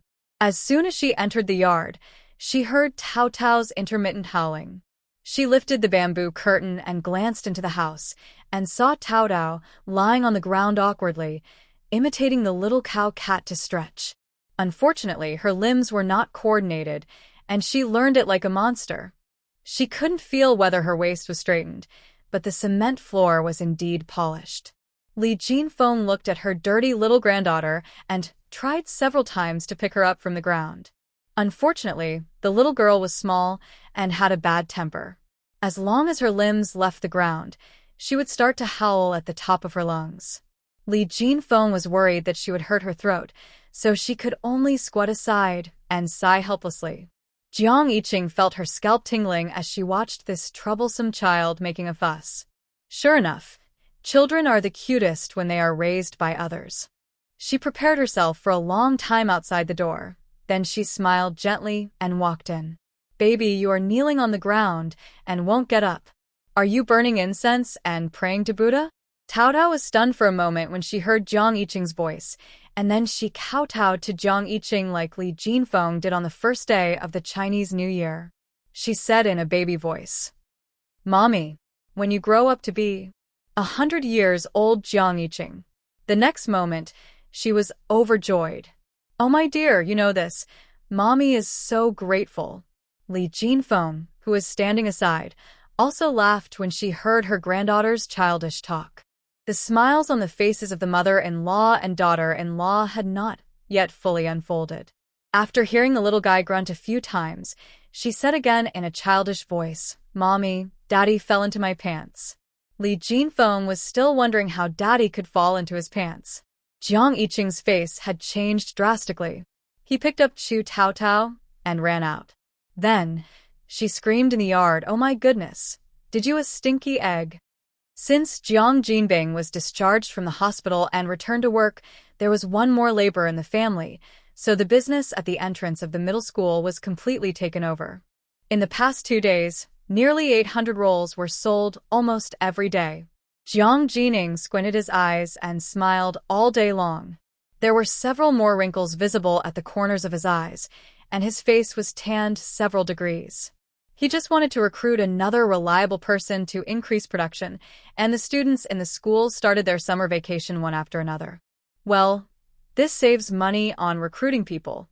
But the little girl will be back soon, and Jiang Jinbing feels very guilty. He still remembers that Jiang Yiqing came to say that Jiang Yan almost starved to death in school. Although this matter was not led by him, when Dong Yuhong came up with this bad idea, he did not stop it, which was considered as tacit consent. Originally, I thought that the 4th child would go home obediently after being hungry for a few days in school, but who would have thought that she was so stubborn that she would rather starve to death than drop out of school? Jiang Jinbing was sitting at home, anxiously waiting for his little girl to come back from school, thinking about how to make up for this matter. As a result, after waiting for a long time, Yang Ping from the next door came back to help Wang Danny wash clothes, and Jiang Yan didn't even see her shadow. Jiang Jinbing couldn't sit still anymore. He didn't dare to let Wu Yuegui and Jiang Laodi know, so he sneaked to the school to look for someone. Unfortunately, at this time, there was no one in the school. Only the old man who was guarding the gate was still drowsy in the gatehouse. Jiang Jinbing couldn't find his daughter, and he felt that it was dark. At this moment, he didn't care about whether his parents would punish him according to the family law after knowing that he almost starved their own daughter to death. He hurried home to mobilize people to find someone. The Jiang family was going crazy looking for the missing person, but the missing person was squatting not far from Jiang Yiqing's house, throwing pebbles on the ground and playing with boredom. Chengnan Yudong Middle School announced the summer vacation this morning. After Jiang Yan came out of school, she didn't want to go back to the home that wanted to starve her to death. She directly found the alley near Jiang Yiqing's house with a vague memory. But when she got to the alley, she couldn't find the door of Jiang Yiqing's house. When Jiang Yiqing got married, the wedding was held at the residence of Li Jinfeng and Chu Yuanchao, and the house he lived in now was moved to after Jiang Yiqing started working. Therefore, Jiang Yan had never been there and only knew the approximate location. Jiang Yan was not in a hurry to find Jiang Yiqing's house. She waited at the entrance of the alley. Anyway, the eldest sister had to go home after work. After waiting for an unknown period of time, Li Jinfeng took the basket and went out to buy vegetables. As soon as she walked out of the house, she saw from a distance a little girl squatting next to the electric pole at the entrance of the alley, who looked very much like her daughter-in-law.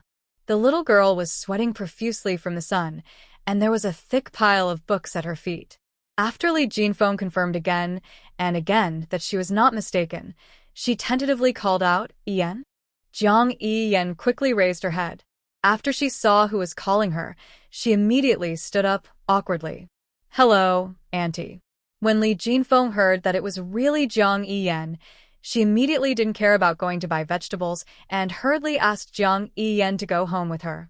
"Child, why are you squatting here? It's so sunny. Aren't you afraid of getting a heat?" Jiang Yan explained in a low voice, "I don't remember which yard it is, so I'm waiting here for my sister to come back." Li Jinfeng was so distressed that she helped Jiang Yan carry the books home. Jiang Yan hesitated for a moment, but still followed Li Jinfeng obediently. In fact, Jiang Yan regretted coming here. She didn't know that Jiang Yiqing's mother-in-law also lived here. She was worried that she would upset Li Jinfeng if she came here rashly. Fortunately, Li Jinfeng noticed the girl's embarrassment. She gently invited her into the house, poured her a bowl of water, and comforted her softly. "I was worried that when I went out to buy groceries, no one would look after little Tao Tao after she woke up. Your coming here just relieved my worries." Jiang Yan's eyes lit up when she heard this, and she nodded hurriedly, "Yes, Auntie, I will definitely take good care of my little niece." Li Jinfeng smiled and touched Jiang Yan's hair. She took out some snacks to fill Jiang Yan's stomach, and then went out to buy groceries again with the basket. Chu Jiu was studying behind closed doors in the study, so Jiang Yan didn't dare to make too much noise. After eating a few bites, she sat quietly at the table to review her homework. Not long after, a door on the left side of the house opened, and a small figure struggled to get out. Hey. Hey. Little mother? Tao Tao scratched his little head and looked at Jiang Yan sitting at the table in surprise. Jiang Yan quickly put down her textbook and looked over. She also looked at the cute little thing in front of her with surprise. Is this the eldest sister's daughter? She looks so cute. She was wrinkled when she was just born. How come she has changed so much in 2 years? Jiang Yan felt that her heart was about to melt. She gently and slowly squatted in front of little Tao Tao and greeted him in the most gentle voice. Dear, I am your auntie. Auntie? What is that? Is it the same as the second auntie and the third auntie? Tao Tao heard this title for the first time, and her little head couldn't figure it out. But she liked the person in front of her, who looked like her mother. Jiang Yan waited for a long time, but she didn't hear Tao Tao call her auntie. She was a little disappointed, and just wanted to ask the little guy if she was hungry. As a result, the little guy suddenly stretched out his little hand and pulled her. Let us watch meow together. Jiang Yan's whole body froze, and she let the little person lead her to the yard. It was not until she heard a few cries of kittens that she realized Tao Tao was going to take her to see the kittens. Jiang Yan couldn't help but smile as she watched Tao Tao imitate the cute meowing of a kitten. Her niece shared the kitten with her, so did that mean she liked her too? When Li Jinfeng hurried back with the basket, she saw Jiang Yan carefully playing with her granddaughter. Tao Tao, who usually cried loudly when she couldn't find anyone after waking up in the afternoon, rarely made a fuss. With Jiang Yan helping to take care of the kittens, Li Jinfeng didn't know how comfortable she had been this afternoon. She didn't ask why Jiang Yan didn't go home after school, but came here with things. She only sincerely entertained this little guest who helped her take care of the kittens.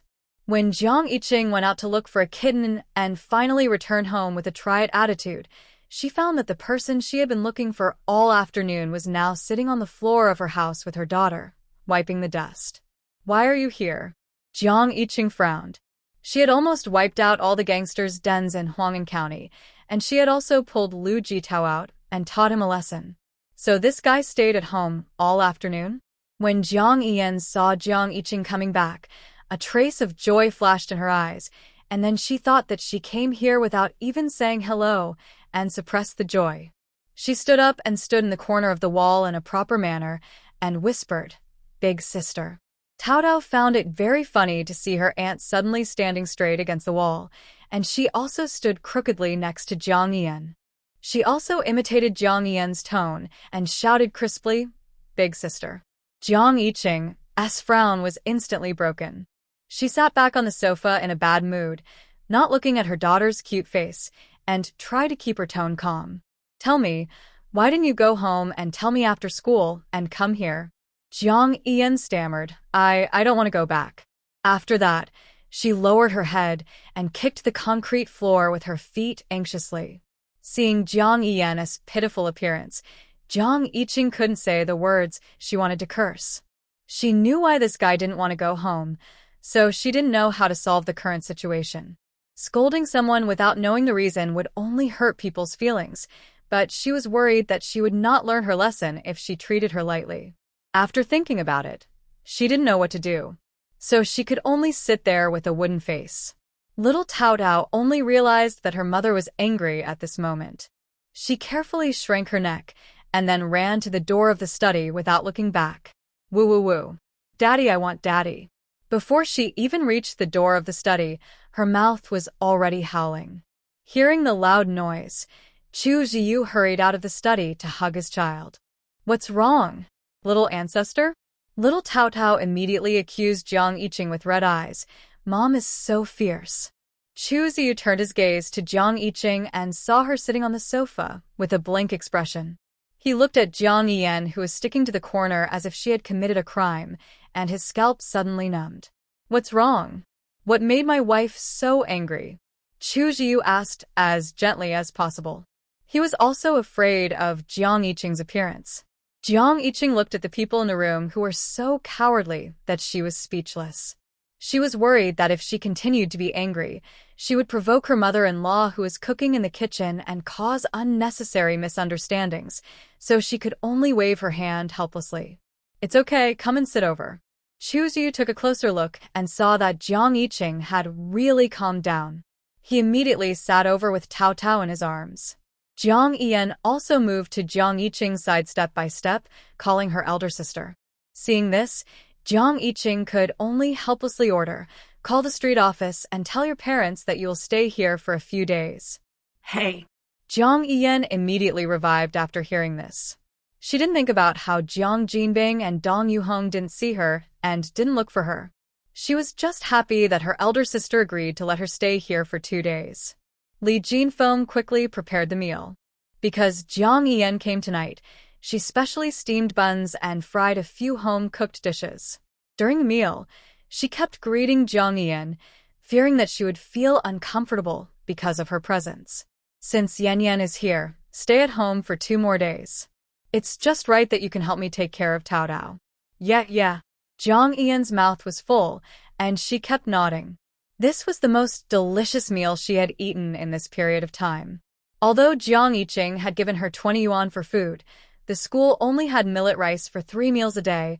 The only difference was that it was porridge in the morning and evening, and dry rice at noon. They couldn't even afford to buy a decent dish. She ate it for a month in a row, and her stomach was sour every day. But even so, it was better than the feeling of being hungry. Jiang Yan felt that she didn't want to recall the feeling of being extremely hungry, dizzy, on the verge of death, but still retching. She ate voraciously, and at this moment, she had no time to care about her image. Li Jinfeng saw that Jiang Yan looked very hungry and thought that the child must have suffered a lot at school. She was worried that she would choke, so she hurriedly brought a bowl of porridge for her to drink. Xiao Taodao sat in her own baby chair, staring at Jiang Yan without blinking. She thought that her aunt looked so special when she ate. Just like Meow Meow, her mouth was wide open. Seeing that the little cub was not concentrating on eating, Jiang Yiqing made 2 grunts and knocked on the table in front of her. The little guy immediately straightened his body and hurriedly shoveled rice into his mouth, while his big eyes rolled around, secretly checking whether Jiang Yiqing's face was good at the moment. It was a pity that she was so focused on observing Jiang Yiqing that she forgot that her hands were not quite obedient at the moment. She wanted to put the spoon into her mouth, but it went to her nose. This time, half of the rice that she had finally scooped out of the spoon flowed onto the table, and the other half was all over her face. Tao Tao kept winking and licking the rice with her little tongue, but it was a pity that she was so tired that she failed. Everyone at the table couldn't help laughing at her cute little appearance. Little Tao Tao stopped and looked left and right. She didn't understand what everyone was laughing at, but it didn't matter if she didn't understand. She just laughed along.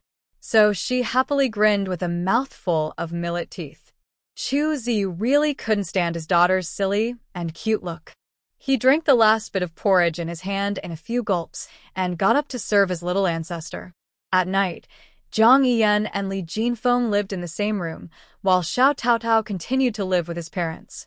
Chu Ziyu finally coaxed the little guy to sleep and waited until his wife came in after taking a bath, smelling sweet. He was just about to ask for a kiss and a hug, but he heard a small knock on the door. Jiang Yiqing opened the door, and it was Jiang Yan standing outside. "Sister, I have something to tell you." She twisted the corners of her clothes with both hands and said in a low voice. Jiang Yiqing followed Jiang Yan to the main room, and she took out a neatly pressed 7 yuan and 40 cents from her pocket. "Sister, this is the money I didn't spend." She handed the money to Jiang Yiqing. She didn't have to worry about not having food to eat during the summer vacation, so she didn't have to take the money. Jiang Yiqing glanced at it, but didn't take it. She yawned and her eyes were tearful. "Save it for yourself. You can buy notebooks and pens later. You will have more money on hand." After that, she turned around and walked into the house. Halfway through, she turned back and said, "By the way, remember your promise. If you can't get into the city's high school, I will give you a good beating." Jiang Yiqing threatened Jiang Yan again, and then went back to the house leisurely. Jiang Yan held the 7 yuan and 40 cents tightly in her hand, and the tears in her eyes almost fell. She bit her lips and held back the tears fiercely until there was only determination in her eyes. There was a child outside the house forcing herself to grow up hard. Inside the house, Chu Jiu, a little classmate who would never grow up, was acting like a spoiled child and asking for attention. He watched Jiang Yiqing go out eagerly and then watched her come back eagerly. He was looking forward to Jiang Yiqing waving at him, and he would immediately come over happily. As a result, Jiang Yiqing yawned loudly, said casually, "Go to sleep," and then lay on the bed with her back to him. Chu Jiu suddenly felt that he was ignored. The more he thought about it, the angrier he got, and finally he started to sob. Jiang Yiqing was stunned for a few seconds after hearing this, and then turned around with disbelief in his eyes. "Judy." "You wouldn't do that? You Reese such a grown-up and you're still crying like Tao Dao?" Chu Jiu ignored her, but lowered her head even lower. She was obviously a big one, but the way she huddled together at this moment was heartbreaking. Jiang Yiqing helplessly crawled over and hugged the big kid to coax him. "What's wrong with the baby? Do you want a kiss from your sister?" Chu Jiu was upset and pushed her away. "No, I'm not important anyway." Jiang Yiqing persevered and hugged him again. "How can it be unimportant? Who said my little fish baby is unimportant? In my eyes, my baby is the most important." As she said that, she gave Chu Jiu a big kiss on the face.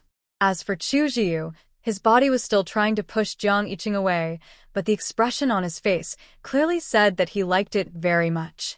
Jiang Yiqing was also amused by his wife's appearance of wanting to refuse, but also welcoming. She and Chu Jiu didn't know who was the wife and who was the husband. Chu Jiu made a fuss, but in the end he got the kiss, hug, and stick he wanted most. The couple had a hearty toss. It was also thanks to Tao Dao that the little cub slept well at night. Otherwise, he would have had sty at such a young age. Some people sleep soundly at night, while others can't sleep all night. Jiang Jinbing felt very sad when he thought about his little girl who didn't even want to go home during the holidays. He tossed and turned and couldn't fall asleep. Hearing Dong Yuhong's snoring beside him, he couldn't help but sat up, turned on the desk lamp, took a pen and paper, and started writing the family property division regulations. Dong Yuhong was dreaming that she went back to her parents' home with a big fat boy in her arms and showed off her baby to everyone she met. Suddenly, she was awakened by a beam of light. She habitually reached out to touch her side, but found nothing. She smacked her lips and turned around to find Jiang Jinbing, and saw him sitting on the table writing furiously. "Jinbing, why are you not sleeping in the middle of the night? What are you writing there?" Jiang Jinbing said casually, "Don't worry about it. I'll be there soon." Dong Yuhong closed her eyes again after hearing this. She wanted to continue her sweet dream, but the sudden urge to urinate forced her to get up. Dong Yuhong walked out with her shoes pulled up. When she passed by Jiang Jinbing, she glanced at him and saw the eye-catching title on the paper Family Property Division Regulations. Dong Yuhong's sleepiness disappeared instantly. She hurriedly crawled over to check and saw that Jiang Jinbing was really writing that the family's money would be divided among several daughters. She immediately yelled in displeasure. "I don't agree with you writing this. This money belongs to my son." Jiang Jinbing quickly covered her mouth and then carefully helped her to sit down at the table. "What are you yelling for in the middle of the night? I'm afraid I can't wake up our parents." Hearing her parents-in-law, Dong Yuhong's voice finally became lower, but her eyes were still full of displeasure. Seeing her like this, Jiang Jinbing sat on the other side helplessly. "This girl doesn't even want to go home. Aren't you worried at all? What should I worry about?" Although Dong Yuhong's voice was very low, she was very arrogant. "This girl is just spoiled to death. She dares to run away from home like others. I think she learned it from the old lady." Dong Yuhong was furious when she thought about the fact that everyone in the family had to find Jiang Yan after finishing their work today. Who has such a daughter who doesn't know how to love her parents? They all blamed the eldest daughter for taking the lead and causing the other 3 daughters to be disobedient. Jiang Jinbing saw that Dong Yuhong hadn't thought of a way out, so he could only think of a way to convince her from her perspective. "Yuhong, listen to me. We are both over 40 years old, and our son is not even born yet. Do you think he will need help from the sisters in the future? Dong Yuhong snorted coldly upon hearing this, but still insisted on her own opinion. They are all biological children. I don't believe they will be so cruel as to ignore their brother in the future. Jiang Jinbing laughed upon hearing this, and he asked Dong Yuhong in return, "Do you dare to believe this yourself?" He began to count the personalities of the girls one by one with his hands. "Yiqing, we have never been able to control her since she was a child. She does things as she pleases, and she doesn't necessarily have any filial piety in her heart. She didn't take you to the street office to have an abortion in person, which was already very polite, so don't think she can control your son." Dong Yuhong thought of Jiang Yiqing, who had been unruly since childhood, and the expression on her face was no longer as sure as before. Jiang Jinbing continued, "Yining, her character is too weak, and she looks very delicate. It's good that she can take care of herself in the future, but she will definitely not be able to take care of your son. Let us talk about the third and fourth children. One of them doesn't trust us at all, and the other doesn't even come home." Hong Hong, you still don't understand. If our son wants to be good in the future, can't he let his four sisters hate him? This was said from the perspective that Dong Yuhong could hear, and naturally it sounded more beneficial to his son. But in fact, Jiang Jinbing still wanted to treat each of his daughters well. Before he had no son, the family didn't have much money, but he also sent his 3 daughters to high school. In this regard, he was many times smarter than many parents in the county. But now, for a boy who he has never even met, and who he doesn't know whether he will be filial in the future, he has forced several daughters to leave their hearts. Jiang Jinbing has been thinking about how things have come to this point every night when it's quiet. The more he thought about it, the more he felt guilty about his 4 daughters. Especially the 4th child, a stubborn girl, who would really starve in school if she didn't give him money. Jiang Jinbing didn't dare to think about how she survived. These mistakes could not be undone now. Jiang Jinbing thought about it and felt that he could only compensate her more in the future. Dong Yuhong obviously took Jiang Jinbing's words to heart. She murmured, "Give it if you want, but you can't give so much. It's just a little girl, let her grow up." Jiang Jinbing immediately sneered at the question. "Do you think Qingqing is someone who can appreciate this little money? If she only cares about her 3 sisters and doesn't care about your son, do you think the 2nd, 3rd, and 4th children can be supported by the eldest child?" Dong Yuhong was speechless when she thought about the reason why the family had become rich during this period. Seeing that she was honest and didn't make trouble, Jiang Jinbing continued to write his property division regulations. After a sleepless night, Jiang Jinbing didn't go to sell the burritos himself the next day. He took the money and lined up at the supply and marketing cooperative early. Jiang Yiyan moved to her eldest daughter's house, and he should show some appreciation both emotionally and logically. Moreover, he couldn't let his youngest daughter eat at his eldest daughter's house with a clear conscience. He walked around the supply and marketing cooperative and spent nearly 40 yuan before rushing to Jiang Yiqing's house with a big bag of things. So Jiang Yiqing ran into Jiang Jinbing head-on when he just finished his meal and rode his bike to work. "Qingqing, I'm going to work. Dad bought some food and daily necessities. You can bring them in." Jiang Yiqing knew at a glance that most of these were bought for Jiang Yiyan. Did he find his conscience and feel guilty about her, so he came to compensate her? Jiang Yiqing suddenly felt that this father might still want more. Although he was not very good before, he was a little humane to understand compensation. She would not say that the harm had already been done and compensation could not change it. Some harm had been suffered, so why not compensate? So she took the things and walked back, asking as she walked, "Don't you want to come in and sit down?" No. Jiang Jinbing waved his hand. "Dad still has to go sell spring rolls." "Okay. I'll tell the 4th child about your coming later." Yeah. Jiang Jinbing nodded, watched Jiang Yiqing return to the yard, and then turned around and walked home. Jiang Yiyan was still braiding Tao Tao's hair in the house. She saw Jiang Yiqing carrying a large bag of things in, and asked curiously, "Sister, where did this thing come from?" Jiang Yiqing put the package on the table and said lightly, "Dad bought it for us. Come here and pick out which ones are for you. I'll go to work first." Jiang Yiyan's eyes didn't change when she heard that the things were sent by Jiang Jinbing, and she continued to braid Tao Tao's hair.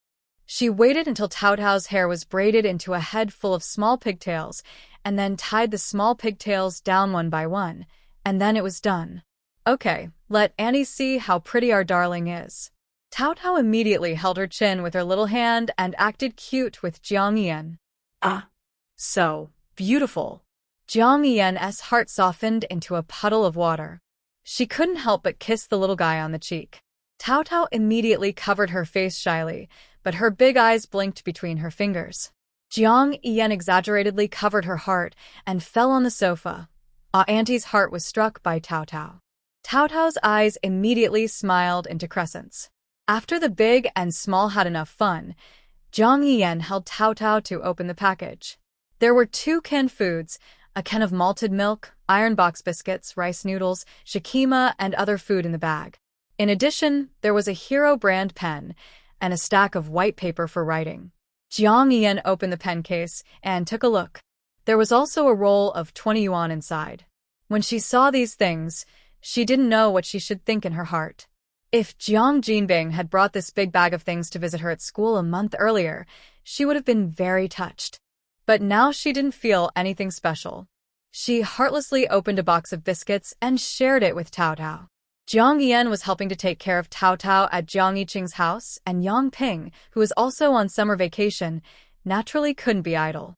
Early in the morning, Wang Danny pulled her out of bed and threw her a pile of dirty clothes to wash. Yang Ping's face was ferocious. She looked at Yang Li, who was still sleeping next to her, her eyes full of resentment. They were all daughters. Why did she have to wash the clothes? Other families had the older ones give way to the younger ones, but her family was different. The whole family was just fighting over the younger one. Yang Ping wanted to go over and pull Yang Li up, but she remembered that Yang Li had secretly given her a nice watch last night, and she couldn't just cross the river and demolish the bridge so quickly, so she could only secretly glare at the sleeping Yang Li, and then went to the yard to wash clothes indignantly. When she finished washing a large basin of dirty clothes and returned to the room rubbing her sore waist, Yang Li was no longer in the room. Seeing that Yang Li was not there, Yang Ping's eyes couldn't help but glance at the suitcase where Yang Li put her luggage. Yesterday, Yang Li found the watch in the suitcase. She didn't know if there were any other good things hidden in it. Yang Ping walked over as if possessed by a ghost. She knew that Yang Li had made a lot of money in the South. It was also because of the money that Wang Danny at home didn't dare to tell Yang Li what to do. This was the confidence that money gave Yang Li. Yang Ping didn't know how envious she was from the bottom of her heart. Unlike her, she could only stay in school and read that broken book, constantly wasting her beautiful young time. Yang Ping pondered the lock on the suitcase for a long time. She tried all kinds of ways but couldn't open the lock. Finally, she simply found a brick in the yard and violently smashed the lock. As soon as the box was opened, a small black bottle fell out. At a glance, Yang Ping's eyes were full of heat. This thing is lipstick. When she went to the cinema to watch movies before, she saw those female stars on the screen using this thing. It was very gorgeous and beautiful when applied on the lips. Unexpectedly, Yang Li also had it. Yang Ping's heart began to be unbalanced again. She felt that Yang Li was only very nice to her in words, but as long as it came to the real good things, Yang Li would hide them and was reluctant to give them to her. Yang Ping took out the mirror and applied lipstick like the actresses in the movies. After applying it, she felt good and imitated the girls in the movie and blew a kiss to herself in the mirror. Yang Li suddenly opened the door and walked in. "What are you doing?" She frowned as she watched Yang Ping posing in front of the mirror. Yang Ping was startled and hurriedly hid the lipstick in the drawer. But she forgot that the most obvious mark was actually on her lips. Yang Li looked at the lipstick on the corners of her sister's mouth. As if she was suddenly stimulated by something, she rushed over frantically, lifted the corner of her clothes, and wiped Yang Ping's mouth hard. Yang Ping was frightened by the fierce look in Yang Li's eyes, and at the same time, she felt the pain of the corner of her mouth being pulled, so she kept struggling. "Sister, let me go, you hurt me." Hearing this sister, Yang Li finally came back to her senses. She looked at her pretty and clean sister and suddenly hugged her, her voice choked with sobs.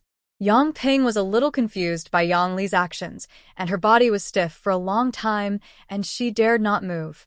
She waited until Yang Li's emotions stabilized before she asked carefully, "Sister, what's wrong with you?" Yang Li raised her head, touched her sister's hair, and said softly, "Sister's fine. I just miss you too much and can't control my emotions." Yang Ping rolled her eyes in her heart when she heard it. This is too careless. She came back yesterday, and she didn't see Yang Li go crazy like she did just now. So Yang Li must have felt sorry for her lipstick just now. Yang Ping complained in her heart, but she didn't dare to show it on her face. Yang Li didn't know what Yang Ping was thinking. After she sorted out her emotions, she began to ask Yang Ping about her studies. "You should have your final exams before the holiday, right? How did you do?" Yang Ping felt guilty when she heard Yang Li's concern. "Not bad. The main reason is that the papers haven't been graded yet, so I don't know how I did." Yang Ping was vague. The final exam was too difficult. She couldn't even do half of the questions, so how could she talk about her grades? Needless to say, she was at the bottom of the class. Yang Li looked at Yang Ping's lack of confidence, and her brows furrowed again. "Ping, you're going to be in the 3rd year of junior high school at the beginning of the school. Are you sure you can get into high school next year?" Yang Ping hesitated and couldn't answer. Yang Li was a little unwilling to see this, so she gave up and said, "What about technical secondary school? You will definitely be able to get into technical secondary school." There was no doubt in her tone, as if she was giving Yang Ping an order, but also as if she was emphasizing something to herself. "Ping, whether at S high school or technical secondary school, you must work hard to get into one. As long as you get in, I will support you no matter what." Yang Ping muttered softly, "Can I go to the south with you to work?" She was not cut out for studying. Working would be great, with money in hand. You could do whatever you wanted. No. Yang Li immediately refused seriously. "You must study hard. Study hard, get into a good school, and you will find a good job in the future. Ping, you must remember that studying can change your destiny. Try hard, don't be a senior sister." Yang Ping didn't understand what Yang Li had gone through to say the last sentence, "Don't be a senior sister." At this moment, she just disliked Yang Li for meddling in her affairs in her heart, and secretly rejoiced that Yang Li cared about her. Yang Li emphasized the importance of studying to Yang Ping and urged her to do her homework quickly, then took out the lipstick from the drawer and started to put on makeup. She actually didn't care at all that Yang Ping stole her lipstick. She just lost control of her emotions because she didn't want Yang Ping to touch these dirty things. Yang Li dressed up beautifully, with her fashionable curly hair draped over her shoulders, and changed into a nice dress before going out. She had an appointment with Jiang Yijing to chat today. This little girl wanted to go and see it in person after hearing her talk about a few things in the South. She really has an uneasy heart at such a young age. But it's good this way, and it's more convenient for her to take her out. Yang Li walked out of the door and walked into the alley where she chatted with Jiang Yijing last time. She was thinking about how to persuade Jiang Yijing to follow her secretly this time, so she naturally didn't notice that Yang Ping followed her quietly. Jiang Yijing had already sat on the small steps first. There was a big locust tree next to the steps, which just blocked the sunlight above her head. The wind blew gently, bringing a hint of coolness, which was very refreshing. Yang Li walked towards this side from a distance. Along the way, she attracted a lot of attention. This kind of attention was exactly what she wanted at the moment. Girls all hoped to be the most eye-catching one. Yang Li wanted to use this to arouse Jiang Yijing's envy and make her more eager to become like herself. But this time Yang Li was wrong. Jiang Yijing watched her from a distance as she walked over with light makeup. Not only did she not envy her current dress, but she felt an indescribable weirdness in her heart. Why does this sister Yang Li give people the feeling of a bad woman? Obviously, the clothes she wore were not revealing, but Jiang Yijing just felt uncomfortable. Of course, after Yang Li walked in front of Jiang Yijing, she put these thoughts away very well. Yang Li greeted her in a familiar manner. "Xiao Yijing, what do you want to talk about with me today?" Jiang Yijing moved her to the side to make room for Yang Li. She entangled her fingers with the braids on her chest and said softly, "I don't know either. Sister Yang Li, tell me about what you saw before." "Okay." Yang Li know that. She was a little surprised that Jiang Yijing didn't start talking about her outfit first. But after thinking about it, she felt that Jiang Yijing might be pretending not to want to talk. She knew it all. Little girls are like this. The more they care about something, the more they pretend that they don't care. Yang Li began to talk about what she saw and heard when she first went to Guangzhou. There were fashionable jeans and girls wearing them dancing on the dance floor, and there were migrant workers who were dressed in rustic clothes when they first went there, but after seeing them again for a while, they had become bosses with big gold chains around their necks. This time, Yang Li focused on telling Jiang Yijing about the extravagant lives of some bosses in Guangzhou. She thought it was just a luxurious place, and she also replaced it with what she saw and heard in Hong Kong, and she was bound to use these things that would make people's desires expand to attract Jiang Yijing. Jiang Yijing listened to her description. Her face was full of amazement, but she was thinking in her heart, Guangzhou is so good. There are so many rich people. If you can bring the burritos to Guangzhou to sell, how much money can you make? The two people's ideas are very different, but Yang Li thinks the time has come. She began to throw out the bait that she came here this time. Yijing, sister will tell you the truth. I came back this time to help our boss recruit people. Jiang Yijing turned around in surprise. Recruit people? Yes. Yang Li spoke out the words she had prepared long ago. Our boss has opened many barbershops in Guangzhou, and he hopes that I will come back to recruit reliable people to help. Yijing, I think you are very much my taste, so I want to invite you to go with me to make money. Jiang Yijing did not reply. Before her family started selling burritos, she wanted to follow Yang Li to work in Yangqing. But recently, she learned that being a self-employed person can also make a lot of money. And since many ordinary people in Yangqing have become bosses by being self-employed, Jiang Yijing no longer wants to work. She wants to go to Yangqing to broaden her horizons and see with her own eyes how those rich people do it. If possible, she wants to follow suit. Yang Li didn't understand Jiang Yijing's inner thoughts, and she continued to throw out baits that she thought were very good. I can make more than 300 yuan a month with my boss in Yangqing. If you go there, I can talk to my boss and give you more.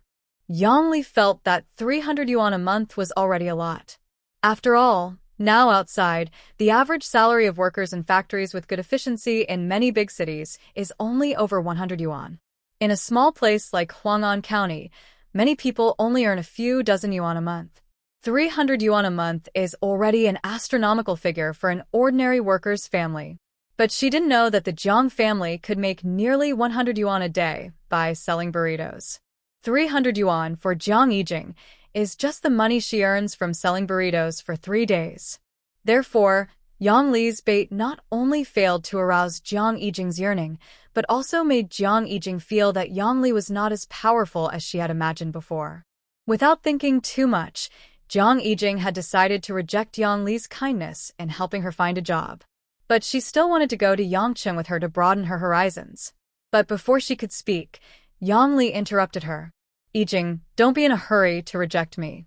I know girls are usually full of fear of unfamiliar new environments. I will leave home in 5 days. Go home and think about it. If you want to follow me, come to my house to find me. Jiang Yijing thought that she had not decided whether to go to Yangqing to take a look, so she nodded gently. After parting with Jiang Yijing, Yang Li did not rush home. She walked towards the guest house in the center of the county. Yang Ping, who had been hiding in the dark and eavesdropping, followed her with hot and resentful eyes. Yang Ping had just heard everything. Her sister could earn 300 yuan a month in a place called Yangqing. That's 300 yuan. What a huge sum. Yang Ping felt that if she could find such a job, she would wake up laughing in her dreams at night. But Yang Li actually planned to leave such a good job opportunity to Jiang Yijing. Yang Ping felt that Yang Li was turning her elbow outward. She was very angry and wanted to rush out to question Yang Li. But when she found that Yang Li did not go home directly after separating from Jiang Yijing, but walked to the city center, she quietly followed Yang Li again. She wanted to dig out Yang Li's secrets and save Yang Li from lying to her all day long. Yang Li came to the guest house to find Brother Chang. There was one thing she did not lie to Jiang Yijing, that is, she was really about to leave. This time, in order to take Jiang Yijing away, Yang Li had already persuaded Brother Chang to stay for many more days. Brother Chang must be very dissatisfied now, and she must come to appease him and delay for another 5 days to wait for Jiang Yijing to make a decision. Yang Li skillfully went upstairs and knocked on Brother Chang's door. As soon as the door opened, Brother Chang found out that the person coming was Yang Li, and he couldn't wait to hug her waist. Then Yang Li was pulled into the room. Yang Ping, who was following not far behind Yang Li, saw this scene and her eyes widened. She quietly moved over and leaned against the door to eavesdrop, and an indescribable sound came from the room. Yang Ping was so frightened that she almost fell down. She ran out of the guest house in fear. She wanted to go home and tell Wang Danny about Yang Li's affair with a man, but somehow she changed her mind halfway and went back to the guest house again. This time, she waited until Yang Li left the guest house before running upstairs and knocking on Brother Chang's door like Yang Li did. "Hello, I'm Yang Li's sister." Jiang Yijing and Yang Li parted ways. She returned home with a heavy heart. In her heart, she thought that she should seize this opportunity and follow Yang Li to Yangqing to have a look. But the reality is that the family business is booming and cannot be separated from the staff. If Jiang Yijing chooses to leave at this time, Jiang Jinbing will have to recruit new people to make burritos. When the newcomers are familiar with the process, it will delay many things. What's more, the family's burritos are selling well, and Dong Yuhong's secret sweet noodle sauce is indispensable. If you rashly recruit an unknown person, you have to guard against the other party stealing your skills and observe whether the other party's character is trustworthy, which will invisibly add a lot of trouble to everyone. But if you give up this opportunity, Jiang Yijing will have to go to Yangqing alone. At that time, she will be unfamiliar with the place and face many challenges. Jiang Yijing was undecided for a while, worried, and was not as agile as before when working. Jiang Yining soon discovered that she was wrong. She took the opportunity to drink some water during the intermission and pulled Jiang Yijing's hand to ask, "Are you feeling uncomfortable? Do you want to go back to your room and rest for a while?" Huh? Jiang Yijing was stunned for a moment and didn't react. "No, I'm fine. There's nothing wrong with me." After saying that, she stared at him with her almond-shaped eyes and turned around in a circle to show that she was really fine. But it was this look that made Jiang Yining even more worried. With Jiang Yijing's personality, she should have rolled her eyes at him at this moment and then retorted, "If you feel uncomfortable, go back to your room and rest. Don't interfere with me making money." How could she be so well-behaved and explain that she was fine with such a good temper? Jiang Yining became more and more worried the more she looked at him. She stared at Jiang Yijing all day until she returned to her room at night. When she noticed that Jiang Yijing was holding a pile of old newspapers and was in a daze again, her heart jumped and she thought of a possibility. Could it be that the third sister wanted to go to the south to work again? Jiang Yining loves reading. She has read those newspapers many times, so she naturally knows what is written on them best. Thinking of this, Jiang Yining also became worried. While washing, she recalled the changes in Jiang Yijing in the past few days. The more she thought about it, the more she felt that this possibility was very high. When the two of them were lying in bed, Jiang Yining finally couldn't help but ask, "Ningning, I saw you running out alone these 2 days. Did any classmates call you?" Jiang Yining was curled up in the quilt, thinking that if she didn't go with Yang Li this time and went to the south alone after a while, would she get lost? What should she do if she really got lost? She didn't notice what Jiang Yining asked at all, and she just said When Jiang Yining crawled over and asked her who she met specifically, Jiang Yijing suddenly woke up. "What? What did you say just now?" Seeing that she looked absent-minded again, Jiang Yining could only ask the question again. "I say, who have you been out with these 2 days? You seem so worried when you come back." Jiang Yijing covered her head with a quilt to avoid the question. She didn't want to tell Jiang Yining that she wanted to go to the south, so she casually said, "Oh, no one, just a former classmate. She has troubles at home, so she came to talk to me." "What troubles? Tell me so I can hear it." Jiang Yining was relentless. She understood Jiang Yijing the best and knew that she didn't want to tell her now. Seeing that Jiang Yining kept asking questions, Jiang Yijing didn't say anything and just lay there in the quilt.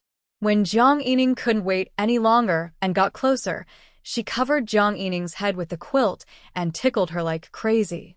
Girl, are you so curious about who your sister is meeting? Let your sister show you what curiosity kills the cat.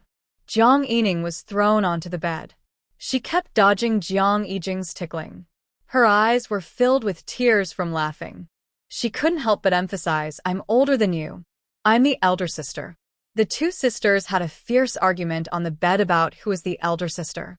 After a while, Jiang Yining couldn't care less about asking Jiang Yijing who she was meeting. Seeing that she had gotten away with it, Jiang Yijing secretly breathed a sigh of relief, where Jiang Yining couldn't see. She wasn't afraid that Jiang Yining would go and complain after knowing that she wanted to go to Yangcheng with Yang Li, but she was afraid that Jiang Yining would lie down beside her with tears in her eyes. Once this guy started crying, he couldn't stop crying. Her pitiful appearance easily softened her heart. But this time Jiang Yijing was wrong. Jiang Yining stopped asking because she knew that she couldn't get anything out of him now. She was ready to take some time to find Jiang Yiching and ask Jiang Yiching to come and ask Jiang Yining something. Now that her elder sister was there, she couldn't continue to play dumb. It had to be said that during this period of time, the family had seen some of the world through doing business, and the usually weak Jiang Yining also knew how to be a little petty. The sisters Jiang Yining and Jiang Yijing went to sleep hand in hand, but the sisters next door, Yang Li and Yang Ping, had just started quarreling. Where did you go all afternoon today? You didn't come back until it was dark? Yang Li was so angry that she waited until Wang Danny finished her meal and went back to sleep before asking. She went out to see Brother Chong today, thinking that Yang Ping was staying at home to study obediently. But when she came back, she found that Yang Ping was not at home at all. Not only that, this person didn't come back until it was dark and time for dinner. Does she still look like a little girl? Yang Li was angry and worried. Yang Ping was recalling the content of the movie that Brother Chong took her to see today. Suddenly, she heard Yang Li questioning. Her impatience burst out in an instant. You didn't go anywhere. Can I go out and play with my friends? You ran out for half an afternoon, and I don't know where you went to fool around. How dare you keep controlling me? Ever since she knew that Yang Li and Brother Chong were doing that kind of thing in the guest house, Yang Ping had despised the sister in her heart. She had no shame at all, and she still had the nerve to point fingers at her. Yang Li was choked by what Yang Ping said. She had a guilty conscience and was at a disadvantage in terms of momentum. No matter who you play with, you can't go home after dark. What if you encounter danger? Yang Ping was extremely impatient when she heard the question. What kind of danger can I encounter? Anyway, there is Chong. Changwei to send me back. Nothing will happen. Yang Ping almost said Chong's name. Fortunately, she reacted quickly enough and replaced it with her classmate Chiangwei's name. After hearing that Yang Ping was playing with Chiangwei, Yang Li's expression visibly eased. As long as she didn't go out with a boy of questionable character, it was fine. Thinking of this, Yang Li couldn't help but start to urge Yang Ping to study hard in school and make sure to pass the school entrance exam. Unfortunately, at this moment, Yang Ping had already labeled her shameless and indecent in her heart, so Yang Ping naturally didn't want to continue listening to her. Not only that, Yang Ping even felt in her heart that Yang Li was not worthy of the gentle, considerate, and generous Brother Chong. She could only use despicable means to win Brother Chong's attention. When a business is established, naturally there will be people vying to imitate it. Zhang's rolls are selling well, so naturally there will be people who will also eye the plate of meat-selling food. Recently, there have been many small vendors like Jiang Jinbing who come to the train station to buy food with their shoulders. Some of them steamed buns and dumplings at home and come to sell them, but some people come to steal the business directly by copying Zhang's rolls. At first, Jiang Jinbing was very worried when he saw this situation, but when he found that the rolls sold by the other party were only similar in appearance to his own, but in fact the taste was much worse, Jiang Jinbing's heart was put back in his stomach. In the food business, no matter when, taste is king. As long as the taste is maintained well, customers will come here to smell the smell. But it was obvious that he was too relieved too early. The principle of taste being king applies to most food businesses, but if this business is placed in a train station, it will be useless. Because the people who come and go in the train station every day are not regular customers. Most people are passing by Hwangwon County for the first time by train, and they're buying food for the first time. They don't know that Jong's burritos are the most delicious in Hwangwon County Railway Station. In this way, it is inevitable that some traffic will be away by the small vendors around. Seeing that the money earned is less than before, Jong Jinbing began to worry about this matter and couldn't sleep. People are like this. When they don't have anything, they don't want anything, but when they have it, they are not satisfied and always want to get more in their hands. So, while Jong Iching came to deliver the business license, Jong Jinbing hurriedly pulled her to ask for a solution. Jong Iching was very calm when she heard it. It is normal to encounter such peer competition in business. Although everyone hopes that the money will be earned by their own family, that possibility is really small. Especially selling snacks in the train station, there are no regular customers, and it is impossible to create a brand effect, and it is impossible to monopolize it all. But even so, we have to think of some way to hold the bulk of the business in our own hands. Jong Iching pondered for a moment and came up with a way to temporarily win back customers. Dad, go to the scrap yard to pick up a few tires, wooden boards, and other things, and find a way to make a small cart. Then go to the paper box factory to get some disposable paper cups. Next time we go to the train station to sell burritos, ask my grandma to make a pot of thin egg drop soup and bring it to the train station. Then shout the slogan, buy a burritos and get free egg drop soup, and some people who want to take advantage or think that the burritos are too dry will come to our house to buy them. But doesn't that increase costs? Do we have to increase the price of the burritos we sell? Jong Jinbing expressed doubts.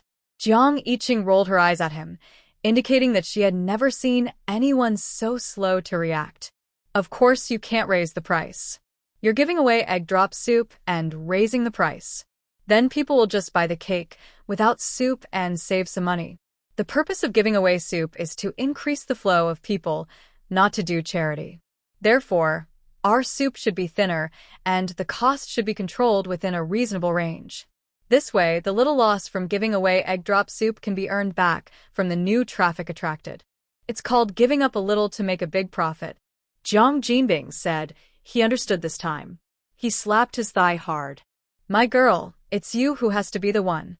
Your brain is just quick. Jong Iching was completely immune to Jong Jinbing's flattery.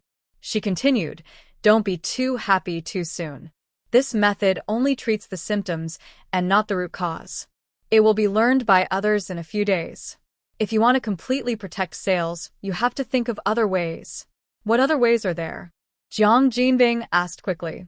After Jong Iching's words, he felt that this method could at most guarantee a day's turnover. After all, who doesn't know how to cook an egg drop soup? Jong Iching immediately spread her hands, indicating that she hadn't figured it out yet. Jong Jinbing was a little depressed again.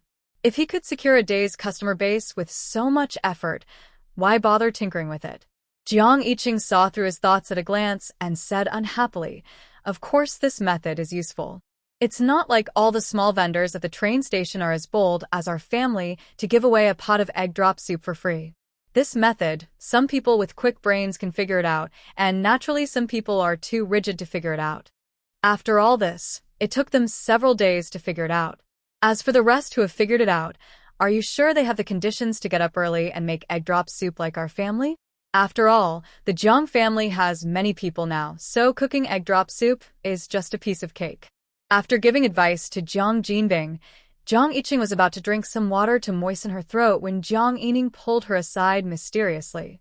Sister, I think my third sister hasn't given up the idea of going to the south to work. Jong Ining's words shocked Jong Iching. The Jong family's business has been getting better and better during this period. She thought that since she had something to do and made money, Jong Iching would not be deceived by Yang Li. But she ignored that Jong Iching was a girl who had her own ideas. If she was interested in something, she would most likely go to see it with her own eyes. Thinking of this, Jong Iching's face suddenly turned pale. She almost caused Jong Iching to go down the path of her dream because of her arrogance. Without thinking about it, she immediately pulled Jong Ining to ask, is she close to Yang Li? Jong Ining was stunned for a moment and then reacted. When Jong Jinbing arranged for her to be engaged, Jong Iching said that she wanted to go to the south with Yang Li to work and earn money. Jiang Yining thought about the fact that Jiang Yijing always went out alone during this period of time, but would come back soon. She immediately understood that Jiang Yijing was still thinking about going to the south to work, and it must be because of Yang Li. After thinking it through, Jiang Yining immediately became anxious. Sister, what should we do? The third sister is stubborn. How can we dispel her idea? Dispel her idea? This is impossible. When facing a stubborn girl like Jiang Yijing, some things are better to be relieved than blocked. Originally, Jiang Yiqing was also planning to go to Pengcheng and Yangcheng to take a look. Since this little girl wanted to go out every day, she would take her with her. Jiang Yiqing sighed slightly in his heart and comforted Jiang Yining, who was already anxious and crying. Don't cry, I'll go talk to her. Yeah. Jiang Yining nodded obediently. Jiang Yiqing went to the room to find Jiang Yijing. She was secretly packing her luggage. Seeing Jiang Yiqing coming in, she hurriedly stuffed the package under the bed. Jiang Yiqing ignored her little movements. She just lay down on the bed and ordered, "Go, get me a glass of water." Jiang Yijing was a little reluctant to hear this. She sat on the bed and muttered softly, "Don't you have your own hands?" Jiang Yiqing glanced at her and said directly, "I'll count to 3. As she said that, she stretched out a hand. 1, 2. Jiang Yijing stood up suddenly and ran out. "I can go." That's right, this little girl. She has to use some tough methods to stop her from thinking about this, and that all day long.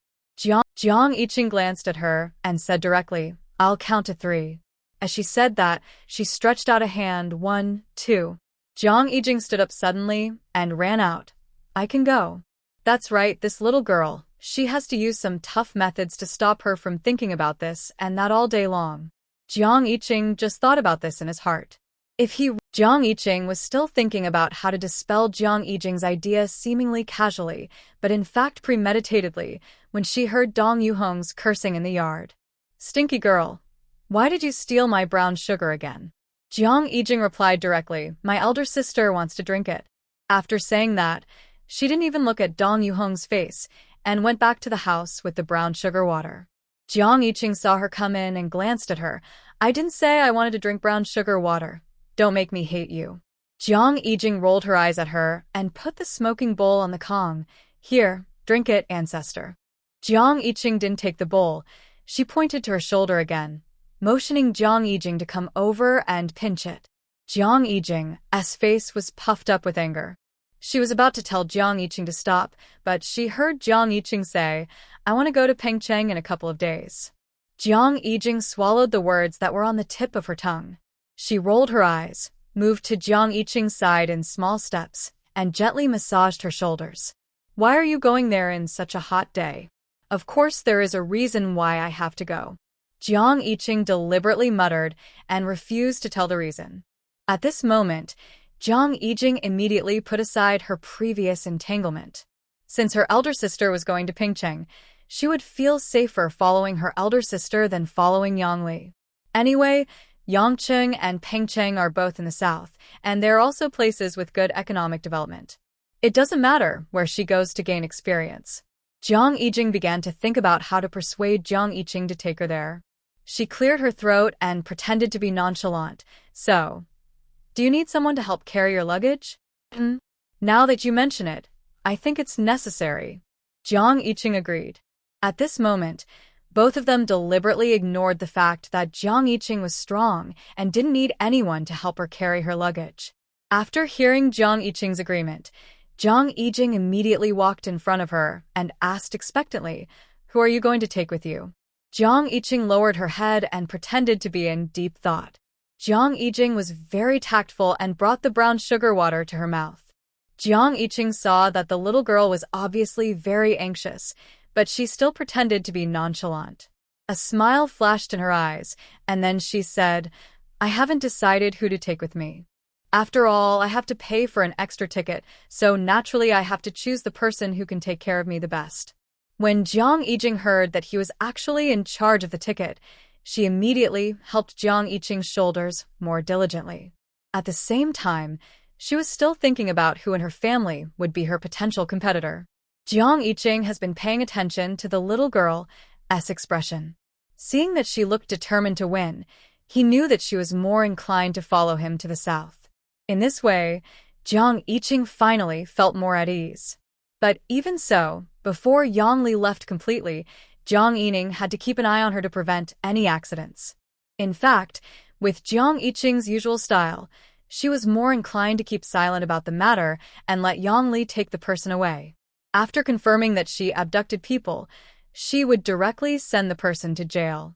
But if she did so, it would mean using Jiang Yiqing as bait. But how could Jiang Yiqing be assured of really handing Jiang Yiqing over to Yang Li? If there was a link that was not designed well in the middle, she would have to sacrifice her sister. Therefore, Jiang Yiqing could only let Yang Li go for the time being and let her jump around outside and settle her sister first. Jiang Yiqing did not stay at the Jiang family for long. Before leaving, she specifically asked Jiang Yining to keep an eye on Jiang Yiqing before leaving. As soon as she left, Jiang Yiqing pulled Jiang Yining into the house and interrogated her. What did the elder sister secretly tell you before she left? Jiang Yining lied for the first time. She was a little nervous, glanced to the side, and didn't dare to look at Jiang Yiqing. The elder sister said that she would announce something in 2 days, so she asked me to keep an eye on everyone and see who performs the best in the next few days. Really? Jiang Yiqing straightened Jiang Yining's head. Jiang Yining immediately tried to widen his eyes and nodded vigorously. Okay. Jiang Yiqing let go of the hand holding Jiang Yining's head doubtfully.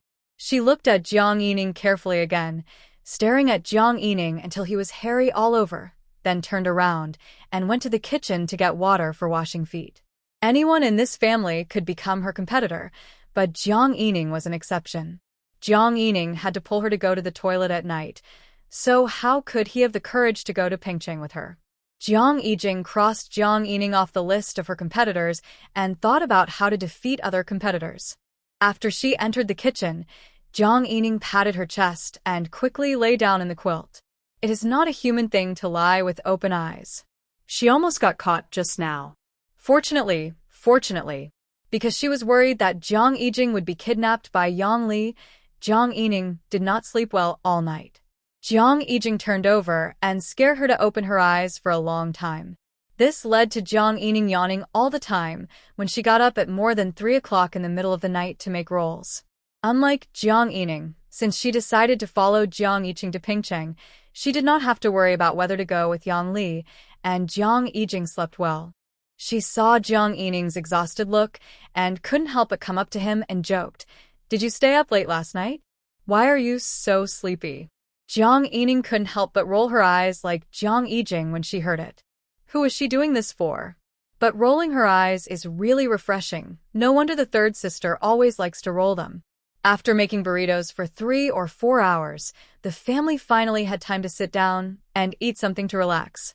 Jiang Yiqing looked at the time and estimated that Yang Li should leave for the train station at this time, so she immediately stood up and walked out.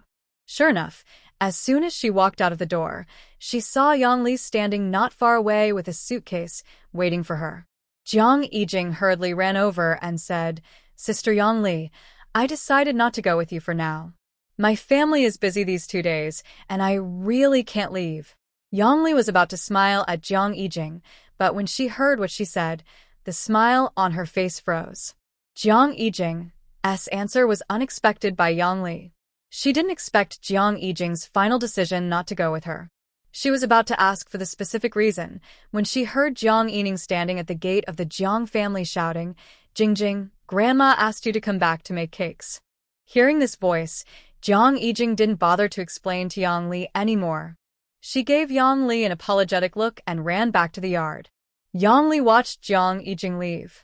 She held the suitcase with her hands until they turned white. It was hard for her to suppress the irritation in her heart and turned to walk towards the train station. She thought it was a sure thing, but she didn't expect that something went wrong at the last step. It seemed that she really couldn't take Jiang Yiqing away this time. Brother Chang had already bought the ticket, and she had to leave today.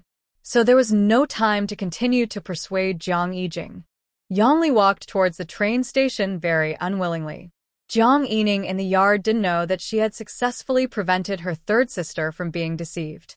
Jiang Yijing returned to the kitchen and found that Wu Yuegui did not look for her, so she poked Jiang Yining and asked in a low voice. Didn't you say that Grandma called me? Oh, well, maybe I heard it wrong. Jiang Yining blinked and explained quickly. Sure enough, once a person has the experience of lying, he can lie without blushing or beating his heart the next time. Seeing that the third sister was successfully fooled by her, Jiang Yining kept wailing in her heart that she was guilty. Finally, she carefully inquired, Jingjing, what did Sister Yang Li want to see you for so early in the morning? Oh, she is leaving, so she came to say goodbye to me. This time Jiang Yijing did not play it safe and told Yang Li's specific actions. Anyway, she decided not to sneak away, so it was unnecessary to deliberately hide the fact that Yang Li had left. Jiang Yijing didn't know that Jiang Yining was already setting off fireworks in her heart after hearing her say that Yang Li had left. And Yang Li, who was being talked about by the sisters, had already arrived at the train station at this moment. Several old junior high school classmates who were persuaded by her to go to Guangzhou together were already waiting for her. Most of them were married, and they were dazzled by the world of luxury described by Yang Li, so they followed Yang Li secretly without telling their husbands. Of course, there were also those who volunteered to go out to work because their families were too poor to make ends meet. Anyway, everyone was volunteering at the moment. One of the women with a unique look saw Yang Li coming late and couldn't help but complain in a low voice, Lily, why are you so late? The train will leave in a while. But they had been waiting for more than half an hour, and they didn't have time to eat breakfast, and their legs were also bitten by mosquitoes. Yang Li's eyes darkened when she heard this, and she smiled softly. I'm sorry, there was a small mistake just now, so I'm late. Everyone hurry up and get ready to enter the station. Yang Li was very humble, and the others had to rely on her for this trip, so she kept silent. A group of people followed Yang Li onto the train. While they were looking for seats, they chattered about their longing for the outside world, not knowing what was waiting for them. Yang Li watched all this with cold eyes. After everyone sat down, she stood up to meet Brother Chang, not realizing that not far from her, a man wrapped up tightly in the hot summer was quietly staring at her. The train had stopped checking tickets. Yang Li sat next to Brother Chang and explained in a low voice that Jiang Yijing was not tricked into getting on board. She thought Brother Chang would be angry, but he just said lightly, next time, don't waste more time on such a difficult person, and then he made light of the matter. The train began to slowly leave the platform.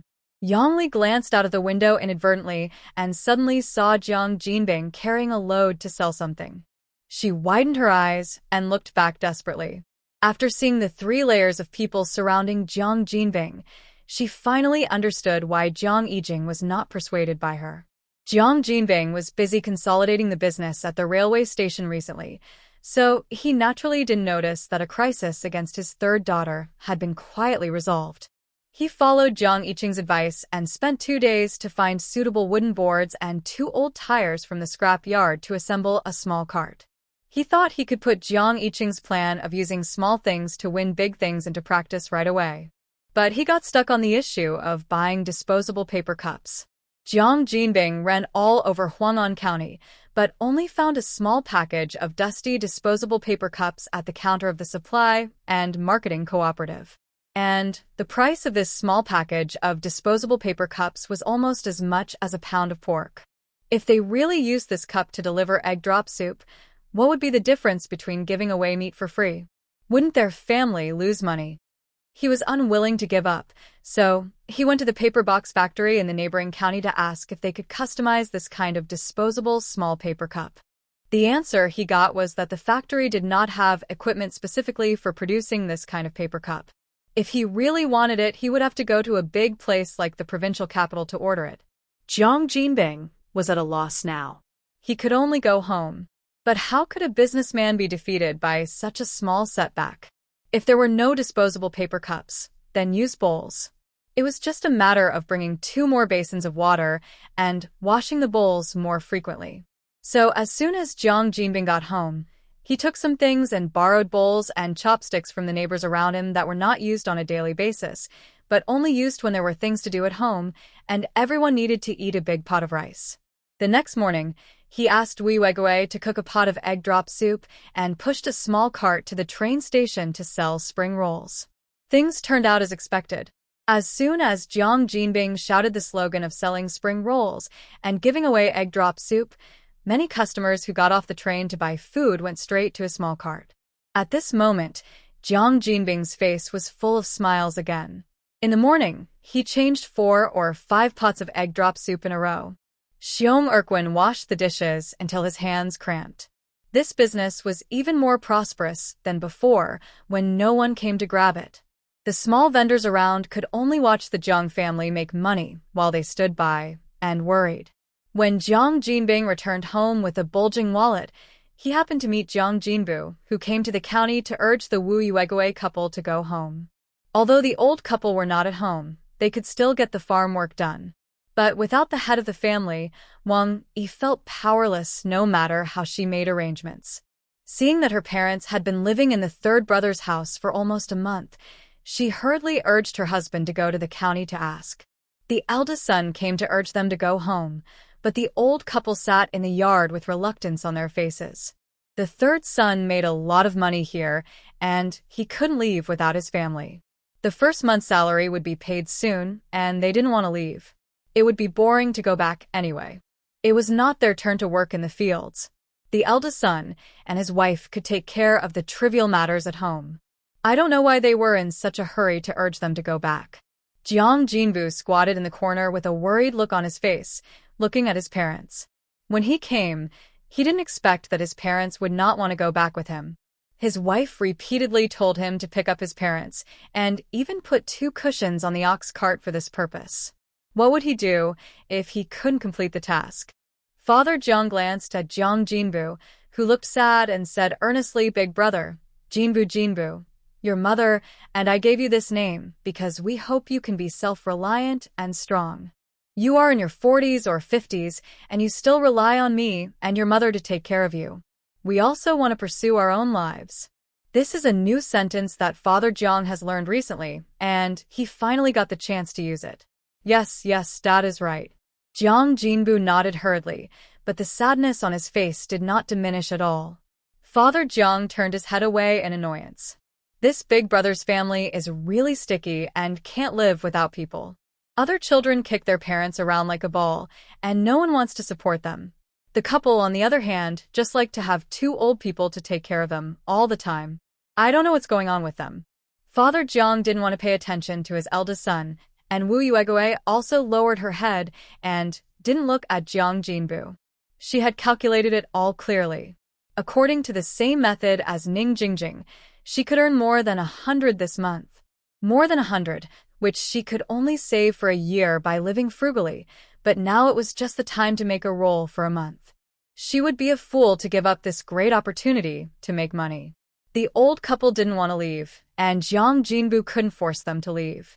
For a while, the 3 of them were deadlocked in the yard.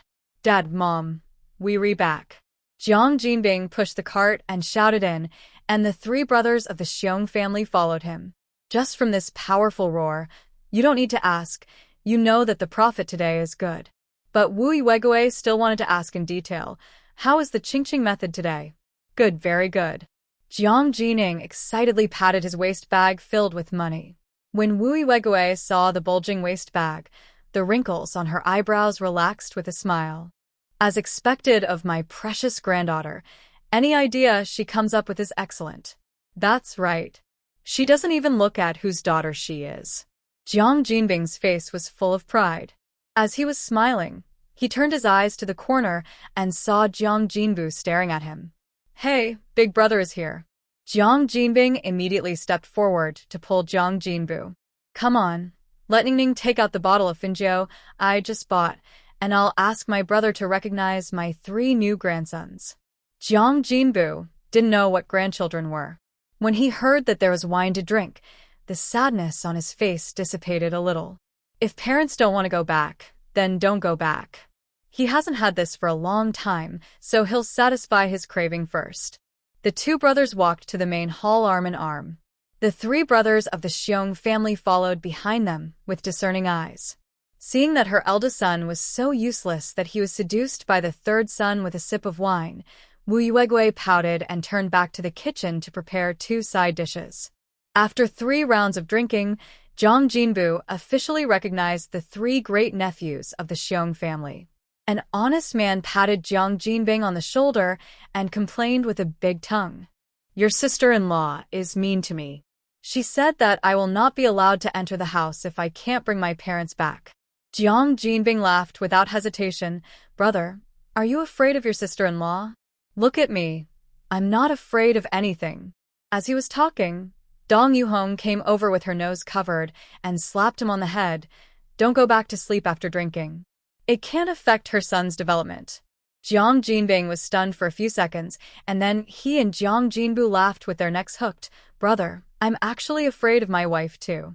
The 2 brothers who were afraid of their wives soon drank unconscious. When Jiang Jinbu woke up, he found that it was dark outside.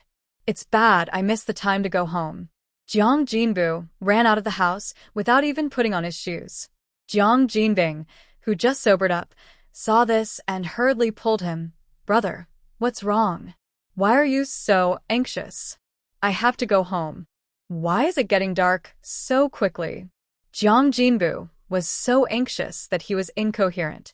Jiang Jinbing was curious. "Did my sister-in-law say you have to go back today?" No. Jiang Jinbu said honestly. "That's perfect." Jiang Jinbing patted him on the shoulder. "Brother, I'm too busy with business these 2 days. You stay and help for 2 days. I'll pay you." Jiang Jinbu nodded immediately after hearing this. It didn't matter whether he got paid or not.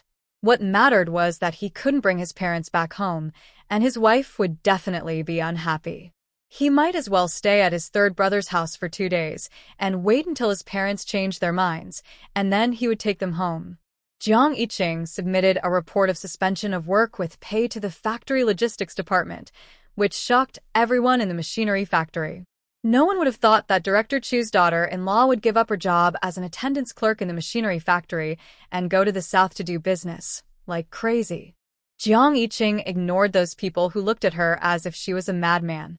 Since she decided to take Jiang Yijing to the sea, she naturally had to arrange some worries first.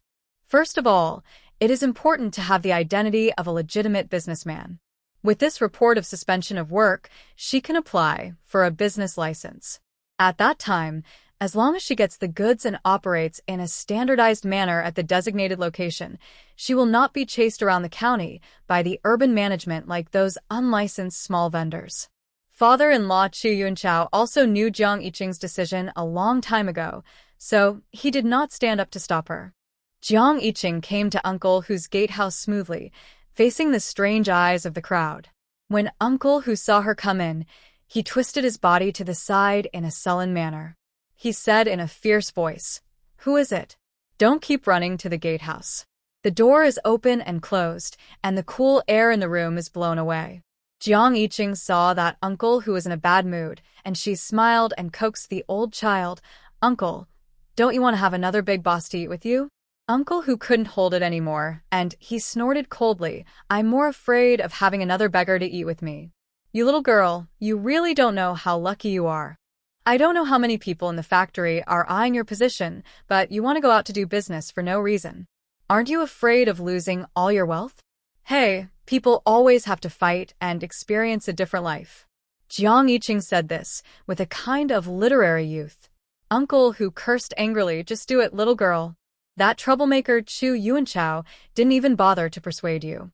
You really me off." Uncle Hu was so angry that his beard was about to stand up. Seeing this, Jiang Yiqing smiled and helped him calm down. "Hey, Uncle, don't be angry. Just think of me as going to the south for a stroll. When I run out of money, maybe I'll come back." Uncle Hu also knew that he couldn't persuade Jiang Yiqing, and finally, he could only helplessly say, "Go if you want to. You finally came to me. Is there anything you want to tell me? The one who knows me is you, Uncle." Jiang Yiqing gave Uncle Hu a look that said, "You still understand me. Humph, if you have something to say, tell me." Uncle Hu didn't bother to be pretentious with Jiang Yiqing. He asked directly.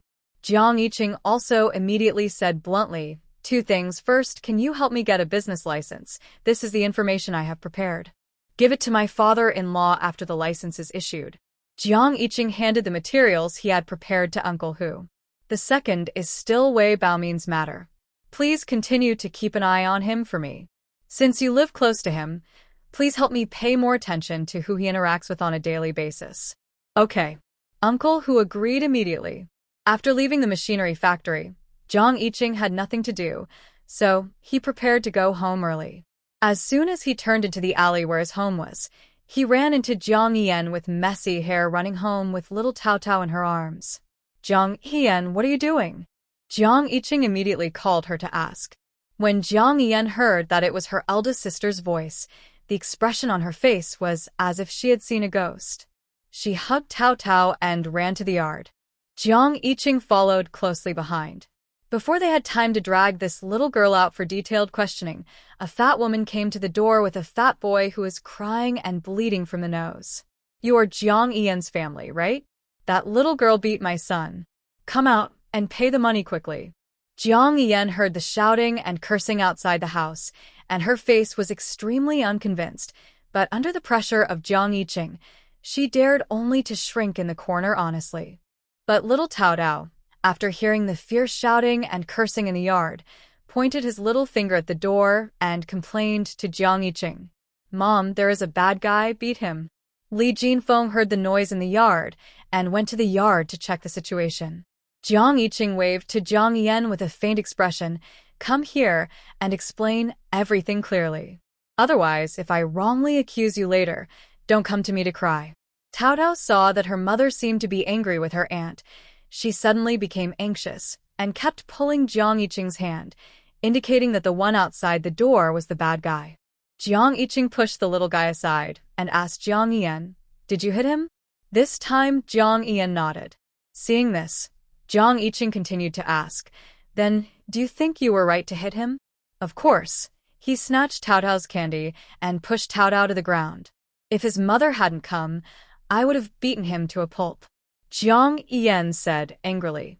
Today, she took Tao Tao to the alley to play with other children. She only squatted down to tie her shoelaces. The little fat boy actually snatched the white rabbit candy from Tao Tao's hand and pushed Tao Tao to the ground. Jiang Yan was so angry that she pressed the fat boy to the ground and beat him up. Who knew that this boy was so cowardly that he dared to sue his parents? Jiang Yan's eyes and tone were full of dissatisfaction. Seeing this, Jiang Yiqing knew that the fault was definitely not on Jiang Yan. She looked at her daughter's sturdy coat again. Immediately, she frowned and went out with a kitchen knife. I haven't talked to you about your son snatching my daughter's candy and pushing my daughter, but you come to my door first. When the fat woman saw Jiang Yiqing coming out with a kitchen knife, she was not afraid at all and continued to pester him. My God, what's the matter with you holding a kitchen knife? Your little girl beat my son, do you still want to chop me? Besides, who wants to steal your candy? Who thinks there is none? What happened? Call out all the children who were present at the time for a confrontation, and everything will be clear. When Li Jinfeng heard Jiang Yiqing say that the fat boy pushed her granddaughter, her attitude immediately became tough. She directly grasped the most critical point and reasoned with the fat woman. The fat woman felt guilty when she heard it. But soon she straightened her chest again. She dared to come to the door, not to reason. I don't care who is right or wrong, it is a fact that my son is seriously injured. So you hurry up and pay the money, or I will go outside and say that your family is unreasonable and shielding the little girl who beat people. Jiang Yiqing was so angry at this unreasonable woman when she heard this that she laughed. It just so happened that she didn't like to reason either, so she used a knife. She directly stabbed the fat woman's face with the knife, and the blade cut off the fat woman's bangs without any error. The fat woman froze in place, her eyes wide open. Jiang Yiqing sneered, then go outside and tell her. As long as you dare to say it, I will go to your house in the middle of the night and chop off your son's little juju. Anyway, he is so fat and strong, and he has no guts. He bullies children younger than himself, and even complains and blackmails people. I'll just cut off the things he doesn't need. While speaking, Jiang Yiqing looked at the little fat man's thighs with a sinister look. The little fat man's eyes widened immediately, and he immediately clamped his legs together and cried, "Oh, Mom, Mom, I don't want revenge. This woman is going to kill me. Let's go home quickly." While crying, he twisted his legs into an X shape and ran out of the door. After running 2 steps, he fell to the ground. The fat woman finally came to her senses at this moment. She screamed a war and immediately dragged her big fat son out. Jiang Yiqing followed them out leisurely and continued to threaten them when he reached the door. "Little fatty, remember to control your mother, otherwise Auntie can't control the knife in my hand." A farce was resolved by Jiang Yiqing in such a bizarre way. Li Jinfeng froze in place, staring blankly at her daughter-in-law, and Jiang Yan also widened her almond eyes with a look of astonishment. As long as little Tao Tao clapped his hands happily and cheered, "Oh, Mommy chased away the bad guys." Jiang Yiqing looked at the 2 stunned people in the yard and raised his left and right eyebrows. Li Jinfeng covered her chest and said to herself, "Mom should go to make lunch. Mom is leaving first." Jiang Yan also ran into the house with fear in her eyes. I'm going to do my homework." The 2 of them ran away quickly, one in front and the other behind. In the end, only Jiang Yiqing and Tao Tao were left in the yard. Jiang Yiqing smiled gently. "My dear, was Mommy awesome just now?" "Awesome." The little girl was very supportive. Jiang Yiqing immediately bent down to hug her. "That's right. Our dear is still good at judging." The obedient girl immediately gave her mother a big kiss in return. Li Jinfeng and Jiang Yiyan were particularly quiet the whole day because they had seen Jiang Yiqing's toughness. One was doing her summer homework obediently, while the other was hiding in the kitchen to study delicious food to reduce her daughter-in-law's temper. In this way, only the mother and daughter were left in the main room. Jiang Yiqing pulled his daughter's arms and legs and took off her clothes to check carefully. After seeing that there was nothing wrong, he and his daughter started to laugh and kiss each other affectionately. However, laughing aside, the fat woman's family was completely recorded in Jiang Yiqing's heart. Today, Chu Jiyu went to visit his high school class teacher. After explaining that he wanted to review for the next college entrance examination, the class teacher personally arranged for him to attend the review class. Therefore, when he got home from school, it was already evening. Tao Tao, who was playing with Jiang Yiyan in the house, suddenly turned up his mouth when he saw his father, who had disappeared for a whole day, suddenly appear. The next moment, he started crying pitifully. "Whoa. Daddy, Daddy, hold me." The little person threw himself on Chu Ziyu's legs, tears hanging in his eyes and rolling around before falling down. This little look was as pitiful as it could be, and it directly broke Chu Ziyu's heart as an old father. He hurriedly picked up the little guy and walked back and forth in the house to coax him. The little guy also pressed his little head tightly against Chu Ziyu's arms and refused to come down no matter who coaxed him. Originally, during this period of time, because of Jiang Yiyan's arrival, Tao Tao no longer had a daddy addiction in the middle of playing like before and had to be held by Chu Ziyu. But today, I don't know if he was scared by the fat woman's scolding or simply because he didn't see Chu Ziyu for a whole day. Anyway, the little guy cried, his voice hoarse. Chu Ziyu coaxed his daughter with a broken heart, and after hearing what happened during the day, his whole body pressure dropped again and again. The family had a very solemn atmosphere during dinner. Regardless of whether Tao Tao cried tonight because of the fat woman, everyone blamed her family. After finally coaxing the crying little Tao Tao to sleep, Chu Ziyu found an excuse to go to the bathroom and went out. Today, his wife had already scared the fat woman and the little fat boy, but the son is not taught. The father is the fault. The 2 of them can be so domineering because the father, did not educate them well. Chu Ziyu decided to teach the fat woman's man a good lesson. Not long after he left, Jiang Yiqing also went out of the window under the cover of going back to the room to sleep. The couple went out one after the other, obviously without discussing, but with tacit understanding. One of them carried a sack and a brick, and the other carried a wooden board, and they squatted on the way back to the alley. Chu Ziyu found a good position first. Just when he was thinking about how to play a trick on the fat woman's man, he saw his wife carrying a sack out. Chu Ziyu subconsciously wanted to move closer, but was hit on the arm by Jiang Yiqing with a brick. Ah! Chu Ziyu screamed in pain. Jiang Yiqing pulled him down awkwardly. Didn't you go to the toilet? Why are you here? If she hadn't felt familiar with this man, Jiang Yiqing would have held back. The she just made could send Chu Ziyu to the hospital. Chu Ziyu rubbed his arm and looked at his fierce wife with resentment. My legs are numb from squatting, so I came out for a walk. Unfortunately, the alley was too dark, and his gaze was in vain. Not only did Jiang Yiqing not see anything, she also urged him to go home quickly. You're taking a walk with a wooden board on your back? Go home quickly. Leave everything here to me. Chu Ziyu felt even more resentful. In whose family is there a fight where the wife comes first and the husband hides behind? He won't leave. Even if he doesn't fight, he will at least watch his wife beat someone up. Seeing that he couldn't persuade her, Jiang Yiqing tidied up the sack and prepared to fight at any time. Chu Ziyu stared at the black brick in her hand and thought for a while, then pulled her clothes and whispered, Ching Ching, putting a sack on a brick will easily make people think that we are retaliating, and it will easily make people suspect us. Listen to me, let's do this. Jiang Yiqing listened carefully to how Chu Ziyu set up a small trap to play a prank on people, and her eyes gradually became subtle. She didn't expect Chu Ziyu to be such a Chu Ziyu. Should she be glad that this man is her man, not the enemy? Without time to think about it, Jiang Yiqing hurriedly placed the bricks and wooden boards in specific positions according to what Chu Ziyu said.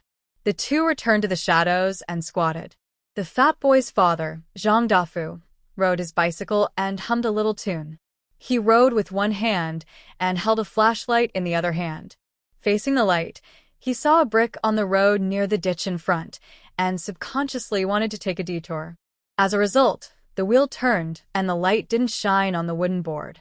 Zhang Dafu fell into the ditch with his bicycle.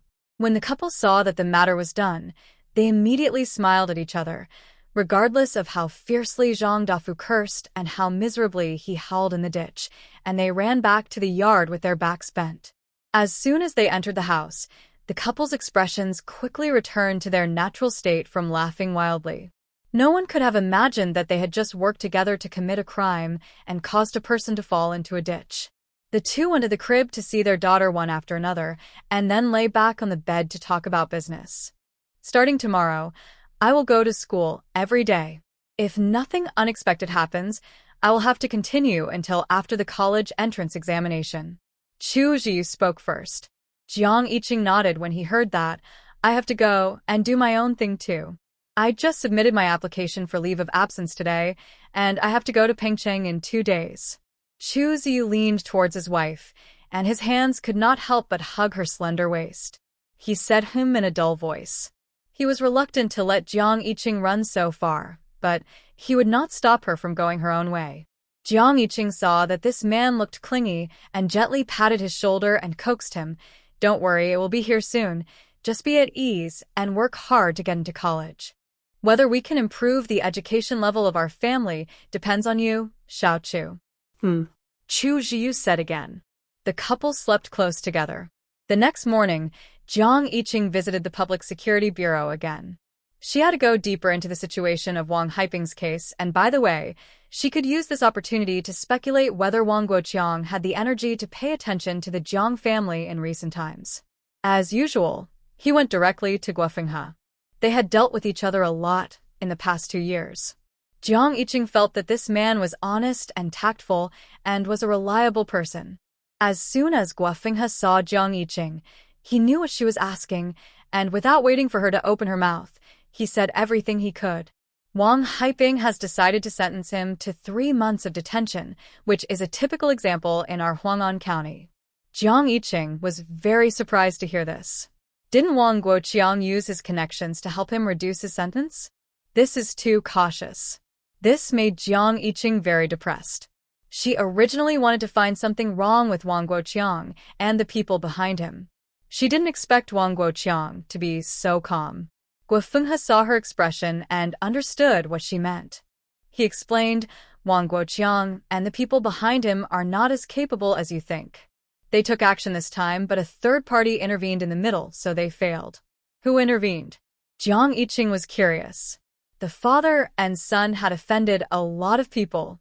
Guo Fenghe heard this and said meaningfully, the military. Originally, Wang Guoqiang gave Wang Haiping an identity of an intermittent mental patient to get rid of the crime. Unfortunately, the military directly found professionals to conduct a professional appraisal of this matter. The final appraisal result is that Wang Haiping was in a state of not being ill when he harassed your sister in the street. He knew it was wrong but still did it. He insulted your sister's reputation with clear logic and then took advantage of the accusations of your sister by people around him to act as a good person, so as to take your sister away. In addition, the military also emphasized the issue of Wang Haiping's defamation of the reputation of soldiers. In this case, a sentence of 3 months of detention is too little. After listening to Guo Fenghe's explanation, Zhang Yiqing couldn't help but feel curious about this soldier who got involved. And the person she was curious about had volunteered to go to the farmer's market to buy vegetables for the 12th time. Lu Xiongdong, with one arm hanging, followed Lu Chaoyang to squeeze into the farmer's market several times. Seeing that the gauze on his arm was being squeezed and torn, he finally couldn't help asking, "Captain, what vegetables did you forget to buy? Tell me so I can help you identify them. There are only a few seasonal vegetables here. Why do you need to look for them back and forth several times?" When Lu Chaoyang heard Lu Xiongdong's complaint, he suddenly stopped and then said nonchalantly, "Nothing. I remembered it wrong. Let's go back." Seeing this, Lu Xiaodong followed Lu Chaoyang back to the county hospital with a bitter face. He never understood what the captain was looking for. Zhang Yiqing came out of the Public Security Bureau and went straight to the Zhang family. Before leaving, she had to settle some matters. For example, if she took Zhang Yijing away, the Zhang family would not have enough manpower to sell cakes. When Zhang Yiqing arrived, she found that the problem she was worried about before was gone. At this moment, Zhang Jinbu was sitting happily in the yard, taking off the stones in his shoe bucket. Following Zhang Jinbing to sell rolls these past 2 days, he has learned a lot, but the soles of his shoes have also worn thin. "Uncle, when did you come to the county? Didn't my aunt come?" Zhang Yiqing squatted over curiously. When Zhang Jinbu saw that it was Zhang Yiqing who came, he quickly put his stinky shoes back on his feet. "Qingqing is here, your aunt didn't come." Zhang Jinbu was very happy to see Zhang Yiqing. There are 4 boys in his family, but they are missing a daughter. When Zhang Yining was just born, Zhang Yiqing was taken back to Maoerling to be raised. He and Wang Yi even discussed keeping Zhang Yiqing as a daughter. Unfortunately, Zhang Jinbing regretted it in the end, and his urban household registration was better for Zhang Yiqing's future development, so Zhang Jinbu and his wife gave up the idea of adopting Zhang Yiqing. But even so, Zhang Jinbu still loved Zhang Yiqing as his own daughter. For example, at this moment, when he saw Zhang Yiqing, he thought about not bringing any gifts when he came to the county, so he subconsciously wanted to take out his own pocket money to take Zhang Yiqing out to buy some. Seeing this, Zhang Yiqing hurriedly stopped the kindness of this honest uncle. "Uncle, I'm an adult now. Please don't treat me like a child, otherwise Tao Tao will laugh at me when he knows." Speaking of Tao Tao, Zhang Jinbu couldn't help but look behind Zhang Yiqing and saw that she didn't bring the little guy over, and a trace of loss flashed in his eyes again. Seeing this, Zhang Yiqing hurriedly said, "Uncle, Yan is also living in my house now. I'll ask her to bring Tao Tao to you in 2 days." Okay. Zhang Jinbu immediately agreed with a smile. Zhang Yijing heard the sound of Zhang Yiqing coming over and waited aside early. Seeing that she had finally finished talking to her uncle, she hurried forward to ask, "Sister, does what you said before still count?" It was agreed that they would select people to go to Pengcheng together, but Zhang Yiqing did not come for 2 consecutive days. If she did not know that she would basically do as she promised, Zhang Yijing would suspect that Zhang Yiqing was deliberately playing with her. Zhang Yiqing saw through the eagerness in the little girl's eyes, and she seemed puzzled. "What did I say?" "It's about going to." The little girl was afraid that others would hear it, and she winked at Zhang Yiqing. Seeing this, Zhang Yiqing scratched her ears with a malicious heart. "What did you say?" "I didn't hear it." "Oh, big sister, if you do this again, I won't be friends with you." Zhang Yijing was annoyed, and she said angrily. Zhang Yiqing was directly amused by her words. It's still like a child playing house. You are friends with me, and I am not friends with you. However, since she had decided to take Jiang Yijing to Pengcheng from the beginning, she would not keep it secret until now. I have bought the tickets for both of us. You come with me on Wednesday morning. As soon as these words came out, Jiang Yijing jumped up with joy. The rest of the family didn't know what was going on. Without waiting for Jiang Yijing to explain, Jiang Yijing couldn't wait to tell them that she was going to Pengcheng with her eldest sister. The family members were all surprised. Jiang Jinbing hurriedly asked 3 times, "When was this decided? Are we going there to make money? Can Dad come with us?" He now knew very well that he could make money until his hands cramped by following Jiang Yijing's pace. Jiang Yijing was afraid that he would the opportunity she had finally sought, so she hurriedly said, "Dad, you should stabilize your burrito business first. My sister has already agreed to take me with her this time." Jiang Yijing also nodded. "It just so happens that my uncle is here, so you should continue to expand your business. If you don't have enough manpower, you can also recruit my aunt and second aunt to work in the county. In the food business, there are opportunities in any place in the county where there are people, big or small. Don't always focus on the lucrative place at the railway station. Find a place that is not too lucrative, and the business is stable, and you can make as much money as competing with others for traffic at the railway station." This is also the way Jiang Yijing has figured out in the past 2 days to stabilize the burrito business. In the future, more and more people will know that doing food business at the railway station can make money, and there will be more and more small vendors gathering there. Although the plate of meat is big enough, no matter how big the plate of meat is, there will always be a day when it will be divided up by people. Why not take advantage of other places not being noticed and fight a positional war? First, make some quick money, and when you have enough money, use what Dong Yuhong learned from Chef Zhao to open a restaurant. Jiang Jinbing would analyze every word Jiang Yijing said. He made a comparative analysis of the 3 burrito businesses under his control and found that he spent the most time and energy at the train station. On the surface, it was indeed somewhat effective. The burrito sales in the past few days were more than before. But if you think about it carefully, you'll find that it is indeed not worth the loss. For example, in order to attract more people, he gave away egg drop soup for free, which not only increased the cost of egg drop soup, but also wasted a laborer to wash dishes at the train station. If this person was assigned to develop other markets, he would definitely earn more than the egg drop soup business after a morning of hard work.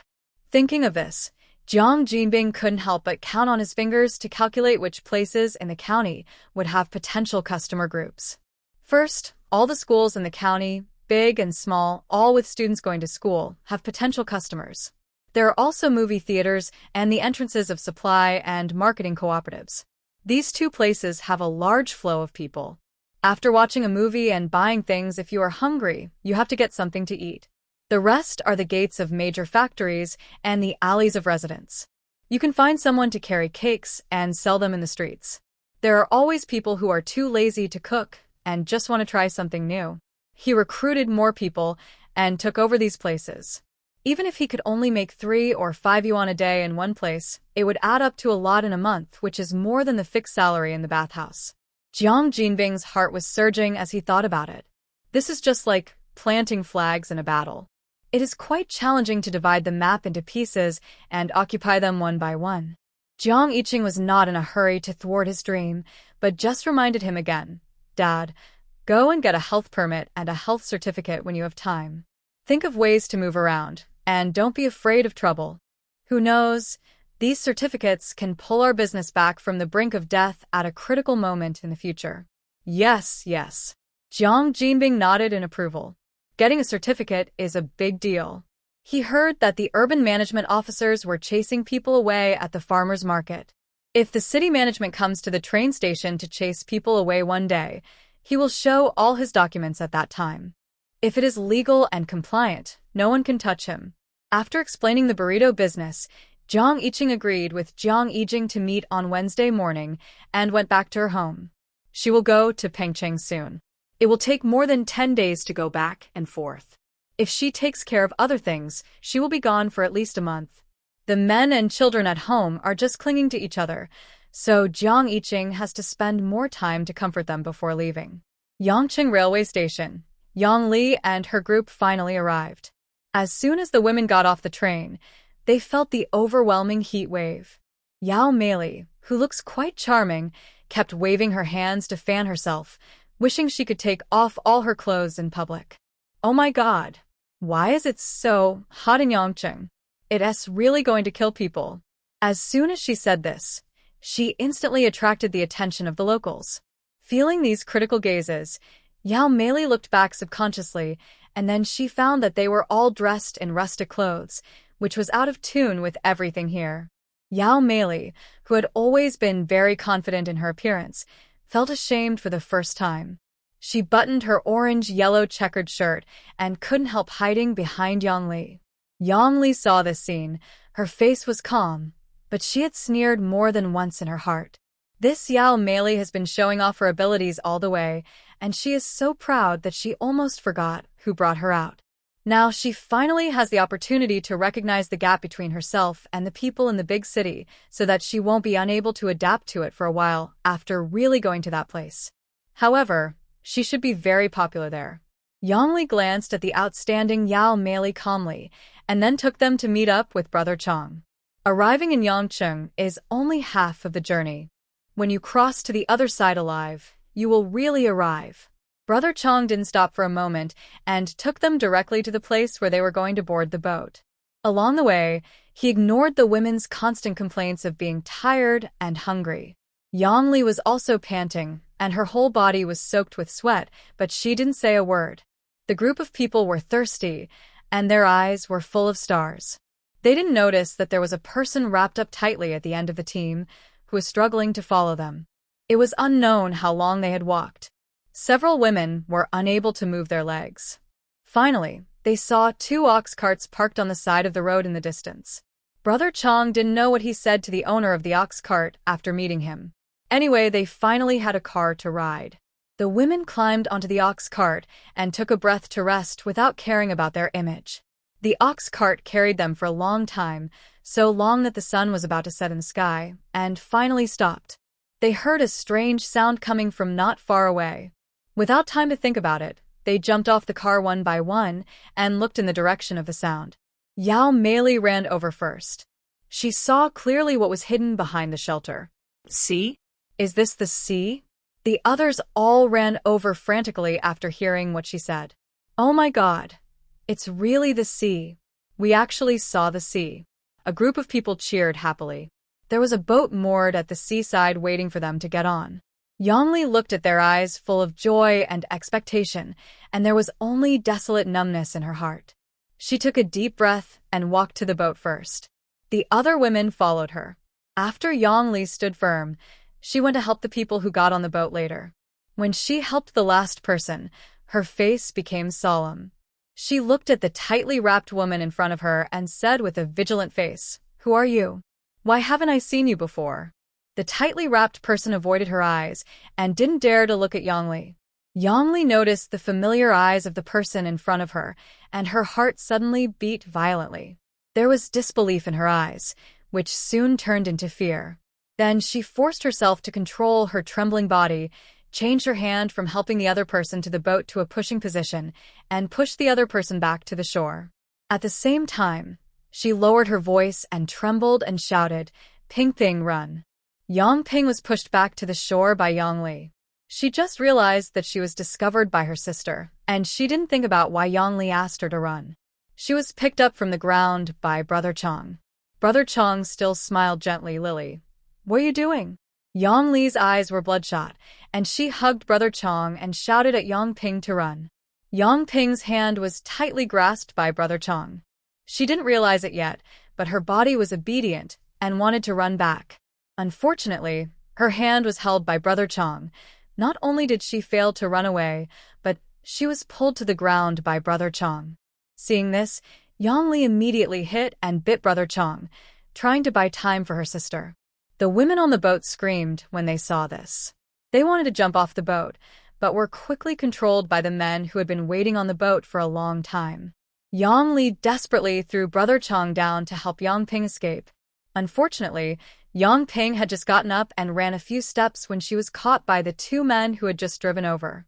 Yongli knew that everything was over and she had implicated her sister. Brother Chang shook her off and stood up from the ground. Then he kicked Yongli on the ground. Yongli was covered in blood and lay on the ground motionless. Then he straightened his clothes and stopped. He pointed at Yongli and threatened, "If anyone dares to disobey and try to run, this will be the end." The group of women were so scared that they were all speechless. Yang Ping also stared at the scene in front of her in a daze. She never thought that the gentle and considerate Brother Chang would be such a demon with a human face and a beastly heart. And her sister, whom she had always hated, was seriously injured by the beast in order to save her. Someone came down from the boat and carried Yongli back. Brother Chang brushed the corner of his clothes, turned his head, and looked at Yang Ping with a gentle smile. "Ping Ping, your sister is disobedient. I have already taught her a lesson. Now, let's get on the boat." After receiving Jiang Yiqing's instructions, Jiang Jinbing began to expand his business in a hurry. The whole family was busy like a top under his command, especially Jiang Jinbu. He was simply moved wherever he was needed. At this moment, the saying "the eldest brother must be used as an ox" was deeply concreted. Jiang Jinbu was so busy that he had long forgotten about going home. This made Wang Yi, who was waiting in Mauerling, a little restless. Didn't he just ask him to go to the county to pick up his parents? Why didn't he pick them up and he was lost too? Worried that something had happened, Wang Yi immediately sent her third son Jiang Zhenfa to the county to inquire about the situation.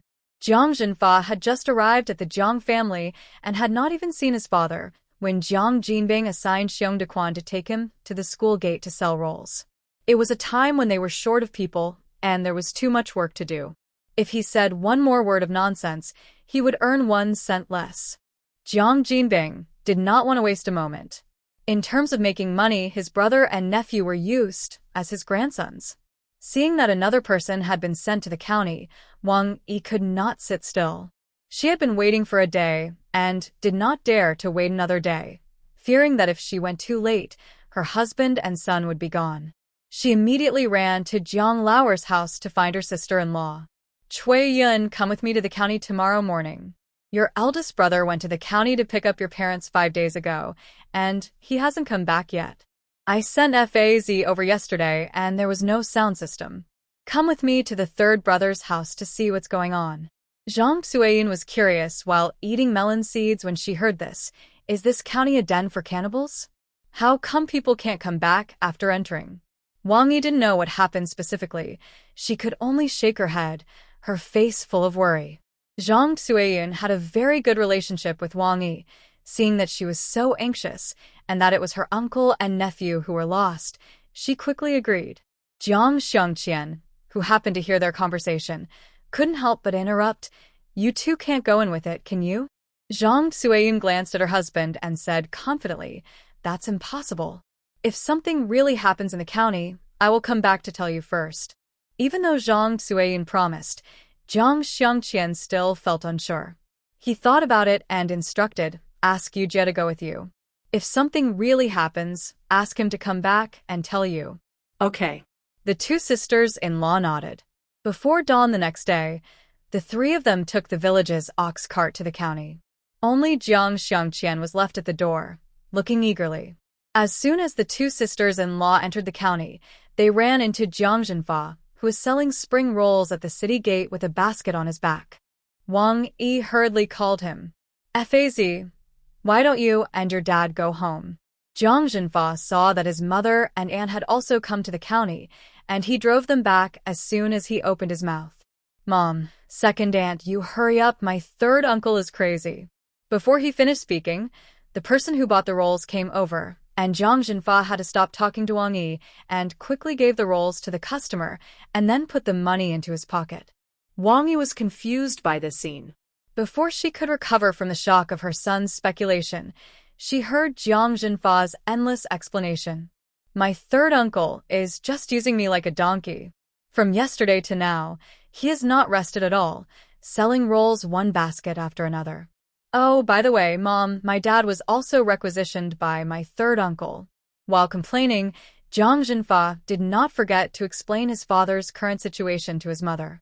Wang Yi and the other two followed Zhang Jinfa to sell rolls all the way. When the rolls in his basket were almost sold out, Wang Yi also roughly understood why Jiang Jinbu disappeared after entering the county town. Wang Yi and Zhang Cuiyun were worried all the way because of Jiang Jinbing's speculation. But Jiang Yujie asked Zhang Jinfa with excitement how he sold the rolls and how much money he could make. When Jiang Jinfa heard him ask this, he immediately told him how he walked the streets, how to find the right customers, and how to sell all the baskets of rolls given to him by his uncle. They were all young boys of 16 or 17 years old, and they would brag about themselves if they were praised by others. Jiang Jinfa almost described himself as a hero who carried a basket on his back and sold rolls on the street. At the end, he added proudly, "Uncle Sen said that if I sell him rolls, he will pay me at least 15 yuan a month." Jiang Yujie's eyes turned red when he heard this, and he quickly pointed at himself. "Do you think Uncle Sen will ask me to sell him rolls?" Wang Yi and Zhang Cuiyun were also shocked by the promise of the 15th day of the month, and they also pricked up their ears to listen carefully. Jiang Jinfa looked at Jiang Yujie and said with a critical look, "You?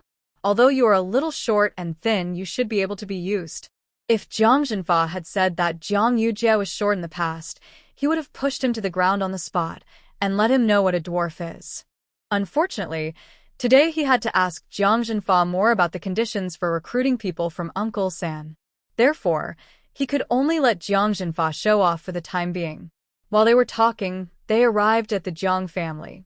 Wang Yi and Zhang Cuiyun had come to Jiang Jinbing's house once when Jiang Yiqing got married. They followed Jiang Jinfa into the yard. They saw Jiang Jinbing standing in the yard directing 3 strong young men to carry the load. Jiang Jinbing saw them as soon as he looked up and immediately ran over with his eyes shining. "Sister-in-law, you came at the right time. I was just about to go back to the village to pick you up."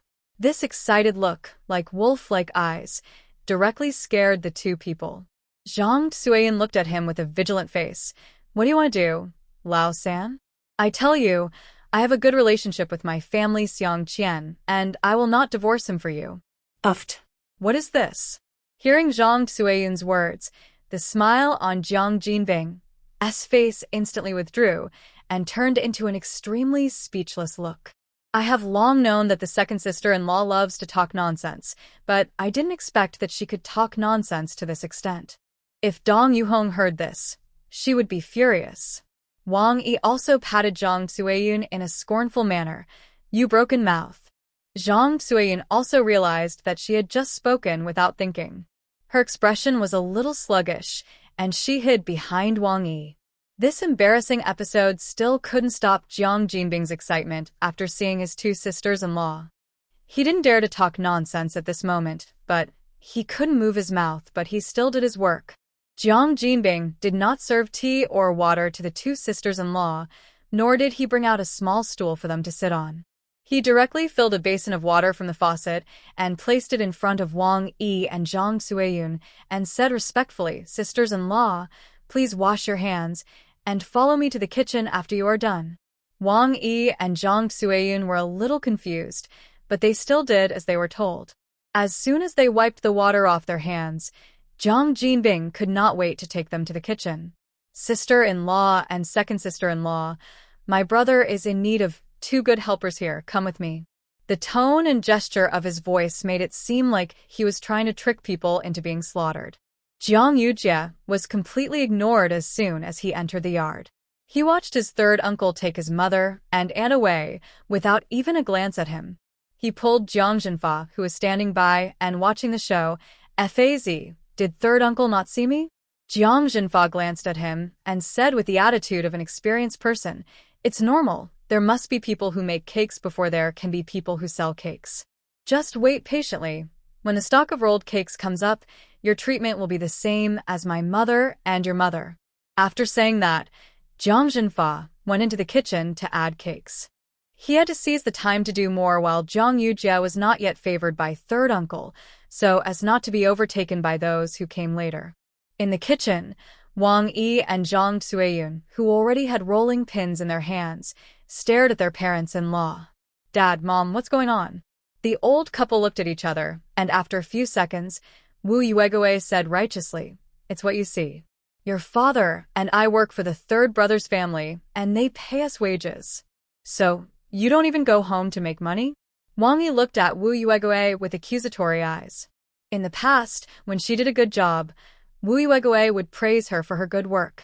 During this period, Wu Yuegoe was not at home, and no one praised her no matter how well she did her job. She really felt that there was no hope for her life. Wu Yuegoe met Wang Yi's accusing eyes, and she felt a little uncomfortable in her heart. It's really not her fault for not going home. The main reason is that no one told her that she would have an extra job when she came. At first, she lived in the county for a short time, and Jiang Jinbing's roll business was just starting. She didn't go back because she wanted to help out. Later, when the business was established, she couldn't leave at all. As for not taking the initiative to bring news home later, it was purely because she was busy and forgot. Of course, Wu Yuegoe would not let Wang Yi know this. She quickly changed the subject and taught Wang Yi and Zhang Xueyun how to make rolls. Jiang Jinbing also took the opportunity to cheer up his sisters-in-law. The basic salary is 15 yuan. The more you work, the more you get. Sisters-in-law, whether you can make a fortune depends on you. Father Jiang on the side gave Jiang Jinbing a pipe in a bad mood. "We have recruited people to make cakes for you. If the cakes are overstocked and can't be sold, I wonder how you will pay them." Jiang Jinbing laughed foolishly and carried the finished cakes out to sell. Wang Yi and Zhang Xueyun seemed to understand at this moment, but they seemed to be a little confused. But it doesn't matter, just follow your parents. No matter whether you do it right or wrong, you will feel at ease as long as your parents are around. When the Jiang family was busy making rolls, Jiang Yiqing had already taken Jiang Yijing to solve the fourth wave of thieves on the train. Just when Jiang Yiqing was sighing that this journey was really not peaceful, the fellow passengers who were sitting with them had changed from being full of gratitude when they saw the thieves being beaten at the beginning to being used to it now. Especially when they heard the thief wailing on the ground after being kicked by Jiang Yiqing, they would skillfully shrink back into their seats to give Jiang Yiqing enough space to display his skills. After handing the thief over to the train police with ease, Jiang Yiqing and Jiang Yijing got 2 free train employee meals as they wished. Jiang Yijing shoveled a mouthful of scrambled eggs with tomatoes into her mouth and immediately squinted her eyes happily. "Sister, this vegetable and rice are really delicious. No wonder people are fighting for a job on the train. If I could eat train employee meals every day, I would be willing to stay on the train without touching the ground for the rest of my life." Jiang Yiqing couldn't help laughing at the little girl's small ambitions. "You're fascinated by just a meal of scrambled eggs with tomatoes? When we get to Pengcheng, sister will take you to a big restaurant to eat sea cucumbers and abalone." Jiang Yijing heard this and remained silent, continuing to eat her scrambled eggs with tomatoes. Sea cucumbers and abalone, which are things that sound like water, did not attract Jiang Yijing's interest at all. She didn't like to eat things from water since she was a child. "I can't accept the fresh smell of fish. But the fried eggs with tomatoes are sour and sweet. I don't know what's in them." With white rice, Jiang Yijing feels that she can eat 5 bowls in one meal. Just after finishing the meal, the train arrived at the rest point. This is the last stop on the route from S province to Pengcheng. After a few more hours, we will reach our destination. Soon, some people got off the train, and a new wave of unfamiliar faces got on. Whenever this happens, people who have been sitting from the beginning to the end like Jiang Yiqing and her friends on the train will start to speculate with great interest who in this new wave of people will be the next thief to be caught and beaten by Jiang Yiqing. Jiang Yiqing also enthusiastically welcomed the last wave of passengers on the journey, hoping that there would be a big cargo hidden in it. Whether they can successfully get the money for the purchase depends on whether this wave of people can help. In the middle of the night, everyone on the train was drowsy. Maybe it was because they were about to get off at the station, or maybe they thought Jiang Yiqing would help keep an eye on them. Everyone relaxed their guard. Jiang Yijing also leaned against the car window and slept soundly. Amid the rising and falling breathing sounds, Jiang Yiqing keenly distinguished the rustling sounds. Her long eyelashes fluttered slightly, but her eyes never opened. Soon, the sound of the movement came from far away and finally stopped beside Jiang Yiqing. Feeling the slight tremor of the bag strap in his arms, Jiang Yiqing moved as fast as lightning and grabbed the hand. "I caught you." Jiang Yiqing's faint voice rang in the carriage. It woke up the sleeping passengers and scared the thief. Everyone woke up from their sleep. Some people who had never seen the world were already shouting that his things were missing. But the old spectators were all calmly looking at Jiang Yiqing with their arms folded. The train was too boring, and it would be nice to watch a beautiful girl catch a thief from time to time. Jiang Yiqing also woke up from her sweet dream.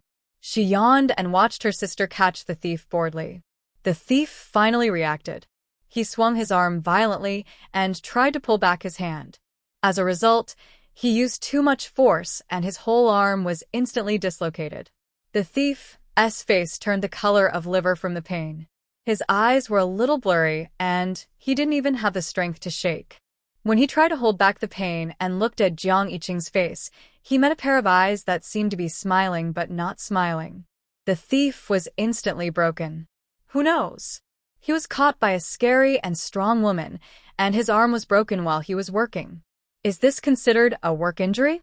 Seeing that he was powerless to resist, the thief simply broke the jar and started to fight.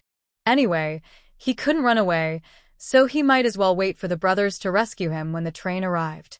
Jiang Yiqing looked at the man, who didn't seem to be worried at all.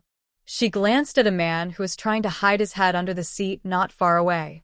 With a smile in her eyes, she escorted the thief to find the train police. The train police skillfully recorded the information of the thief and the owner. After returning all the stolen money to the owner, the train arrived at the station. As soon as she got off the train, Jiang Yiqing felt a strong heat wave. She followed Jiang Yiqing closely, looking at this place she dreamed of coming to. It was late at night, and apart from those who had just gotten off the train and those who came to meet the train, there were not many people in the entire train station. Jiang Yiqing noticed the rows of rolling shutters opposite the exit. She pulled Jiang Yiqing and asked curiously, "Sister, what are those rows of small houses opposite used for? Is it a hotel?" The bald man who got off the train behind the two sisters laughed softly when he heard what Jiang Yiqing said. Jiang Yiqing immediately turned her head and glared at him like a little lion. "What are you laughing at?" The bald man saw that the little girl was irritated by him, so he waved his hand apologetically and explained kindly, "Those rows of rolling shutters are all storefronts in the train station. During the day, there will be people opening doors inside to do business, mainly selling food and so on." After hearing his explanation, Jiang Yiqing immediately thought of her own burrito business. If their family could also open a storefront in the train station, then they could sell some hot food. With hot food, the wrap business will be boosted accordingly. Thinking of this, Jiang Yiqing was a little disappointed. The railway station in Huang'an County did not build these roller shutters. In this regard, even if their family had the intention, they had nowhere to use it. The bald man didn't know where the disappointment in Jiang Yiqing's eyes came from. Thinking of what he had seen and heard on the way, he couldn't help but show his kindness to the two sisters in front of him. "It's late at night. You shouldn't have found a suitable place to stay. If you don't mind, I can take you to a hotel run by an acquaintance for a little adjustment." The bald man had already lowered his attitude, but his words still provoked Jiang Yiqing's anger. "Bah, you old bald head. How dare he have evil intentions towards us? Sister, let's beat him up." Jiang Yiqing raised her embroidered fist. Recently, she has seen too many scenes of Jiang Yiqing beating people, and the little girl couldn't help but learn some. Jiang Yiqing also stared at the bald man and was eager to try. The man waved his hands and begged for mercy. No, you misunderstood. I have no bad intentions." He could not bear the punch of the powerful little girl. "I just saw that this lady is very skilled, so I want to make friends with you. Isn't there an old saying that the more friends you have, the easier it is to walk?" Jiang Yiqing was very angry. "You old bald donkey, you want to interfere with two young girls making friends? I will beat you to death." Although Jiang Yiqing's punches were not as powerful as Jiang Yiqing's, they were also very powerful. The bald man was beaten and ran around with his head in his hands. He couldn't figure out what he had said to offend people, so he could only keep begging for mercy. After listening to the bald man's explanation, Jiang Yiqing realized that he might really want to make friends because he was impressed by his ability. After all, people who do business these days pay attention to making friends with good people. So Jiang Yiqing stretched out his hand to stop Jiang Yijing. Third sister, this boss really wants to be friends with us, but he just didn't use the right method. At this point in time in Pengcheng, the social atmosphere has been enlightened, but the mainland as a whole is still in a relatively conservative state. The bald man's way of making friends is nothing in the eyes of Pengcheng people, but against the Jiang Yiqing sisters who just came out of the mainland, isn't it just a hooligan? Although Jiang Yijing couldn't understand this way of making friends, she listened to her sister and immediately put away her fist and let the bald man go. The bald man was a little scared and squeezed out an ugly smile at Jiang Yiqing. Then he invited her sincerely again. Really, I'm not lying to you. My friend's hotel is a formal big hotel, and it can be ranked in Pengcheng. You don't have to worry about security issues. Knowing that the bald man had no ill intentions, Jiang Yiqing still rejected his kindness. The main reason was that she had other things to do. Otherwise, she really wanted to go with the bald man to see what the big hotel in Pengcheng looked like at this time. After accepting the name tag that the bald man insisted on leaving, the two sisters finally walked out of the train station and set foot on this unfamiliar land. Seeing only the street lights on the roadside that were comparable to daytime, Jiang Yijing showed an expression that she had never seen the world. Sister, what time is it and the street lights are still on? Pengcheng is really a den of money losing. When Jiang Yiqing heard the three words gold losing den, the corners of her mouth twitched slightly, and she looked at Jiang Yijing. Who taught you to use this word like this? Yanli? Jiang Yijing suddenly widened her eyes with guilt. Sister, how did you know? Hee, I know a lot more. Jiang Yiqing smiled lightly. She didn't explain too much to Jiang Yijing. Instead, she turned her eyes to the shadows on the side of the road. I've been following you for so long. Why don't you come out? Before Jiang Yijing understood what her elder sister meant, she saw 5 or 6 strong men with sticks in their hands walking out of the shadows on the side of the road. The one who led the way was the one that Jiang Yiqing deliberately let go on the train.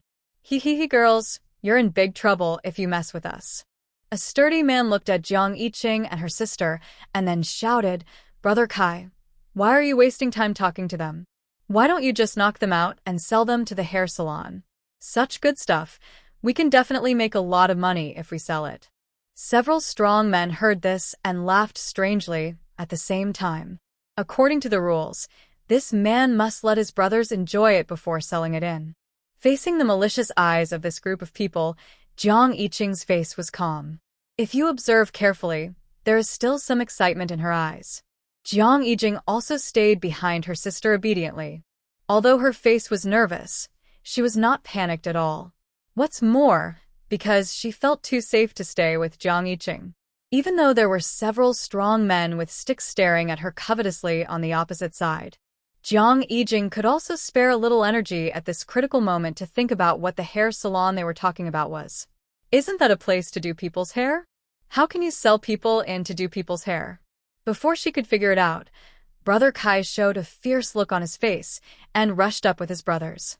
If it were in the past, if he saw 2 beautiful girls on the street in the middle of the night, he would definitely flirt with them first, appreciate the panic on their faces, and then think about other things.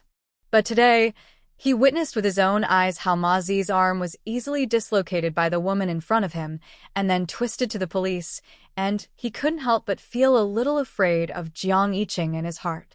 Of course, being afraid doesn't mean that he doesn't miss Jiang Yiqing. It's just that he will use violence to make Jiang Yiqing surrender first, and then do whatever he wants. When rushing, Brother Kai deliberately fell behind by 1 step. He wanted to take the opportunity to appreciate Jiang Yiqing's expression after being hit by a stick. But the next moment, the strong man who rushed in the front was taken away by Jiang Yiqing with his backhand and kicked back with an extremely brutal kick. Brother Kai's eyes widened instantly, watching a strong back hit him back, and after being dragged back a few steps, he fell heavily to the ground. The air stagnated at this second. The other strong men looked a little dazed when they saw this scene. Taking this opportunity, Jiang Yiqing swung the long stick in his hand and hit the person closest to him. Bang! Blood splashed on the strong man's forehead, and the stick broke into 2 sections. Jiang Yiqing threw away the half-stretched stick in his hand with disgust, picked up his fist, and hit the remaining 2 people who were not knocked down. In just a few breaths, Brother Kai and his people all lay on the ground wailing. When dealing with them, Jiang Yiqing did not hold back like she did when she faced the 3 brothers of Xiongdequan, but hit them with real heavy punches. Because she knew very well that these people were different from the 3 brothers of Xiongdequan, they were real villains. If she was careless and failed to take these people down in a short time, leaving them time to react, it would be possible to put Jiang Yiqing in danger. Fortunately, these people were much weaker than Jiang Yiqing imagined. No matter how fierce they were, they could not be as vicious as the enemy's spies. Jiang Yiqing was worried that this group of people would counterattack, so he kicked 1 more person.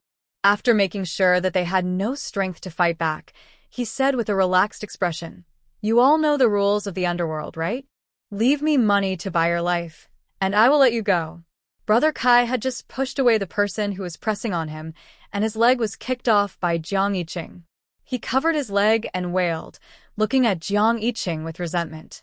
Seeing this, Jiang Yiqing slapped him in the face, causing his nose to bleed and stars to appear in his eyes. "Don't you want your eyeballs anymore? I don't know how many girls from good families have been sold to hair salons by these beasts to do the flesh trade." Therefore, Jiang Yiqing was ruthless when he started to fight. After being slapped again, Brother Kai finally became honest. He lowered his head and panted violently, and took out all the money he had stolen recently with great effort, and respectfully placed it in front of Jiang Yiqing. The other strong men saw this and followed suit, taking out all the protection fees they had just collected. Jiang Yiqing's eyes lit up as she looked at the pile of banknotes on the ground. Sure enough, this pengcheng is full of gold. Even the extra money earned from robbing on the road is many times more than when he was in Huang'an County. Jiang Yiqing took out the sack he had prepared long ago and grabbed all the money into it. Jiang Yiqing only came back to her senses from the bloodbath at this time. She came over trembling to help her sister collect the money. Jiang Yiqing didn't even look at the person lying on the ground. She happily took the money and left with Jiang Yiqing. Would she let these beasts go so easily? That was definitely impossible. But now she had just robbed a lot of money. If she sent these people in now, all her hard work tonight would be in vain. So it's better to wait until these people recover before dealing with them. Jiang Yiqing took Jiang Yiqing around Pengcheng looking for a hotel. It is now 2 o'clock in the middle of the night. The street lights in Pengcheng have finally gone out. Looking around, it is pitch black. The 2 sisters, carrying a bag of money, wandered around blindly on the main road for a long time and accidentally turned into a lit and colorful alley.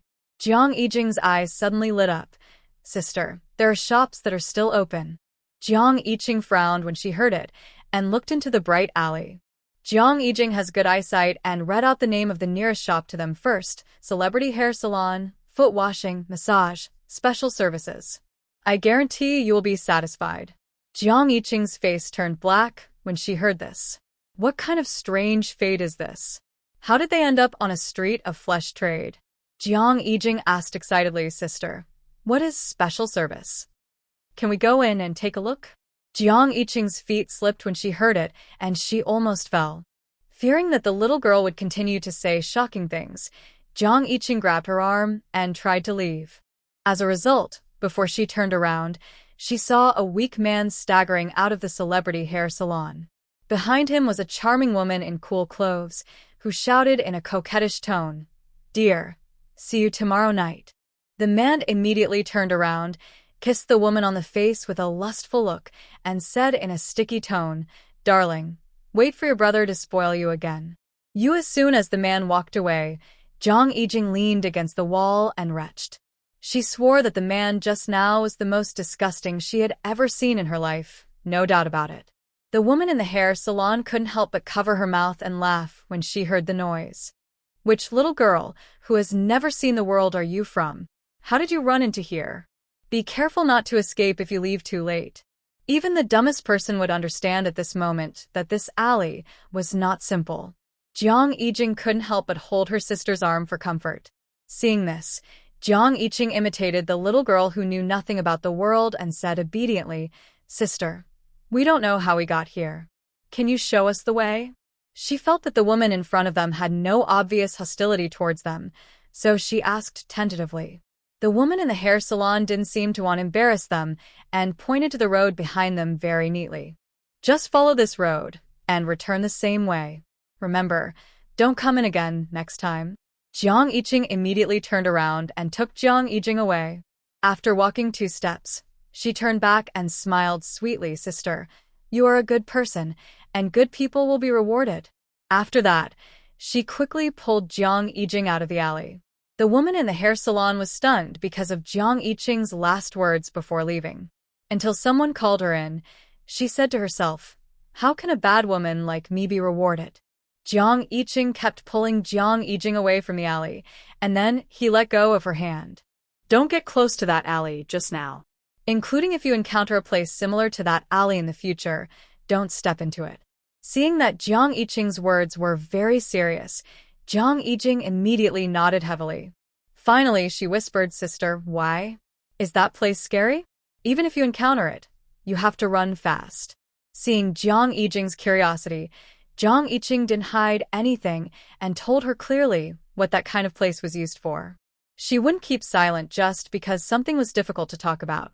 If she didn't explain things clearly today, Jiang Yijing might sneak in to check it out of curiosity. In that kind of place, the whole street is full of flesh trade. You don't need to think about what will happen if a little girl who is powerless runs in.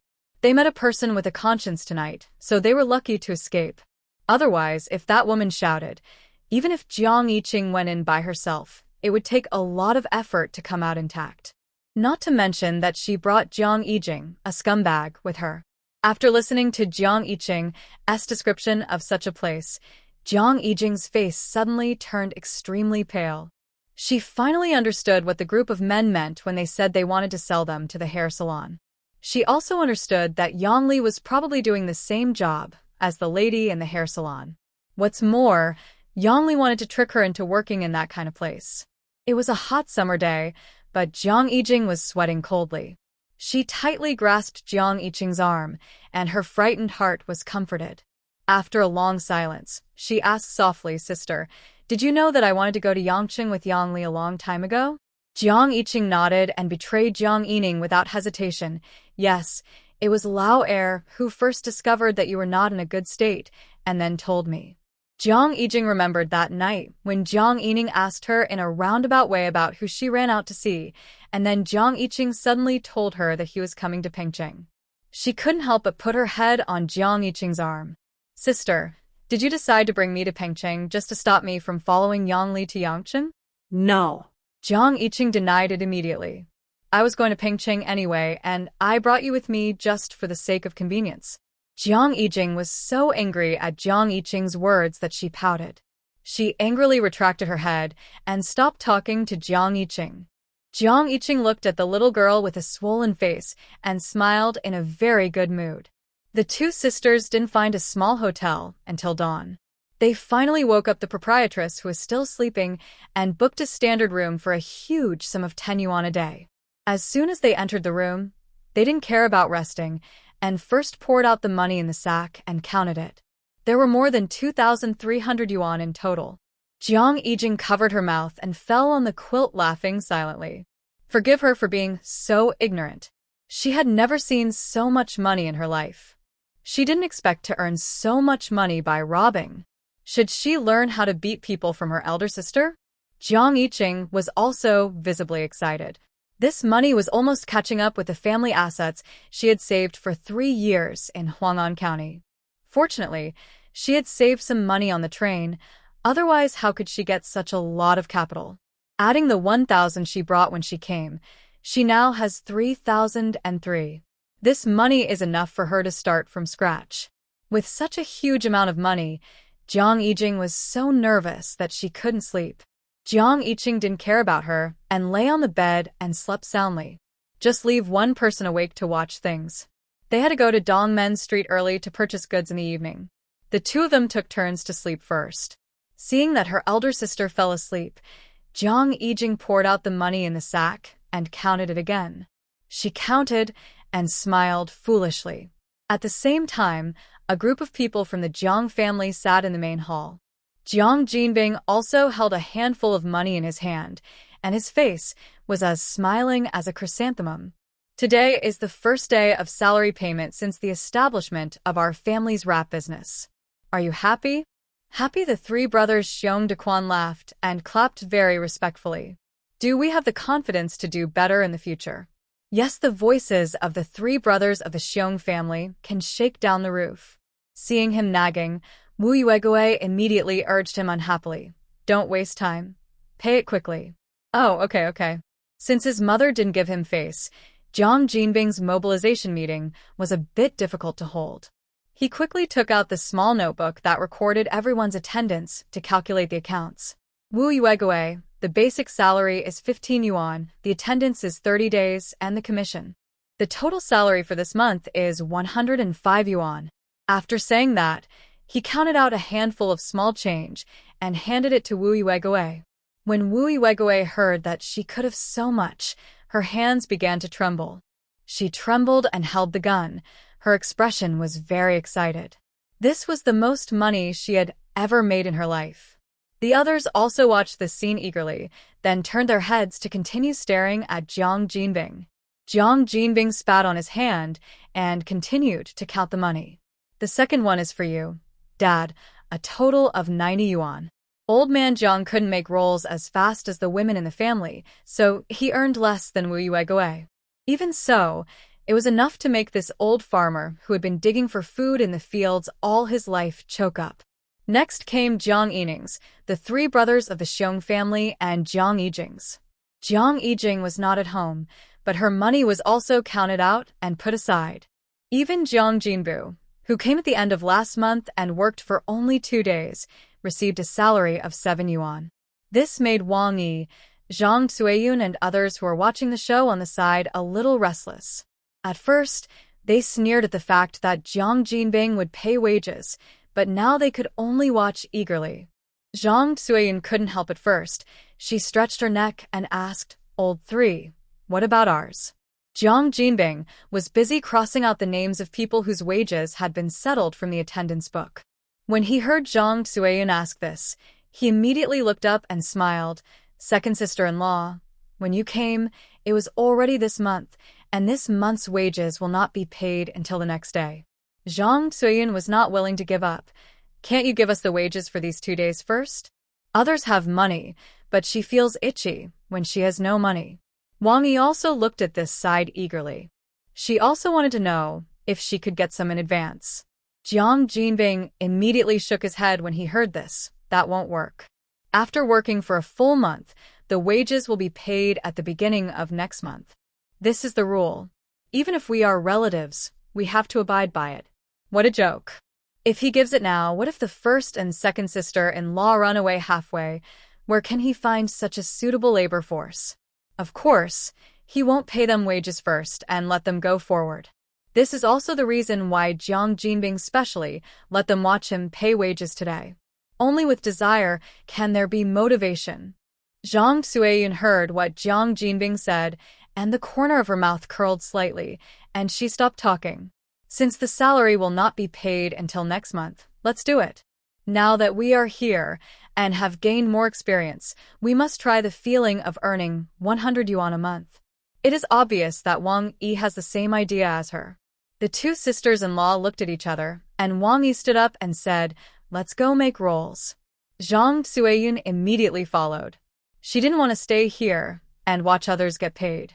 She felt itchy inside.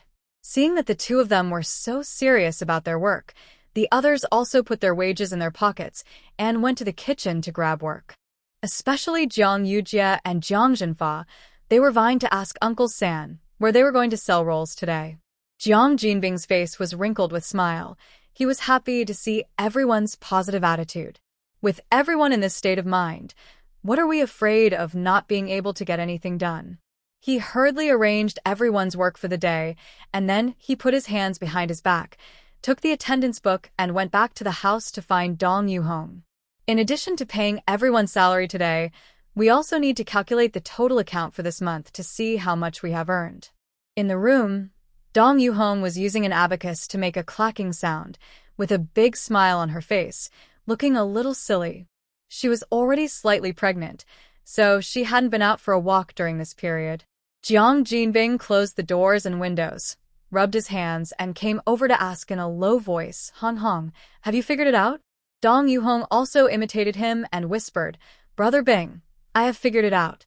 After deducting the salary and capital, the total is 2,208.72 yuan. We made a net profit of 60%. We have made a lot of money this month." Even though he had a rough idea in his heart, Jiang Jinbing was so happy that he jumped twice on the spot when he heard this number. He wanted to shout a few words, but he was afraid of attracting others, so he could only cover his mouth and laugh foolishly. Dong Yuhong also sat on the bed, holding her waist and laughing foolishly. The couple had been in a mess for most of their lives, but they didn't expect that in middle age, they could make a fortune with their own hard work. For a moment, the two of them were full of emotion. Suddenly, they felt that the sky was clear, the air was fresh, and their mood became better.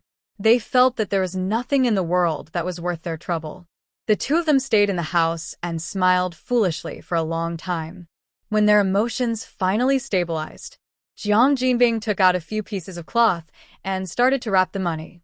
He thought about it for many days and finally decided to divide all the money he earned into 10 parts. He and Dong Yuhong took half to keep for their retirement and business in the future. The remaining 5 parts were divided equally among the 4 daughters and the unborn boy in the belly. The money seemed to be a lot, but after Jiang Jinbing divided it like this, he instantly felt that each part of the money was less. Jiang Jinbing couldn't help sighing. The family assets are still not enough. I have to work harder in the future. Dong Yuhong sat aside and watched him divide the money. After seeing that only a little was given to her son, she looked anxious and opened her mouth several times, but in the end, she didn't say anything. Jiang Jinbing rarely saw her not yelling, so he smiled and said, "Why did you think it through today and stop making a fuss?" Dong Yuhong rolled her eyes at him. "Will my fuss work?" No. Jiang Jinbing said in a firm tone. "That's it." Dong Yuhong said unhappily, "You can save money for the girls as much as you can. Anyway, when I get better, I will start my own business, and all the money I earn will be left to my son." Jiang Jinbing was happy to hear this. "Okay. Ambitious. Our son has become a good mother." Dong Yuhong gave him a proud look, got out of bed, took out a pen and paper, and went to think about her grand plan. Jiang Yiqing and Jiang Yijing squatted in Dongmen Old Street before dawn waiting for the purchase of goods. 6 or 7 in the morning is the time for clothing wholesalers to stock up. As soon as many popular shops opened, they were surrounded by small vendors squatting at the door waiting to purchase goods. Jiang Yiqing was not in a hurry to join the small vendors. She took Jiang Yijing to visit one shop after another. At this time, all kinds of bell-bottom pants and jeans were popular in Pengcheng.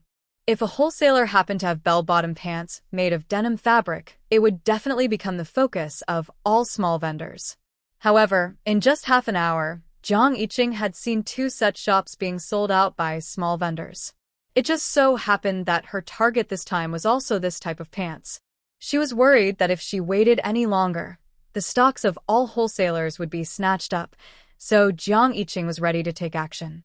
She aimed at a shop that looked good, and with her brute force, she squeezed to the front of the crowd. No matter how the people behind her complained, Jiang Yiqing grinned sweetly at the owner of the goods. "Sister, I want flared jeans." Flared jeans are 15 each, and the minimum order is 100. Kai Shaoqin heard a crisp voice calling her sister, and her irritable mood suddenly improved a lot. She took out several types of pants from her side for Jiang Yiqing to choose. Jiang Yiqing had already chosen the ones with frayed edges on the legs. As a result, she looked up and saw the flared jeans hanging on the wall behind Kai Shaoqin. Her eyes suddenly lit up. Pointing at the pants, she asked, "Sister, do you have the ones hanging behind you?"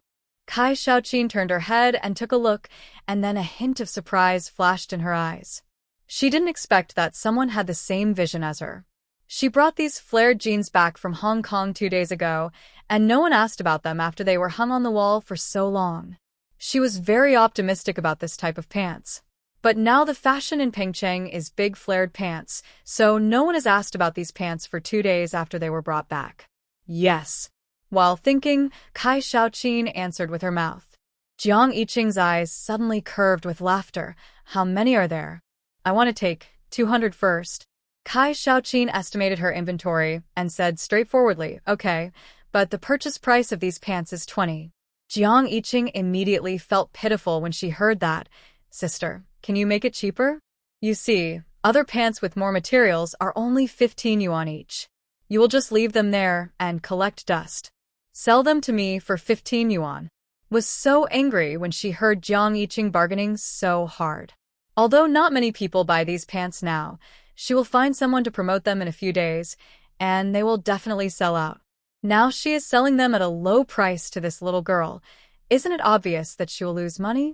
Kai Xiaoqin disagreed with the price. She bypassed Jiang Yiqing and asked the next buyer which model he wanted. Jiang Yiqing knew that she was not willing to sell it when she saw Kai Xiaoqin's attitude. But who is Jiang Yiqing? She is shameless. If she disagrees, she will block the door and bargain, and she can always find a way to bargain with the stall owner. Sister, I will add another 100 pairs, and you can sell them to me for 15.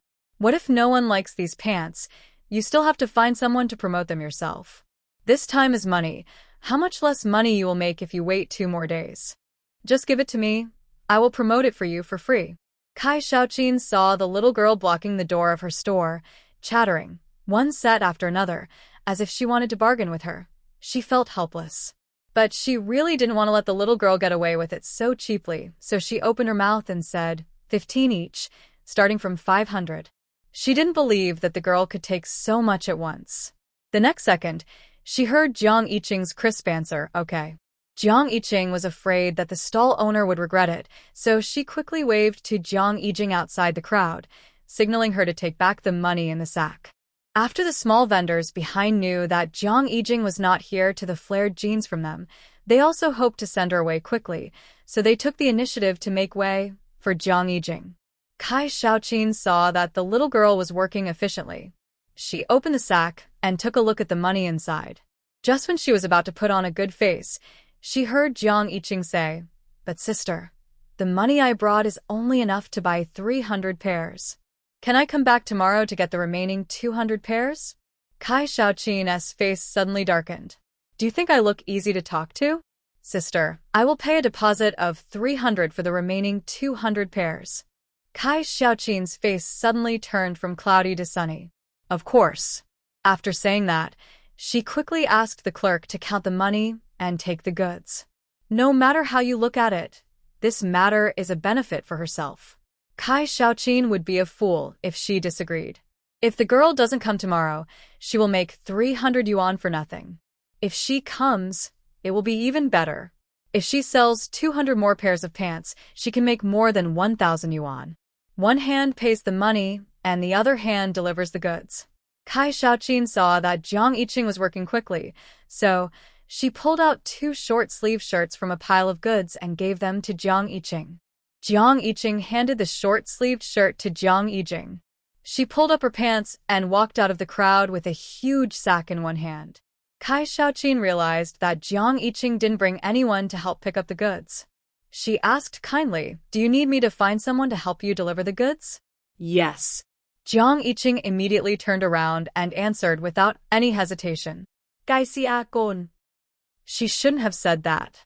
After buying the goods, Jiang Yiqing only had a few dozen yuan left. She didn't go back to the small hotel, but directly asked the deliver man to send them and the goods to Pyeongchang University. Although it is summer vacation now, but there are still many college students who choose to stay in school to save money on round-trip travel expenses. What's more, in a place like Pyeongchang where business opportunities are everywhere, no one is willing to give up the good opportunity to work and save living expenses and go home in vain. Jiang Yiqing chose this place as a sales point because of the flow of people in the university and the more open consumption ideas of college students. The delivery boy knew what Jiang Yiqing was up to at first sight. Before he left, he kindly reminded her, Pengcheng University does not allow outsiders to enter at will. If you want to sell pants, it's best to go somewhere else. Jiang Yiqing thanked the boy for his kindness. She did not carry the sack directly to the school gate, but first took a pair of pants and went to the doorman to get close to him. The doorman knew what she was doing at first sight. The university is a fertile land. There are countless small vendors who are staring at it and trying to squeeze in every day.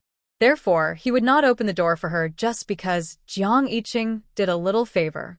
Jiang Yiqing saw that the doorman was not going to work, so she was not in a hurry. It was just a matter of climbing over the wall to bring goods. How much effort would it take? It was just that they could go in openly, and who would want to do that sneaky thing? She stayed at the doorman and refused to leave, and the old man was calm and didn't chase her away. Anyway, without orders, this girl couldn't think of breaking in. As for the doorman, she could stay as long as she wanted. Seeing that time was passing by, Jiang Yiqing couldn't waste all her time here. Just when she was about to pick up the goods and climb the wall, she heard two students arguing. Now that you have spent all the funds, what should we do with our 20 sets of class uniforms?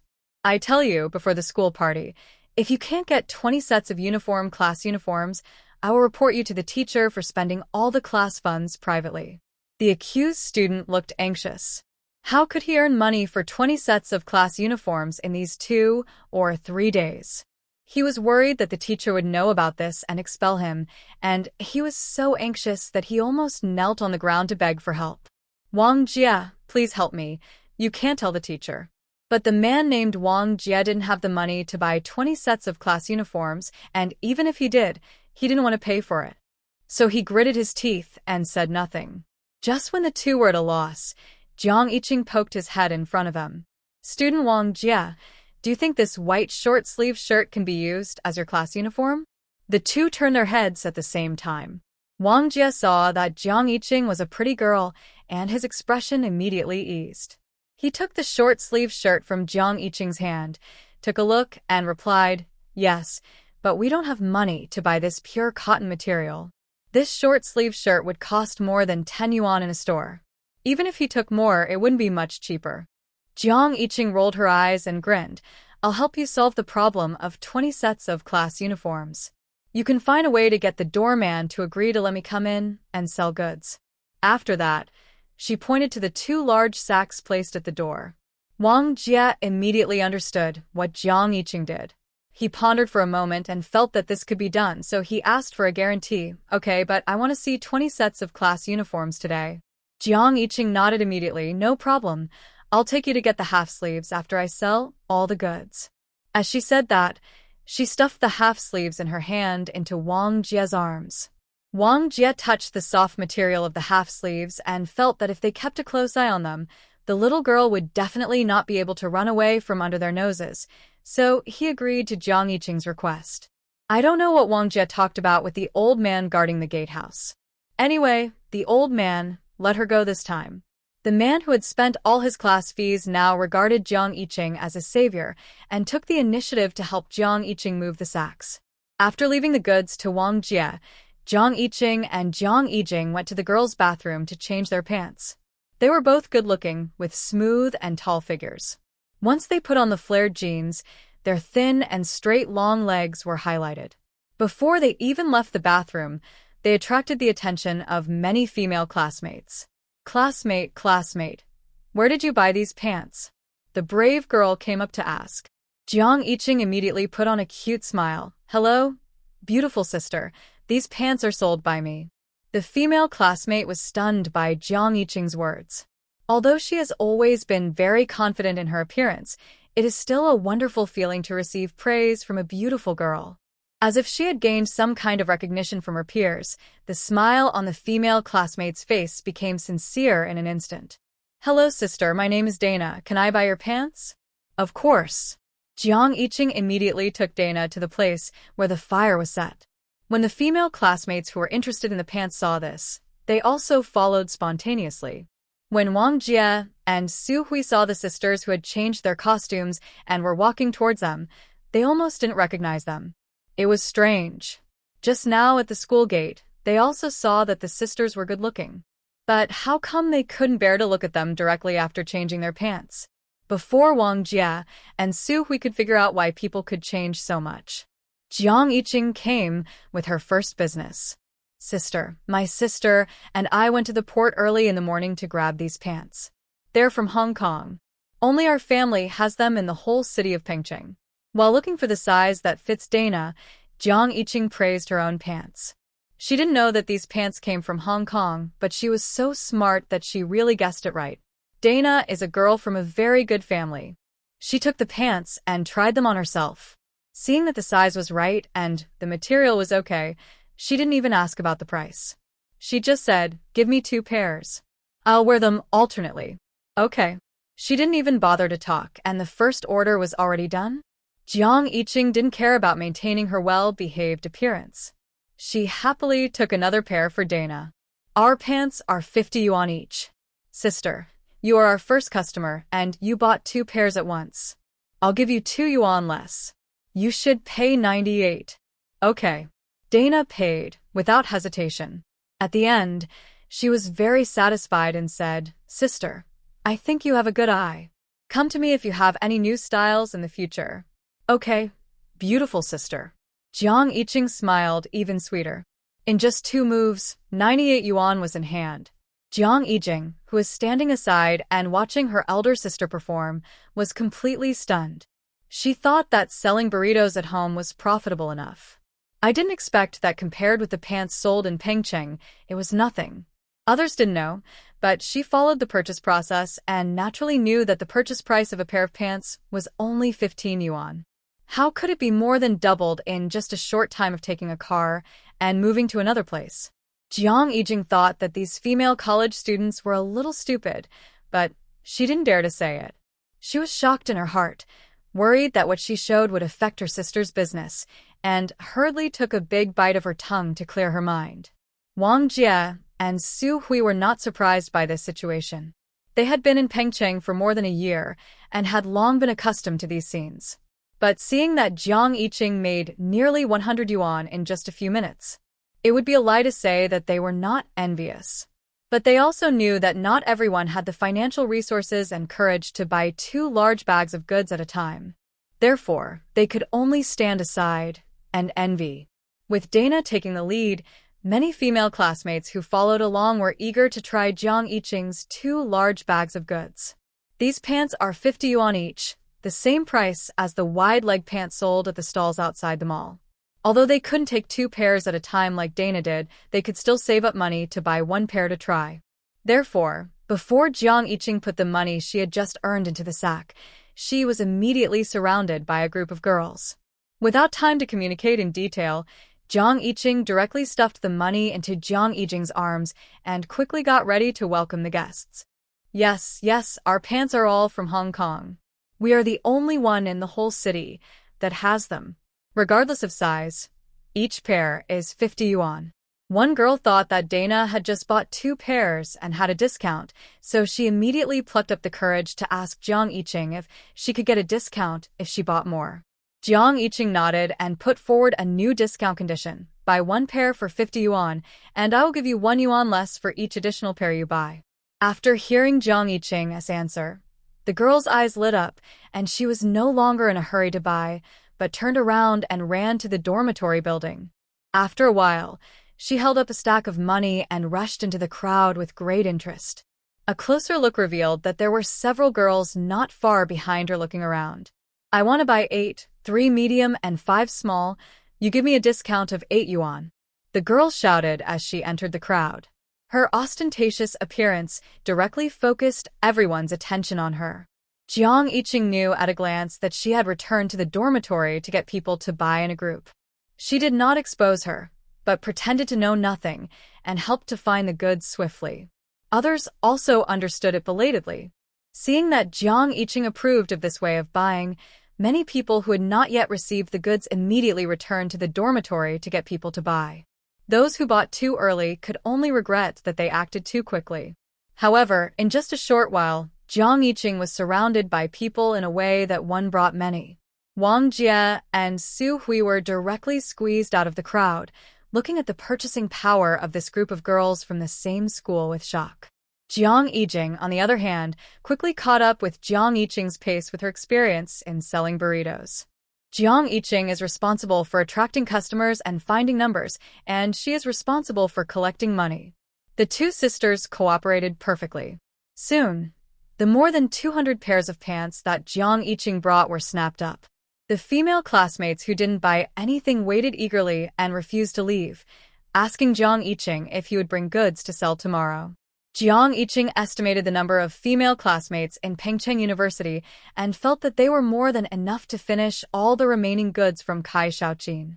Therefore, she immediately promised to come again tomorrow. After finally squeezing out from the enthusiastic female classmates, Jiang Yiqing didn't have time to think about how much money she made. While pulling Jiang Yijing to run, she waved to Wang Jie and Su Hui, who hadn't reacted yet. After making sure that the two of them followed, Jiang Yiqing ran out of the school gate, without looking back. Emma, this group of female college students, is so enthusiastic. As soon as she left the school gate, Jiang Yiqing couldn't wait to fan with her hands. She was too excited when selling goods just now, and she didn't feel anything. Now that she ran a few steps, Jiang Yiqing felt that she was about to be steamed by sweat. This day in Pengcheng is really hot. Although they earn a lot of money, it is not as comfortable as living in Huang'an County. Jiang Yijing was also wiping the sweat off her forehead, but her eyes were sparkling. It was obvious that she had not recovered from the passionate atmosphere of selling goods just now. Jiang Yiqing saw Wang Jie and Su Hui catching up with her, so she said, "Let's find a place to eat first, and I'll take you to get clothes later." Wang Jie and Su Hui looked at each other and recommended a small restaurant not far away. At the same time, Chu Jiu, who had just finished a morning class, skillfully threw the love letter given to him by a female classmate into the trash can and skillfully hung a sign with words such as "he has a wife" on his chest, and then took his lunchbox to the cafeteria to eat. He had 7 hours of classes a day and only 1 hour of rest at noon. It was too tight to run back and forth, so he had to stay in school for lunch every day.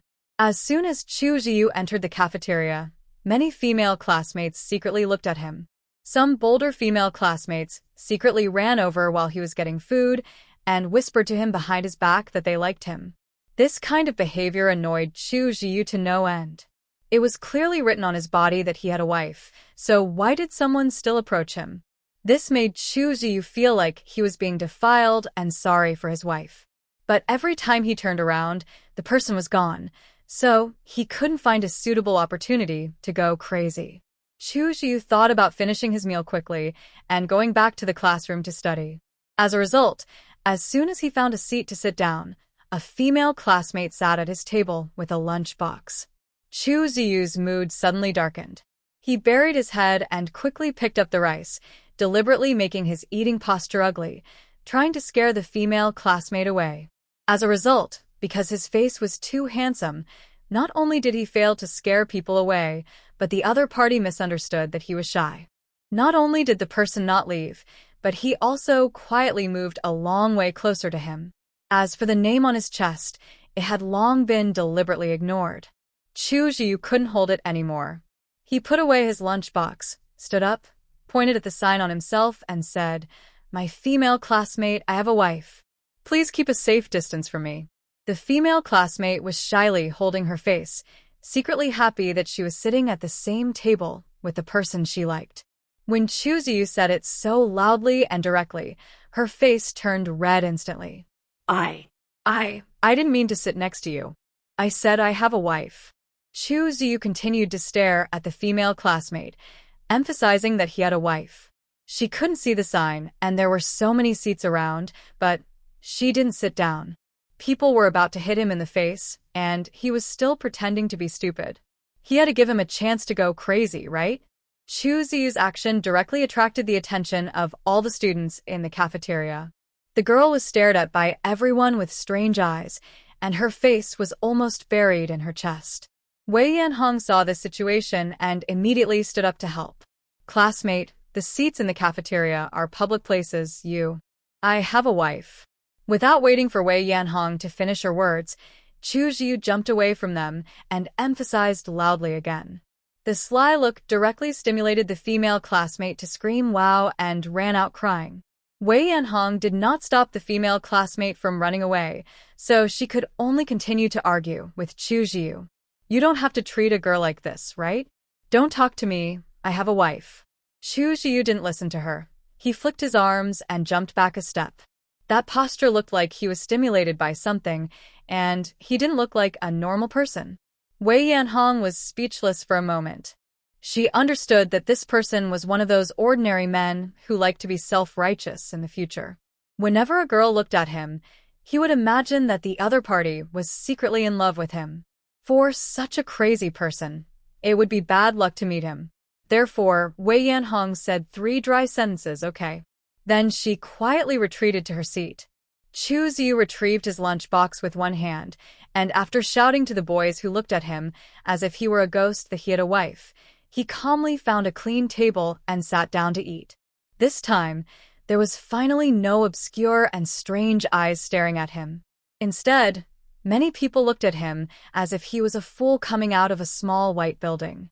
Chu Jiu felt that this state was extremely good. He finished the remaining food in the lunchbox comfortably and got up and left leisurely. Chu Zi's battle in the cafeteria quickly spread to every corner of Huang'an County Experimental High School.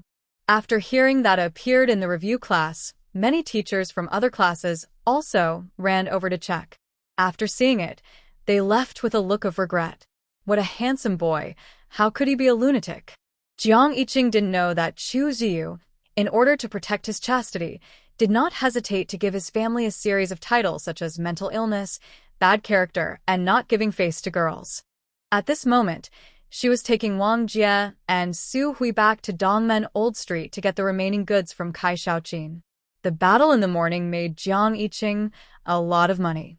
Although she hadn't calculated how much she had earned, Jiang Yiqing estimated that it was tens of thousands. She was worried that someone would notice this business opportunity and rush to Kai Shaoqin to buy goods before her. Jiang Yiqing didn't wait until the next day and went directly to Dongmen Old Street with her third sister and Wang Su. Sister, I brought the money to get the goods. Kai Shaoqin was about to lock the shutter door and leave when she heard Jiang Yiqing's voice. She turned around in surprise. You sold out the goods so quickly? There were still a few small vendors around who hadn't left. Jiang Yiqing laughed and said, That's impossible. I was afraid that you would worry that I would run away from the order, so I went home to eat a meal and then came to get the goods. Kai Shaoqin was a little unsure whether what Jiang Yiqing said was true or not. She reopened the shutter door with a suspicious look on her face. As soon as the door opened, Jiang Yiqing held the sack in one hand and put her other hand around Kai Shaoqin's shoulder and went in. After they were inside and isolated from the sound outside, she whispered, Sister, how many pants do you have in stock?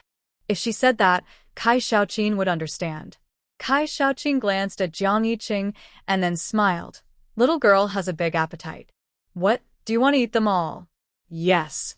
This stuff is only available at Kai Shaoqin's place for the time being, so Jiang Yiqing didn't bother to be pretentious with her.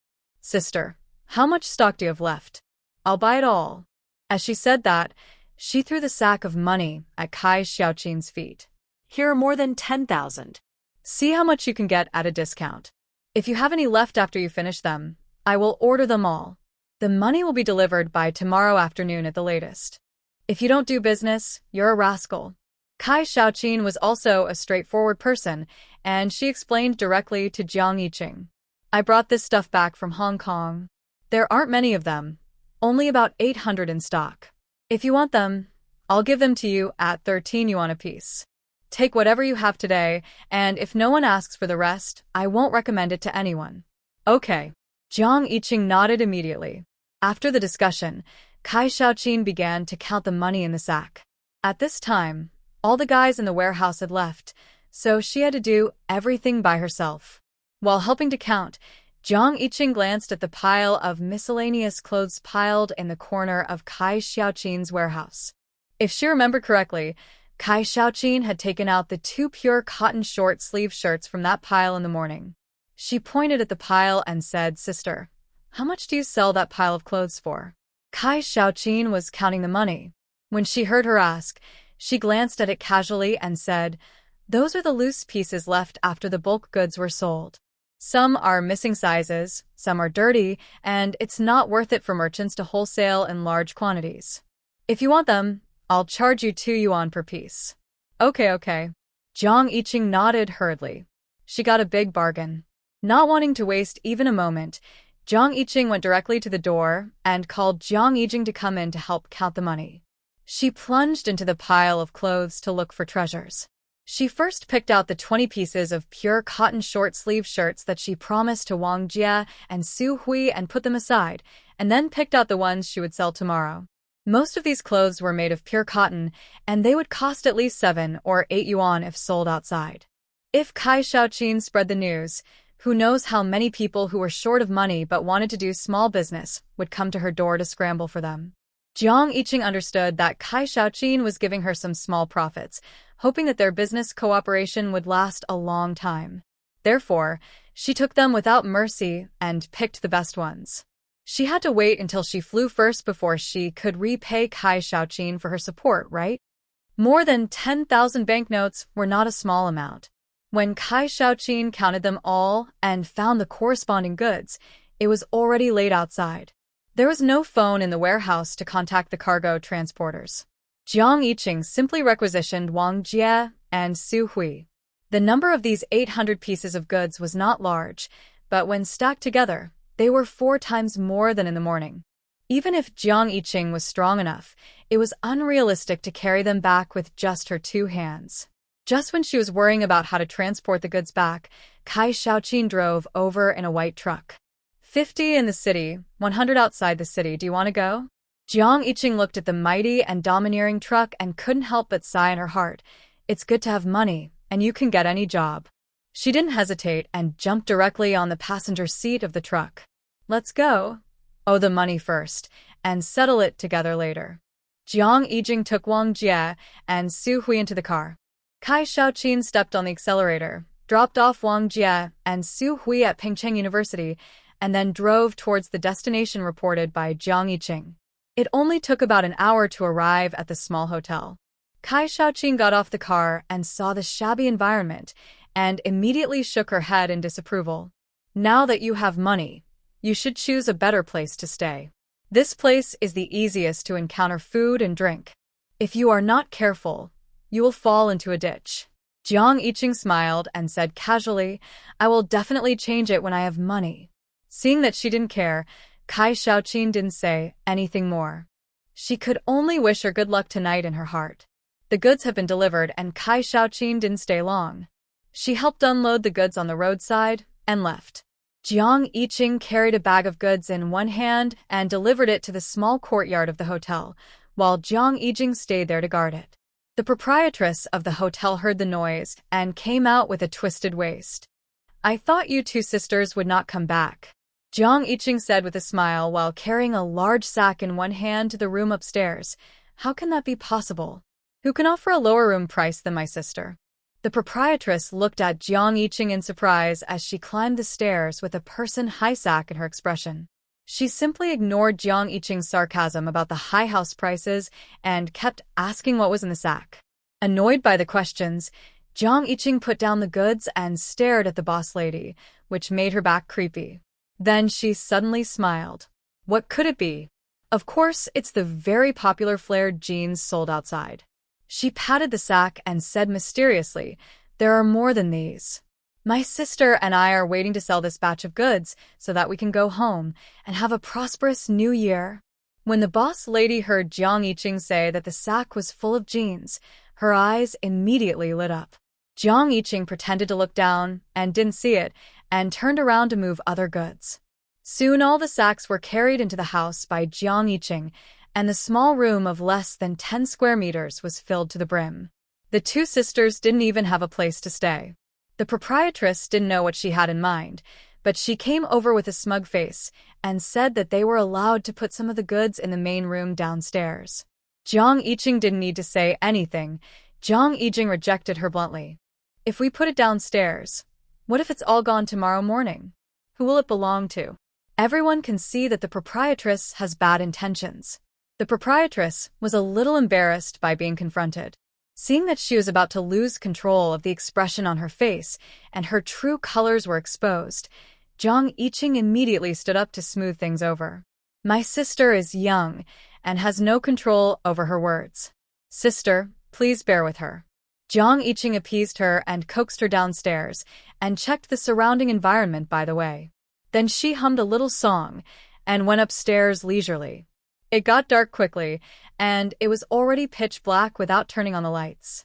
The proprietress leaned against the door to observe the movement upstairs, and then sneakily opened the door and let two figures in. How is it? Are the two little girls back? The duck-voiced man deliberately lowered his voice. Yeah. The proprietress also deliberately raised her voice. The person is in the third room upstairs. After that, she added, it's a big fish. Bring a few more people over later. There is also a girl who is very strong. The duck-voiced man didn't take it seriously. A little girl, how strong can she be? But the one brings many mentioned by the proprietress aroused his interest. Could it be that these two little girls are also businessmen who bring goods? Their boss likes businessmen the most. The duck-voiced man signaled another person to stay and watch, and he left the courtyard quietly. Jiang Yiqing watched him leave with his own eyes and asked Jiang Yijing to block the doors and windows. She herself climbed through the window and chased him out. Jiang Yijing held her breath and watched her elder sister land steadily on the ground nervously. She immediately closed the window, blocked the door with a wooden board, and pushed the goods over to top it. After making sure that no one could break in easily, she squatted in the corner exhausted. Gong Yashin walked along the way, passed by a small shop, and went in to grab a pack of cigarettes. It was only 8 or 9 o'clock in the evening, and there were still a few people on the road. They usually waited until it was completely quiet at night before taking action, so he was not in a hurry at all. It was unknown how long he wandered around, and Jiang Yiqing's patience was almost exhausted. Gong Yashing finally turned into a small alley on the side of the road. Jiang Yiqing followed him through many turns and finally stopped in front of a big door. Gong Yashing knocked on the door and went in. Jiang Yiqing climbed up the low wall beside the yard to an angled roof. She crouched and observed for a long time and finally determined that there were 11 people in the small courtyard. 7 of them were sitting in the main hall drinking and playing cards. Another 3 were guarding the gate and eagerly looking into the main hall. As for the remaining one, he was a gray-haired old man who was hiding in the kitchen, trembling as he held an enamel pot to eat. Gong Yashing also entered the main hall after entering the door. He told everyone the information he got from the proprietress. The group of people were not in a hurry after listening. Those who should play cards continued to play cards, and those who should drink continued to drink. They're just 2 little girls. What can they do? Just tie them up at a certain time. Jiang Yiqing squatted and waited for a while to make sure that no new people came. He wrapped his face with the black short-sleeved shirt he picked up when he came. Then he put a blue brick on the wall and jumped into the yard lightly. First, he touched the door and knocked the 3 gatekeepers to the ground with a brick. After locking the door tightly, he walked into the main hall. Gong Yashing hadn't drunk any alcohol. He saw Jiang Yiqing first and shouted, "Who are you?" The response was a big brick. Gong Yashing fell to the ground, finally waking up the others who were drinking and playing cards. While they were shocked, they quickly stood up and surrounded Jiang Yiqing with a ferocious look on their faces. No matter who it was, they dared to be so bold and run to their Cao gang's lair to make trouble. They would make him pay a heavy price. One by one, the big and strong men rushed towards Jiang Yiqing with ferocious faces. Jiang Yiqing didn't have any cowardice in his eyes. He waved a brick with great power, and there were wailing wherever he went. After a few bricks, he knocked down several people. The rest of the people stopped and looked at Jiang Yiqing defensively when they saw that they were no match for him. What kind of people are you? Are you an enemy or a cross-river dragon? This question almost made Jiang Yiqing laugh. I heard before that because Pengcheng is close to the Hong Kong River, many people imitated the young and dangerous people there to set up their own sects. I didn't expect that she would really meet one. But why does the way he speaks sound so much like a child playing house? Seeing that Jiang Yiqing didn't say anything, the people from the Cao gang found the right opportunity. picked up the sticks placed in the corner, and attacked Jiang Yiqing again. Jiang Yiqing dodged it with a flash, and then kicked the man who hit him 5 meters away, and he was directly printed on the wall. She didn't let the rest go easily, and the main strategy was to treat them equally. If I break your arm, I have to twist his thigh. Since we are all from the same gang, let's share the happiness and break the parts together. After a few crackling sounds, the ground was full of people lying in all directions. Jiang Yiqing found a rope and tied them up one by one. After counting them, she found that one person was missing. She scratched her scalp and thought for a while, then she remembered that there was an old man eating in the kitchen. She was making such a big noise, but the old man could control his curiosity and not come out to check. There must be something wrong. Jiang Yiqing picked up a stick from the ground and put it behind her back, then slowly walked into the kitchen. The kitchen door was half open, and when the old man saw her, he knelt down and begged for mercy tremblingly. "Don't hit me, don't hit me. I was caught by them to cook." He looked frightened. Jiang Yiqing pushed the door open and walked forward a few steps and saw the leftover chicken bones in his enamel pot. The next moment, both of them drew their weapons at the same time. The stick in Jiang Yiqing's hand was chopped off, but the old man's hand holding the knife had 3 broken fingers. The old man's forehead was in so much pain that veins popped out, but he gritted his teeth and endured it. He changed his cowardly look just now and stared at Jiang Yiqing with gloomy eyes. "Are you a martial artist?" Jiang Yiqing still didn't say anything, but sighed in her heart that people without curiosity are really tough. However, after the fight just now, Jiang Yiqing has already detected it. She and the old man are 2080. She swung her fist down, and the old man was torn apart in 8 seconds. Sure enough, this fight was a sure win. No matter how good the old man was at the golden rooster stand or the mantis crane fist, Jiang Yiqing punched him with 2 fists, and the old man coughed up blood on the spot. After gagging all 11 people and tying them up in a row in the main room, Jiang Yiqing immediately couldn't wait to collect them. First, he collected all the money from playing cards on the table. The amount was not much, just a few hundred yuan. Then he turned the 2 inner rooms connected to the main room upside down. Finally, he deducted a few thousand yuan from the wall by the window. Jiang Yiqing counted it and felt dissatisfied. This little money is not as much as she earns in a day, and he dared to establish a gang?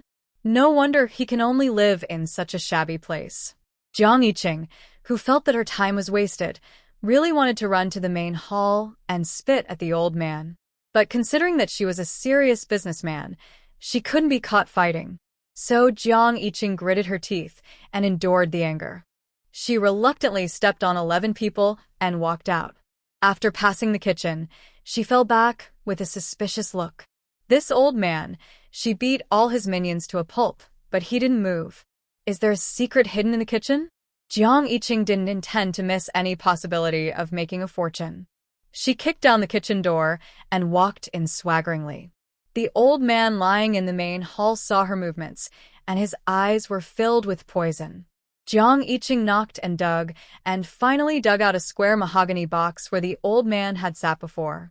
When she pulled the lock hard with her hand, stacks of banknotes and small gold bars fell to the ground. Jiang Yiqing's eyes instantly became starry, and her mouth grinned behind her ears.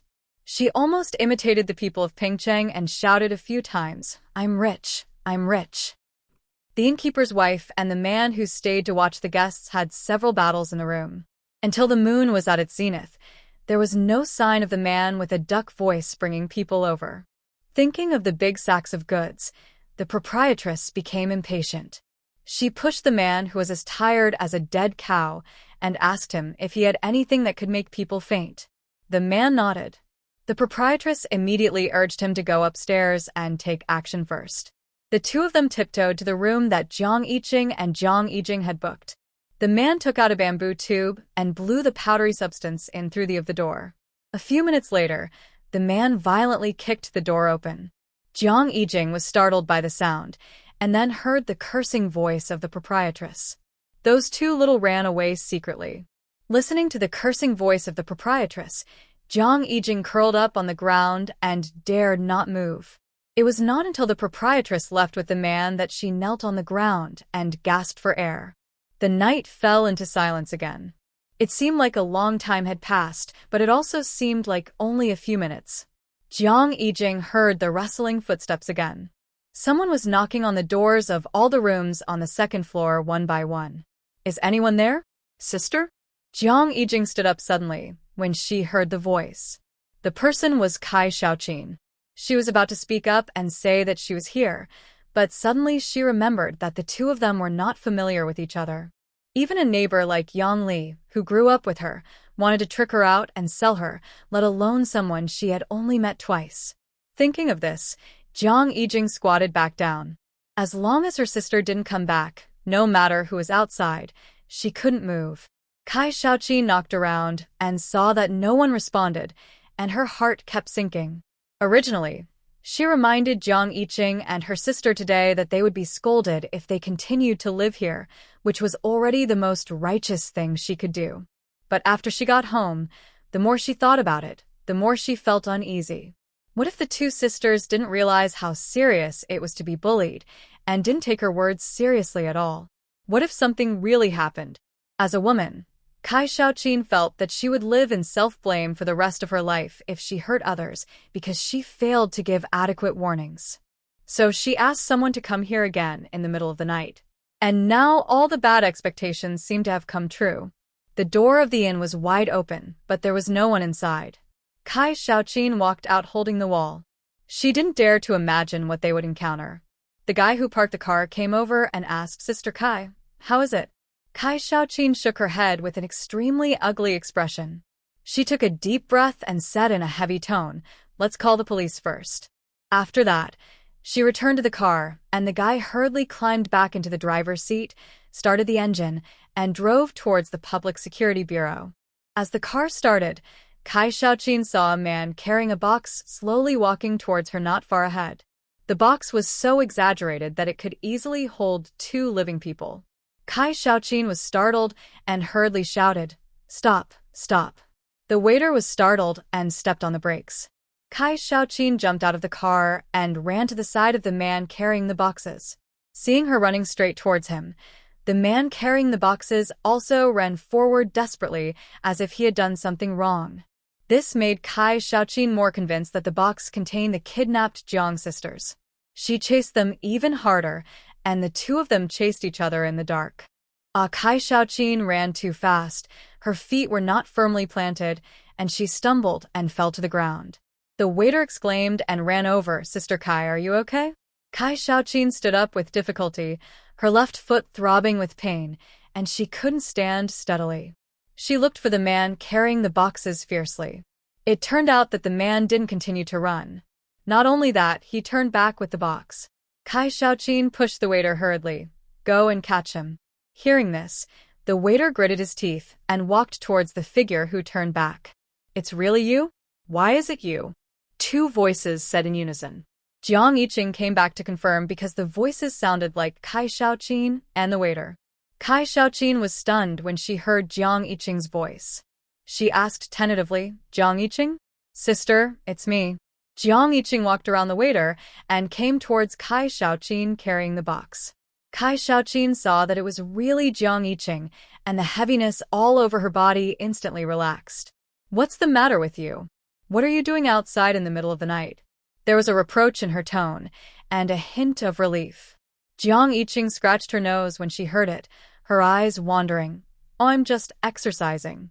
As she said that, she lifted the box on her shoulder.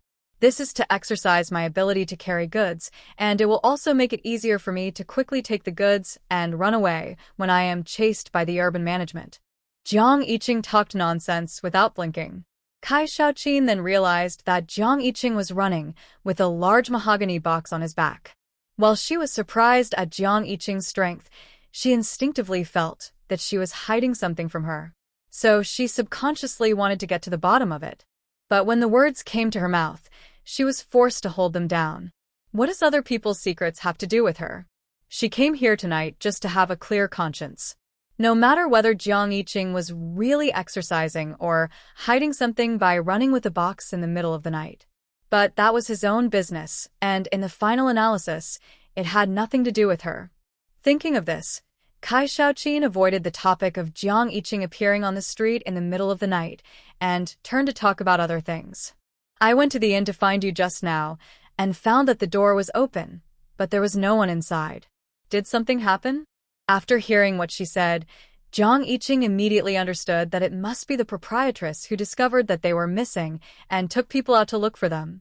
In this way, the fact that the Cao gang's lair had been destroyed should also be discovered soon.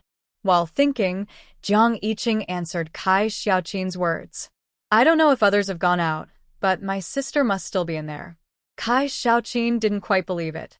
She had just shouted, but no one paid attention.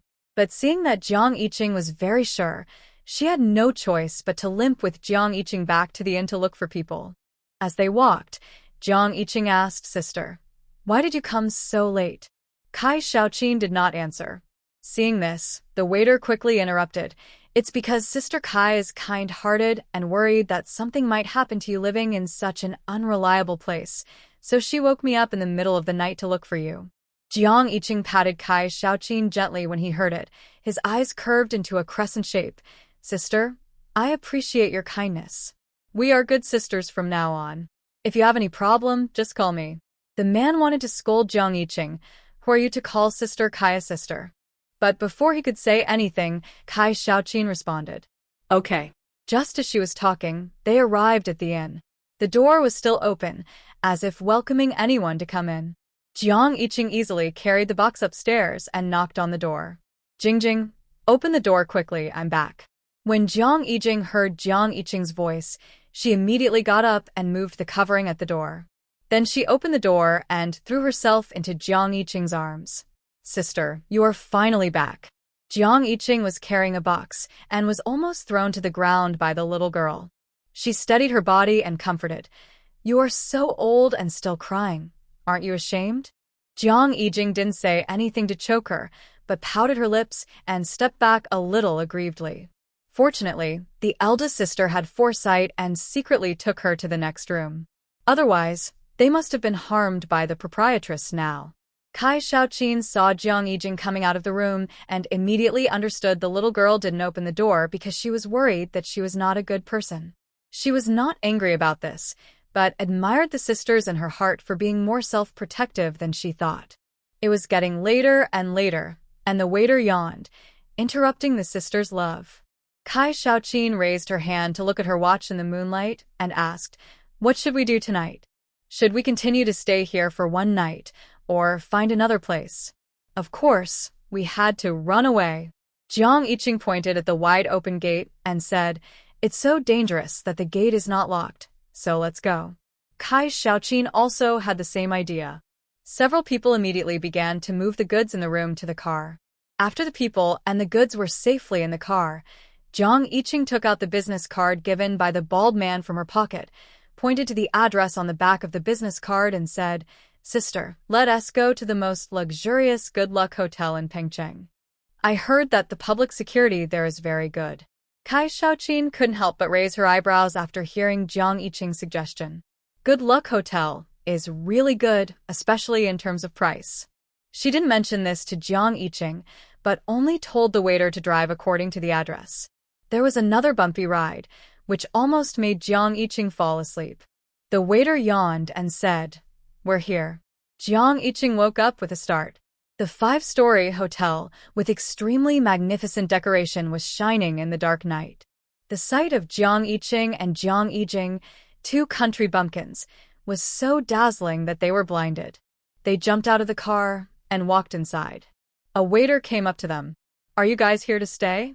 We just happen to have 2 deluxe suites that have not been occupied. Jiang Yiqing looked at Kai Xiaoqin's sister. Is it convenient for us to squeeze in? Kai si ako not that. Jiang Yiqing immediately turned around and said to the waiter, I want the 2 rooms you mentioned. How much is it per night? Kai Xiaoqin ran out in the middle of the night for them. Jiang Yiqing understood the favor. Therefore, she must solve the accommodation problem. The waiter heard what Jiang Yiqing said and introduced with a smile, because our deluxe suites have bathtubs and guests are provided with 3 meals a day when they check in, so our prices will be more expensive. Jiang Yiqing's hands trembled when she heard this. She asked tremblingly, "How much?" 50 per room. Jiang Yiqing immediately covered her chest. She felt that she could die. This is 5 times more expensive than that shabby hotel. Although she just robbed some money, she couldn't afford to spend it like this. Kai Shaoqin was amused by Jiang Yiqing's funny look. She just said that she would pay for it tonight. Jiang Yiqing took out the business card and handed it to the waiter. "I am introduced by an acquaintance. Can I get a discount?" The waiter took the business card and looked at it, and her eyes changed instantly. She looked at Jiang Yiqing deeply and then said in a more respectful way than before, "Miss, please follow me. This business card of yours is comparable to the highest standard VIP card here. With this card, you are eligible to stay here for 1 month every year for free, and all meals and beverages during your stay will be covered by us." Jiang Yiqing's eyes lit up instantly. There is such a good thing? If she had known that she would come directly after beating someone up the day before yesterday, why would she have to take so many detours? The waiter took Jiang Yiqing and Kai Shaoqin to the top floor, while the waiter took them to the 4th floor. The top floor room was decorated in a complete Western style. Jiang Yiqing lay down on the soft bed as soon as she entered the room. She was really exhausted these days. She had fought 2 fights in 3 days and had to buy and sell goods during that time. At this moment, Jiang Yiqing felt like she was alive again when her body was against the soft mattress. If it weren't for the whole family not to end up in the miserable ending in the dream, she could have stayed in the position of attendance officer in the machinery factory for the rest of her life. Jiang Yiqing touched here and there for a while and was so excited that she couldn't sleep. Kai Shaoqin looked at the 2 sisters in front of her carefully and suddenly found that she couldn't see through them more and more. It was almost dawn after working so hard until now. After Jiang Yiqing snored in bed, Jiang Yiqing and Kai Shaoqin also climbed up one after another. There are still things to do tomorrow. Even if she is still a little excited at this moment, she has to force herself to rest for a while. Today, Jiang Yiqing went to Pingcheng University to sell flared jeans again. After yesterday's incident, the gatekeeper had remembered them, so the 2 were easily let in. It was still the same position as yesterday. As soon as the 2 sisters appeared, they were discovered by the female college students guarding the window upstairs. Not long after, people who failed to buy flared jeans yesterday rushed down and surrounded Jiang Yiqing and her sister. Jiang Yiqing was worried that the noise for 2 consecutive days would attract the attention of the school leaders. She hurriedly raised her voice to maintain order. "Do and push, line up. I brought enough goods today, everyone can get some." Zheng Peisheng came here with the school leaders at this time. He took a look and immediately noticed Jiang Yiqing and Jiang Yijing, who were extremely outstanding in appearance and temperament, in the middle of the crowd. He immediately pulled the school leader to ask, "What are the names of the 2 people selling clothes in the crowd? I think they are suitable to be models for me." The school leader wanted to say that it was immoral for a group of people to gather together. After hearing what Zheng Peisheng said, he immediately laughed. "This pair of sisters are students of our school. They are probably doing some small business during the holidays to earn a living." Zheng Peisheng nodded in agreement. "This is good. They have the vitality of self-improvement, which just fits the theme of this issue of our fashion magazine. I think we should choose them," as he said, without waiting for the school leader's consent. Zheng Peisheng squeezed into the crowd and prepared to personally question the 2. Jiang Yiqing had worked hard to maintain the order, but he disrupted it. "The one with the coxcomb. Yes, that's right, it's you. We sell women's clothing here, and we don't have pants of your size. Don't disrupt our formation." Jiang Yiqing pointed at Zheng Peisheng and looked at him coldly. Zheng Peisheng burst into laughter upon hearing this. "Interesting, very interesting." Jiang Yiqing squinted at the person who seemed to be in an abnormal mental state. Zheng Peisheng did not blame her for her presumptuous expression. On the contrary, he liked this lively feeling very much. He quickly handed over his business card and introduced his purpose. "I am the publicity manager of the Yuehong clothing factory in Hong Kong. I hope to invite 2 young female comrades to shoot the latest issue of our Yuehong clothing magazine. I wonder if you have this intention?" As soon as these words came out, the noisy female classmates around were instantly silenced. All of them stared at Zheng Peisheng with burning eyes. This is a big boss from Hong Kong, and he actually came to their school to select people to take photos. For a while, many female classmates cast envious eyes at Jiang Yiqing and Jiang Yijing. Jiang Yijing was about to scold Zheng Peisheng for being indecent and actually asked to take photos of girls in public. But when she saw that Jiang Yiqing did not speak, she also kept quiet. This was the first lesson she had learned in the past few days in Pengcheng. Don't rush to make a conclusion when something happens. Instead, you should first see what your sister will do. Jiang Yiqing didn't get angry and run away, as Jiang Yijing imagined. She blinked a few times, thought about the practical benefits of taking a set of model photos, and decisively put forward her own conditions. Can you take us to understand your shooting location and costumes and props first? If there are no problems with these, we can give it a try. Jiang Yiqing had some fragmentary pictures about the modeling industry in her dream. Among them, a certain female star was deceived by a bad business to take photos in the early days of her debut. And similar incidents happen frequently in this era. Jiang Yiqing saw the wealth brought by magazine publicity, but some things also need to be prevented in advance.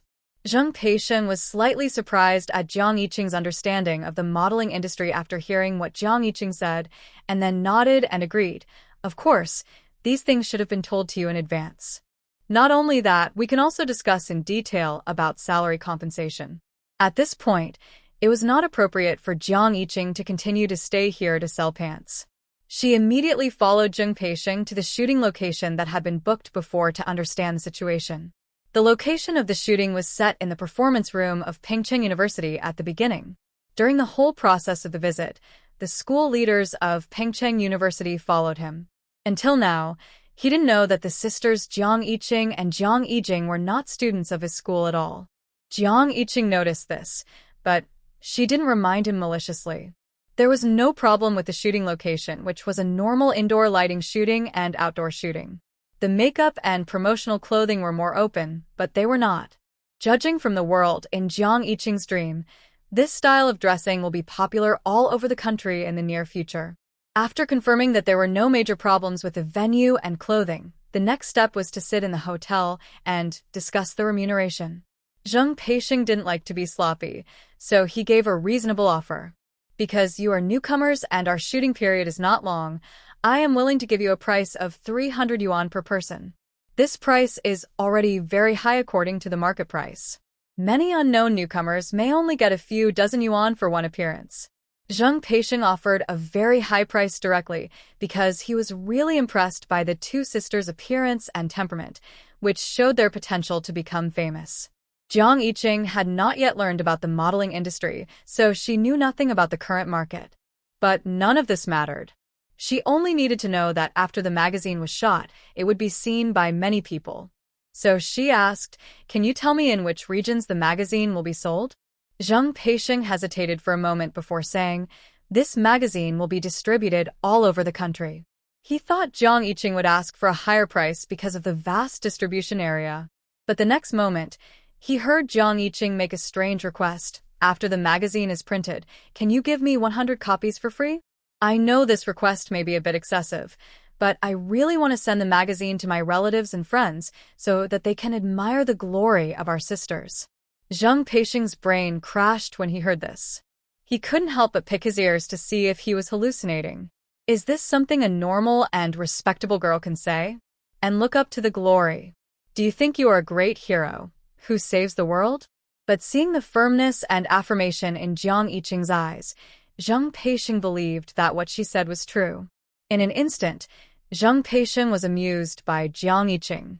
He couldn't help laughing. "You girl, you are really a person with peculiar ideas." Jiang Yiqing said modestly, "You are too kind." Zheng Peisheng saw her so shameless and thought that if this person couldn't be popular, it would be unforgivable. So he said very straightforwardly, "Okay, what's wrong with that? As soon as the magazine is printed, I will send you 100 copies first." With Zheng Peisheng's words, Jiang Yiqing smiled. How much money can a model's appearance fee be? When the magazine is printed, the two sisters will be equivalent to a living signboard wherever they go in the future. With a signboard, they can also sell the goods in their hands in the future. After discussing everything and having a simple meal, Zheng Peixing took Jiang Yiqing and her sister back to Pengcheng University to take pictures. There was a special makeup artist to make the right styling for the two sisters. Jiang Yiqing's appearance is bright and pretty, so the stylist gave her a flaming red lip and a big wavy long hair. A whole flying and aggressive dress. Jiang Yijing was a little immature, so the stylist cut and untied her big braids, rolled her hair into a roll, and combed it behind her head. The whole person was cute and a little stubborn. The two sisters finished the transformation at the same time, and they saw the amazing look in each other's eyes. Without waiting for the two to flatter each other, Zheng Peixing announced that the shooting officially began. He took the male assistant to demonstrate the movements in person and let Jiang Yiqing and her sister learn from it. Jiang Yiqing, who was thicker than the city wall, of course quickly adapted to various styles. But it was Jiang Yijing's first time shooting, so it was inevitable that she would be shy and couldn't get into the state. Seeing this, Jiang Yiqing couldn't help but complain about her. You roll your eyes so vividly on weekdays. Why can't you show it at the critical moment? Don't say you are my sister when you go out like this. Big sister Jiang Yijing stamped her feet in anger. Zheng Peixing quickly shouted to the photographer, just this pose, take a quick shot. Kacha Jiang Yiqing showed disdain with doting, and a group of photos of Jiang Yijing with shyness and coquettishness were captured. Jiang Yijing turned her head in a daze, and she only saw Zheng Peixing patting his thigh and cheering. After that, with Jiang Yiqing's various guidance, Jiang Yijing finally slowly found the feeling of concave styling. After the last set of cover photos were taken, this limited-time model experience card was used up. Zheng Peixing was very satisfied with today's results. After paying the two sisters' wages on the spot and set the address for receiving the magazine, he couldn't wait to go back and deal with these photos. Based on the principle of getting the wool, you have to get it. The two sisters unanimously decided to go back to the hotel for a free dinner. As well as the bathtub bath that they missed last night because they arrived too late, the two sisters also experienced it tonight. It was not until all the fatigue in her body was evacuated in the bathtub that Jiang Yiqing squatted beside the mahogany box with passion, ready to count the income from her work last night. Jiang Yijing was originally lying comfortably on the bed, until she accidentally glanced at the things in the big mahogany box. Her pair of almond eyes widened instantly, and her jaw dropped. Sister, what is this? It took Jiang Yijing a long time to find her voice. Jiang Yiqing didn't have time to pay attention to her, but rummaged through the gold bars and banknotes in the box with shining eyes. Too many to count at all. Jiang Yiqing felt that their trip to Pengcheng had been a complete success. Taking this box of things back would be enough for her family to live on for the rest of their lives. Jiang Yiqing was so excited that she felt as if the wonderful life with her husband and children was right in front of her. She happily grabbed a handful of money and stuffed it into Jiang Yijing's arms, saying, "Here, spend it, don't be so polite." Jiang Yijing was holding the stack of money in a daze. Her mind was already filled with pictures of the great unity and gold bars. Jiang Yiqing didn't care about her and went to look for something buried under the gold bars. She smashed the partition in the middle with a punch and found a bank of accounts underneath. The smile on Jiang Yiqing's face slowly froze. She closed her eyes and pressed the broken partition back, muttering, I didn't see anything. I only saw stacks of money and countless gold bars tonight."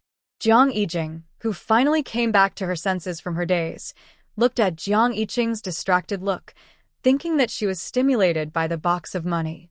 She shook him hard. "Sister, wake up, are you okay?" Jiang Yiqing wiped her face in pain, opened her eyes, and faced the judgment of fate with a fearless attitude. She took out an account book and took a look at it, and her heart finally died. "You can't not take this money." Jiang Yiqing's eyes were filled with a hint of death. Upon hearing this, Jiang Yijing immediately put all the money in her arms back into the box. Seeing that Jiang Yiqing looked wrong, she quickly comforted her. "Sister, if you can't take it, then don't take it. We can earn so much money with our own hands sooner or later." Yes, Jiang Yiqing also believed that she could earn so much money. But that would take several years or 8 lifetimes to achieve. She just wanted to go home and lie down, listening to Taotao's screaming and Chu Jiu's broken wailing.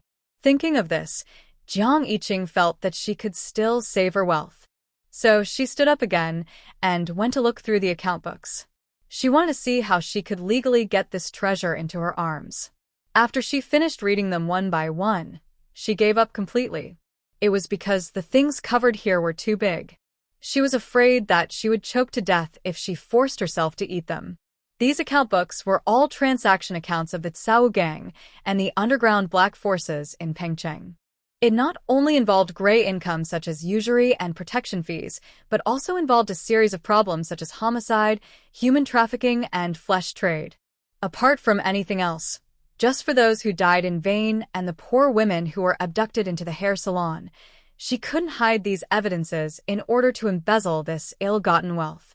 But once this evidence is handed over, the money will never be kept. She can't treat the police as fools and let them judge the case and arrest people, but don't investigate the whereabouts of the stolen money.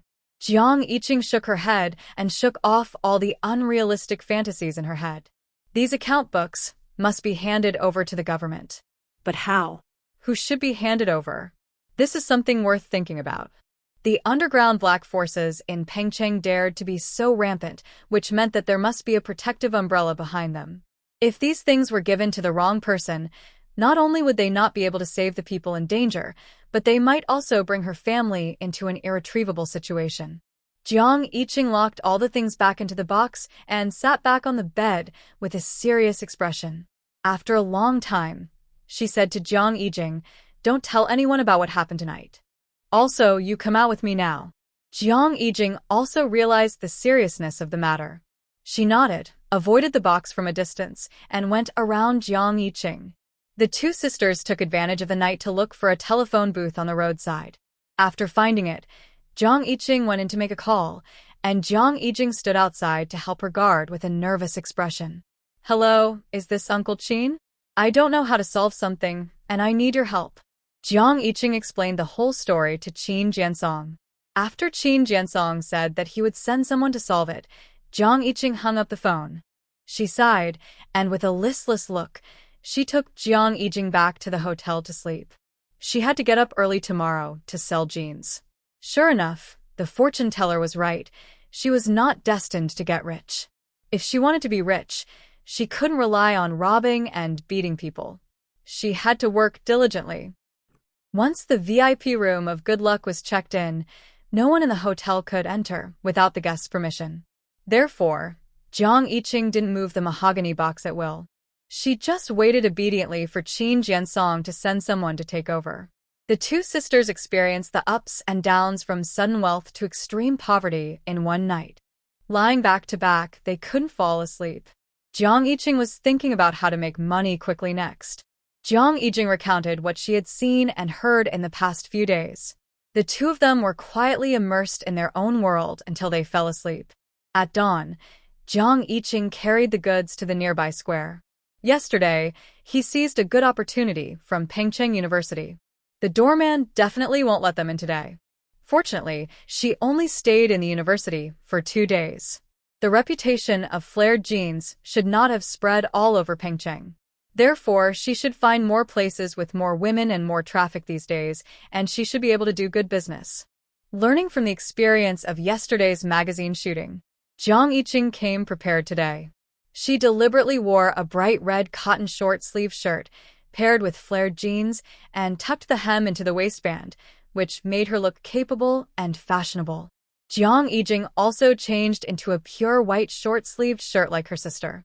The two sisters walked to a crowded place and immediately attracted a lot of attention. More than 800 pairs of jeans, less than 100 pairs were sold yesterday, and they were interrupted by Zheng Peixing's bringing. Jiang Yiqing looked at the flow of people coming and going, and she was confident that she could handle half of the inventory today. Spread the sack on the ground. Jiang Yiqing placed the matched short-sleeved shirt and jeans on it. As soon as she put everything on the table, women who had gotten up early to exercise came around. "How much do you sell this outfit for?" 15 for a short-sleeved shirt, 50 for a pair of pants, 61 sets in total. "Oh, that's too expensive." the woman said with disdain when she heard the price. A short-sleeved shirt in a store is only 15. How dare you sell it at this price at a roadside stall? Jiang Yiqing smiled faintly when she heard the words. She stretched her long legs in front of the woman and then asked, "Sister, do my pants look good?" The woman couldn't take her eyes off them, and she nodded subconsciously. She was originally attracted by the pants, and complaining about the expensive clothes was just to make it easier to bargain for the pants later. Seeing that the elder sister's eyes were fixed on her, Jiang Yiqing couldn't help but touch her legs, and quickly retracted her legs. She knew that the elder sister was definitely ulterior motives. She obviously liked her jeans, but she had to dislike her clothes first. After finding out the elder sister's real purpose, Jiang Yiqing began to think of a plan. She looked at the elder sister's dress and saw the reluctance and entanglement in her eyes. She knew that this kind of elder sister was the kind of person who had money in her hands, but liked to spend every penny wisely. When you meet such a customer, you have to make her feel that her money is worth it. Therefore, Jiang Yiqing's mouth was like sugar, and she began to praise how good her pants were in various ways. "Sis, just buy it if it looks good. Look at my pants, a new model from Hong Kong. They look so stylish. They flatter your figure and make your legs look longer. You'll be more feminine than those 17 or 18-year-old girls when you wear them." After hearing what Jiang Yiqing said, the woman couldn't stop imagining herself wearing these pants and showing off her super femininity in front of her sisters. But she still insisted, "I'm here to buy a short-sleeved shirt. I don't lack pants to wear. If you want to buy a short-sleeved shirt, you should look at the pants." Jiang Yiqing pointed to her top and then to her pants. "Look, this piece of clothing of mine is only 15 yuan. Don't you think it's not worth it? But if you buy it with jeans, the short-sleeved shirt can be 1/3 cheaper, and you can take it away for 10 yuan. Sister, feel the material of my shirt. It's pure cotton, comfortable and breathable. You can't buy it anywhere else for 10 yuan, right?" The woman listened to Jiang Yiqing's words, stroking the fabric of the short-sleeved shirt carefully and referring to the prices of the short-sleeved shirts she saw elsewhere. The more she thought about it, the more she felt that it was more cost-effective to buy them together. But after a little thought, she still felt that if the price could be reduced by 5 yuan, it could be reduced by another 5 yuan. So she pushed the issue further and said, 55 yuan, I'll buy a set." "That won't work." Jiang Yiqing immediately showed strong reluctance, as if she was going to lose a lot of money. "Sister, if you do this, I won't be able to get my capital back, and this business is over." Seeing that she didn't agree, the elder sister was not in a hurry to leave, so she just picked up a short-sleeved shirt and looked at it over and over again. It was obvious that she was still thinking that if she could negotiate more with Jiang Yiqing, she would sell it to her at a low price. Unfortunately, the elder sister miscalculated the situation. Jiang Yiqing's pants were already easy to sell because of their novel style, not to mention that she had added a discount. Before the elder sister could figure out the reason, the other people who had just listened to her and Jiang Yiqing arguing couldn't wait. A young girl came up and asked directly, "Is it really 5 yuan off for buying a set?" "Of course." Jiang Yiqing nodded immediately. His eyes were sincere, and at the same time, he didn't forget to increase the discount chips. "Not only that, if you can spend 100 yuan here at one time, I will give you one of these short-sleeved shirts for free." 100 yuan is the price of buying 2 pairs of pants. After hearing what Jiang Yiqing said, the young girl immediately decided, "Okay, get me 2 pairs of pants of the right size, and we can wear them alternately. And you have to give me a short-sleeved shirt of the same color as the one you're wearing." "No problem." Jiang Yiqing didn't say anything and buried his head in the sack to search. Jiang Yiqing, who was standing by, analyzed her elder sister's words of selling clothes word by word. She looked at her elder sister, who was still stroking the short-sleeved shirt and refused to leave, and noticed that she kept glancing at the short-sleeved shirt on her elder sister. As if her run and do meridians were opened, she raised her voice with a smile and said to the young girl, "Sister, you have a good eye. You picked out the rare color here at once. There are less than 20 red short-sleeved shirts, except for the one my sister is wearing. If you come early, you can get it on a first-come, first-served basis." The young girl felt that the already good red short-sleeved shirt was even better after hearing what she said. She left with her pants and clothes in her arms. And the other people who were still waiting, after hearing the words limited quantity, first come, first served, also came forward to express their desire. In an instant, the sisters' small stall was surrounded. The elder sister, who was still squatting on the ground and refused to leave, saw that everyone was clamoring for red short-sleeved shirts, and she immediately lost her temper and shouted loudly, "Why didn't you say that if you bought 2 pairs of pants, you would get a short-sleeved shirt for free? If you had said so earlier, wouldn't I have bought it and taken it home earlier?" Jiang Yiqing immediately took the opportunity to ask, "So, you want 2 pairs of pants too?" Yes.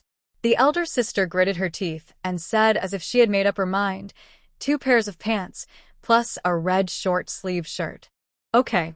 This time, Jiang Yijing went to search in the sack before Jiang Yiqing could take action. Thanks to the elder sister and the young girl, as promotion, it didn't take long for the short-sleeved shirts of the same style as Jiang Yiqing and Jiang Yijing to be given away. Correspondingly, the number of flared jeans was doubled. While finding money, Jiang Yiqing couldn't help but cast an admiring look at Jiang Yijing.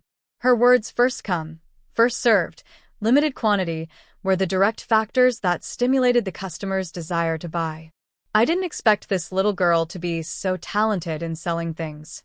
Jiang Yijing met her sister's eyes, smiled proudly, and then continued to help the customer find the right number. The inventory in the sacks of the 2 sisters was quickly consumed. Before half a day, the sacks were more than half deflated. Because of their shouting, a lot of people who bought clothes gathered in the square. Just as the business was in full swing, Jiang Yiqing glanced at several men in uniforms not far away who were approaching this side quickly. She picked up the pants on the ground and stuffed them into the sack, carrying them on her shoulders, and ran. "Run, the urban management is here." Jiang Yijing was waiting for the woman who was holding the pants to measure the size to pay. Hearing her sister shouting, she didn't hesitate at all, and directly snatched back the pants and ran with them. Seeing this, several urban management officers were stunned and immediately took their breath and chased after them. A woman who was halfway through buying pants was not willing to give up and chased after them, shouting, "Hey, where should we go to buy pants from you next time?" Jiang Yiqing ran even faster when she heard the voice. Could she answer? She couldn't answer. The urban management officer was following behind. Was he afraid that they wouldn't be able to wait for them? The 2 sisters ran like crazy. Jiang Yiqing was strong and could run fast even with the goods on her shoulders. Jiang Yijing was agile, and since Jiang Yiqing was carrying all the goods, she ran without any burden. On the contrary, the urban management officers behind them couldn't outrun the 2 girls. They watched them disappear into the crowd. The leader couldn't help laughing and scolding when he saw this. It's really like seeing a ghost in broad daylight. You run so fast. Why don't you be a female athlete? Why do you have to set up a stall illegally? Jiang Yiqing didn't know how much self-doubt the urban management officials had been caused by them. She only lamented that the selling point she had finally found was shut down by the urban management. The 2 sisters carried the goods, like 2 refugees, and kept shuttling in the crowd. Unexpectedly, they ran into a gathering by accident. Jiang Yiqing knew the rules here. She simply put 50 yuan in her pocket and found the little leader who managed the gathering and handed it over. The little leader saw that she was beautiful and very capable. Without saying a word, he directly vacated more than 2 meters of space for Jiang Yiqing, which had been reserved by a relative's family but had not arrived yet. Jiang Yiqing didn't mind the small space here. Looking at the envious eyes of the small vendors around, she knew that this location was excellent. She still used the old method, spreading a sack on the ground, putting out a few pairs of pants and short-sleeved shirts, and started shouting, "New jeans from Hong Kong, come and have a look." Afraid that her voice would be too soft and drowned out by other vendors around, Jiang Yiqing sent Jiang Yijing to find some broken paper boxes and pens. Then she wrote on the broken paper boxes, "Short-sleeve shirts are sold for 15 yuan each, pants are sold for 50 yuan each, and you can get a pair of short-sleeve shirts for free if you spend 100 yuan or more," and place them in front of their stall. In this way, even if someone didn't hear their shouting, they would know what she was selling by coming in and seeing these eye-catching big words. And the most important point is that wherever the 2 sisters stand, that is the focus of attention. There is no way. My appearance is so attractive when I was young. This is an innate advantage given by my parents, and I have to make good use of it. There are still not many people visiting the market during the day, but even so, the two of them sold another 100 pairs of jeans after half a day. There are only a few short-sleeved shirts left to give away, and there are more than 300 pairs of jeans. As night fell, the nightlife of the market was about to officially begin. Jiang Yiqing instructed Jiang Yijing to put away the notice, made of paper boxes. There were not many people at night. The remaining pants were not enough to sell, so why continue to offer discounts? Besides, there were not many short-sleeved shirts left to give away, so why not give them away at all? As soon as all the pants in the sack were taken out and placed on the sack, the little leader of the market came over. He helped the two sisters find a good position in the morning. In addition to the 50 yuan, he also wanted to make friends with the two sisters because they were good-looking, and it would be best if he could get some bargains. Unexpectedly, he was wrong. These two sisters were good at selling goods in the afternoon. He saw how many pairs of pants they sold and how many short-sleeved shirts they gave away during the day, and he remembered them in his heart. He had worked in this market for 2 or 3 years, so he knew the purchase price and selling price of these small vendors very well. Naturally, he could easily calculate the profits of more than 100 pairs of trousers from the two sisters. Because of this, he was very jealous at the moment. He was so jealous that he couldn't wait to come and get a share of the profits before the market was over. I'm Buse. Let me tell you about the situation here. The land you occupy has been reserved by others a long time ago. I can't let you use it so easily tomorrow. When the other small vendors around saw the little leader coming to embarrass the two little girls, they hid far away. Jiang Yijing heard him suddenly come and say this, but she didn't think that he wanted to ask for benefits tomorrow.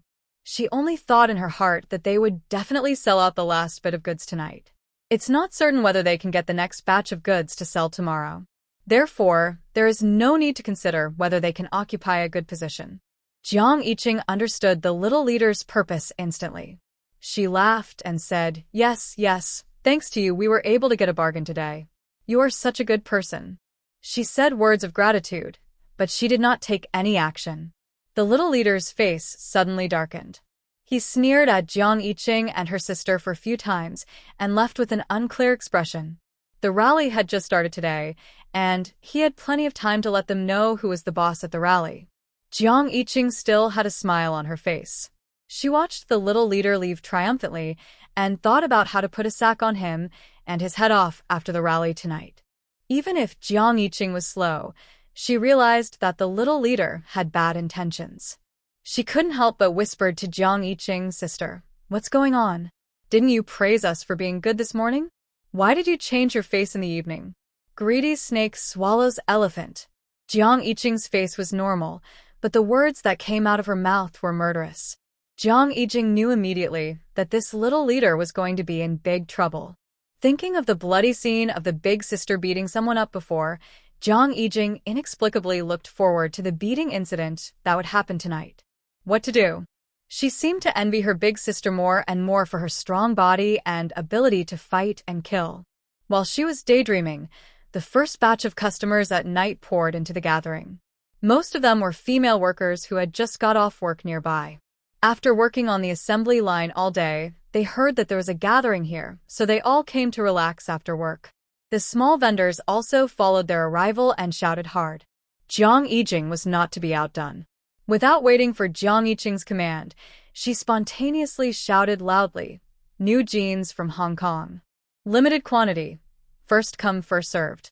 This little girl also accurately perceived which words could attract traffic.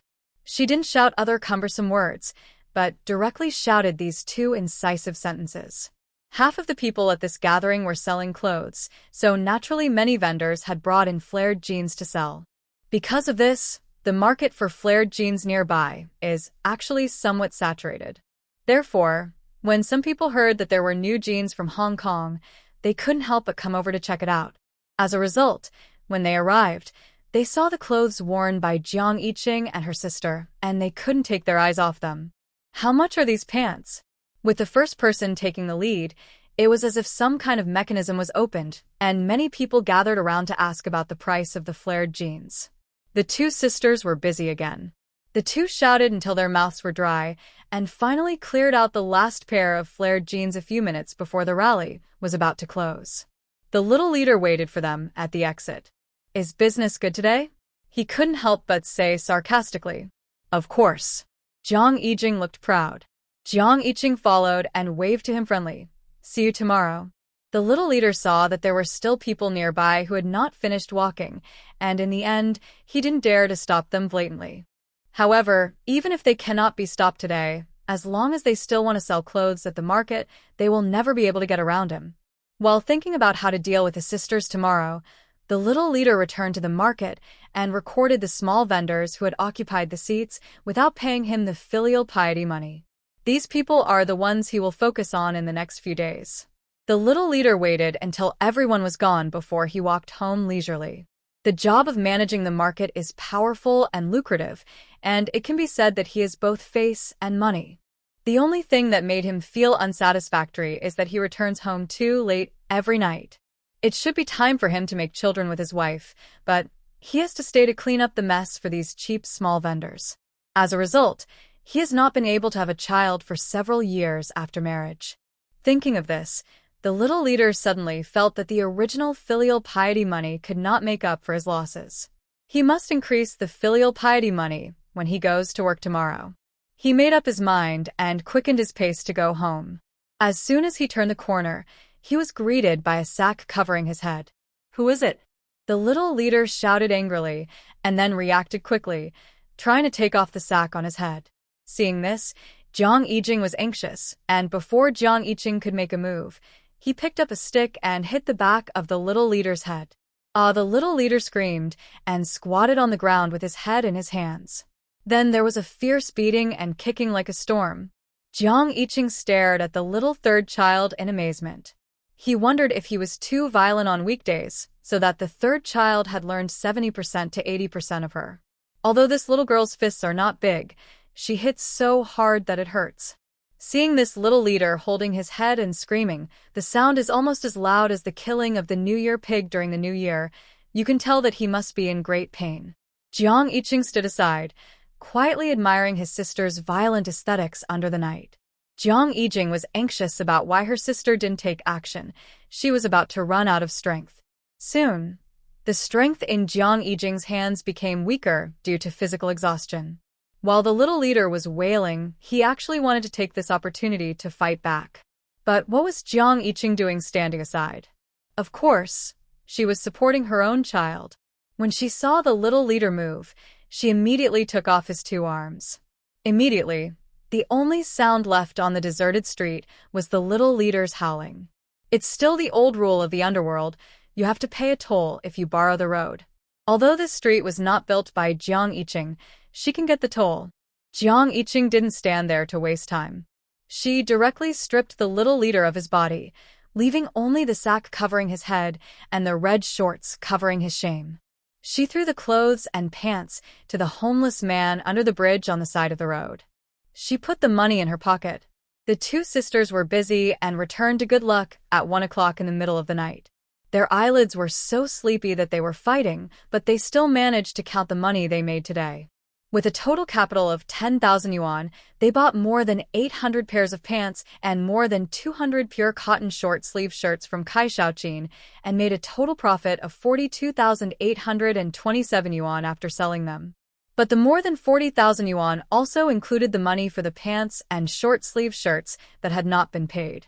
After deducting these money, the two sisters barely made 40,000 yuan today. If this money was in the hands of others, they would beat drums and gongs and be full of joy. But if it was in the hands of the two sisters who had just given up hundreds of thousands of bills and more than 10 kilograms of gold, it would be too little no matter how they looked at it. The two sisters lay on the bed and sighed at the same time. The younger one hugged the older one's arm with full of sadness. "Sister, can we still get this pair of bell-bottom pants tomorrow and continue to sell them for so much money? If not, you should quickly urge the person on the phone to come and carry the box away.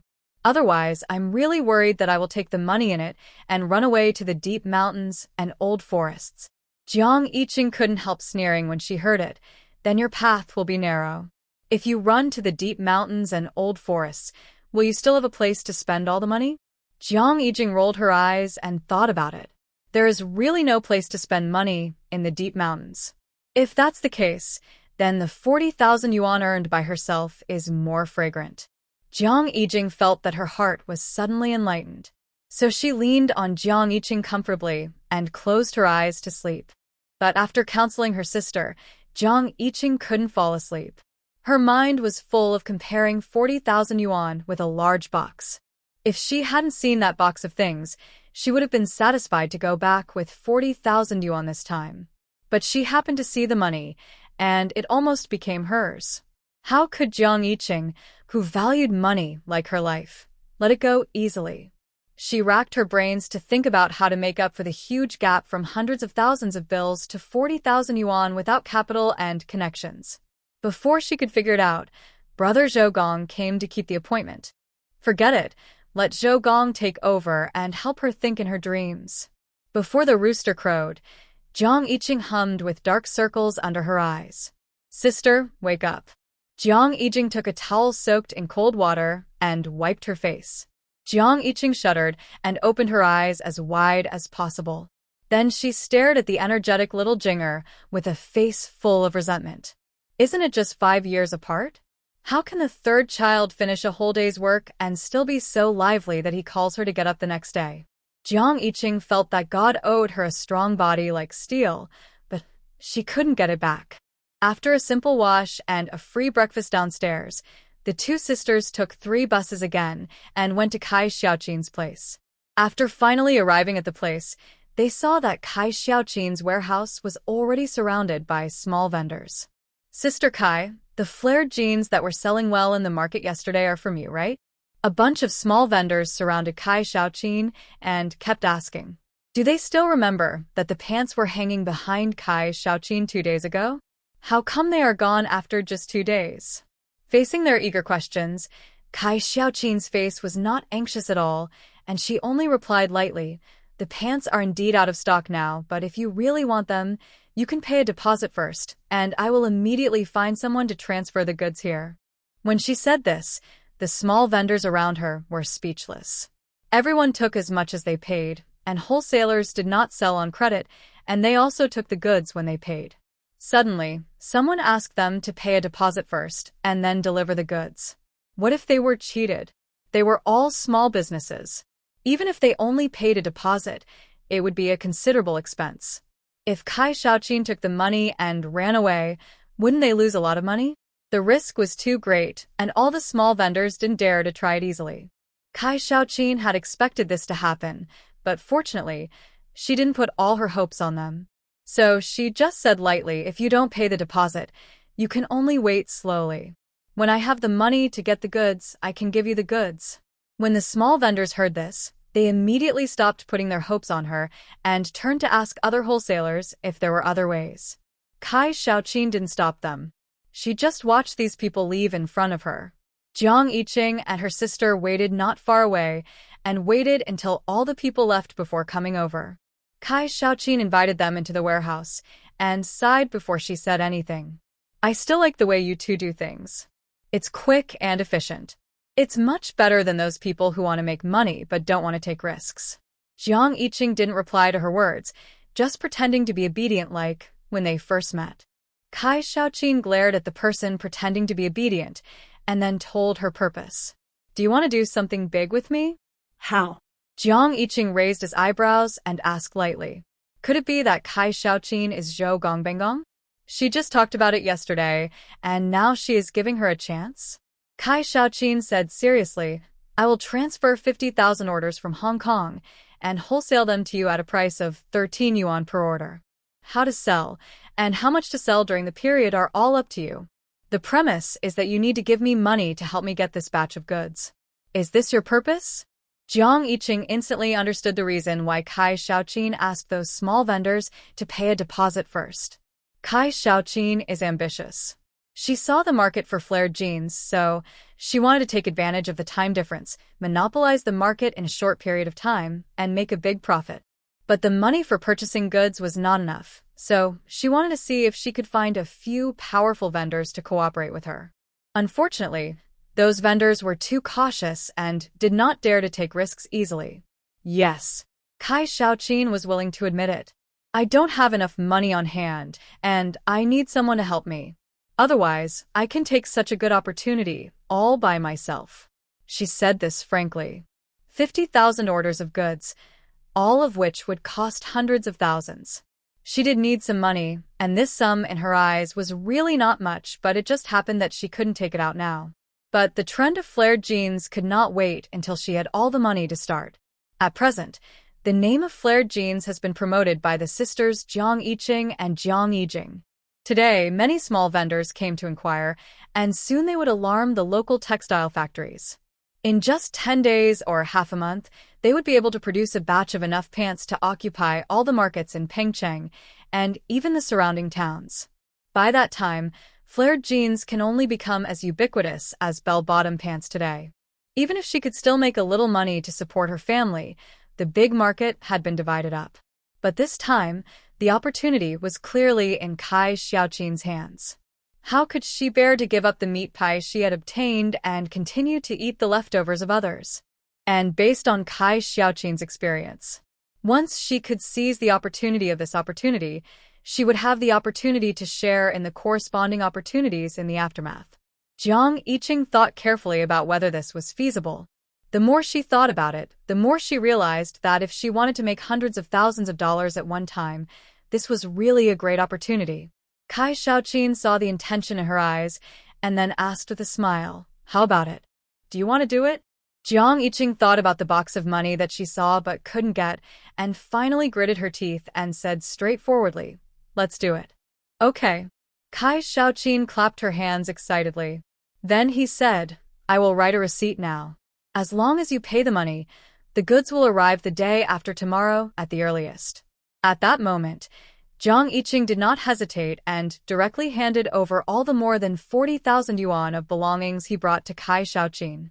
40,000 yuan on credit, in exchange for a chance to get rich. Jiang Yiqing felt that he had made a profit this time. The flared jeans suddenly appeared like a flash in the pan, and after causing a ripple in Pengcheng, they quickly disappeared.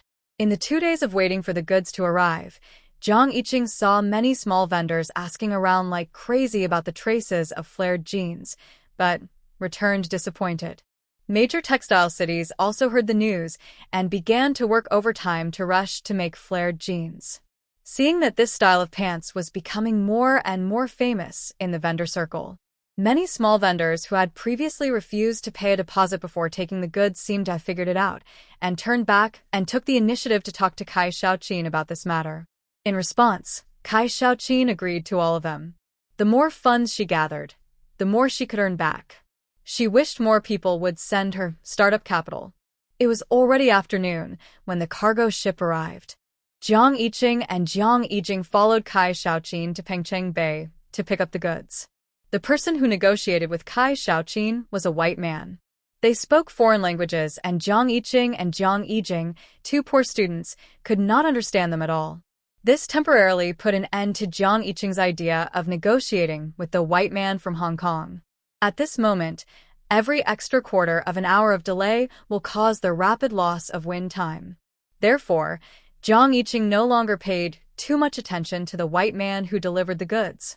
Instead, as soon as they got the goods, the two sisters took 2,000 orders of goods and went straight to the market that they accidentally entered that day. The small vendors in the market have been very comfortable these 2 days, just like the new year, because the market manager who has been stuck on their necks suddenly took a vacation. Therefore, when Jiang Yiqing and others stepped into this place again after 2 days, they were surprised to find that the small vendors here were much more amiable than before. It's good to be friendly. If you are friendly, it will be easier to negotiate business. Jiang Yiqing didn't waste time. She took the pants sample and called together several small clothing vendors in the market who looked pleasing to the eye. You know the flared jeans that are very popular these days, right? I have 2,000 orders here now. It's a limited edition launch today. Do you want them? The vendors were all interested, but no one was the first to speak. Jiang Yiqing didn't have time to argue with them. She pointed at the clouds above her head and said, "Today, from now until tomorrow morning, The only 2,000 pairs of flared jeans in my hands will be on the market in the whole city of Pengcheng. The rest will appear at the earliest tomorrow morning. You guys should buy all my goods. Sell them in the evening, which will be enough for you to make back your capital and make a big profit. But if you wait until tomorrow and other flared jeans appear in Pengcheng, you'll have to compete with the small vendors in the whole city for the source of goods. Whether you can get the goods by then depends on fate. Jiang Yiqing talked about the advantages of the goods in her hands and then gave a big mental stimulation. Why? I give you a hot meal and you can't catch up? The sarcasm was full. But the small vendors present were not angry. Not only that, but their eyes became eager. If the pants in the hands of the two sisters were really the only ones in Pengcheng, then they got the pants one night earlier than the others. That really gave them a head start. The vendors present all knew that getting the hot items one day earlier would definitely bring huge profits. Some cautious people were still considering whether what Jiang Yiqing said was true, but those who were bold and daring had already directly discussed with Jiang Yiqing about the quantity of goods to be taken. I want 500 orders. Not 700 orders. One of the younger-looking vendors didn't even ask how much the purchase price was, and directly asked for the quantity. Okay, 25 per order. You decide the selling price yourself. Jiang Yiqing didn't waste any more words. She directly took the young vendors who wanted goods to the trucks parked outside the market to get the goods. These goods are currently hard goods. As long as someone takes the lead, there is no need to worry that other vendors can still hold on. Sure enough, seeing that someone had already grabbed 700 orders of goods first, the others also became impatient. There are only 2,000 orders of this goods in total, and if you grab it too late, there will be nothing left. Therefore, a group of big men chased after Jiang Yiqing, and they started to divide the 2,000 orders of goods between 300 and 500 before they even saw the goods. When Jiang Yiqing and his men walked to the truck, all 2,000 orders had been placed. When the driver saw Jiang Yiqing and Jiang Yijing bringing their men over, he quickly got out of the truck and opened the back door. At this point, counting the goods and negotiating the money all became a piece of cake. Jiang Yiqing counted the money calmly, while the vendors counted their goods with excited expressions. The older ones took the lead in discussing the selling price of this batch of goods. The young man who first said he wanted to buy the goods quietly moved to Jiang Yiqing's side while no one was paying attention. If you want to replenish the goods tomorrow, where can I find you? Jiang Yiqing stopped what he was doing and raised his eyebrows to look at the clever young man. If you want to buy goods tomorrow, you have to find it yourself. I don't have any goods to sell to you. Then who can sell me the goods? As expected of a young mind, it is fast. Jiang Yiqing only said that she had no goods to sell to him, but did not deny that she knew where there was a source of goods. The young man keenly noticed this, and he couldn't hide his excitement. The tone of his speech to Jiang Yiqing changed several times. While talking, he carefully paid attention to whether there was anyone around eavesdropping on their conversation. Of course, Jiang Yiqing couldn't just tell him this. After all, among the small vendors in Pengcheng, except for those who had contracts with Kai Shaoqin, most of the others hadn't heard anything yet. It would be so unfair to tell him alone. Jiang Yiqing wouldn't do anything to break the balance. When the young man saw Jiang Yiqing didn't say anything, he secretly glanced at the people around him for a few more times, and then, while no one was paying attention, he stuffed a green ring into Jiang Yiqing's hand. Jiang Yiqing turned her back calmly, looked at it carefully in the light for a few times, and then said calmly, "Dongmen Old Street, Sister Kai. Balance. She likes to break it the most." When the young man heard this, he was immediately excited and nodded heavily, then hurriedly controlled the expression on his face and left Jiang Yiqing as if nothing had happened. After Jiang Yiqing put the money and the ring in his pocket, he didn't say hello to the group of small vendors and directly took Jiang Yijing into the car and left. She still had to go back to transport the goods to catch the train to Wanqing tonight. This was the agreement between her and Kai Shaoqin.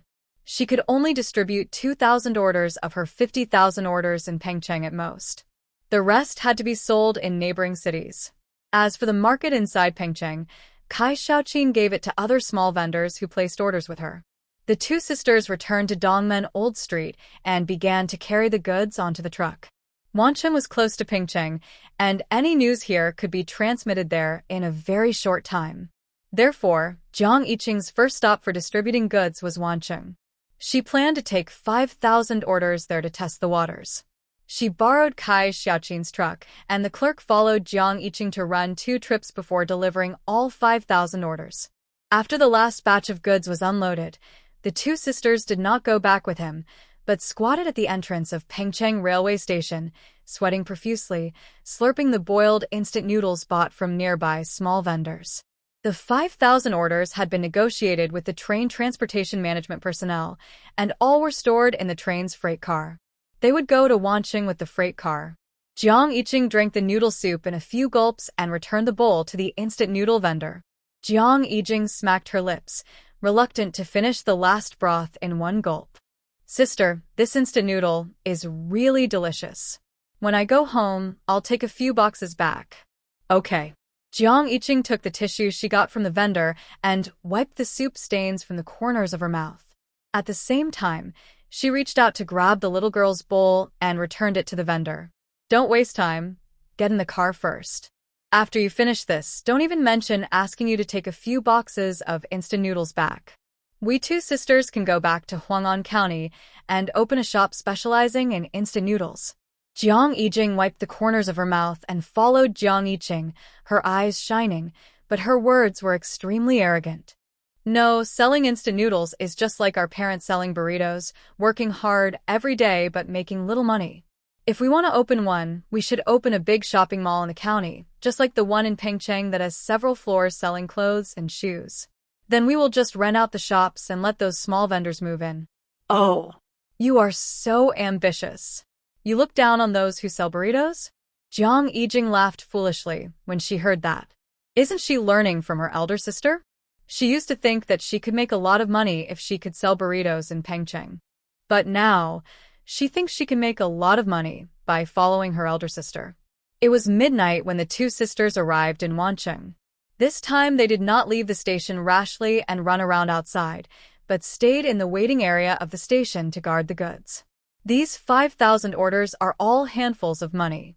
If they lose one, they will have to pay 13. After finally waiting until dawn, a transport team that picks up and transports smuggled goods came from the surrounding area. Jiang Yiqing was on the scene looking for someone to discuss cooperation. The leader of the transport team that she had stopped at first saw that she was a woman and her voice sounded like someone from another place, so he immediately looked down on her. You mean you have 5,000 orders of goods and need us to help you carry them to the department store in Wancheng? The man had a playful look on his face, and he looked around the station for where they put the goods. As soon as Jiang Yiqing saw this, she knew that this man was not a good character. She immediately turned around to look for other transport teams. But at this time, the man saw the sacks of goods piled in the corner. His eyes suddenly lit up, and he caught up with Jiang Yiqing in 3 or 2 steps. Are those goods all yours? We can help you transport them. How much freight are you prepared to pay? Jiang Yiqing ignored him and walked towards another half-grown boy who seemed to be following the leader in a different way and was also soliciting customers. How many people do you have? I have 5,000 orders of goods, and I want to deliver them to the department store in the city. Can you handle it? Originally, Wang Chuang was secretly envious of Zhang Yaozu for being able to take on another wave of big orders. Unexpectedly, this big order came right at him. He immediately stood up and said excitedly, "Yes, sister, we can handle 5,000 orders of goods. To the department store, right? I'll go call people now." As he said that, he was about to run out of the station to call in his father and uncles. Zhang Yaozu, who was asking Jiang Yiqing how much freight he could give him, saw this and his face suddenly showed a cruel look. "Wang Chuang, you dare to rob my customers? Don't you want to stay in Pengcheng railway station?" The big boy Wang Chuang's face flushed when he heard this, and he could see that he was afraid of the little boss in his eyes, but he still stiffened his neck and said, "I didn't steal your clients. It's just that their sister thought I looked more reliable, so she asked me to deliver the goods. You can't get any customers, so you should ask yourself if there's anything you're not doing well enough. God, ask yourself what you're not doing well enough." Zhang Yaozu looked at Wang Chuang with eyes that looked like he wanted to eat him. This kid must be itching for trouble recently, and he actually dared to squeeze him? Zhang Yaozu's face was gloomy as if ink was dripping out. But Jiang Yiqing, who was standing aside and listening to their confrontation, was watching the fun and didn't mind the trouble. She also said seriously, "You should find your own mistakes first." Zhang Yaozu's murderous eyes instantly moved to her. Seeing that Jiang Yiqing was not afraid of him at all, Zhang Yaozu suddenly smiled again. "Miss, you may not know the situation of our Wancheng railway station. Generally, the bosses who sell goods here like to find my transportation team to deliver the goods and will not choose retail investors like him who are not fully equipped. So, miss, shouldn't you choose a new partner? I don't like the title of miss." What? Zhang Yaozu didn't react. Jiang Yiqing said seriously, "I say, you really should reflect on yourself. Let's not talk about anything else, just talk about this title. I don't like it. I think it's more intimate to call you sister." Jiang Yiqing smiled at Wang Chuang with appreciation. The word sister he just called out can be said to have directly brought Jiang Yiqing back to the time when she first met Chu Jiu. Zhang Yaozu couldn't hold back after hearing this. He stared at Jiang Yiqing with a sinister look and said, "You unfaithful, you'd better choose us to transport the goods today and pay another 1,000 yuan for the freight. Otherwise, I will not let you leave this Wancheng railway station." Bah. Jiang Yiqing slapped him hard. Not only did this person say that she was unfaithful, but she also dared to ask for too much. It wouldn't cost her that much to transport the goods from Pengcheng back to Huang'an County. She deserved to be beaten. Zhang Yaozu's head was slapped crooked, and a slap mark on his face was instantly visible. He was full of disbelief. Jiang Yiqing's face was very indignant. "You dare to threaten me? Then I will beat you until you can't stand up first." As she said that, she slapped Zhang Yaozu again with her backhand, and this time he was slapped to the ground, and a symmetrical pattern appeared on Zhang Yaozu's face. This scene directly shocked the people who were getting on and off the train. All the people in the transport team with Zhang Yaozu rushed over and surrounded Jiang Yiqing. Wang Chuang immediately cried when he saw this. He stood in front of Jiang Yiqing and said with a trembling voice, "Sister, why did you hit him? Now it's good. I really have to be beaten before I can leave." Jiang Yiqing was speechless when she saw this kid who was so inexperienced and liked to stand in front of people. She pushed him aside, then stepped on Zhang Yaozu, who was lying on the ground and hadn't gotten up yet, and hooked her finger at the people surrounding her. "Do you want to fight?" Come on. When the group of people saw her humiliating Zhang Yaozu like this, their eyes turned red. But they just surrounded her without attacking and only threatened Jiang Yiqing verbally. "You'd better let him go quickly. Otherwise, we will ask the security team of the railway station to come and drive you out." Jiang Yiqing felt that it was meaningless when she heard this. After all, they only dared to scare her and didn't dare to take action at all. Don't mention it, Jiang Yiqing really guessed it right. She had just been surrounded, and before the group of people could attack her, the railway station security team came. "What are you doing? What are you doing? No fighting is allowed in the railway station." So on the first day that Jiang Yiqing and Jiang Yijing arrived in Wancheng, they were detained by the railway station security team along with their belongings. "Why are you making trouble at the railway station?" The young man in uniform from the security team asked Jiang Yiqing seriously. Jiang Yiqing grinned, curved her eyes, and began to cry. "They want to force me to die. I don't want to die, so I can only fight back." Zhang Yaozu. "What nonsense are you talking about? I didn't force you to go there. It was obviously you who hit me first." Zhang Yaozu's face was swollen, and he couldn't speak clearly. Jiang Yiqing wiped the non-existent tears from her eyes and cried, "He scolded me for not being a faithful wife. What vicious words. If this pot is put on me, I will really be thrown into the pig cage. I woo-woo-woo. I have a miserable life." The young man from the security team almost laughed out loud when he saw Jiang Yiqing pretending to be so. Who would have thought that he and this woman who caught thieves on the train one after another would meet in Wancheng? He looked at the woman pretending to wipe her tears at this moment, and he wanted to laugh no matter how he looked at her. If he hadn't witnessed her brutally ravaging the thief on the train with his own eyes, who would have thought that a beautiful woman could be so powerful? The young man from the security team had a hard time holding back the corners of his mouth that were about to fly up. He tried to remain serious. Do you have evidence to prove that he scolded you? Yes. Jiang Yiqing said firmly, and at the same time waved his hand to point at Wang Chuang, who was squatting in the corner and sighing. He heard it. Wang Chuang raised his head and saw that everyone was looking at him, and hurriedly nodded vigorously. Yes, that's what he scolded. I heard it clearly. Not only that, Zhang Yazu also threatened the sister that she must deliver the goods to them, and she must pay a delivery fee of 1,000 yuan. Yes, he is really evil.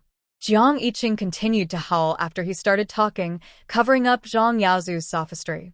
If she had known that fighting was not allowed at Wancheng railway station, she would have endured it just now and tricked the people out before fighting. Now, she has to stay here and continue to argue, so as not to delay her selling goods.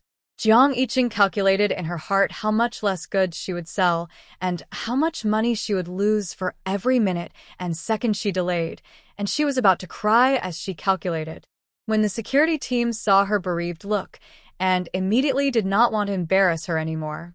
After all, it was she who promoted his performance of catching thieves on the train, and no one present knew the situation of Wancheng railway station and the character of Zhang Yaozu and his group better than him. Therefore, he repeatedly asked Wang Chuang whether what he said was true, and after getting Wang Chuang's 3 assurances, he directly released Jiang Yiqing and Wang Chuang, leaving only Zhang Yaozu and his group to set an example. Jiang Yiqing stood outside the security room with a confused look on his face. Wang Chuang, on the other hand, had an expression of rebirth. I was scared to death. I thought I would have to stay here tonight to be criticized. Jiang Yiqing looked at Wang Chuang, who looked relieved, and then pulled Jiang Yiqing to ask, Sister, are we still transporting this stuff for this kid? Wang Chuang looked over eagerly when he heard this. Jiang Yiqing came back to her senses, glanced at him and said, Bring your friends and equipment here first, so I can take a look, and I'll use you again if it's suitable. She just heard Zhang Yaozu dislike the boys' equipment. She wanted to see how bad the equipment was. Wang Chuang was so excited when he heard that Jiang Yiqing was still willing to use his family to transport the goods. He stammered and asked Jiang Yiqing to wait for him for a while, and then he ran out of the train station. Not long after, Jiang Yiqing saw Wang Chuang followed by a dozen big and small strong men coming in aggressively. If you didn't know, you would think they were here to beat someone up. Many people in the train station stayed away from them, for fear that they would be slapped to the ground if they ran a step slower. Wang Chuang didn't notice how the people around him were looking at them. He ran towards Jiang Yiqing stupidly. When he got close, he grinned with big white teeth. Sister, this is my Wang family's cargo transport team. As he spoke, he also reached out and patted the strong triceps on the arm of the man behind him. Look at this, it's strong, sister. You can use us without worry. The strong man looked at the little girl in front of him, who could lift 2 with one hand, and was worried that they would scare people. Therefore, he adjusted his expression as much as possible, looked a little more kind, and slowed down his voice. Hello, my name is Wang Meng.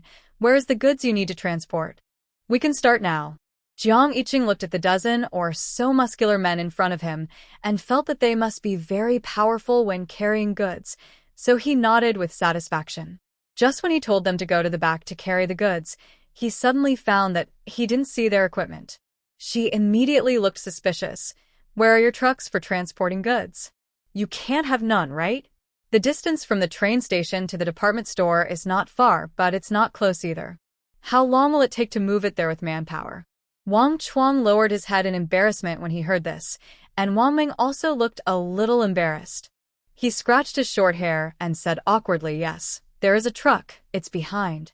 As he said that, a group of strong men hurriedly made way. A tattered pedal tricycle was revealed. Jiang Yiqing's face was stiff, as if she had made up her mind, and she turned and left. Wang Chuang saw this situation and knew that Jiang Yiqing didn't like their broken tricycle, so he hurriedly tried to keep her. Sister, just use us. I'll ask my uncles to run faster. They must not delay your transportation of goods. Yes, they can't delay you. A group of men wanted to come forward and ask Jiang Yiqing to use them, but she was afraid of scaring people, so she could only stand there and rub her hands anxiously. Jiang Yiqing was unmoved, and she searched the train for other freight teams. Wang Chuang was anxious and began to lower the price. Sister, we are cheap. We only need 50 yuan per trip. Okay. Jiang Yiqing quickly turned back. She was not trying to save money. She just wanted to give this group of honest men a chance. When the honest men heard that Jiang Yiqing agreed to use them, they were all very excited. They quickly carried all of Jiang Yiqing's goods out of the security room. Then they walked towards the department store in big strides. As for the broken tricycle, it was also filled with goods and was pulled by 2 men, one in front and one behind. For a moment, Jiang Yiqing couldn't tell whether it was the car pulling the goods or the people carrying the goods pulling the car. But although the equipment didn't look very good, their speed was indeed good. A dozen men divided the 5,000 orders of goods, and each of them didn't carry much. So as they walked, a man took the lead and jogged. As soon as he ran, the other men followed him. In the end, Jiang Yiqing and Jiang Yijing had to trot behind them. If Wang Chuang hadn't been so tired and panting, cursing, Jiang Yiqing would have thought that these honest men were going to carry her goods and run away. The men wanted to improve so much that the journey that normally takes an hour to walk was shortened to 40 minutes. Jiang Yiqing stopped in front of the department store to calm his slightly panting breath. Jiang Yijing and Wang Chuang had already collapsed on the ground due to exhaustion. The strong man Wang Meng looked at his youngest son, who was lying on the ground with the girl and couldn't get up, with a look of disgust on his face. It's useless. Wang Chuang gave his father a resentful look and then struggled to get up and stood in front of Jiang Yiqing. Sister, this speed, it's not bad. He panted and waited eagerly for Jiang Yiqing to pay the freight. Jiang Yiqing was not going to delay the payment, so she took out 5 big unity notes and handed them to the boy. Wang Chuang grinned at this. He panted and kept saying, "Thank you, sister. Thank you, sister." The other men also showed happy expressions on their faces when they saw these 5 real big unity notes. One of the men even patted Wang Meng on the shoulder and said, "Brother, it's faster to make money in the city. Just run errands, and you can get 50. Seeing this honest and easy to satisfy look, Jiang Yilang, Qing, Tai felt a little guilty. She silently said a few words, "God of wealth protects me, money will come quickly," and decisively carried a bag of goods to the department store. In order to make it easier to sell goods, Jiang Yiqing changed into flared jeans before coming to Wancheng. At this moment, as soon as she entered the department store, many counter ladies selling pants kept glancing at her. Jiang Yiqing had no fear in her eyes. She randomly picked a salesgirl who seemed to be doing good business and approached her to talk. "Can you call your boss? I have a business to discuss with him." The salesgirl was stunned for a moment, then said in a good temper, "Come with me." After that, she took Jiang Yiqing to the second floor. When Jiang Yiqing saw the salesgirl's good service attitude, she couldn't help but pull out the waiter of Huang'an County Supply and Marketing Cooperative and give him a good beating. Look at their service awareness, how good it is. When will Huang'an County Supply and Marketing Cooperative learn this kind of service awareness? The salesgirl took Jiang Yiqing to the second floor and turned into a staircase on the side. There was a door at the end of the stairs, and people hadn't walked through it yet. Jiang Yiqing had already heard someone laughing inside. At first glance, the atmosphere here is pretty good. The salesgirl knocked on the door first, explained her purpose, and invited Jiang Yiqing to go inside. When Jiang Yiqing saw this good attitude, he immediately felt that today's business should be stable. She walked into the room and saw all kinds of men and women gathered together eating melon seeds and drinking tea. When they saw her coming in, they all looked over curiously. A middle-aged man sitting in the middle spoke first. "I heard that you have a business deal with us. Tell us what it is." Jiang Yiqing noticed that when the middle-aged man spoke, the others in the room kept silent. It was obvious that the middle-aged man was very prestigious among them. Facing so many people's scrutiny and inquiry, Jiang Yiqing was not timid. She first introduced herself openly and then began to promote the flared jeans she brought. "I'm from Pengcheng, and I want to recommend the flared jeans that have been popular in Pengcheng recently to all the big bosses present." She pointed to the pants on her legs with one hand and opened the sack she brought in with the other hand to show everyone.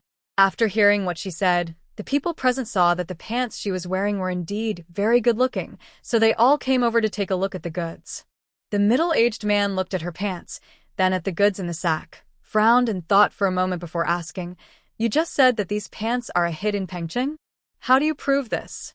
The pants are indeed stunning, just looking at the girl in front of him. But she looks good in them, but that doesn't mean they are suitable for the general public. And whether they are a hit in Pengcheng is also worth studying. So Foam Kun had to ask in detail first. Jiang Yiqing immediately said the words he had thought of long ago. Slightly flared jeans have been a hot item in Pengcheng in the past 2 days. It has been hyped up enough, but because of the problem of too little supply, its reputation has not spread to our Wancheng. But I believe that the public's aesthetic taste is consistent, and it is only a matter of time before it becomes popular in our Wancheng. At this point, Jiang Yiqing paused slightly, and then continued, "As for how I can prove that it is a hot item you just asked, it is also very simple. You just need to call your friends in Pengcheng to find out, and you will understand how broad the prospects of slightly flared jeans are now." Foam Kun saw Jiang Yiqing so confident. He looked through the goods in the sack again, and then got up and walked out of the house. As soon as he left, everyone in the room surrounded him with a lot of chatter. "Girl, your pants are really popular in Pengcheng? Why didn't I notice it when I went there 2 days ago? Girl, people in Pengcheng don't have them. Where did you get them from?" A group of people surrounded Jiang Yiqing and asked her all sorts of questions.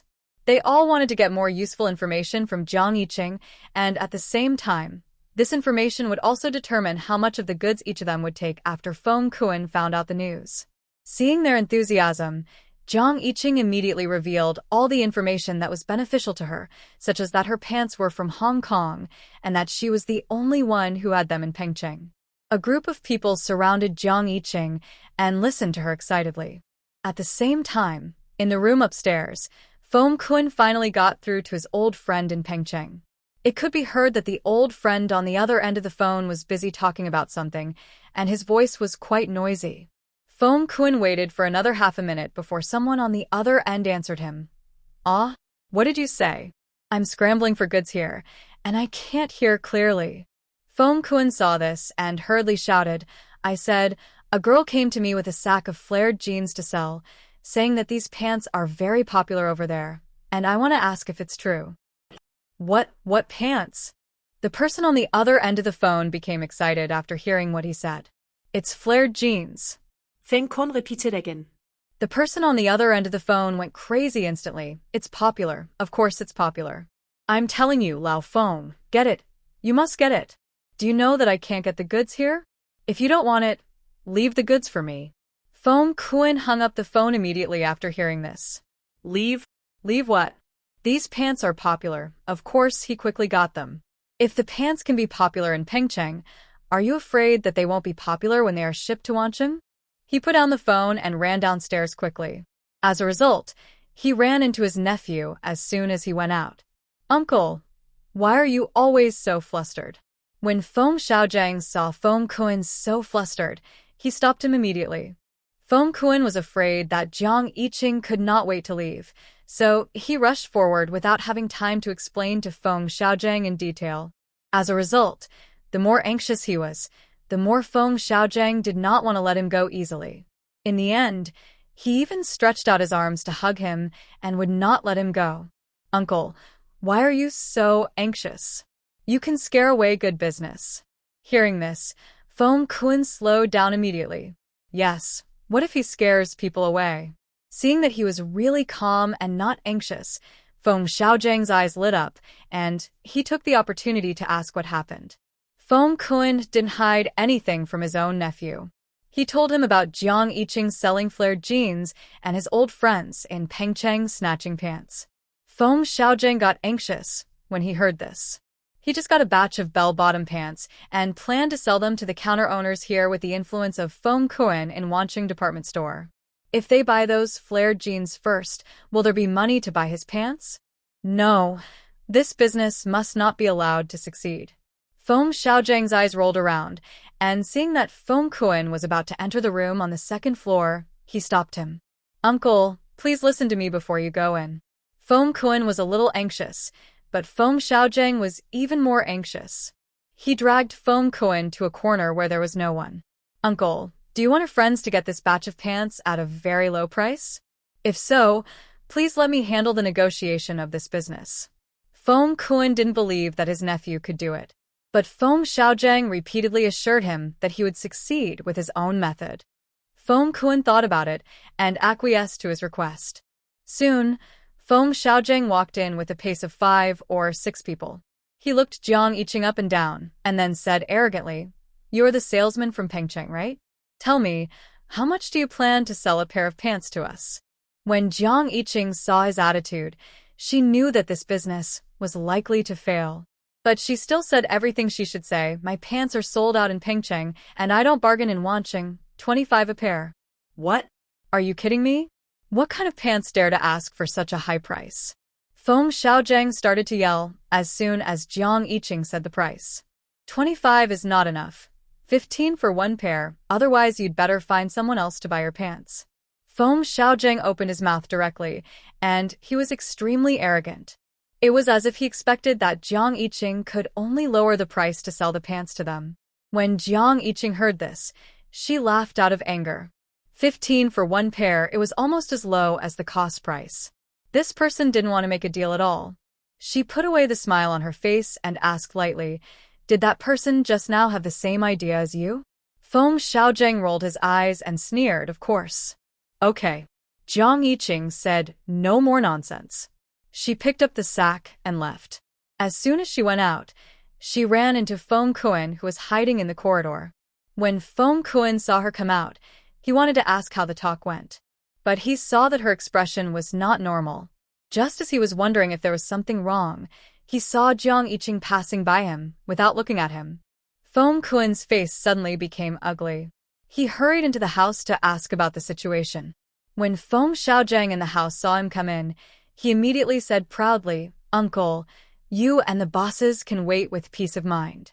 When she can't sell the pants, she will definitely come back to us. Don't worry, because Wancheng is the first stop for bulk goods, so the problems encountered by the protagonist will be described in more detail, but with experience, after going to other places, the progress will be faster and she will soon be able to make a lot of money and go home." "Come back to us? What do you mean, come back to us? I asked you to lower the price. Why did you let him run away?" Seeing Feng Xiaozheng's somewhat unreliable look, Feng Kuan felt a little panicked in his heart. Feng Xiaozheng saw Feng Kuan questioning him in front of so many people, and for a moment he felt embarrassed.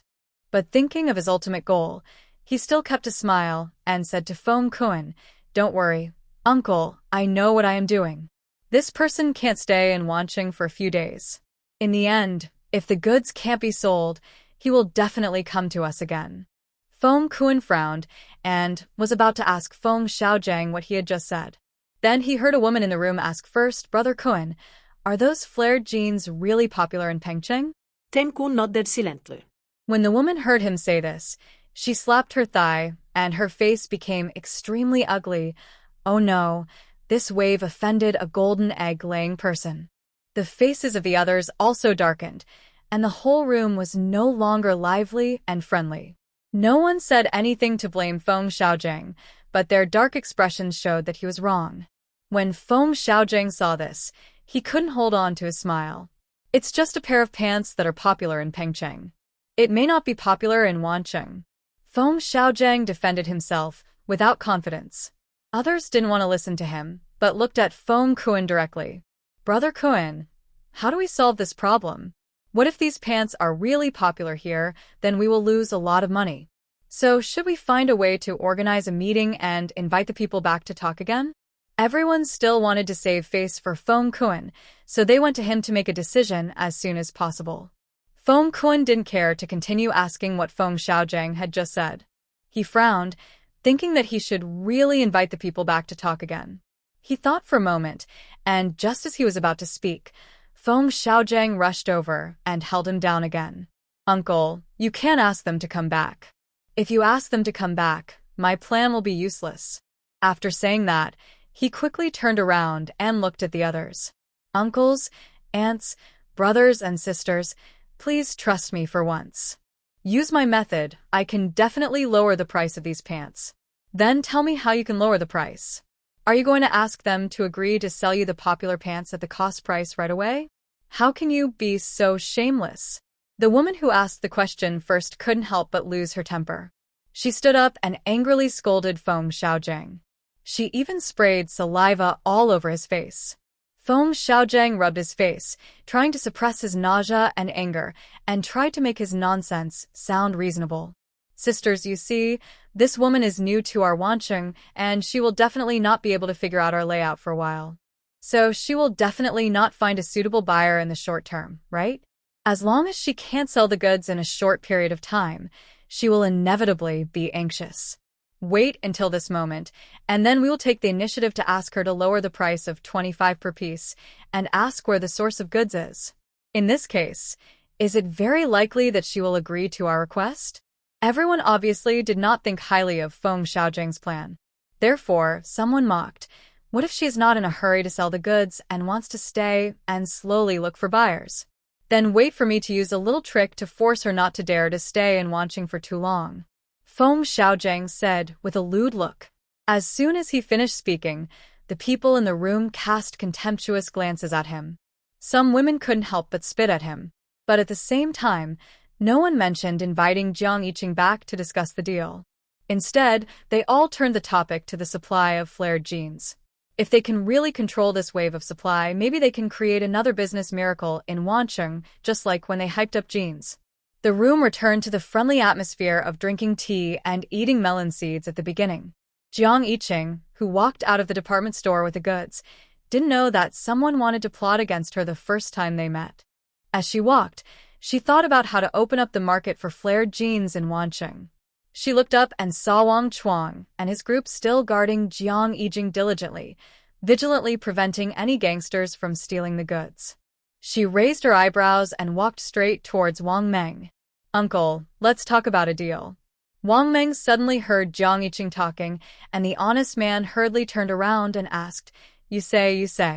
Jiang Yiqing heard Jiang Yiqing coming back and hurried over to ask, Sister, how is it? Did you sell it? Jiang Yiqing shook his head at her, then looked at Wang Meng and said, Uncle, my sister, and I will probably stay in Wancheng for 2 to 3 days. During this period, can I contract your freight team to help me move the goods? I'll give you a reward of 500 yuan. Jiang Yiqing gritted his teeth and stretched out 5 fingers. Wang Meng was a little embarrassed to ask for so much. Seeing this, Wang Chuang hurriedly got up and agreed on behalf of his father. Okay, sister, we'll take this order. Okay, now tell me about the situation of the markets in various places in Wancheng while we walk, and help us find a hotel with better safety. Wang Chuang immediately began to tell Jiang Yiqing everything he knew. A group of men carrying large and small bags of goods escorted the 2 sisters all the way to the state-owned guest house in Wancheng. They agreed to come back to carry the goods at 4 p.m. before leaving one by one. Jiang Yiqing first took Jiang Yiqing to find a place to fill her stomach. Then she went into a barber shop that looked quite fashionable and started to get her hair done. If she wanted to quickly make the name of flared jeans famous in Wancheng, is there a better way to advertise than a live fashion show? Jiang Yiqing decided to restore the makeup that Zheng Peixing took when taking pictures of them, and then wear flared jeans to the market to sell goods. She didn't need to sell all the goods. As long as she could attract traffic and spread the reputation of flared jeans, she didn't have to worry about those small vendors not wanting to buy her goods. The 2 sisters stayed in the barber shop and let the barber tinker with their hair and faces. When they walked out of the barber shop again, they had become 2 fashionable girls with big wavy hair and bright lipstick. Jiang Yiqing looked at the figures on the roadside window glass. After trying his best to recall the fashionable outfits in the future life in his dream, he took Jiang Yiqing to a small stall on the roadside and bought 2 bat shirts and 2 pairs of high-heeled shoes. When leaving, he happened to see a man selling frog eye glasses, so he bought 2 of them and then returned to the guest house. At 4 o'clock in the afternoon, when Wang Chuang and his family came to pick up people and goods as agreed, they saw 2 fashionable beauties wearing sunglasses standing at the door of the guest house. Wang Chuang was stunned. Then he heard one of the beauties open her red lips. Wang Chuang, what are you doing? Come over and carry the goods. You? My sister? Wang Chuang's face was full of disbelief. He stupidly leaned over to take a closer look. It was not until Jiang Yiqing took off her sunglasses, revealing her beautiful and familiar almond eyes, that Wang Chuang was sure that the people in front of him were really Jiang Yiqing and her sister. He opened his mouth wide, not knowing what to do. Or his father was more honest. After seeing that it was really Jiang Yiqing, he didn't even glance around, just smiled foolishly and directly brought his brothers to carry the goods. Jiang Yiqing ignored the already dumbfounded Wang Chuang. She stuffed the wooden sign prepared in advance into Wang Chuang's arms and instructed, "Read the words on it later." Then she put on her sunglasses again, took Jiang Yiqing together, stepped on high heels, and walked towards the largest market in Wancheng with a step that didn't recognize any relatives. Wang Meng and Wang Chuang, the strong men, carried the goods and followed them aggressively. Along the way, this strange combination attracted the attention of many people. Wang Chuang followed for a long distance before turning over the wooden sign in his arms to read it. After reading it, his expression became even weirder. Seeing that he didn't respond for a long time, Jiang Yiqing frowned and said coldly, "What are you waiting for? Read it quickly." Wang Chuang swallowed his saliva, looked nervously at the people around who were staring at them from time to time, and shouted loudly, "Come and see. The big star from Hong Kong has come to our Wancheng." The people who had been looking over here, after hearing what he said and taking a closer look at the clothes of Jiang Yiqing and her sister, really thought that a female star from Hong Kong had come. With the intention of joining in the fun, they followed one by one. When Jiang Yiqing finally walked to the market, they were followed by a large group of people watching the fun. When the small vendors in the market saw so many people coming suddenly, they were all wondering what was going on. The next moment, a skinny boy was seen holding a sign and shouting, "Do you want the same flared jeans as the female stars? Everyone come here to buy. These are rare products directly from Hong Kong. They are beautiful and fashionable." The vendors? Are street vendors willing to invest so much money these days? They really invited a female star from Hong Kong to advertise? For a moment, these vendors looked at each other in bewilderment. It felt like everyone was setting up a small stall in the same market, so why did they feel so unworthy when compared to others? Jiang Yiqing didn't care what they thought now. She only knew that after Wang Chuang put out the advertisement, a large number of women who came to watch the fun rushed forward to buy pants. Which woman doesn't want to own a pair of these pants that show off her figure and long legs? Looking at the waves of people, Jiang Yiqing raised a smile at the corner of her mouth. She knew that flared jeans were going to be popular in Wancheng. According to the original plan, Jiang Yiqing only planned to be a female star for 2 hours. After stirring up the popularity of flared jeans, she would return to the focus of wholesale pants. As a result, Wancheng's friends were too enthusiastic. Waves after waves came to join in the fun. Once they came, they immediately fell into the trap. They scrambled to buy her flared jeans. As a result, she had no time to think about wholesale pants. Instead, she sold pants wholeheartedly. Not only that, as a group of customers swept in, all the men in the Wang family were forced to join in the ranks of helping to sell pants. Several sturdy and strong men were at a loss to help a group of girls and sisters-in-law choose pants. The courageous and enthusiastic sisters-in-law took the opportunity to tease these honest men while buying pants. After teasing them until they blushed, they left contentedly and then went home to bring their good sisters to tease them again.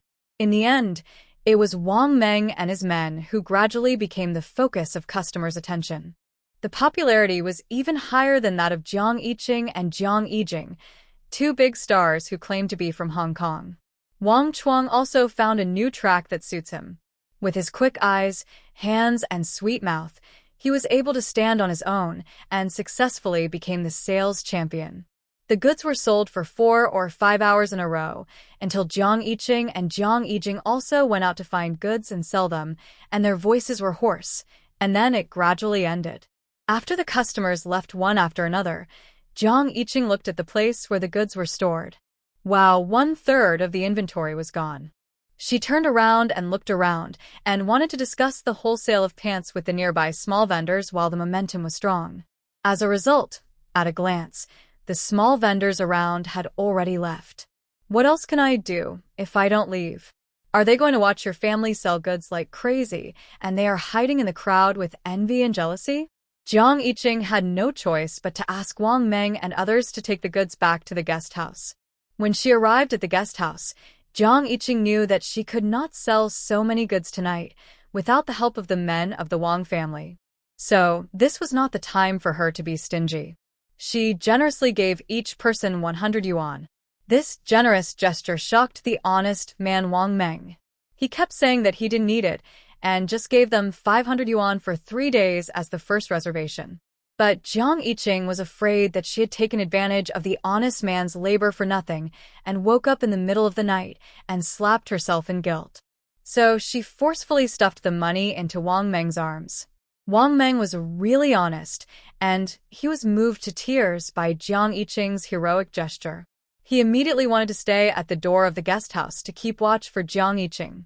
In the end, it was Wang Chuang who persuaded him to leave. As soon as the two sisters returned to the room, they immediately closed the doors and windows, jumped on the bed impatiently, and counted the money they earned today. They were still sold at 50 yuan each. The two sisters counted a stack each, and in the end, the total was more than 86,000 yuan. This was what was left after each of the Wang brothers had been given 100 yuan. Jiang Yiqing looked at the money that covered the bed and almost covered her mouth and screamed. She finally hugged Jiang Yiqing and rolled onto the bed together. This kind of money earned by one's own efforts was much more shocking than the box of money obtained from the robbery before, especially the feeling of being surrounded by huge crowds of people. Jiang Yiqing is still overwhelmed when she thinks about it, and it takes a long time to calm down. Jiang Yiqing is much calmer than her, although she made a lot of money unexpectedly tonight. But Jiang Yiqing's goal has always been very clear. She is to spare no effort to sell all the 50,000 orders, make hundreds of thousands of dollars to make up for the banknotes and gold bars she lost. The flared jeans became popular in the whole city overnight. The next morning, the first thing women in every household would ask each other changed from "Did you eat?" to "Did you see the big star at the market last night?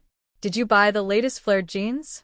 Foam Kun had just gotten up in the morning and hadn't even had time to go out the door when he saw his wife, Wang Jinhua, coming in with a basket of vegetables, cursing. "Bah, what kind of weird pants are you showing off? Do you think I can't afford to wear any good clothes or pants just because I rely on my husband, Lao Kun? Who are you arguing with again? You've been restless this early in the morning." Foam Kun felt a little dizzy. He said something impatiently and then sat at the table waiting for Wang Jinhua to bring breakfast. Wang Jinhua glared at him unhappily, went into the kitchen and brought a heavy bowl of porridge in front of him.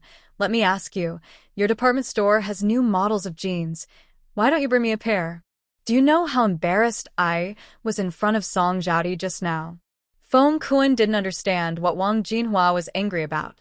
He drank a mouthful of porridge first, then said, "You said you have been arguing with her about something. What kind of pants do you want? I can bring them back to you in the evening. Is this worth getting angry about so early in the morning?" Wang Jinhua's eyes instantly showed a smile when she heard it. She glanced at Foam Kun with a reproachful look and then said, "It's those flared jeans from Hong Kong. They show off my figure when I wear them. Remember to bring them back to me in the evening." Puff. "What? What pants?" Foam Kun spat out a mouthful of porridge. He didn't bother to wipe the porridge on his clothes and asked in surprise, "What kind of pants did you say just now?" "It's the flared jeans. Song Jiaodi said that these pants were very popular at the market last night." Wang Jinhua wiped the porridge on the table with disdain while answering Foam Kun's question. Unexpectedly, as soon as she finished speaking, Foam Kun collapsed on the chair. Wang Jinhua was immediately shocked. "Old Kun, what's wrong with you?" "It's bad. I failed to steal the chicken, but I lost the rice." Wang Jinhua didn't understand what was going on with him, but Foam Kun didn't bother to explain to her anymore. He snatched the cloth from Wang Jinhua's hand, wiped the rice stains on his clothes randomly, and rushed out the door. At the same time, the other bosses of the department store who got the news also ran to the room on the second floor to gather. "Brother Kun, have you heard about what happened at the market last night? Those pants were really popular because of her. Yes, Brother Kun. Now everyone outside is looking for these pants. What should we do? Foam Kuen's scalp hurts because of the noise of a bunch of people. He kept gesturing, and after calming everyone down, he said, the most important thing now is to find the woman from yesterday first. Even if she has great ability, she can't sell 5,000 orders in one night. As long as we rush over now and rob the remaining goods, we still have a chance for this wave of business. Yes, let's go find her now. A group of people hurriedly ran out of the department store. Halfway through the run, someone turned back and suggested, then Brother Kun, call Xiaojing over as well. The pants sold out yesterday, and the little girl may not be willing to give us the goods today, so we have to find Xiaojing to calm the situation. Foam Kun was stunned when he heard this, and then ran to the third floor to call Foam Xiaojing. Jiang Yiqing sneezed wildly and wiped the sweat from his forehead. Strange, how can I catch a cold in such a hot day? Is someone scolding me? Jiang Yiqing was about to go back to the guest house to buy some cold medicine, and when she looked up, she saw the Wang family walking towards them with radiant faces. Jiang Yiqing immediately pulled her to meet them. Uncle, we're here. Let's go to the market today. Okay. Wang Meng, who has always been honest and simple, responded excitedly today. Then he exerted force with his arms and carried a large bag of goods steadily to the market. The faces of the others were also full of joy. They seemed to have endless strength. They shouted hey, and followed Wang Meng with the goods.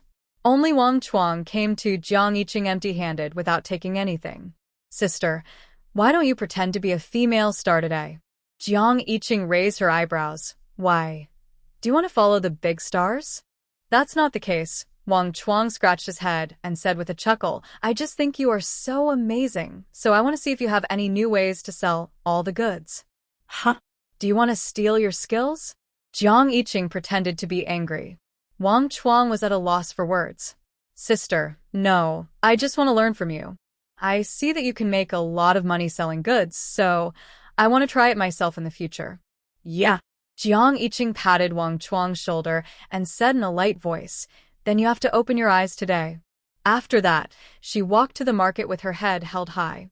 In her heart, she was thinking about how to show her super business ability and teach this visionary boy a good lesson. Wang Chuang saw that she had no expression on her face and thought she was angry and immediately looked bitter. Jiang Yiqing saw the pitiful look of this guy and couldn't help rolling her eyes. You are so stupid. My elder sister told you to open your eyes and study hard, but you didn't understand. Jiang Yiqing left with a look of disgust on her face. Wang Chuang smiled in an instant. He followed the two sisters with a silly smile. The small vendors in the market set up their stalls one after another. Thanks to Jiang Yiqing, they closed their stalls before 12 o'clock last night for the first time and went home to sleep early. Therefore, they were in good spirits this morning, grinning and waiting for customers to come. But when they saw the group of strong men who bought up the goods last night came back early in the morning, the smiles on their faces froze. One of the middle-aged men even spread his hands and closed the stall. Well, the big star is here again. We can't set up the stall today. Go home and sleep. Seeing this, the other small vendors also had resentment on their faces. We just caught some last night. Why are they here again early this morning?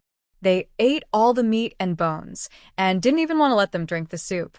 A group of small vendors were full of resentment. If it weren't for the fact that the muscles of these men were too strong, they would have wanted to use force to resist the foreign enemies. Just when the small vendors were wilting like old dead grass scorched by the sun, Jiang Yiqing started shouting with a loudspeaker. All my family members and colleagues present, please come to me. Let's have a small meeting for common prosperity together. Jiang Yiqing shouted 3 times in a row and just stood in the middle of the meeting with a smile, looking at every customer present. It seemed like these words were shouted at them. A group of small vendors looked sideways, wanting to see what was going on. Seeing that everyone's attention was turned to him, Jiang Yiqing immediately started a passionate speech. Friends, last night, right on the land under our feet, I have planted the seeds of getting rich. Now, we just need to work together to make it mature and lead us to make a fortune. Do you have the confidence to make a fortune together? Jiang Yiqing shouted passionately. Small vendor. Everyone looked at Jiang Yiqing's nonsense. Seeing that her wonderful speech did not get applause, Jiang Yiqing smiled awkwardly, and then stopped pretending and spoke more bluntly. You also saw that my pants were selling out yesterday, right? Now, I want to share this opportunity to get rich with everyone. It depends on whether you are willing to accept it. What kind of opportunity to get rich? Girl, stop talking nonsense and speak clearly. The middle-aged man who was about to pack up his stall and go home to sleep couldn't help but complain. Jiang Yiqing picked her fingers at this. It seemed that she was showing off in the wrong place. So she said bluntly, I will sell you the pants wholesale at 25 yuan a pair now, and you can negotiate a suitable price for retail. The small vendors were stunned when they heard it. Is there such a good thing? The middle-aged man directly put the folded stall back on the ground, saying, Who will believe your nonsense? But his body had already rushed over while no one was paying attention. I, Wang Dachui, believe it. Give me 500 orders first. Wow. The next moment, all the vendors reacted, and several small vendors selling clothes surrounded Jiang Yiqing. I want. Give me 200 orders first. Jiang Yiqing was instantly engulfed by the enthusiasm of the small vendors. She tried to stand in the crowd and shouted loudly, Anyone who wants to place an order, come here to register, and then go home to get the payment.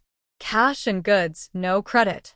When Foam Kuan and his group finally came over, they saw a dozen small vendors holding thick banknotes in their hands, waiting for Jiang Yiqing to distribute the goods to them. Foam Kuan saw this and shouted hurriedly, Keep the goods, keep the goods. When the small vendors heard this, they knew that this man must have come to the goods from them. At this moment, they finally had the opportunity to use all their tricks to confront the outside world. Those who had already received the goods were not in a hurry to leave, and just stood there, blocking Foam Kuan and not letting him go forward. Until Foam Xiaojiang and others caught up, the small vendors pretended to make way and leave. But at this moment, those who were supposed to receive the goods had already received the goods, and only one of the dozen large sacks of goods behind Jiang Yiqing was still bulging. Foam Kuan rushed over anxiously and said, How much goods do you have left? I'll take them all. Hearing this, Jiang Yiqing looked up at him calmly, and then said nonchalantly, Oh, isn't this the big boss of the department store? What wind blew you here? Foam Kuan thought that the worst thing was still coming. He smiled awkwardly, and then smiled apologetically. Yesterday my nephew was ignorant, and now I come to discuss business with you with sincerity. We have the ability to take over all the sources of goods behind you. Would it be convenient for us to find a place in a restaurant to discuss the details? Jiang Yiqing spread his hands and said, Oh, this is unfortunate. I just sold all my goods and now they are gone. You are talking nonsense. Do you think we don't know that you have the source of goods behind you? Foam Xiaojiang jumped out before Foam Kuan could speak. Hand over your source of goods quickly if you are sensible, otherwise I will not let you leave Wancheng. When Foam Xiaojiang said this, Foam Kuan did not say anything to stop him. It was considered as tacit consent to his intimidation of Jiang Yiqing. If you want to make your business bigger and stronger, sometimes you have to resort to some extraordinary means. As a result, Foam Xiaojiang had just finished speaking. A group of strong men came out from the corner with a whoosh, stood behind Jiang Yiqing, and stared at them with a fierce look. Foam Xiaojiang's legs softened instantly. Foam Kuan was also dumbfounded. The other people in the department store also changed their faces. They were just busy stopping Jiang Yiqing from selling goods and didn't even look at who was around. Now, several people were directly surrounded by the men behind Jiang Yiqing. Ha! You keep me from leaving Wancheng? Jiang Yiqing sneered. Now do you think I can leave Wancheng safely? She retorted. Foam Kuan stared at the Wang brothers behind Jiang Yiqing and broke out in a cold sweat. He smiled tremblingly and said, When doing business, you should make money in harmony. It's better for everyone not to be violent, hee. Jiang Yiqing raised his eyebrows when he heard that you rewrite. Then he returned to his previous easygoing appearance. Business should indeed be done in harmony. Just now you said that you can take over all the inventory behind me, so let's talk about this now. Foam Kuan heard Jiang Yiqing suddenly change the topic to selling goods. His heart skipped a beat, thinking that Jiang Yiqing was worried that there were too many goods piled up in his hands. so he let go of his grudges and rushed to make a move. He immediately felt relaxed. He immediately said with pride in his eyes, "Our department store can take 3,000 orders. I wonder if you still have so much inventory." Jiang Yiqing shook his head. "Less. There is no need for me to talk to you if it's less than 5,000 orders." Foam Kun pondered for a moment, then said, "If it's 5,000 orders, it's not impossible to take it, but the price needs to be reduced. Do you think I can only sell the goods in Wancheng?" Jiang Yiqing interrupted him directly. "You have to understand that I am willing to give you this opportunity to make money from this wave of publicity, not me begging you to buy my goods. So please don't go against Tiangang, understand?" Foam Kun saw that Jiang Yiqing was so imposing and saw that she really looked like someone was backing her up, and for a moment his imposingness weakened again. He smiled falsely. 5,000 orders, 25 per order is indeed profitable. Ha ha ha, right? He turned around and asked the others behind him. Everyone in the department store nodded when they heard it. Yes, yes, yes. Find a way to organize a promotion, and you can indeed make a lot of money. Jiang Yiqing also laughed. "Do you think I'm doing charity?" She put away the smile on her face and said lightly, 5,000 orders, 25 per order was yesterday's price. Today is different from yesterday. I have already hyped up the market, so all orders for me today are sold at the price of 31 pieces. If you agree to the price, then do it. If not, I have to catch a train this afternoon. Let's meet again in Jianghu." After saying that, she stood up and prepared to leave. Foam Kun's heart started beating violently when he heard this. He gritted his teeth and agreed. "Okay, 5,000, 30 per order."